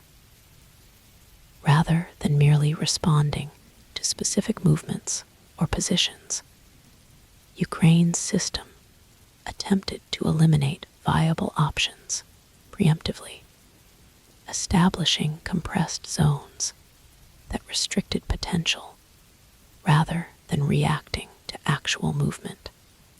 Harry countered with the integrated approach that had defined his international emergence. The technical foundation provided positional discipline and methodical coverage, while his natural adaptability allowed responsive adjustments to Ukraine's compression patterns. Rather than establishing predictable search sequences that their system could anticipate, he maintained structured variability that resisted preemptive containment.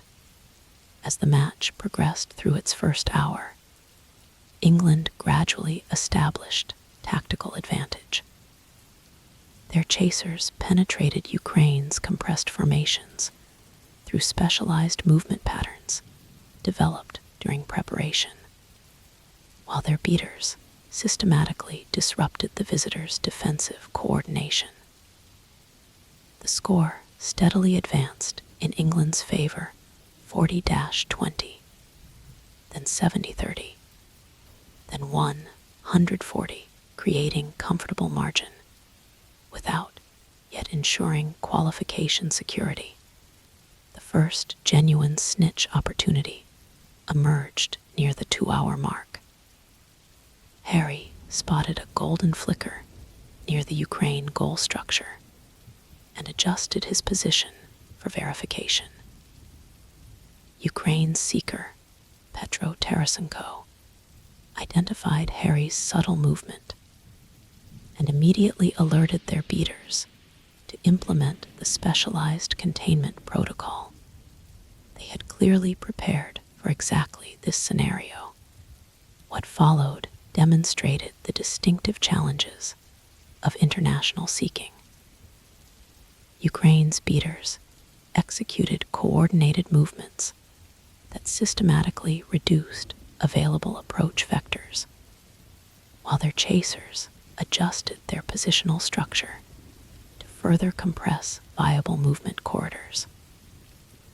The collective response created geometric containment rather than merely reactive defense, systematic restriction of options rather than direct opposition to specific choices. Harry countered with precisely the adaptive variability that Meadows had identified as tactically optimal against this specialized system. Rather than committing to a single approach vector that Ukraine's compression could systematically eliminate, he maintained multiple potential trajectories simultaneously, creating decision uncertainty that their system couldn't preemptively address. The approach generated exactly the tactical advantage England's preparation had anticipated. Ukraine's containment system relied on predictive positioning, the ability to identify likely movement patterns before implementation. Harry's integrated style inherently countered this methodology by maintaining multiple viable options throughout his approach sequence, preventing the predictive mapping their system required for effective compression. As Harry converged on the snitch's position, Ukraine's defensive coordination attempted real-time adaptation, adjusting their compression patterns based on his actual trajectory rather than anticipated movement. The adjustment demonstrated tactical sophistication, but sacrificed the proactive advantage their system normally established through predictive positioning. The resulting dynamic created seeking space that Ukraine's standard approach would have successfully eliminated. Harry exploited this tactical opportunity with elite execution, accelerating through the momentary gap in their containment structure, while maintaining technical precision despite maximum performance intensity. His fingers closed around the snitch with tournament-level control, securing England's victory with a final score of 250-40. Potter Captures the snitch. England completes their qualification sweep with a convincing home victory. Wembley erupted in jubilant celebration as Harry descended toward his teammates, the snitch secured firmly in his grasp. His fourth consecutive international appearance, his fourth consecutive capture, his fourth consecutive victory in England colours. A perfect qualification campaign that had transformed him from emergency replacement to established international performer. As the teams gathered for post-match formalities, Terrace & Co. approached with professional acknowledgement. Effective counter to our compression system, the Ukrainian noted. Most opponents establish predictable patterns that our containment methodology systematically eliminates. Your variable approach prevented predictive positioning that our system requires for optimal effectiveness. The technical assessment confirmed exactly what England's preparation had anticipated, that Harry's integrated style presented specific tactical advantages against Ukraine's specialized defensive system. His selection had been based on genuine performance alignment rather than political consideration or incumbency disruption. This validation extended to England's dressing room, where Meadows' post-match assessment maintained her characteristic analytical precision. Tactical implementation aligned with prepared counter-strategy. Seeking approach demonstrated appropriate adaptation to specific defensive system. Qualification objectives achieved through performance execution rather than opportunistic outcomes. Most significant was Frost's response as the team completed post-match protocols. Rather than political commentary or future-focused positioning, he offered genuine professional acknowledgement. Tactically optimal performance against specialized containment system, he observed as they reviewed key sequences during the immediate analysis. Variable approach consistently negated their predictive compression methodology. Exactly the seeking implementation their system is specifically designed to prevent. The assessment represented authentic professional recognition rather than obligatory support, acknowledgement that Harry's performance had genuinely delivered the tactical advantages that Meadows had anticipated in her selection decision. It demonstrated why Frost had maintained England's trust beyond his technical capabilities. his capacity to evaluate performance objectively regardless of personal implications. 2 days later, as the qualification window concluded, and England's perfect campaign secured their European Championship position, Meadows announced her evaluation framework for the tournament preparation phase. Qualification objectives achieved through consistent performance excellence.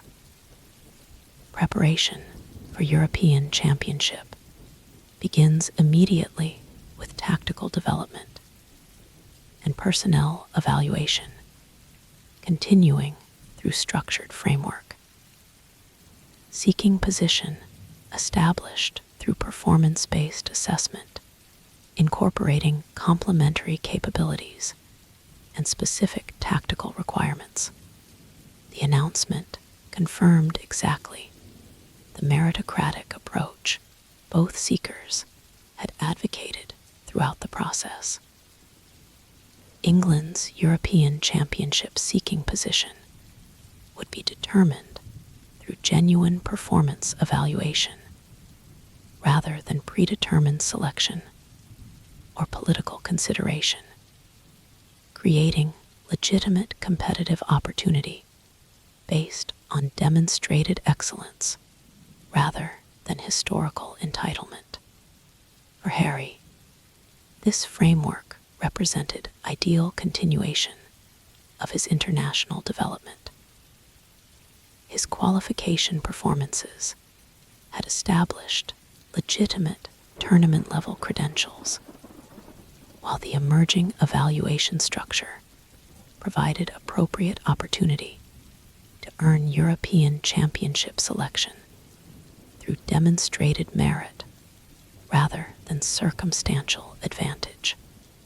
Most importantly, the competitive dynamic with Frost had evolved into professional collaboration rather than political maneuvering, both seekers genuinely contributing to England's advancement regardless of individual selection implications.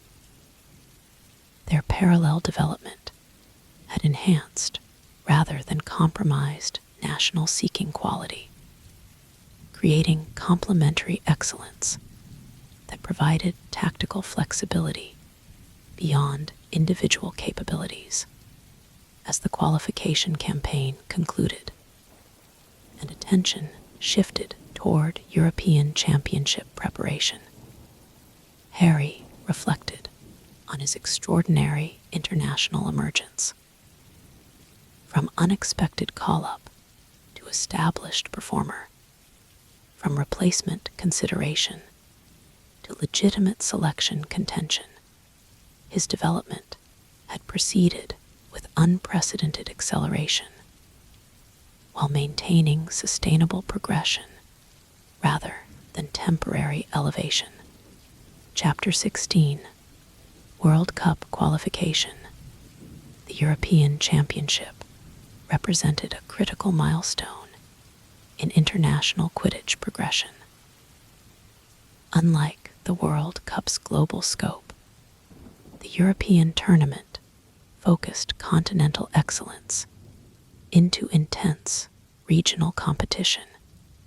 8 national teams advancing through qualification to contest continental supremacy in biennial rotation.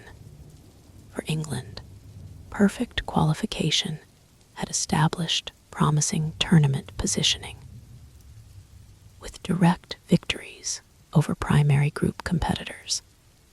They had secured favorable seeding for the championship phase, avoiding traditional powerhouses Germany and Italy until potential later rounds, while establishing tactical preparation advantages through comprehensive qualification analysis.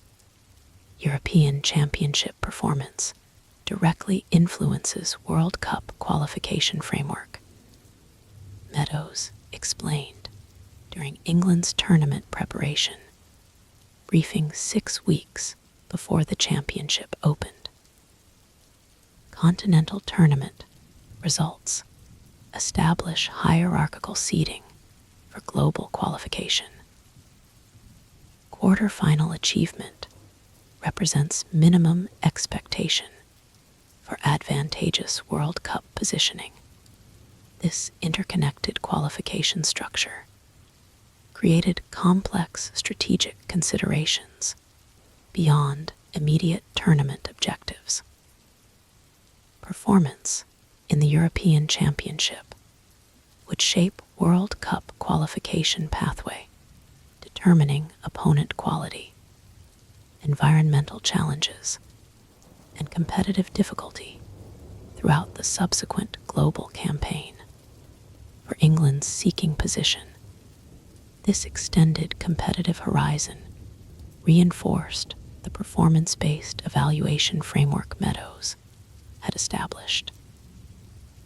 Both Harry and Frost would receive tournament opportunities based on specific tactical alignments rather than predetermined hierarchy, selection determined by demonstrated excellence against particular opposition rather than political consideration or historical precedent. Championship format involves sequential fixtures against diverse tactical approaches. Meadows outlined as England reviewed the tournament structure. Modern international tournaments require seeking adaptability rather than singular methodology, different opponents necessitating specialized counter-strategies that leverage complementary seeking capabilities. The approach represented significant evolution in international selection philosophy. Traditional thinking prioritized seeking consistency through single starter commitment, while Meadows' framework emphasized tactical flexibility through complementary alternatives. Different seeking styles deployed based on specific opposition characteristics rather than predetermined hierarchy.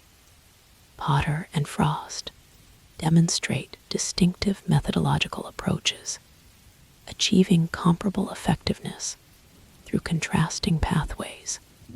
She continued, addressing the seeking position specifically. Tournament progression optimized through tactical deployment based on opposition analysis rather than arbitrary consistency. Selection decisions determined by specific fixture requirements rather than generalized preference. This framework established Europe's championship as genuine performance-based opportunity rather than simplistic competition for singular starting status.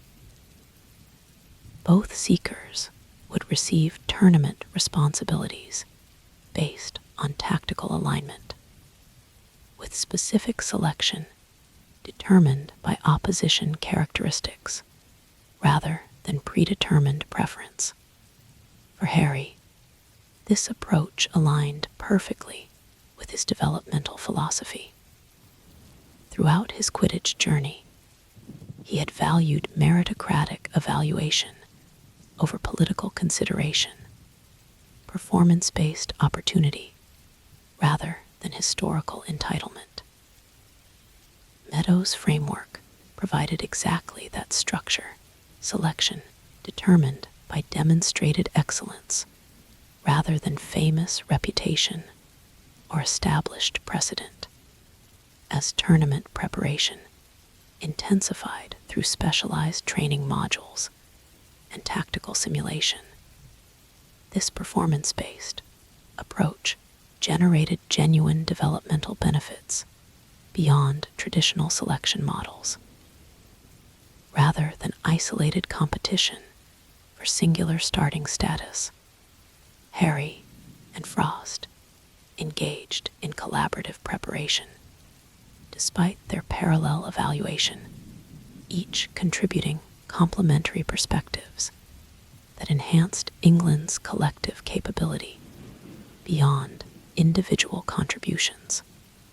Unusual competitive dynamic, producing optimal developmental outcomes. The seeking coach observed during specialized preparation sessions.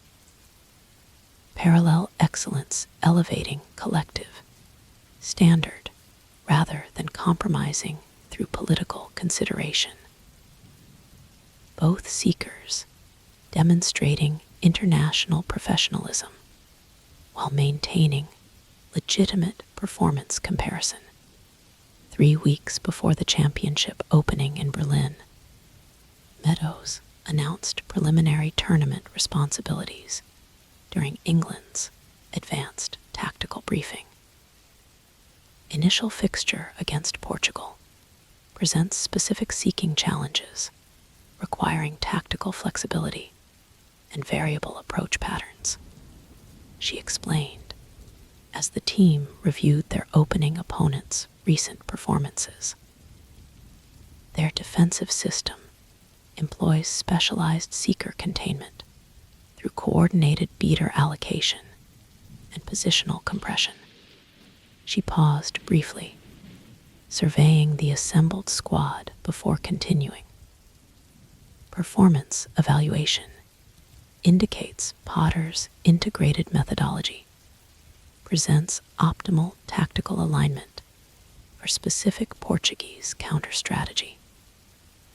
He will start our opening fixture with Frost, providing specialized preparation support and potential situational adaptation. The selection reflected genuine tactical consideration rather than predetermined preference. Portugal's seeking containment system employed specialized compression techniques similar to Ukraine's qualification. Approach exactly the defensive structure that Harry's variable methodology had proven particularly effective at counteracting. Frost's response maintained the professional standard that had defined their parallel development. Rather than displaying disappointment or political positioning, he immediately engaged with tactical implications, offering specific insights about Portugal's defensive system based on previous analytical observation, and suggesting specialized countermeasures that leveraged Harry's integrated approach. Their compression relies on predictive anticipation rather than reactive adjustment, he explained as they reviewed specialized footage sequences.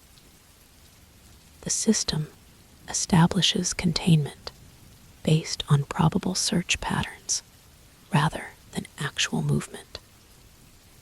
Potter's variable approach inherently counters this methodology by preventing reliable pattern recognition.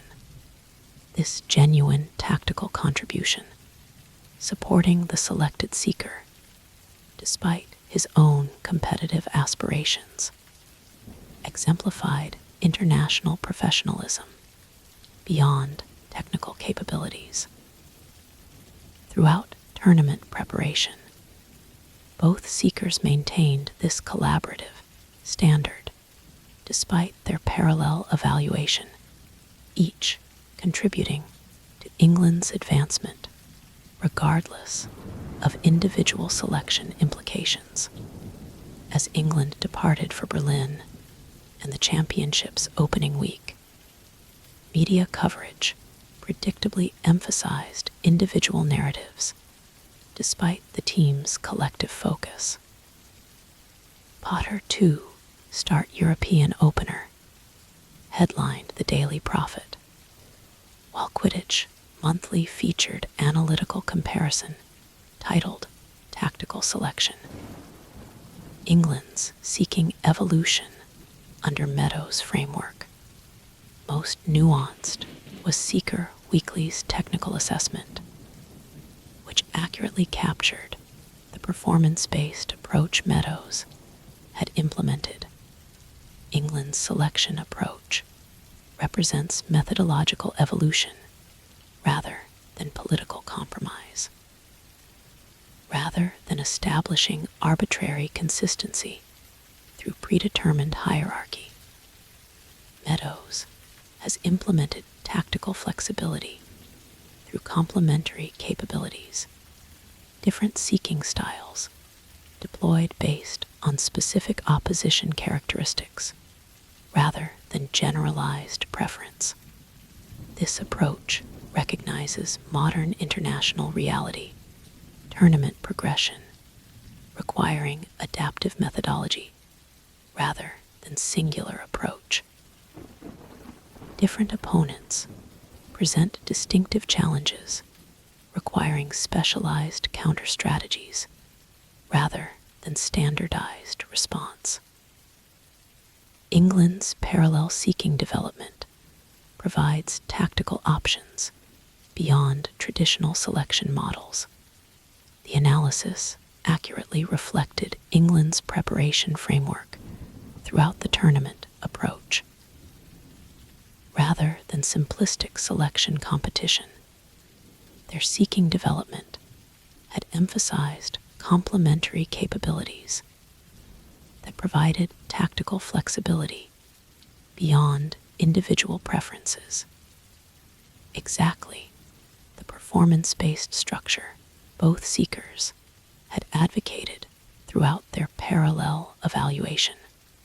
When the championship opened in Berlin's spectacular new Quidditch complex, a marvel of magical architecture featuring environmental adaptation chambers and specialized acoustic engineering, England's preparation immediately demonstrated its effectiveness. Against Portugal's seeking containment system, Harry implemented exactly the variable methodology that tactical analysis had identified as optimally aligned. The approach generated precisely the advantages England's preparation had anticipated. Portugal's compression system relied on predictive positioning that Harry's integrated style inherently countered, preventing the pattern recognition their containment required for effective implementation. His capture at the 2-hour mark secured England's opening victory with decisive 240-90 margin that established positive tournament momentum.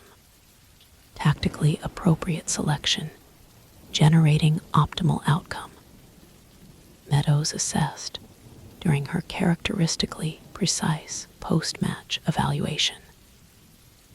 Seeking approach demonstrated specific advantages against particular defensive system.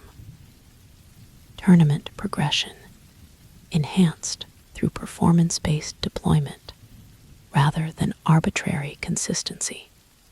England's quarterfinal against Spain presented different tactical considerations. Unlike Portugal's structured compression, Spain employed fluid defensive adaptation that emphasized reactive flexibility rather than predictive positioning. Their system required seeking counter strategy that prioritized systematic precision rather than variable unpredictability. Exactly the methodological approach Frost had perfected throughout his international career. Spain's defensive flexibility presents distinctive seeking challenges requiring systematic precision and predictive anticipation, Meadows explained during pre-match preparation. Their reactive adaptation neutralizes variable approaches through comprehensive coverage adjustment. Countering this requires seeking methodology that establishes positional advantage through systematic progression rather than unpredictable variation. Her selection reflected these tactical realities without political consideration or historical preference. Performance evaluation indicates Frost's systematic approach presents optimal tactical alignment for specific Spanish counter-strategy. He will start our quarterfinal fixture with Potter providing specialized preparation support and potential situational adaptation. Harry's response mirrored the professional standard Frost had established: immediate engagement with tactical implications rather than personal disappointment or political positioning. He contributed specific insights about Spain's defensive adjustments based on qualification observations, suggesting specialized countermeasures that leveraged Frost's systematic methodology without consideration of individual selection implications. Their reactive coverage employs what analysts term distributed adaptation methodology. Harry explained during specialized preparation sessions. Coordinated defensive adjustments implemented through distributed responsibility rather than centralized direction. The system reacts comprehensively to specific movement patterns through collective adaptation rather than individual response. This collaborative support, prioritizing England's advancement despite individual competition, demonstrated the professional maturity both seekers had maintained throughout their parallel development. Their complementary capabilities had enhanced national seeking quality beyond traditional selection models, providing tactical flexibility that optimized tournament progression regardless of individual preferences. Frost's quarterfinal performance validated this approach through decisive outcome. Against Spain's fluid adaptation, his systematic precision established exactly the positional advantages tactical analysis had anticipated. His capture secured England's semi-final advancement with comfortable 210-60 margin that maintained perfect tournament progression, while confirming the effectiveness of Meadows' selection framework, performance-based deployment, producing optimal tournament outcomes. Meadows noted during England's pre-semi-final evaluation. Complementary seeking capabilities, providing tactical flexibility beyond traditional selection models. Tournament progression enhanced through specialized deployment rather than generalized preference. The semi-final against Germany presented ultimate tactical challenge. The continental powerhouse employing comprehensive seeking integration that combined structural organization with adaptive flexibility. Their system incorporated elements from multiple methodological traditions, creating sophisticated defensive architecture that required correspondingly advanced counter-strategy. Germany presents tournament's most complete tactical challenge, Meadows explained during advanced preparation sessions. Their system integrates structured precision with adaptive flexibility, comprehensive methodology, combining traditionally separate approaches. Countering this requires seeking performance that synthesizes systematic precision creative adaptability rather than emphasizing isolated capabilities. Her selection reflected these integrated requirements without predetermined preference. Performance evaluation indicates Potter's synthesized approach presents marginal tactical alignment advantage for specific German counter-strategy. Fixture represents genuine evaluation opportunity through maximum competitive intensity against continental standard-bearer. The decision reflected legitimate tactical consideration rather than preferential selection. Germany's integrated system presented defensive architecture that both seeking approaches could legitimately counter, with Harry's synthesized methodology offering marginal advantages in specific tactical dimensions rather than comprehensive superiority. Frost's response maintained their established professional standard. Appropriate tactical assessment based on specific opposition analysis. Germany's integrated system presents particular challenges that Potter's synthesized approach addresses through complementary capabilities. Tournament advancement prioritized through objective evaluation rather than personal consideration. The semi-final in Berlin's magnificent Central Stadium embodied international Quidditch at its absolute apex: tactical sophistication, technical excellence, and physical intensity combining to create competition of extraordinary quality. Germany's comprehensive system established formidable challenge that tested England's collective capability beyond previous opposition, while their home advantage generated atmospheric intensity that magnified every competitive dimension.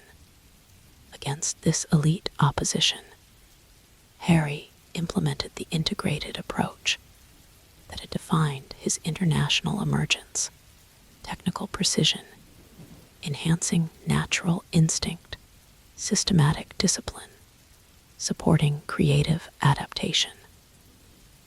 The synthesis proved exactly the balanced methodology Germany's comprehensive system required: neither purely systematic nor exclusively intuitive, but complementary integration that countered their multidimensional approach. 4 hours of extraordinary Quidditch produced deadlocked scoreline at 141-40, with neither team establishing decisive advantage through chaser execution or beater dominance. The equilibrium placed enormous emphasis on seeking outcome, the snitch capture that would determine not only semi-final advancement, but potential continental supremacy through final qualification. In that critical circumstance, Harry demonstrated the perfect synthesis his development had established. When genuine snitch opportunity emerged near the 5-hour mark, his response combined technical precision with instinctive awareness, systematic positioning with creative adaptation. Against Germany's elite seeker, employing their integrated defensive support, Harry established fractional advantage through balanced methodology rather than isolated capability. His capture secured England's advancement with dramatic 291-40 victory that silenced the partisan German crowd while announcing genuine continental contention. After generations of semi-final disappointment, England had finally broken through against Europe's traditional powerhouse, establishing championship final qualification through performance excellence rather than fortunate circumstance. Tournament-defining performance against continental standard-bearer. Meadows acknowledged during her uncharacteristically expressive post-match assessment. Seeking execution demonstrated complete methodological synthesis against elite opposition. Final qualification secured through performance excellence rather than tactical advantage or competitive circumstance. England's championship final against Italy presented opportunity for continental supremacy while establishing advantageous World Cup qualification positioning. Beyond immediate trophy considerations, the final would determine seeding hierarchy for global qualification, the pathway toward ultimate international achievement through World Cup competition. Final selection represents performance-based assessment rather than predetermined rotation. Meadows explained during England's preparation for Rome's championship conclusion. Italy presents tactical challenge requiring specific seeking, approach based on demonstrated tournament excellence rather than theoretical alignment. Selection determined by semi-final performance quality rather than systematic alternation. Her decision maintained the meritocratic framework that had defined England's tournament progression. Potter's semi-final performance against German opposition demonstrated tournament-level excellence, meeting final selection standard. His integrated methodology presents optimal tactical alignment against Italian system based on comprehensive opposition analysis rather than preferential consideration. The selection reflected genuine performance evaluation rather than political compromise. Harry's semi-final excellence had demonstrated tournament-level capability that justified final selection through objective assessment rather than predetermined preference or historical consideration. Frost's response exemplified the professional standard both had maintained throughout their parallel development. Selection reflects appropriate performance assessment based on demonstrated excellence. Potter's semi-final performance established continental-level standard against elite opposition. Final advancement prioritized through objective evaluation rather than personal consideration. Rome's historic Quidditch Coliseum, magical Italy's greatest sporting venue, with 2,000 years of competitive tradition, provided spectacular setting for continental determination.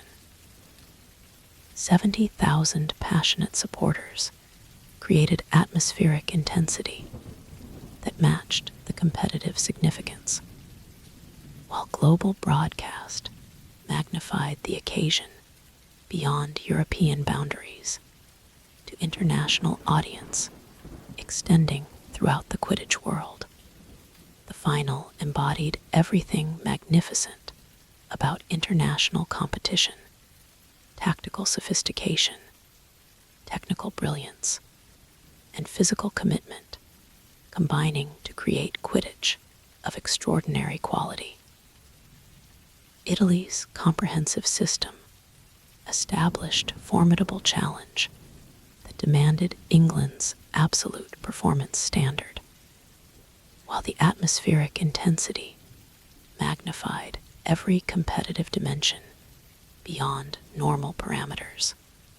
Through nearly 6 hours of extraordinary Quidditch, the teams established remarkable equilibrium, tactical adjustments, countering temporary advantages, technical excellence, neutralizing potential breakthroughs, physical intensity, maintaining competitive balance despite mounting fatigue. The scoreline remained incredibly tight throughout, 80-70, then 110-100, then 151-40, with neither establishing decisive advantage that would reduce snitch significance. In that extended circumstance, with physical fatigue and mental pressure creating extraordinary performance challenge, Harry demonstrated the developmental quality his journey had established. When genuine snitch opportunity finally emerged near the 6-hour mark, his response combined every element his progression had integrated: technical precision, tactical awareness, physical execution, and psychological composure, converging into singular performance expression. Against Italy's elite seeker, supported by their sophisticated system, Harry established decisive advantage through complete methodology rather than isolated capability. His capture secured England's European Championship with dramatic 301-40 triumph that silenced the passionate Italian crowd while announcing genuine international emergence beyond continental recognition. Potter SECURES, European glory. England crowned continental champions through dramatic final capture. The achievement represented English Quidditch's first European championship in 28 years. Continental recognition that established genuine international credential beyond qualification competence. More significantly, for World Cup implications, the victory secured optimal global qualification, positioning preferential seeding that would create advantageous pathway toward ultimate international competition. Continental achievement secured through performance excellence rather than competitive circumstance. Meadows acknowledged during her post-tournament assessment. Championship progression demonstrated methodological evolution through performance-based deployment rather than predetermined selection. Tournament outcome establishes optimal World Cup qualification framework through earned advantage rather than fortunate positioning. When England returned home with the European trophy, public reception reflected the achievement's significance beyond immediate celebration. The victory represented not merely continental success, but developmental validation, confirmation that English Quidditch had legitimately advanced to international standard through performance evolution, rather than isolated talent or fortunate circumstance. Most significant for Harry, personally, was the professional recognition beyond public celebration. Throughout his Quidditch journey, he had valued meritocratic validation over celebrity acknowledgement respect, earned through demonstrated excellence rather than famous identity. The European Championship provided exactly that professional confirmation recognition based on tournament performance rather than historical reputation. This validation extended throughout Quidditch's professional community beyond national boundaries. Victor Crumb's technical assessment captured the broad recognition Harry's tournament performance had generated. Potter's European progression demonstrated complete methodological synthesis against elite opposition. His integrated approach established genuine innovation beyond traditional seeking, dichotomy, technical precision, enhancing natural instinct, systematic discipline, supporting creative adaptation. The performance quality transcended immediate tournament implications by validating evolutionary seeking theory through elite competitive application. Coming from Quidditch's most respected technical authority, this assessment represented extraordinary professional validation. Crumb was acknowledging not merely tournament success, but methodological significance, recognition that Harry's approach represented genuine positional evolution beyond individual achievement. Similar acknowledgement came from unexpected direction when Frost himself provided assessment through Quidditch Monthly's tournament analysis. England's European success reflected collective excellence beyond individual performance. Potter's final capture secured deserved victory through demonstrated quality against elite opposition. His tournament progression validated Meadows' selection framework through performance-based deployment rather than predetermined preference. England's seeking development has established complementary capabilities that provide tactical flexibility beyond traditional selection models. The evaluation demonstrated remarkable professional integrity beyond competitive implications. Despite his own international aspirations, Frost was acknowledging Harry's tournament excellence without qualification or reservation, recognition based on demonstrated performance rather than political positioning or personal consideration. As attention shifted toward World Cup qualification, this professional dynamic continued evolving through mutual respect rather than political competition. Both seekers recognized their complementary contributions to England's international advancement, regardless of specific selection outcomes. Understanding that national success transcended individual preferences through collective excellence rather than isolated achievement. World Cup qualification presence extended competitive horizon, requiring diverse seeking capabilities. Meadows explained during England's global preparation introduction. International progression involves sequential challenges against varied tactical approaches across multiple continental traditions. Modern tournament advancement requires seeking adaptability beyond singular methodology, different opponents necessitating specialized counter-strategies through complementary capabilities.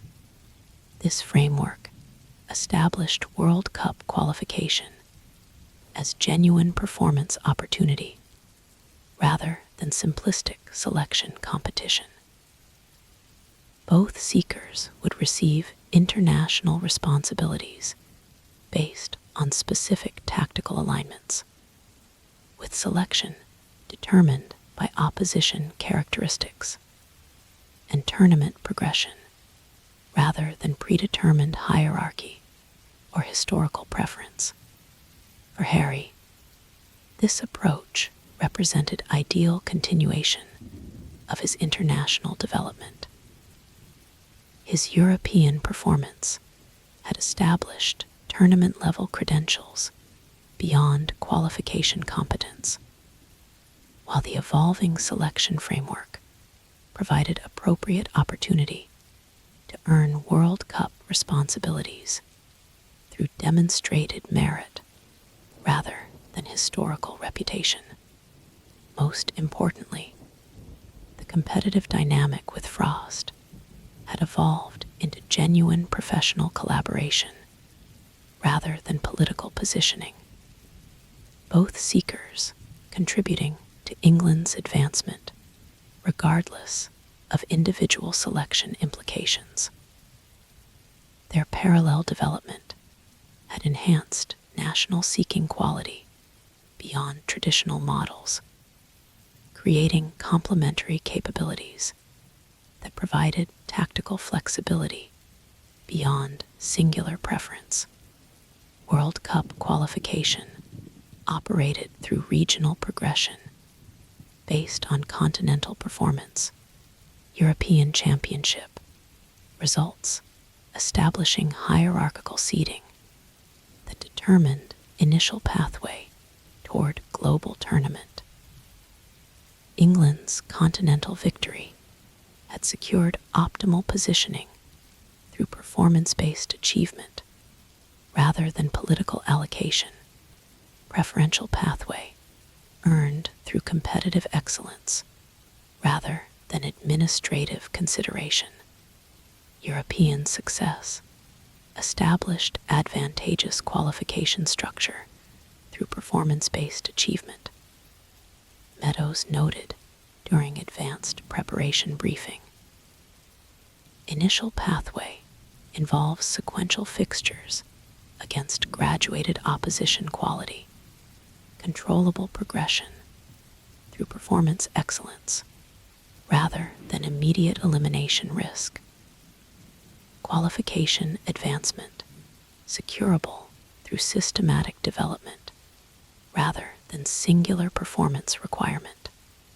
The qualification structure involved 3 primary phases: initial continental grouping, interregional playoffs, and final tournament qualification. England's European Championship had secured preferential position in initial grouping, creating favorable pathway that rewarded their continental achievement while establishing manageable progression through sequential challenges rather than immediate high-risk encounters. Their qualification group included Scotland, Ireland, and Wales. Traditional home nations competition elevated to World Cup significance. While featuring genuine competitive quality, the grouping provided reasonable advancement opportunity through established opposition rather than unknown international challenge, allowing controlled progression through familiar competitive contexts. Home nations qualification presents specialized challenges through comprehensive opposition familiarity. Meadows explained during initial preparation. Conventional tactical advantage minimized through extensive mutual knowledge. Success requires performance excellence rather than strategic surprise, execution quality, determining outcome beyond methodological innovation. For Harry specifically, this context created interesting seeking dynamic. Unlike international fixtures against unfamiliar opposition, home nations seekers possessed comprehensive understanding of his approach through regular league exposure, detailed knowledge that neutralized conventional surprise elements while demanding performance excellence beyond tactical innovation. This reality shaped Meadows' selection framework for qualification opening against Scotland. Familiarity context reduces tactical differential between seeking approaches. Selection determined by specific opposition, characteristics, rather than methodological distinction. Potter's recent tournament form presents marginal advantage through established momentum rather than tactical differentiation. The decision maintained performance-based assessment without preferential consideration. Against Scotland's seeking approach, both Harry and Frost presented comparable tactical alignment. Selection determined by recent form and competitive momentum rather than methodological advantage or historical preference. Edinburgh's atmospheric qualification opener demonstrated exactly the competitive dynamic Meadows had anticipated. Scotland's comprehensive familiarity neutralized England's conventional tactical advantages, creating contest determined by performance execution rather than strategic surprise. The seeking battle similarly reflected this familiarity dynamic, both seekers operating with complete mutual knowledge that eliminated conventional advantages through comprehensive understanding. In that context, Harry's European momentum provided marginal differential through psychological edge rather than tactical advantage.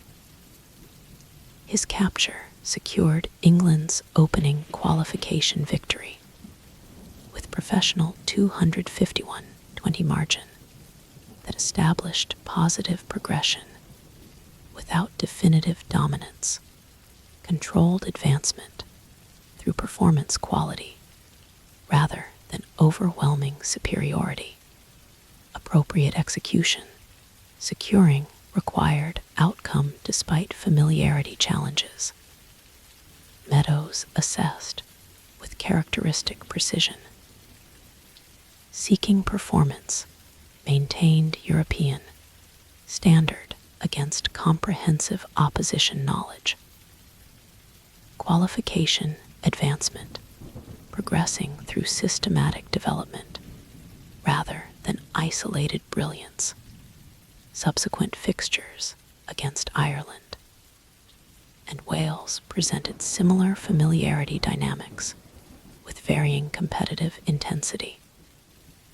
Ireland's quality established genuine challenge that tested England's collective capability beyond Scottish opposition, while Wales provided determined resistance despite limited recent international success.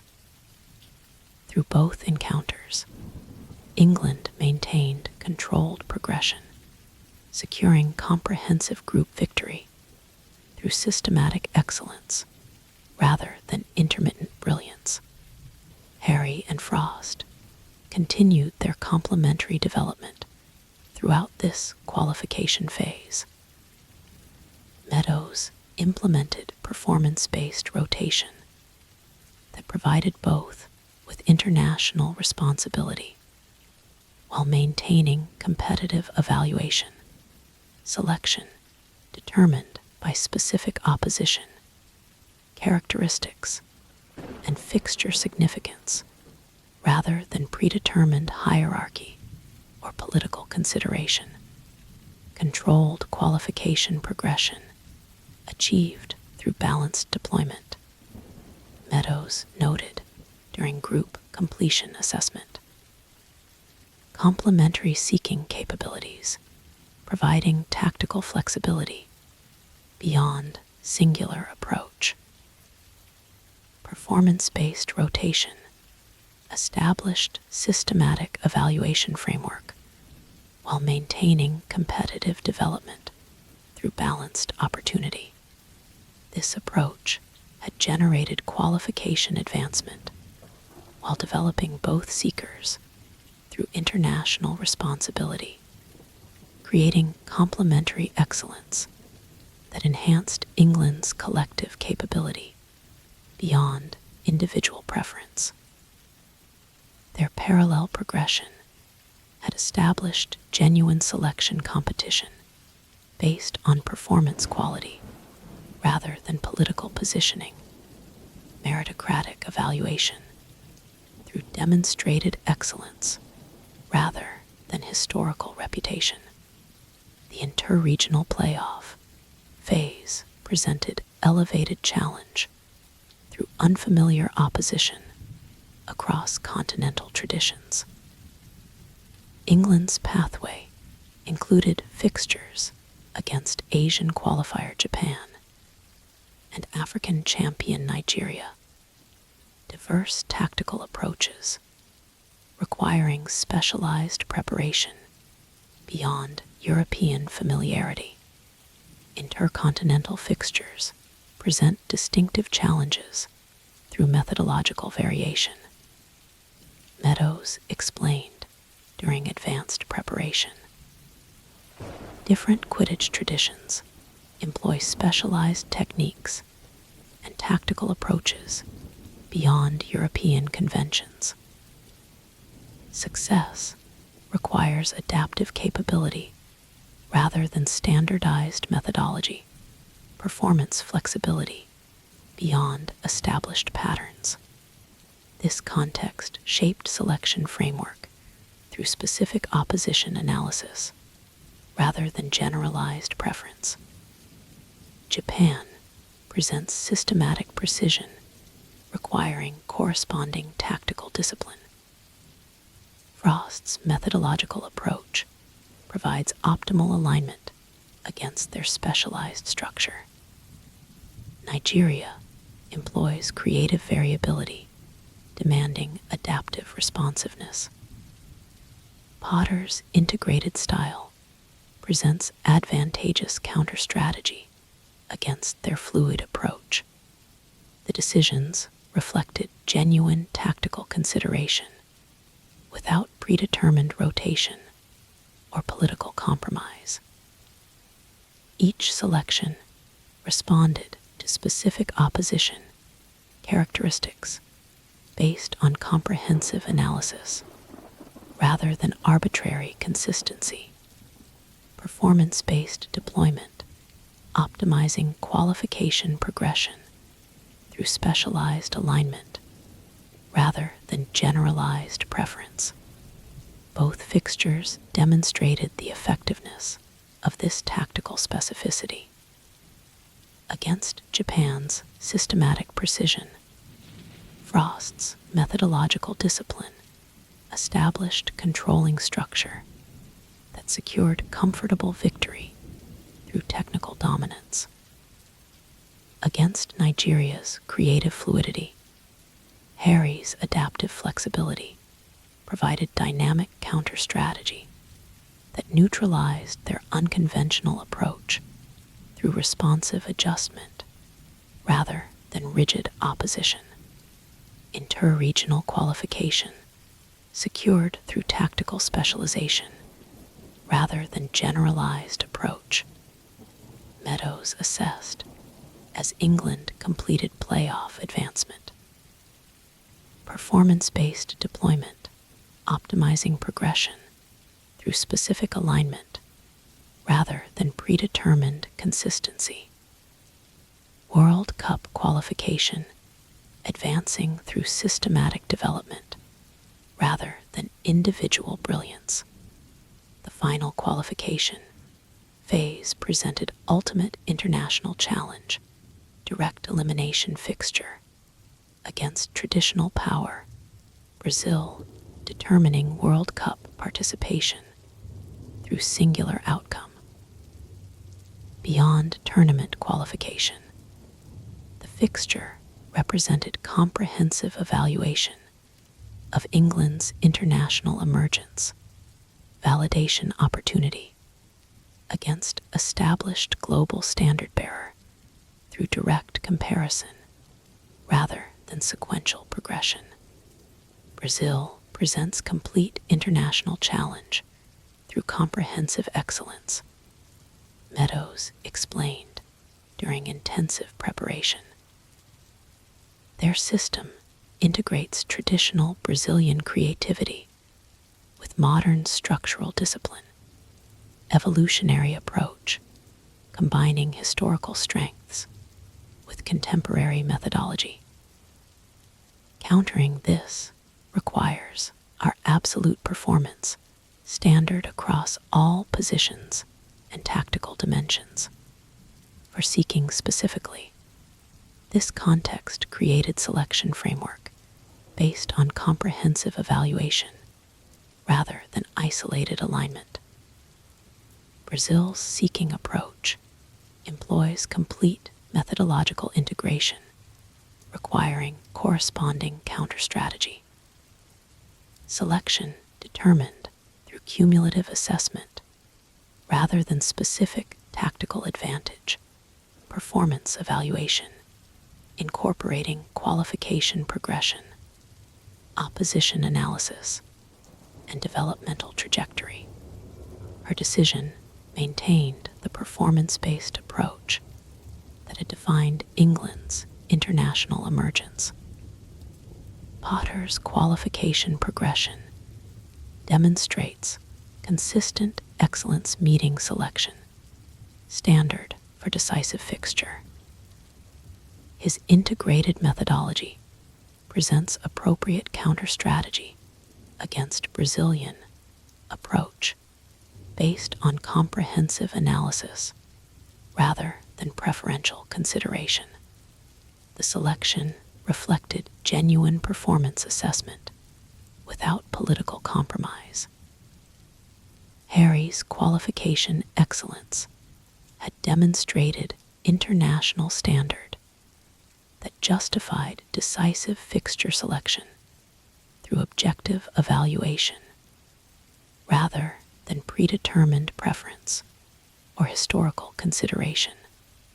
Frost's response maintained their established professional standard.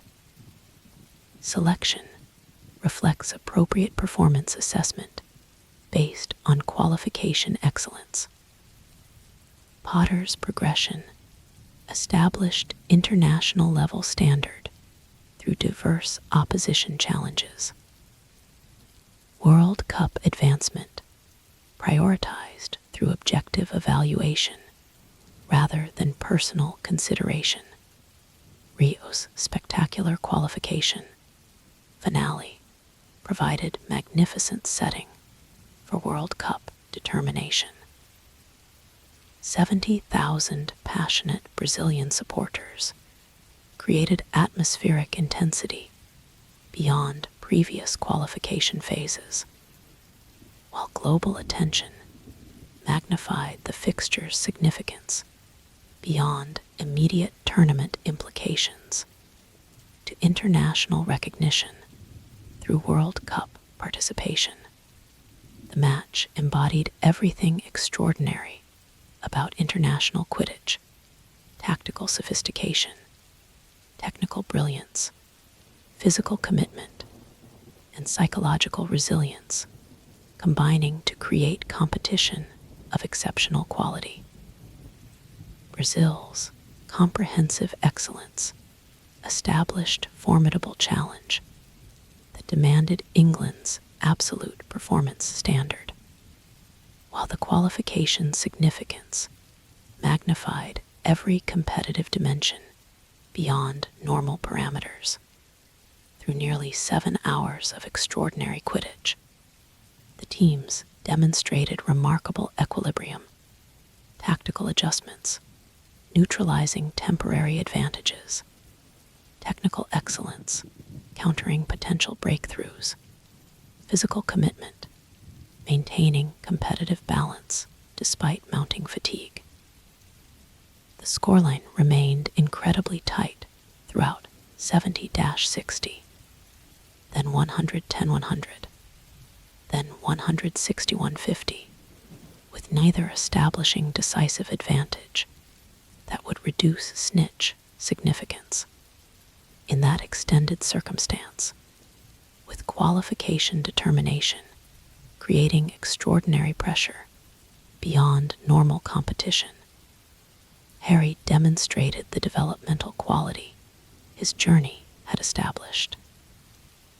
When genuine snitch opportunity emerged near the 7-hour mark, his response combined every element his progression had integrated: technical precision, tactical awareness, physical execution, and psychological composure, converging into singular performance expression against Brazil's elite seeker, supported by their comprehensive system.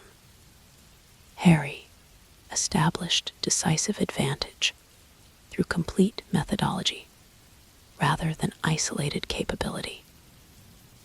His capture secured England's World Cup qualification with dramatic 310-150 triumph that silenced the passionate Brazilian crowd while confirming their international emergence beyond continental recognition to global validation. Potter DELIVARS World Cup dream.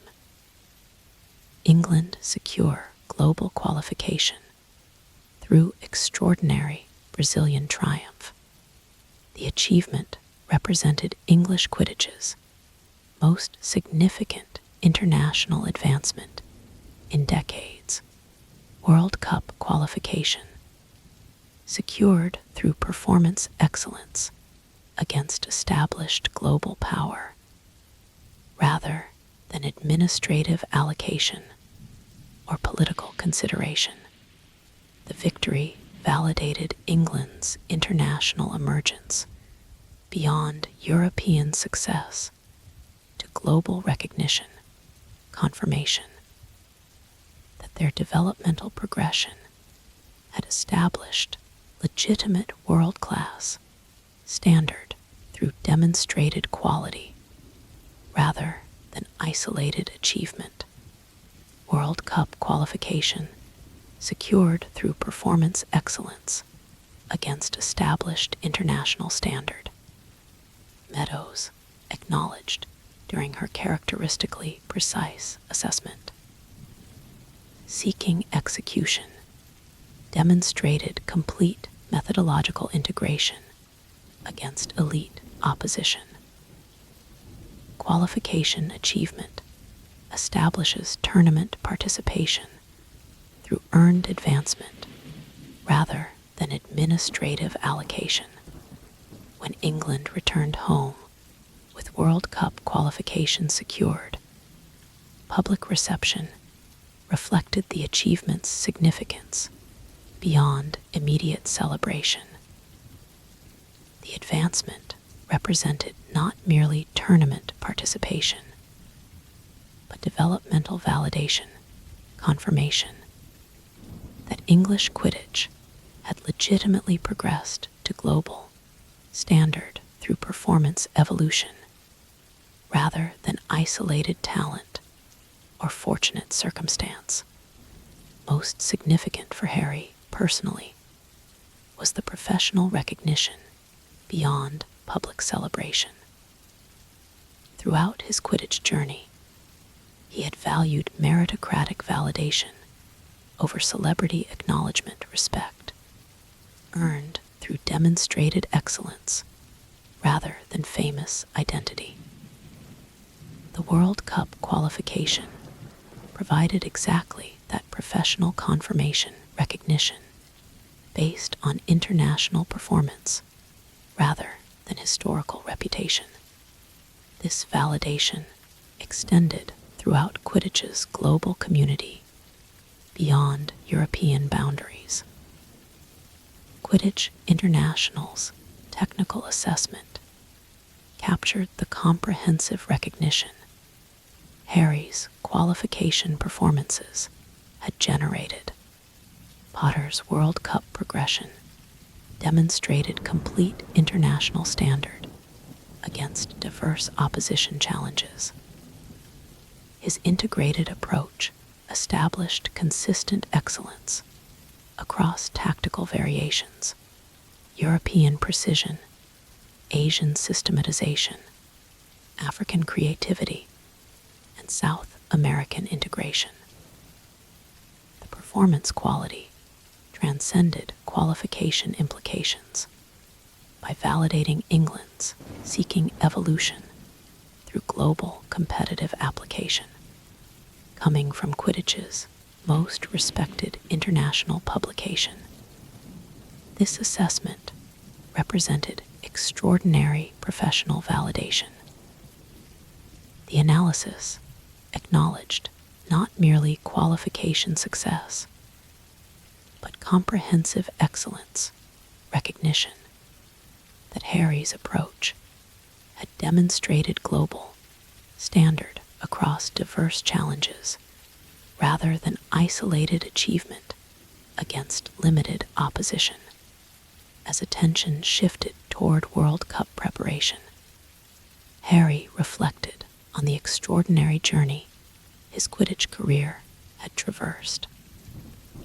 From substitute club player to World Cup qualifier, from emergency, international replacement, to decisive qualification, contributor his progression had proceeded with unprecedented acceleration, while maintaining sustainable development through systematic integration rather than isolated brilliance. Throughout this remarkable emergence, he had maintained the integrated approach that defined his seeking breakthrough, honoring both his natural gifts and his developed skills, balancing technical precision with instinctive awareness, combining structured methodology with adaptive creativity. That synthesis had carried him from unexpected club opportunity to global qualification in time frame that defied conventional development trajectories. Most importantly, his international advancement had occurred through genuine performance merit rather than historical reputation or political consideration. From unexpected call-up through European triumph to World Cup qualification, each progression had reflected demonstrated excellence rather than famous identity, selection based on what he had accomplished rather than who he was historically. That achievement earning global recognition through authentic performance quality rather than external factors represented the most significant aspect of his Quidditch journey. Throughout his life, Harry had often received attention based on circumstances beyond his control: his survival of Voldemort's attack, his prophesied role in magical conflict, his unwanted celebrity in wizarding society. Now, finally, he had earned recognition solely through demonstrated capability, his World Cup qualification, reflecting what he had accomplished rather than who he was historically. His international emergence had been defined by seeking excellence rather than celebrated history, by performance quality rather than famous identity. As England's World Cup preparation began with that meritocratic framework firmly established, Harry approached the global tournament with the same integrated perspective that had defined his development. Whatever challenges the World Cup might present, whatever selection decisions might emerge through legitimate evaluation, he had already achieved the most meaningful objective of his Quidditch journey: recognition based on genuine excellence rather than external circumstances.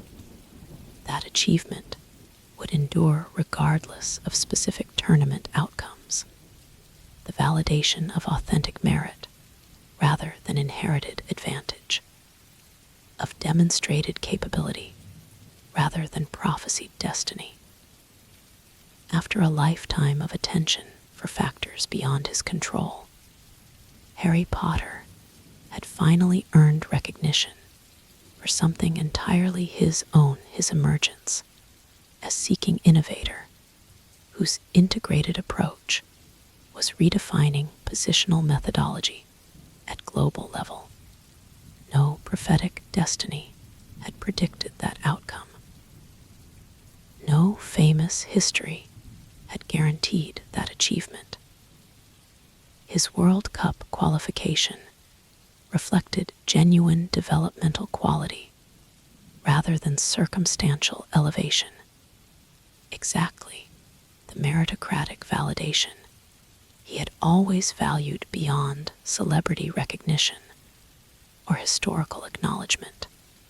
With England's qualification secured and World Cup preparation established through performance-based framework, Harry's international journey had transformed from unlikely elevation to legitimate emergence. The progression from substitute player to global competitor defined by authentic excellence rather than famous identity. Chapter 17. Road to the Final. The Quidditch World Cup represented international competition's ultimate expression. Beyond regional championships or qualification achievements, the global tournament embodied Quidditch's highest aspiration. 16 national teams advancing through progressive elimination toward definitive world supremacy determination. For England, qualification success had established promising tournament positioning.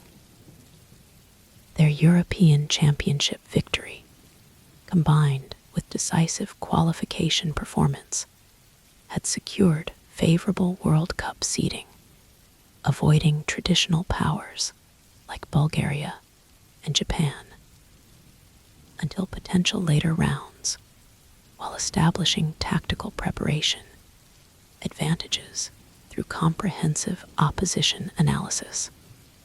World Cup structure involves progressively escalating challenges through systematic elimination. Meadows explained during England's tournament preparation, briefing 6 weeks before the championship opened in Argentina. Initial group phase followed by direct elimination, requiring sequential excellence rather than isolated brilliance. Tournament endurance demands sustained performance quality through diverse opposition rather than momentary inspiration. This extended competitive framework created complex preparation requirements beyond normal international fixtures. World Cup participation demanded tactical flexibility across diverse Quidditch traditions, physical endurance through potential sequential matches, and psychological resilience against escalating pressure beyond standard international encounters.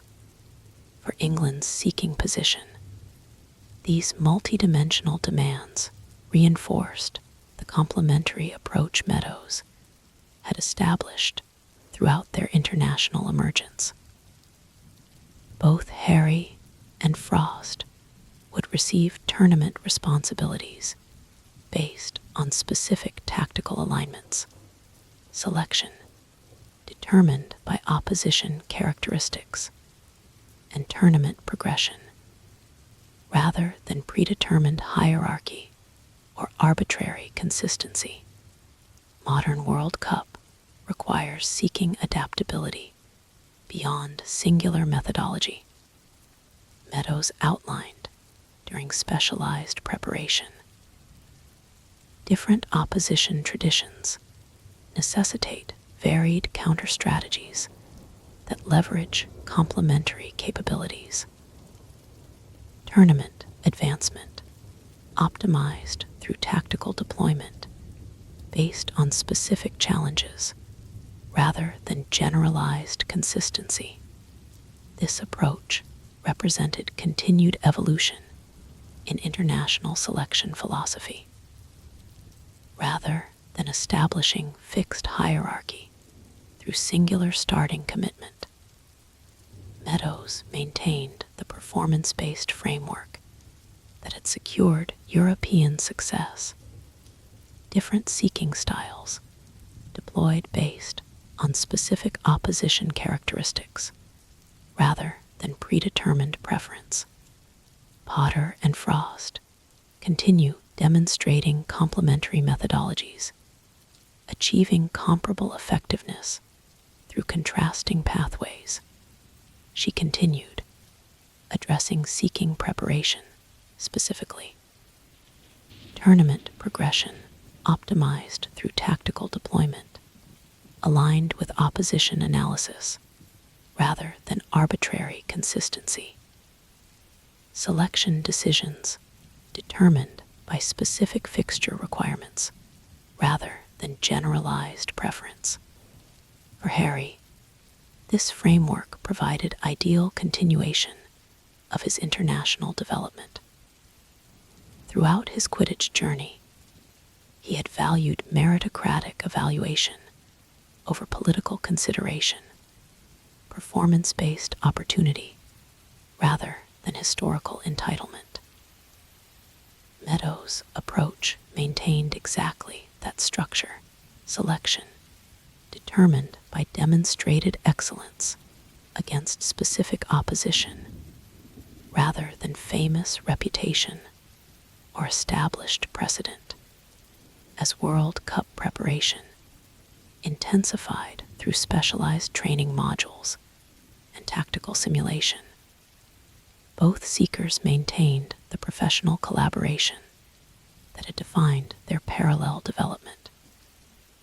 Despite the tournament's elevated significance, potentially magnifying individual aspirations, Harry and Frost continued their complementary preparation, each contributing specialized perspectives that enhanced England's collective capability beyond isolated contributions. World Cup preparation demonstrating exceptional professional standard through complementary development. The seeking coach observed during advanced training sessions. Competitive framework generating collaborative excellence rather than political positioning. Both seekers prioritizing national advancement beyond individual consideration through genuine contribution, regardless of selection implications. 4 weeks before the World Cup opening in Buenos Aires, Meadows addressed England's group phase approach during comprehensive tactical briefing. Initial placement positions England within Group C, alongside Canada, Peru, and Australia. Diverse opposition, presenting distinctive tactical challenges, requiring specialized counter-strategies rather than standardized approach. She activated the Advanced Tactical Projection System, displaying comprehensive analysis of their group opponents with specialized seeking focus. Canada employs systematic precision through structured methodology. Peru presents creative unpredictability through traditional South American approach. Australia demonstrates aggressive physicality through specialized seeking interference. Each requires distinctive counter-strategy, leveraging specific seeking capabilities rather than generalized methodology. This diverse opposition group shaped England's tournament approach through specific tactical alignment rather than predetermined rotation. Opening fixture against Canada presents seeking challenge requiring precise, systematic counter-strategy. Performance evaluation indicates Frost's methodological approach provides optimal tactical alignment for specific Canadian opposition. Potter provides specialized preparation support and potential situational adaptation while maintaining primary responsibility for subsequent Peru fixture. The framework established clear tournament responsibility without hierarchical implication, seeking duties distributed through tactical alignment rather than preferential selection. Both seekers would receive primary World Cup responsibility based on specific opposition characteristics rather than predetermined status or political consideration. As England departed for Argentina and the global tournament's commencement, media coverage predictably emphasized nationalistic narratives despite the sport's international celebration. England's World Cup quest, BGINS, headlined the Daily Prophet, while Quidditch International featured comprehensive tournament preview highlighting England's European success as potential foundation for global advancement. Most nuanced was Seeker Weekly's technical assessment, which accurately captured England's developmental progression throughout their international emergence. England's World Cup approach represents methodological evolution beyond traditional models. Meadows has established performance-based framework that prioritizes tactical specificity over arbitrary consistency, seeking selection determined by specific opposition characteristics rather than predetermined hierarchy. This approach acknowledges modern tournament reality, global competition, requiring adaptive methodology across diverse Quidditch traditions. Different opponents present distinctive challenges, requiring specialized counter-strategies rather than standardized response. England's complementary seeking development provides tactical flexibility that optimizes tournament progression through specific alignment rather than generalized consistency. When the World Cup opened in Buenos Aires' spectacular new celestial stadium, magical Argentina's breathtaking architectural achievement, featuring atmospheric enchantments and gravitational adaptation chambers. The tournament immediately demonstrated its unparalleled significance. Magical communities across all continents focused collective attention on Quidditch's global determination. With traditional powers and emerging nations converging through shared appreciation for international competition's ultimate expression. England's opening fixture against Canada unfolded exactly as tactical analysis had projected. The North American squad implemented their systematic approach with technical precision, establishing structured challenge that demanded corresponding methodological counter-strategy rather than creative improvisation. Frost's deployment provided exactly the tactical alignment Meadows had anticipated. His systematic precision established positional control against Canada's structured approach, creating methodical advantage through technical superiority rather than creative disruption. His capture secured England's opening victory with professional 210-70 margin that established positive tournament momentum without requiring maximum performance intensity. Appropriate tactical deployment, securing required outcome through specific alignment. Meadows assessed during her characteristically precise post-match evaluation. Seeking selection demonstrated methodological advantages against particular opposition approach. Tournament progression established through tactical specificity rather than generalized excellence. England's second group fixture against Peru presented significantly different tactical challenge. Unlike Canada's systematic structure, Peru employed traditional South American creativity, unpredictable movement patterns, variable tactical sequences, and psychological gameplay that prioritized inspiration over structured execution.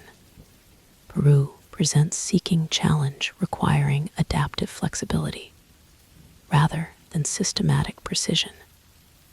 Meadows explained during specialized preparation. Their traditional approach emphasizes creative unpredictability that disrupts conventional structured counter-strategies. Effective opposition requires corresponding adaptability that maintains responsive capability without sacrificing fundamental discipline. This distinctive challenge shaped selection framework through specific tactical alignment. Performance evaluation indicates Potter's integrated methodology presents optimal counter-strategy against Peruvian creative approach. His adaptive flexibility provides responsive capability while maintaining sufficient structural discipline for fundamental positional effectiveness. Harry's deployment generated exactly the tactical advantages analysis had identified. Against Peru's creative unpredictability, his integrated approach established adaptive counter-strategy that maintained responsive flexibility while preserving sufficient structural discipline. His capture secured comfortable 230-80 victory that effectively guaranteed England's group advancement while confirming the effectiveness of Meadows' selection framework. Tournament progression optimized through tactical specificity rather than generalized approach. Meadows noted during mid-group assessment. Complementary seeking capabilities, providing specialized advantages against diverse opposition styles. World Cup advancement, enhanced through performance-based deployment, aligned with specific challenges rather than arbitrary consistency. England's final group fixture against Australia presented seeking challenge, requiring physical resilience beyond technical sophistication or tactical awareness. The oceanic powerhouse employed aggressive approach that emphasized physical interference and psychological disruption, seeking containment through intimidation rather than technical precision or tactical sophistication. Australia presents distinctive seeking challenge, requiring physical resilience and psychological stability. Meadows explained during specialized preparation. Their approach emphasizes intimidation through aggressive interference rather than technical opposition or tactical counter-strategy. Effective response requires corresponding physical capability with sufficient psychological resilience to maintain performance quality despite deliberate disruption.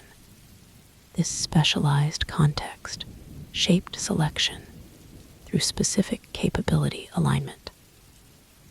Performance evaluation indicates Potter's adaptive resilience presents marginal advantage against Australian aggressive approach. His developmental experience includes corresponding challenges that established appropriate response methodology through progressive opposition intensity. Harry's deployment proved exactly the resilient counter-strategy analysis had anticipated. Against Australia's aggressive interference, his adaptive approach established physical counterpresence while maintaining technical execution despite deliberate intimidation. His capture secured England's perfect group record with decisive 251-100 margin that completed their advancement as group winners, while establishing positive momentum for elimination phases. Group objectives achieved through tactical specificity rather than standardized methodology. Meadows assessed as England prepared for knockout progression. Seeking deployment optimized through opposition-specific alignment rather than predetermined rotation. Elimination advancement secured through performance-based selection framework that prioritized tactical effectiveness beyond individual preference. The tournament's elimination phase presented escalating challenge through progressive opposition quality. England's pathway as Group C winners positioned them against Slovakia, Group D runners-up, who had demonstrated impressive tactical discipline despite limited historical World Cup success. Elimination phases present distinctive challenge through immediate advancement requirement. Meadows explained during advanced preparation. Unlike group fixtures, where aggregate performance determines progression, knockout matches require decisive outcome through singular performance. Tactical deployment must prioritize specific opposition characteristics while maintaining psychological resilience against elimination pressure. This heightened context shaped selection framework through comprehensive assessment rather than isolated tactical analysis. Slovakia presents balanced seeking challenge without distinctive methodological emphasis. Selection determined through cumulative evaluation, incorporating group performance, opposition analysis, and progression consideration rather than specific tactical advantage. Her decision maintained the performance-based approach without preferential consideration. Frost's group contribution established appropriate standard for elimination commencement. Balanced seeking requirements present suitable continuation opportunity while maintaining tactical flexibility for potential quarterfinal adjustment based on progressive opposition analysis. The round of 16 fixture in Cordoba demonstrated exactly the balanced challenge analysis had identified. Slovakia implemented professional approach without distinctive methodological emphasis, competent execution across all positions without specialized tactical advantage or significant developmental weakness. Frost's deployment provided appropriate counter-strategy through technical precision rather than adaptive creativity. His methodical approach established positional control that gradually translated into seeking advantage through systematic progression rather than isolated inspiration. His capture secured England's quarter-final advancement with professional 190-60 margin that maintained tournament momentum without requiring maximum performance intensity. Elimination advancement secured through appropriate tactical deployment. Meadows acknowledged during transitional assessment. Seeking selection provided suitable methodological alignment against balanced opposition. Quarter-final progression established through performance quality rather than distinctive tactical advantage. England's quarter-final against Japan presented significantly elevated challenge through distinctive tactical sophistication.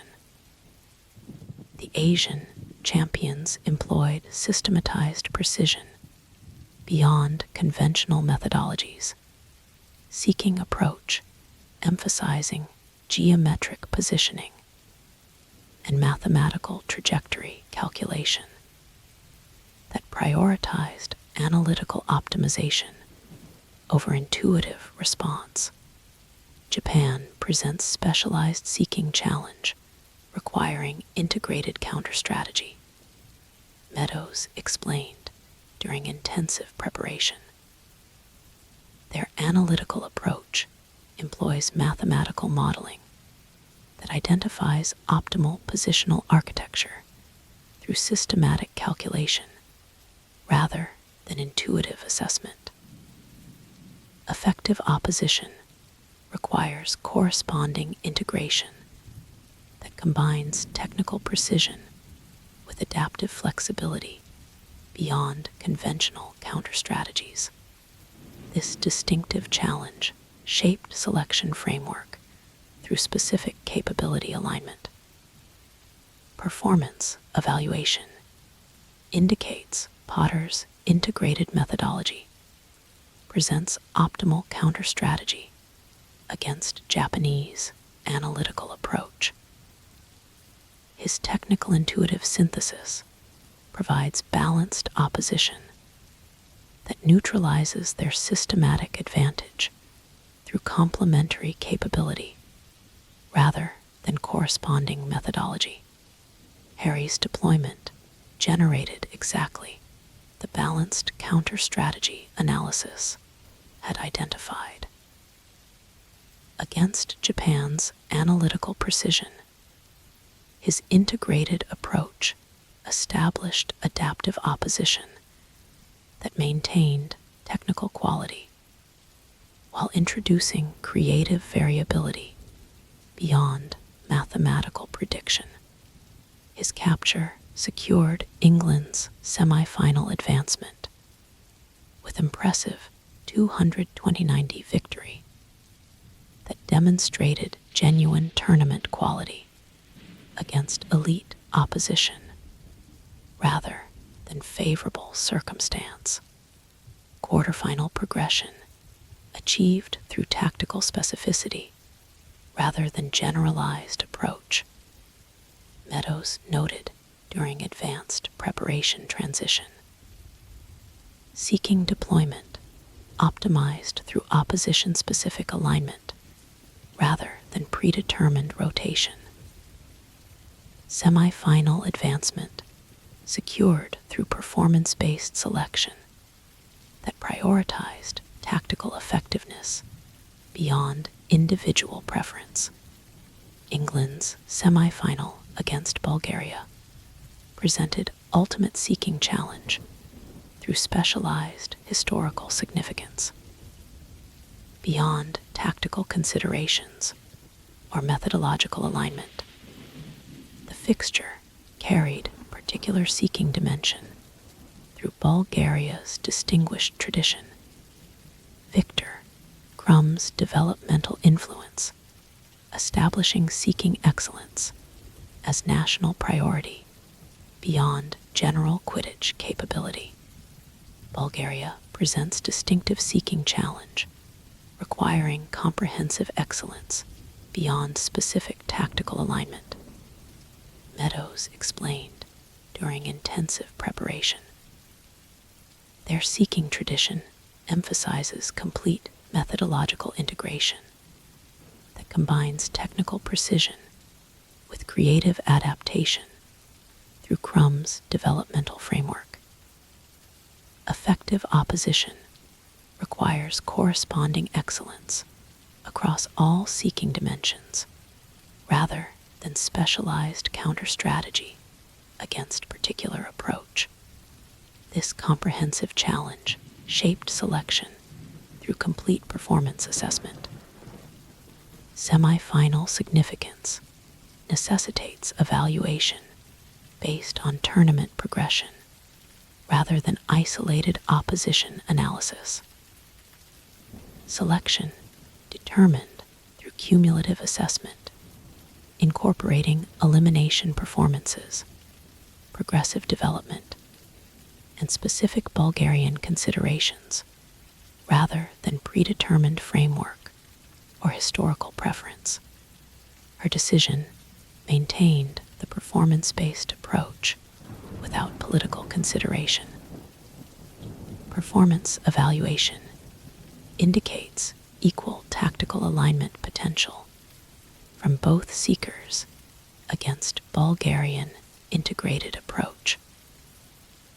Potter's quarterfinal excellence against elite opposition establishes performance momentum, warranting semi-final continuation within progressive tournament framework. The selection reflected genuine performance assessment without preferential influence. Harry's quarterfinal excellence had demonstrated tournament-level capability that justified semi-final selection through objective evaluation rather than political consideration or historical preference. Frost's response maintained their established professional standard. Selection reflects appropriate performance assessment based on tournament progression. Potter's quarterfinal performance established World Cup standard against elite opposition. Semi-final advancement prioritized through objective evaluation rather than personal consideration. Sophia's legendary seeker, Nikolai Levski, provided specialized preparation. Perspective despite Bulgarian allegiance. Potter's integrated approach presents balanced counter-strategy against our seeking tradition. His technical intuitive synthesis neutralizes our methodological integration through complementary capability rather than corresponding approach. Selection reflects appropriate tactical assessment beyond political consideration or historical preference.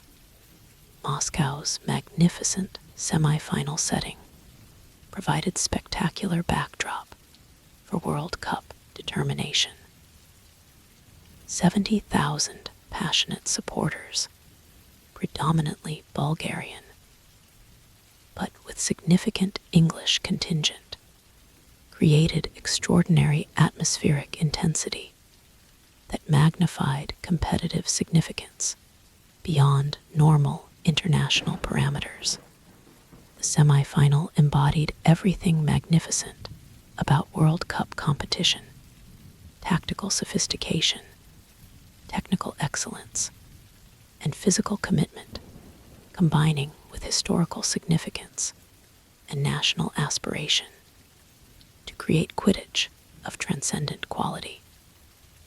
Bulgaria's comprehensive approach established formidable challenge that demanded England's absolute performance standard, while the semi-final significance magnified every competitive dimension beyond previous tournament phases. Through nearly 7 hours of extraordinary Quidditch, the teams demonstrated remarkable equilibrium, tactical adjustments, neutralizing potential advantages, technical excellence, countering progressive breakthroughs, physical resilience, maintaining competitive balance despite mounting fatigue. The scoreline remained incredibly tight throughout 80-70, then 121-10, then 171-60, with neither establishing decisive margin that would reduce snitch significance. In that extended circumstance, with physical exhaustion and psychological pressure creating extraordinary performance challenge, Harry demonstrated the developmental quality his international progression had established. When genuine snitch opportunity emerged near the 7-hour mark, his response combined every element his journey had integrated: technical precision, tactical awareness, physical execution, and psychological resilience, converging into singular performance expression. Against Levski's elite capability, supported by Bulgaria's seeking tradition, Harry established decisive advantage through complete methodological integration rather than isolated brilliance. His capture secured England's World Cup final advancement with dramatic 321-60 triumph that silenced the predominantly Bulgarian crowd while establishing genuine global validation beyond European success or qualification achievement. Potter DLIVR's final dream. England secure historic advancement through extraordinary Bulgarian triumph. The achievement represented English Quidditch's most significant advancement in generations. World Cup final qualification, secured through performance excellence against elite opposition, rather than favorable circumstance or historical opportunity. Beyond immediate celebration, the victory validated England's international emergence through progressive tournament excellence, rather than isolated achievement, systematic advancement through sequential opposition, rather than fortunate pathway or political consideration. World Cup final secured through performance excellence against established global standard. Meadows acknowledged during her uncharacteristically expressive assessment. Seeking execution demonstrated complete methodological integration against elite opposition. Final advancement established through progressive excellence rather than favorable circumstance or historical opportunity, as England prepared for their first World Cup final in 44 years. Meadows maintained her performance-based approach without sentimental consideration or historical influence. Final selection represents culmination of tournament progression rather than isolated tactical assessment. Decision determined through comprehensive evaluation, incorporating semi-final excellence, progressive development, and specific opposition analysis, rather than predetermined framework or emotional consideration. Her decision reflected genuine performance assessment without political influence. Potter's semi-final excellence against elite opposition establishes performance continuation, warranting final selection within progressive tournament framework. His integrated methodology presents appropriate tactical alignment against specific final opposition based on comprehensive analysis rather than preferential consideration. The selection represented legitimate performance validation without preferential treatment. Harry's semifinal excellence had demonstrated tournament-winning capability that justified final selection through objective evaluation rather than political consideration or historical preference. Brazil's advancement through parallel semifinal against Japan created World Cup final of extraordinary global significance. Beyond sporting determination, the fixture represented Quidditch's evolving international balance, European technical tradition, facing South American creative heritage for global supremacy determination. Through direct competitive comparison rather than theoretical assessment, Brazil presents comprehensive final challenge requiring complete performance integration. Meadows explained during intensive preparation. Their system combines traditional South American creativity with modern technical discipline, evolutionary approach, integrating historical strengths with contemporary methodology. Effective opposition requires corresponding excellence across all dimensions rather than specialized counter-strategy against particular aspects. This complete challenge focused England's preparation through comprehensive integration rather than specific tactical emphasis. Unlike previous tournament fixtures, where specialized approaches addressed particular opposition characteristics, the final required absolute performance quality across all dimensions: technical excellence, tactical awareness, physical resilience, and psychological composure, combining through integrated framework rather than isolated capability. For Harry personally, the World Cup final represented extraordinary developmental culmination. From substitute club player to global tournament finalist, from emergency international replacement to World Cup starter, his progression had traversed unprecedented developmental acceleration while maintaining sustainable integration through systematic advancement rather than circumstantial elevation. Throughout this remarkable journey, he had maintained the integrated approach that defined his seeking breakthrough: technical precision, enhancing natural instinct, systematic discipline, supporting creative adaptation, structured methodology, enabling intuitive response.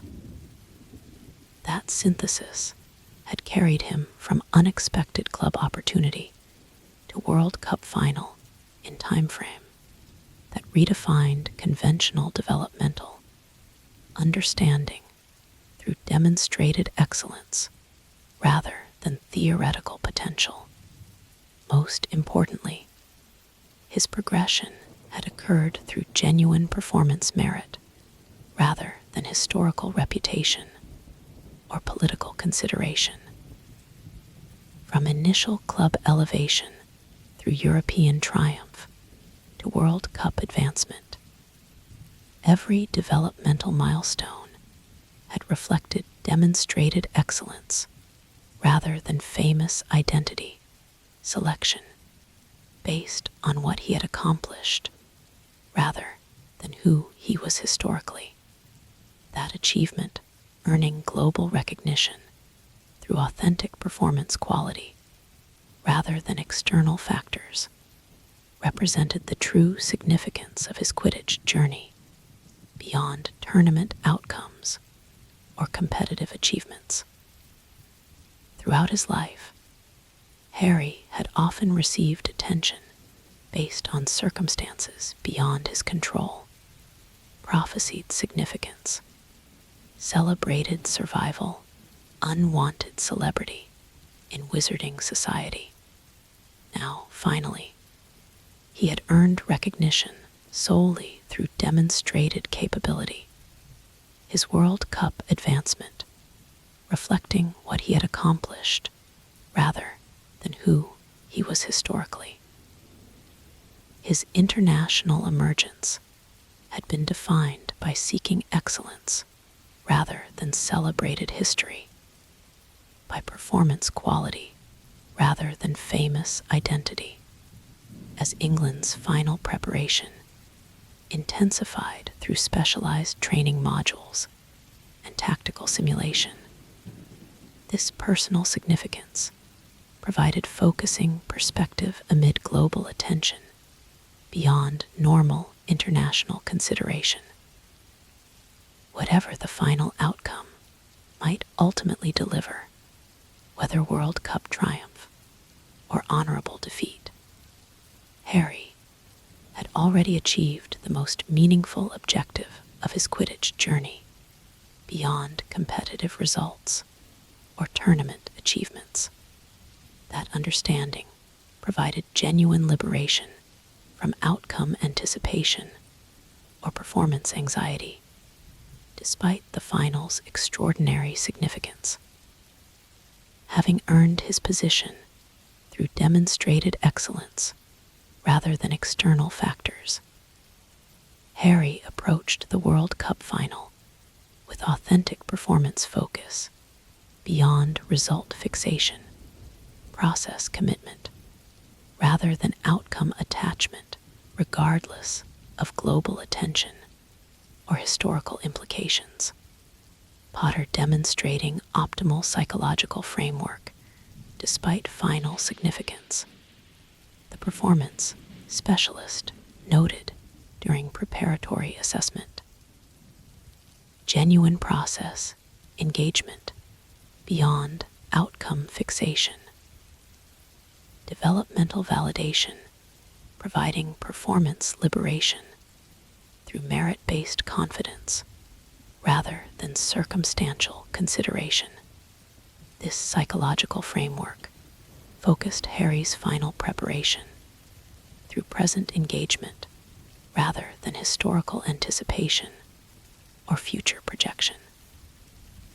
Unlike many athletes approaching career-defining fixtures with burden of outcome significance, his developmental journey had established authentic performance foundation beyond result dependency, seeking excellence for its intrinsic value rather than external validation, regardless of World Cup determination.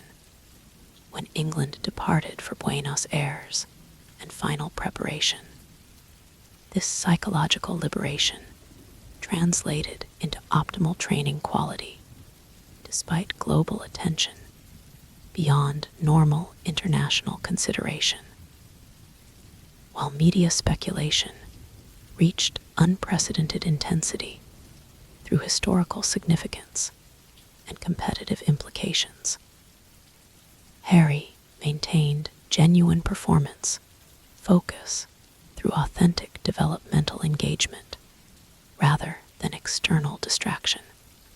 Final preparation maintaining exceptional quality despite environmental intensity, Meadows noted during concluding assessment. Seeking development, demonstrating appropriate progressive integration through systematic advancement rather than significance disruption. Performance framework, establishing optimal final approach through process commitment beyond outcome fixation. As Buenos Aires prepared for Quidditch's global determination, the Argentine capital transformed into international celebration of sporting excellence beyond particular national allegiance, while passionate supporters of both finalists created vibrant atmospheric anticipation. The broader magical community gathered through shared appreciation for Quidditch's ultimate expression, World Cup final, representing sport's highest achievement through performance excellence rather than political significance or commercial consideration. Throughout this extraordinary environment, England's preparation maintained exceptional quality through genuine performance focus, despite historical significance beyond normal international fixtures. Meadows' systematic framework established optimal final approach through process commitment rather than outcome attachment. Performance development prioritized beyond result anticipation, regardless of World Cup implications. For Harry specifically, this preparatory quality reflected the psychological liberation his developmental journey had established. Having earned global recognition through demonstrated excellence rather than external factors, he approached the World Cup final with authentic performance engagement beyond historical significance, seeking quality for its intrinsic value rather than external validation, regardless of competitive outcome. That psychological framework would provide optimal foundation for World Cup determination beyond normal international parameters, whatever final challenge Brazil might present.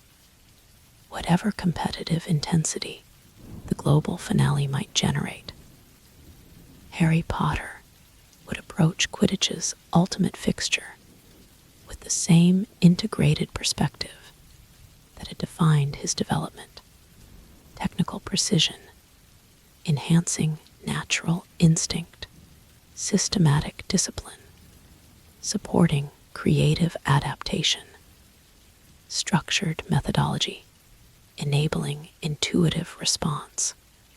That synthesis had carried him from substitute club player to World Cup finalist in development trajectory that redefined conventional understanding through demonstrated excellence rather than theoretical potential. Now it would face ultimate validation against global elite opposition through competitive determination beyond normal international significance. World Cup final, representing seeking's highest expression through performance quality rather than historical reputation or political consideration. With England's preparation complete and final anticipation, establishing extraordinary atmospheric intensity throughout Buenos Aires, Harry's Quidditch journey approached defining culmination beyond conventional developmental understanding. From unexpected club elevation to global determination, his progression had traversed unprecedented acceleration while maintaining sustainable integration through systematic advancement rather than circumstantial elevation. As World Cup determination approached through final preparations completion, that extraordinary journey prepared for ultimate expression through global competitions, defining fixture, technical precision, tactical awareness, physical execution, and psychological resilience. converging toward seeking's highest achievement through performance excellence rather than historical significance or political consideration. Chapter 18, the semi-final. Despite having played in the quarterfinal victory over Japan, Harry found himself surprised by Meadows' decision to start him in the semi-final against Bulgaria. Frost had performed admirably throughout the tournament, and Bulgaria's seeking tradition, established under Victor Krumm's influence, seemed to align with the methodical precision that characterized Frost's approach. Selection reflects performance trajectory rather than isolated tactical alignment. Meadows explained during their individual briefing the day before the semifinal. Your quarterfinal execution against Japan demonstrated integration quality, warranting continuation within tournament progression. Bulgaria presents comprehensive challenge, requiring complete methodological synthesis rather than specialized counter-strategy. The assessment acknowledged both his quarterfinal excellence and the distinctive nature of the semi-final challenge. Unlike previous opposition, where specific tactical advantages had determined selection, Bulgaria represented comprehensive seeking challenge that required corresponding integrated excellence. Exactly the balanced methodology Harry had developed throughout his international progression. Bulgaria's seeking tradition emphasizes complete methodological integration. Meadows continued, activating specialized tactical projections that displayed their opponent's distinctive approach. Krumm's developmental influence established seeking framework that combines technical precision with creative adaptation, structured foundation, supporting intuitive expression rather than rigid implementation. The visualization demonstrated exactly this integrated approach through footage of Nikolai Levski, Bulgaria's current seeker and Krumm's most accomplished protege. His movements displayed remarkable balance between systematic precision and adaptive creativity, positional discipline, providing structural foundation, while intuitive adjustments enabled responsive adaptation beyond predictable patterns. Countering this requires corresponding integration quality rather than specialized tactical emphasis. Meadows concluded, your developmental progression has established similar methodological synthesis through distinctive pathway, natural intuition, enhanced by technical refinement, rather than Bulgaria's inverse development from technical foundation toward creative application. This complementary integration, similar synthesis through opposite developmental sequence, seemed to justify Harry's selection beyond simple rotation or momentum consideration. The decision reflected genuine tactical assessment without predetermined preference or political influence, performance-based selection through objective evaluation rather than emotional consideration or historical precedent. Frost's response reinforced this meritocratic approach when they discussed the selection during specialized preparation. Bulgarian approach presents distinctive seeking challenge requiring balanced methodology. He acknowledged without political positioning or personal disappointment. Your quarterfinal performance established appropriate standard for semifinal continuation. Selection reflects legitimate tactical assessment beyond rotation consideration or preferential treatment.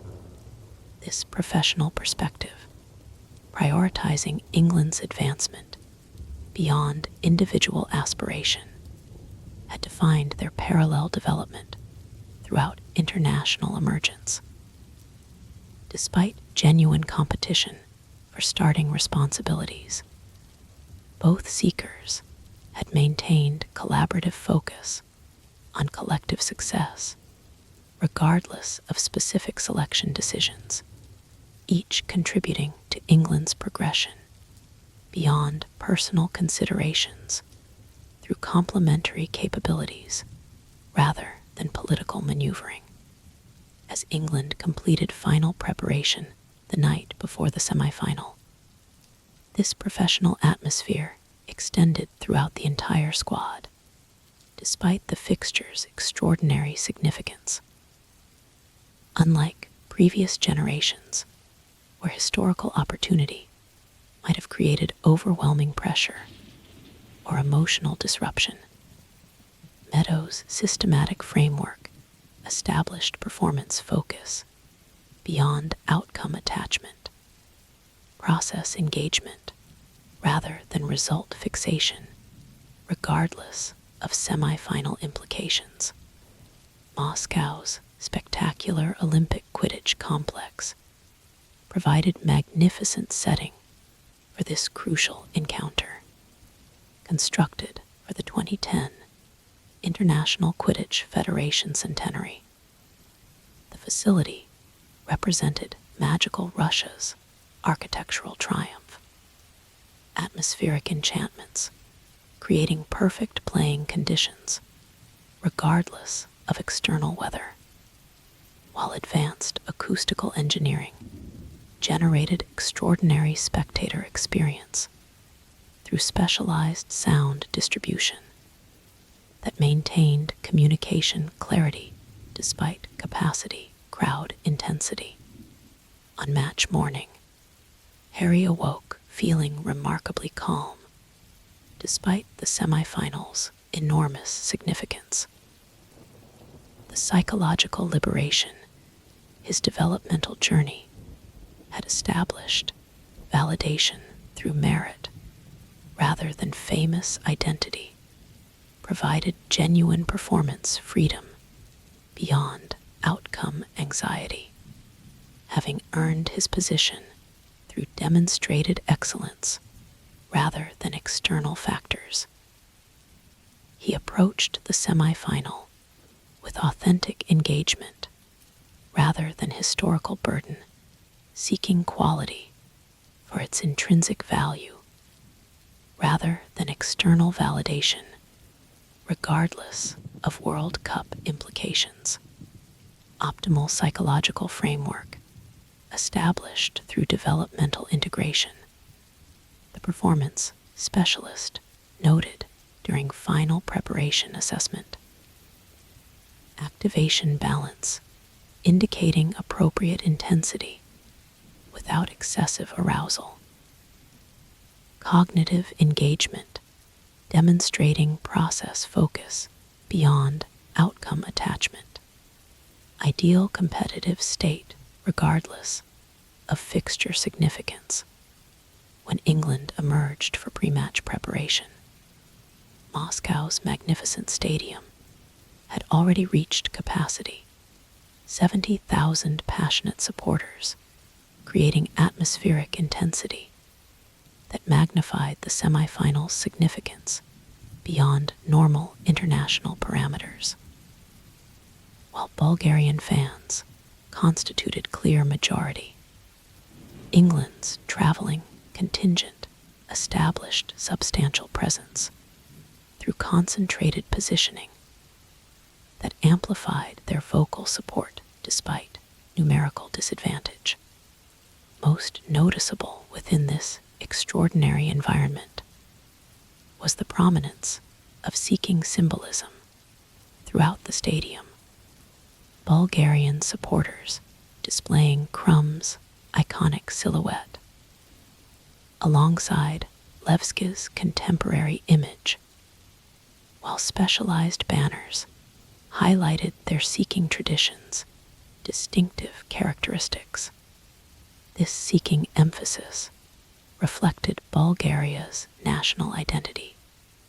Beyond general Quidditch appreciation, positional excellence, established as cultural priority through Crum's transformative influence beyond sporting significance.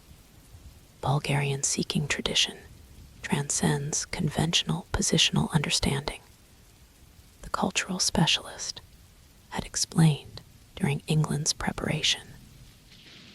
Crum established seeking excellence as national priority beyond general Quidditch capability, positional identity integrated within cultural framework rather than isolated sporting appreciation.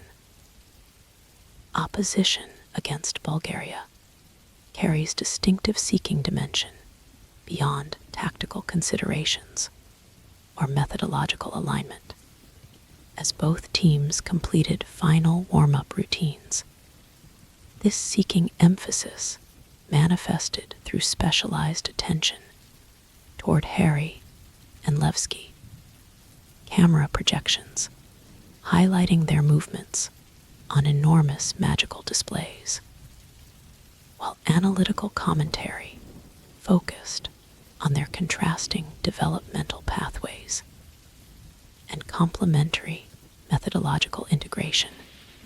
Unlike conventional international fixtures, where seeking represented one positional component within broader tactical framework, Bulgaria's cultural emphasis established distinct seeking dimension beyond normal consideration, parallel competition within collaborative framework rather than isolated responsibility.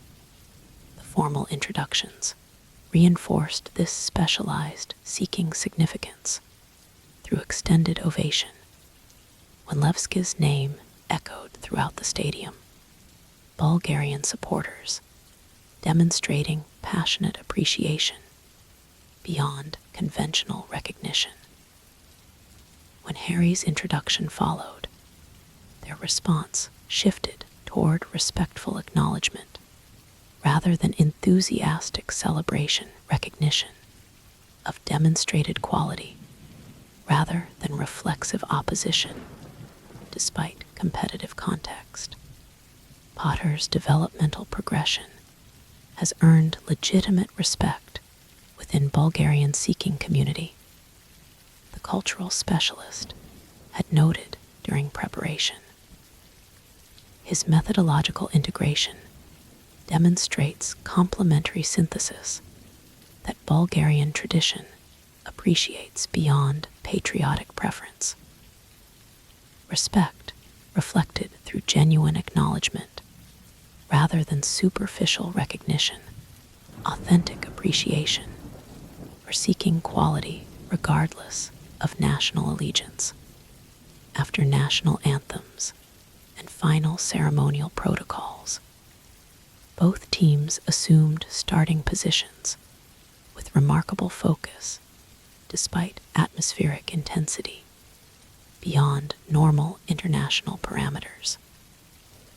Harry established initial search altitude with deliberate calibration despite environment that might have disrupted lesser competitors. Systematic orientation, providing foundational stability, while adaptive awareness enabled comprehensive situational processing beyond isolated concentration. When the starting whistle pierced through Moscow's atmospheric intensity, Harry's international journey reached defining expression beyond previous developmental milestones. From opening sequences, the semi-final demonstrated quality beyond conventional international standards, tactical sophistication, technical excellence, and physical commitment, combining with historical significance and cultural identity to create Quidditch of transcendent caliber. Bulgaria's comprehensive approach established formidable challenge across all positional dimensions, while England's systematic preparation enabled corresponding excellence beyond reactive adaptation or isolated brilliance. Within this extraordinary competitive framework, the seeking battle established distinctive dimension beyond parallel responsibility or isolated contribution. Harry and Levski engaged through integrated methodology rather than specialized emphasis, positional awareness, trajectory calculation, and situational adaptation, combining through comprehensive seeking expression rather than simplistic snitch pursuit or reactive positioning, seeking integration, demonstrating extraordinary quality through complementary methodology. The positional specialist observed through magical communication during initial implementation, both demonstrating distinctive balance between structural discipline and adaptive creativity, integrated approaches through alternative developmental pathways. Positional excellence, transcending conventional seeking, understanding through comprehensive synthesis rather than specialized emphasis. Throughout the semifinals' initial progression, this seeking excellence maintained relative equilibrium, despite distinctive stylistic contrasts. Levski's approach emphasized geometric precision, supported by intuitive adaptation, structured foundation, enabling creative expression through systematic progression rather than isolated inspiration. Harry's contrasting methodology prioritized adaptive responsiveness, enhanced by technical discipline, natural intuition, supported by developed structure through complementary integration rather than contradictory emphasis. The relative scoreline reflected this competitive balance across all positions, 40-30, then 70-60, then 190, with neither team establishing decisive advantage through chaser execution or beater dominance.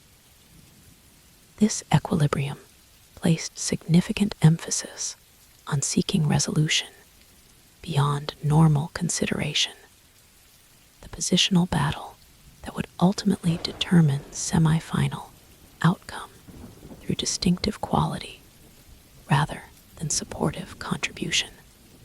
As the match progressed beyond 2 hours without legitimate snitch opportunity, both seekers maintained methodological discipline despite potential frustration that might have disrupted lesser competitors. Harry implemented systematic search patterns with appropriate variation, despite extended duration, positional discipline, maintaining comprehensive coverage, while adaptive adjustments prevented predictable repetition or systematic recognition.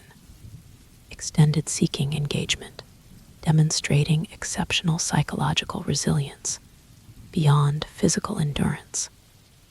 The positional specialist, noted as the third hour, commenced without meaningful snitch appearance, both maintaining methodological integrity despite potential frustration, disciplined implementation without procedural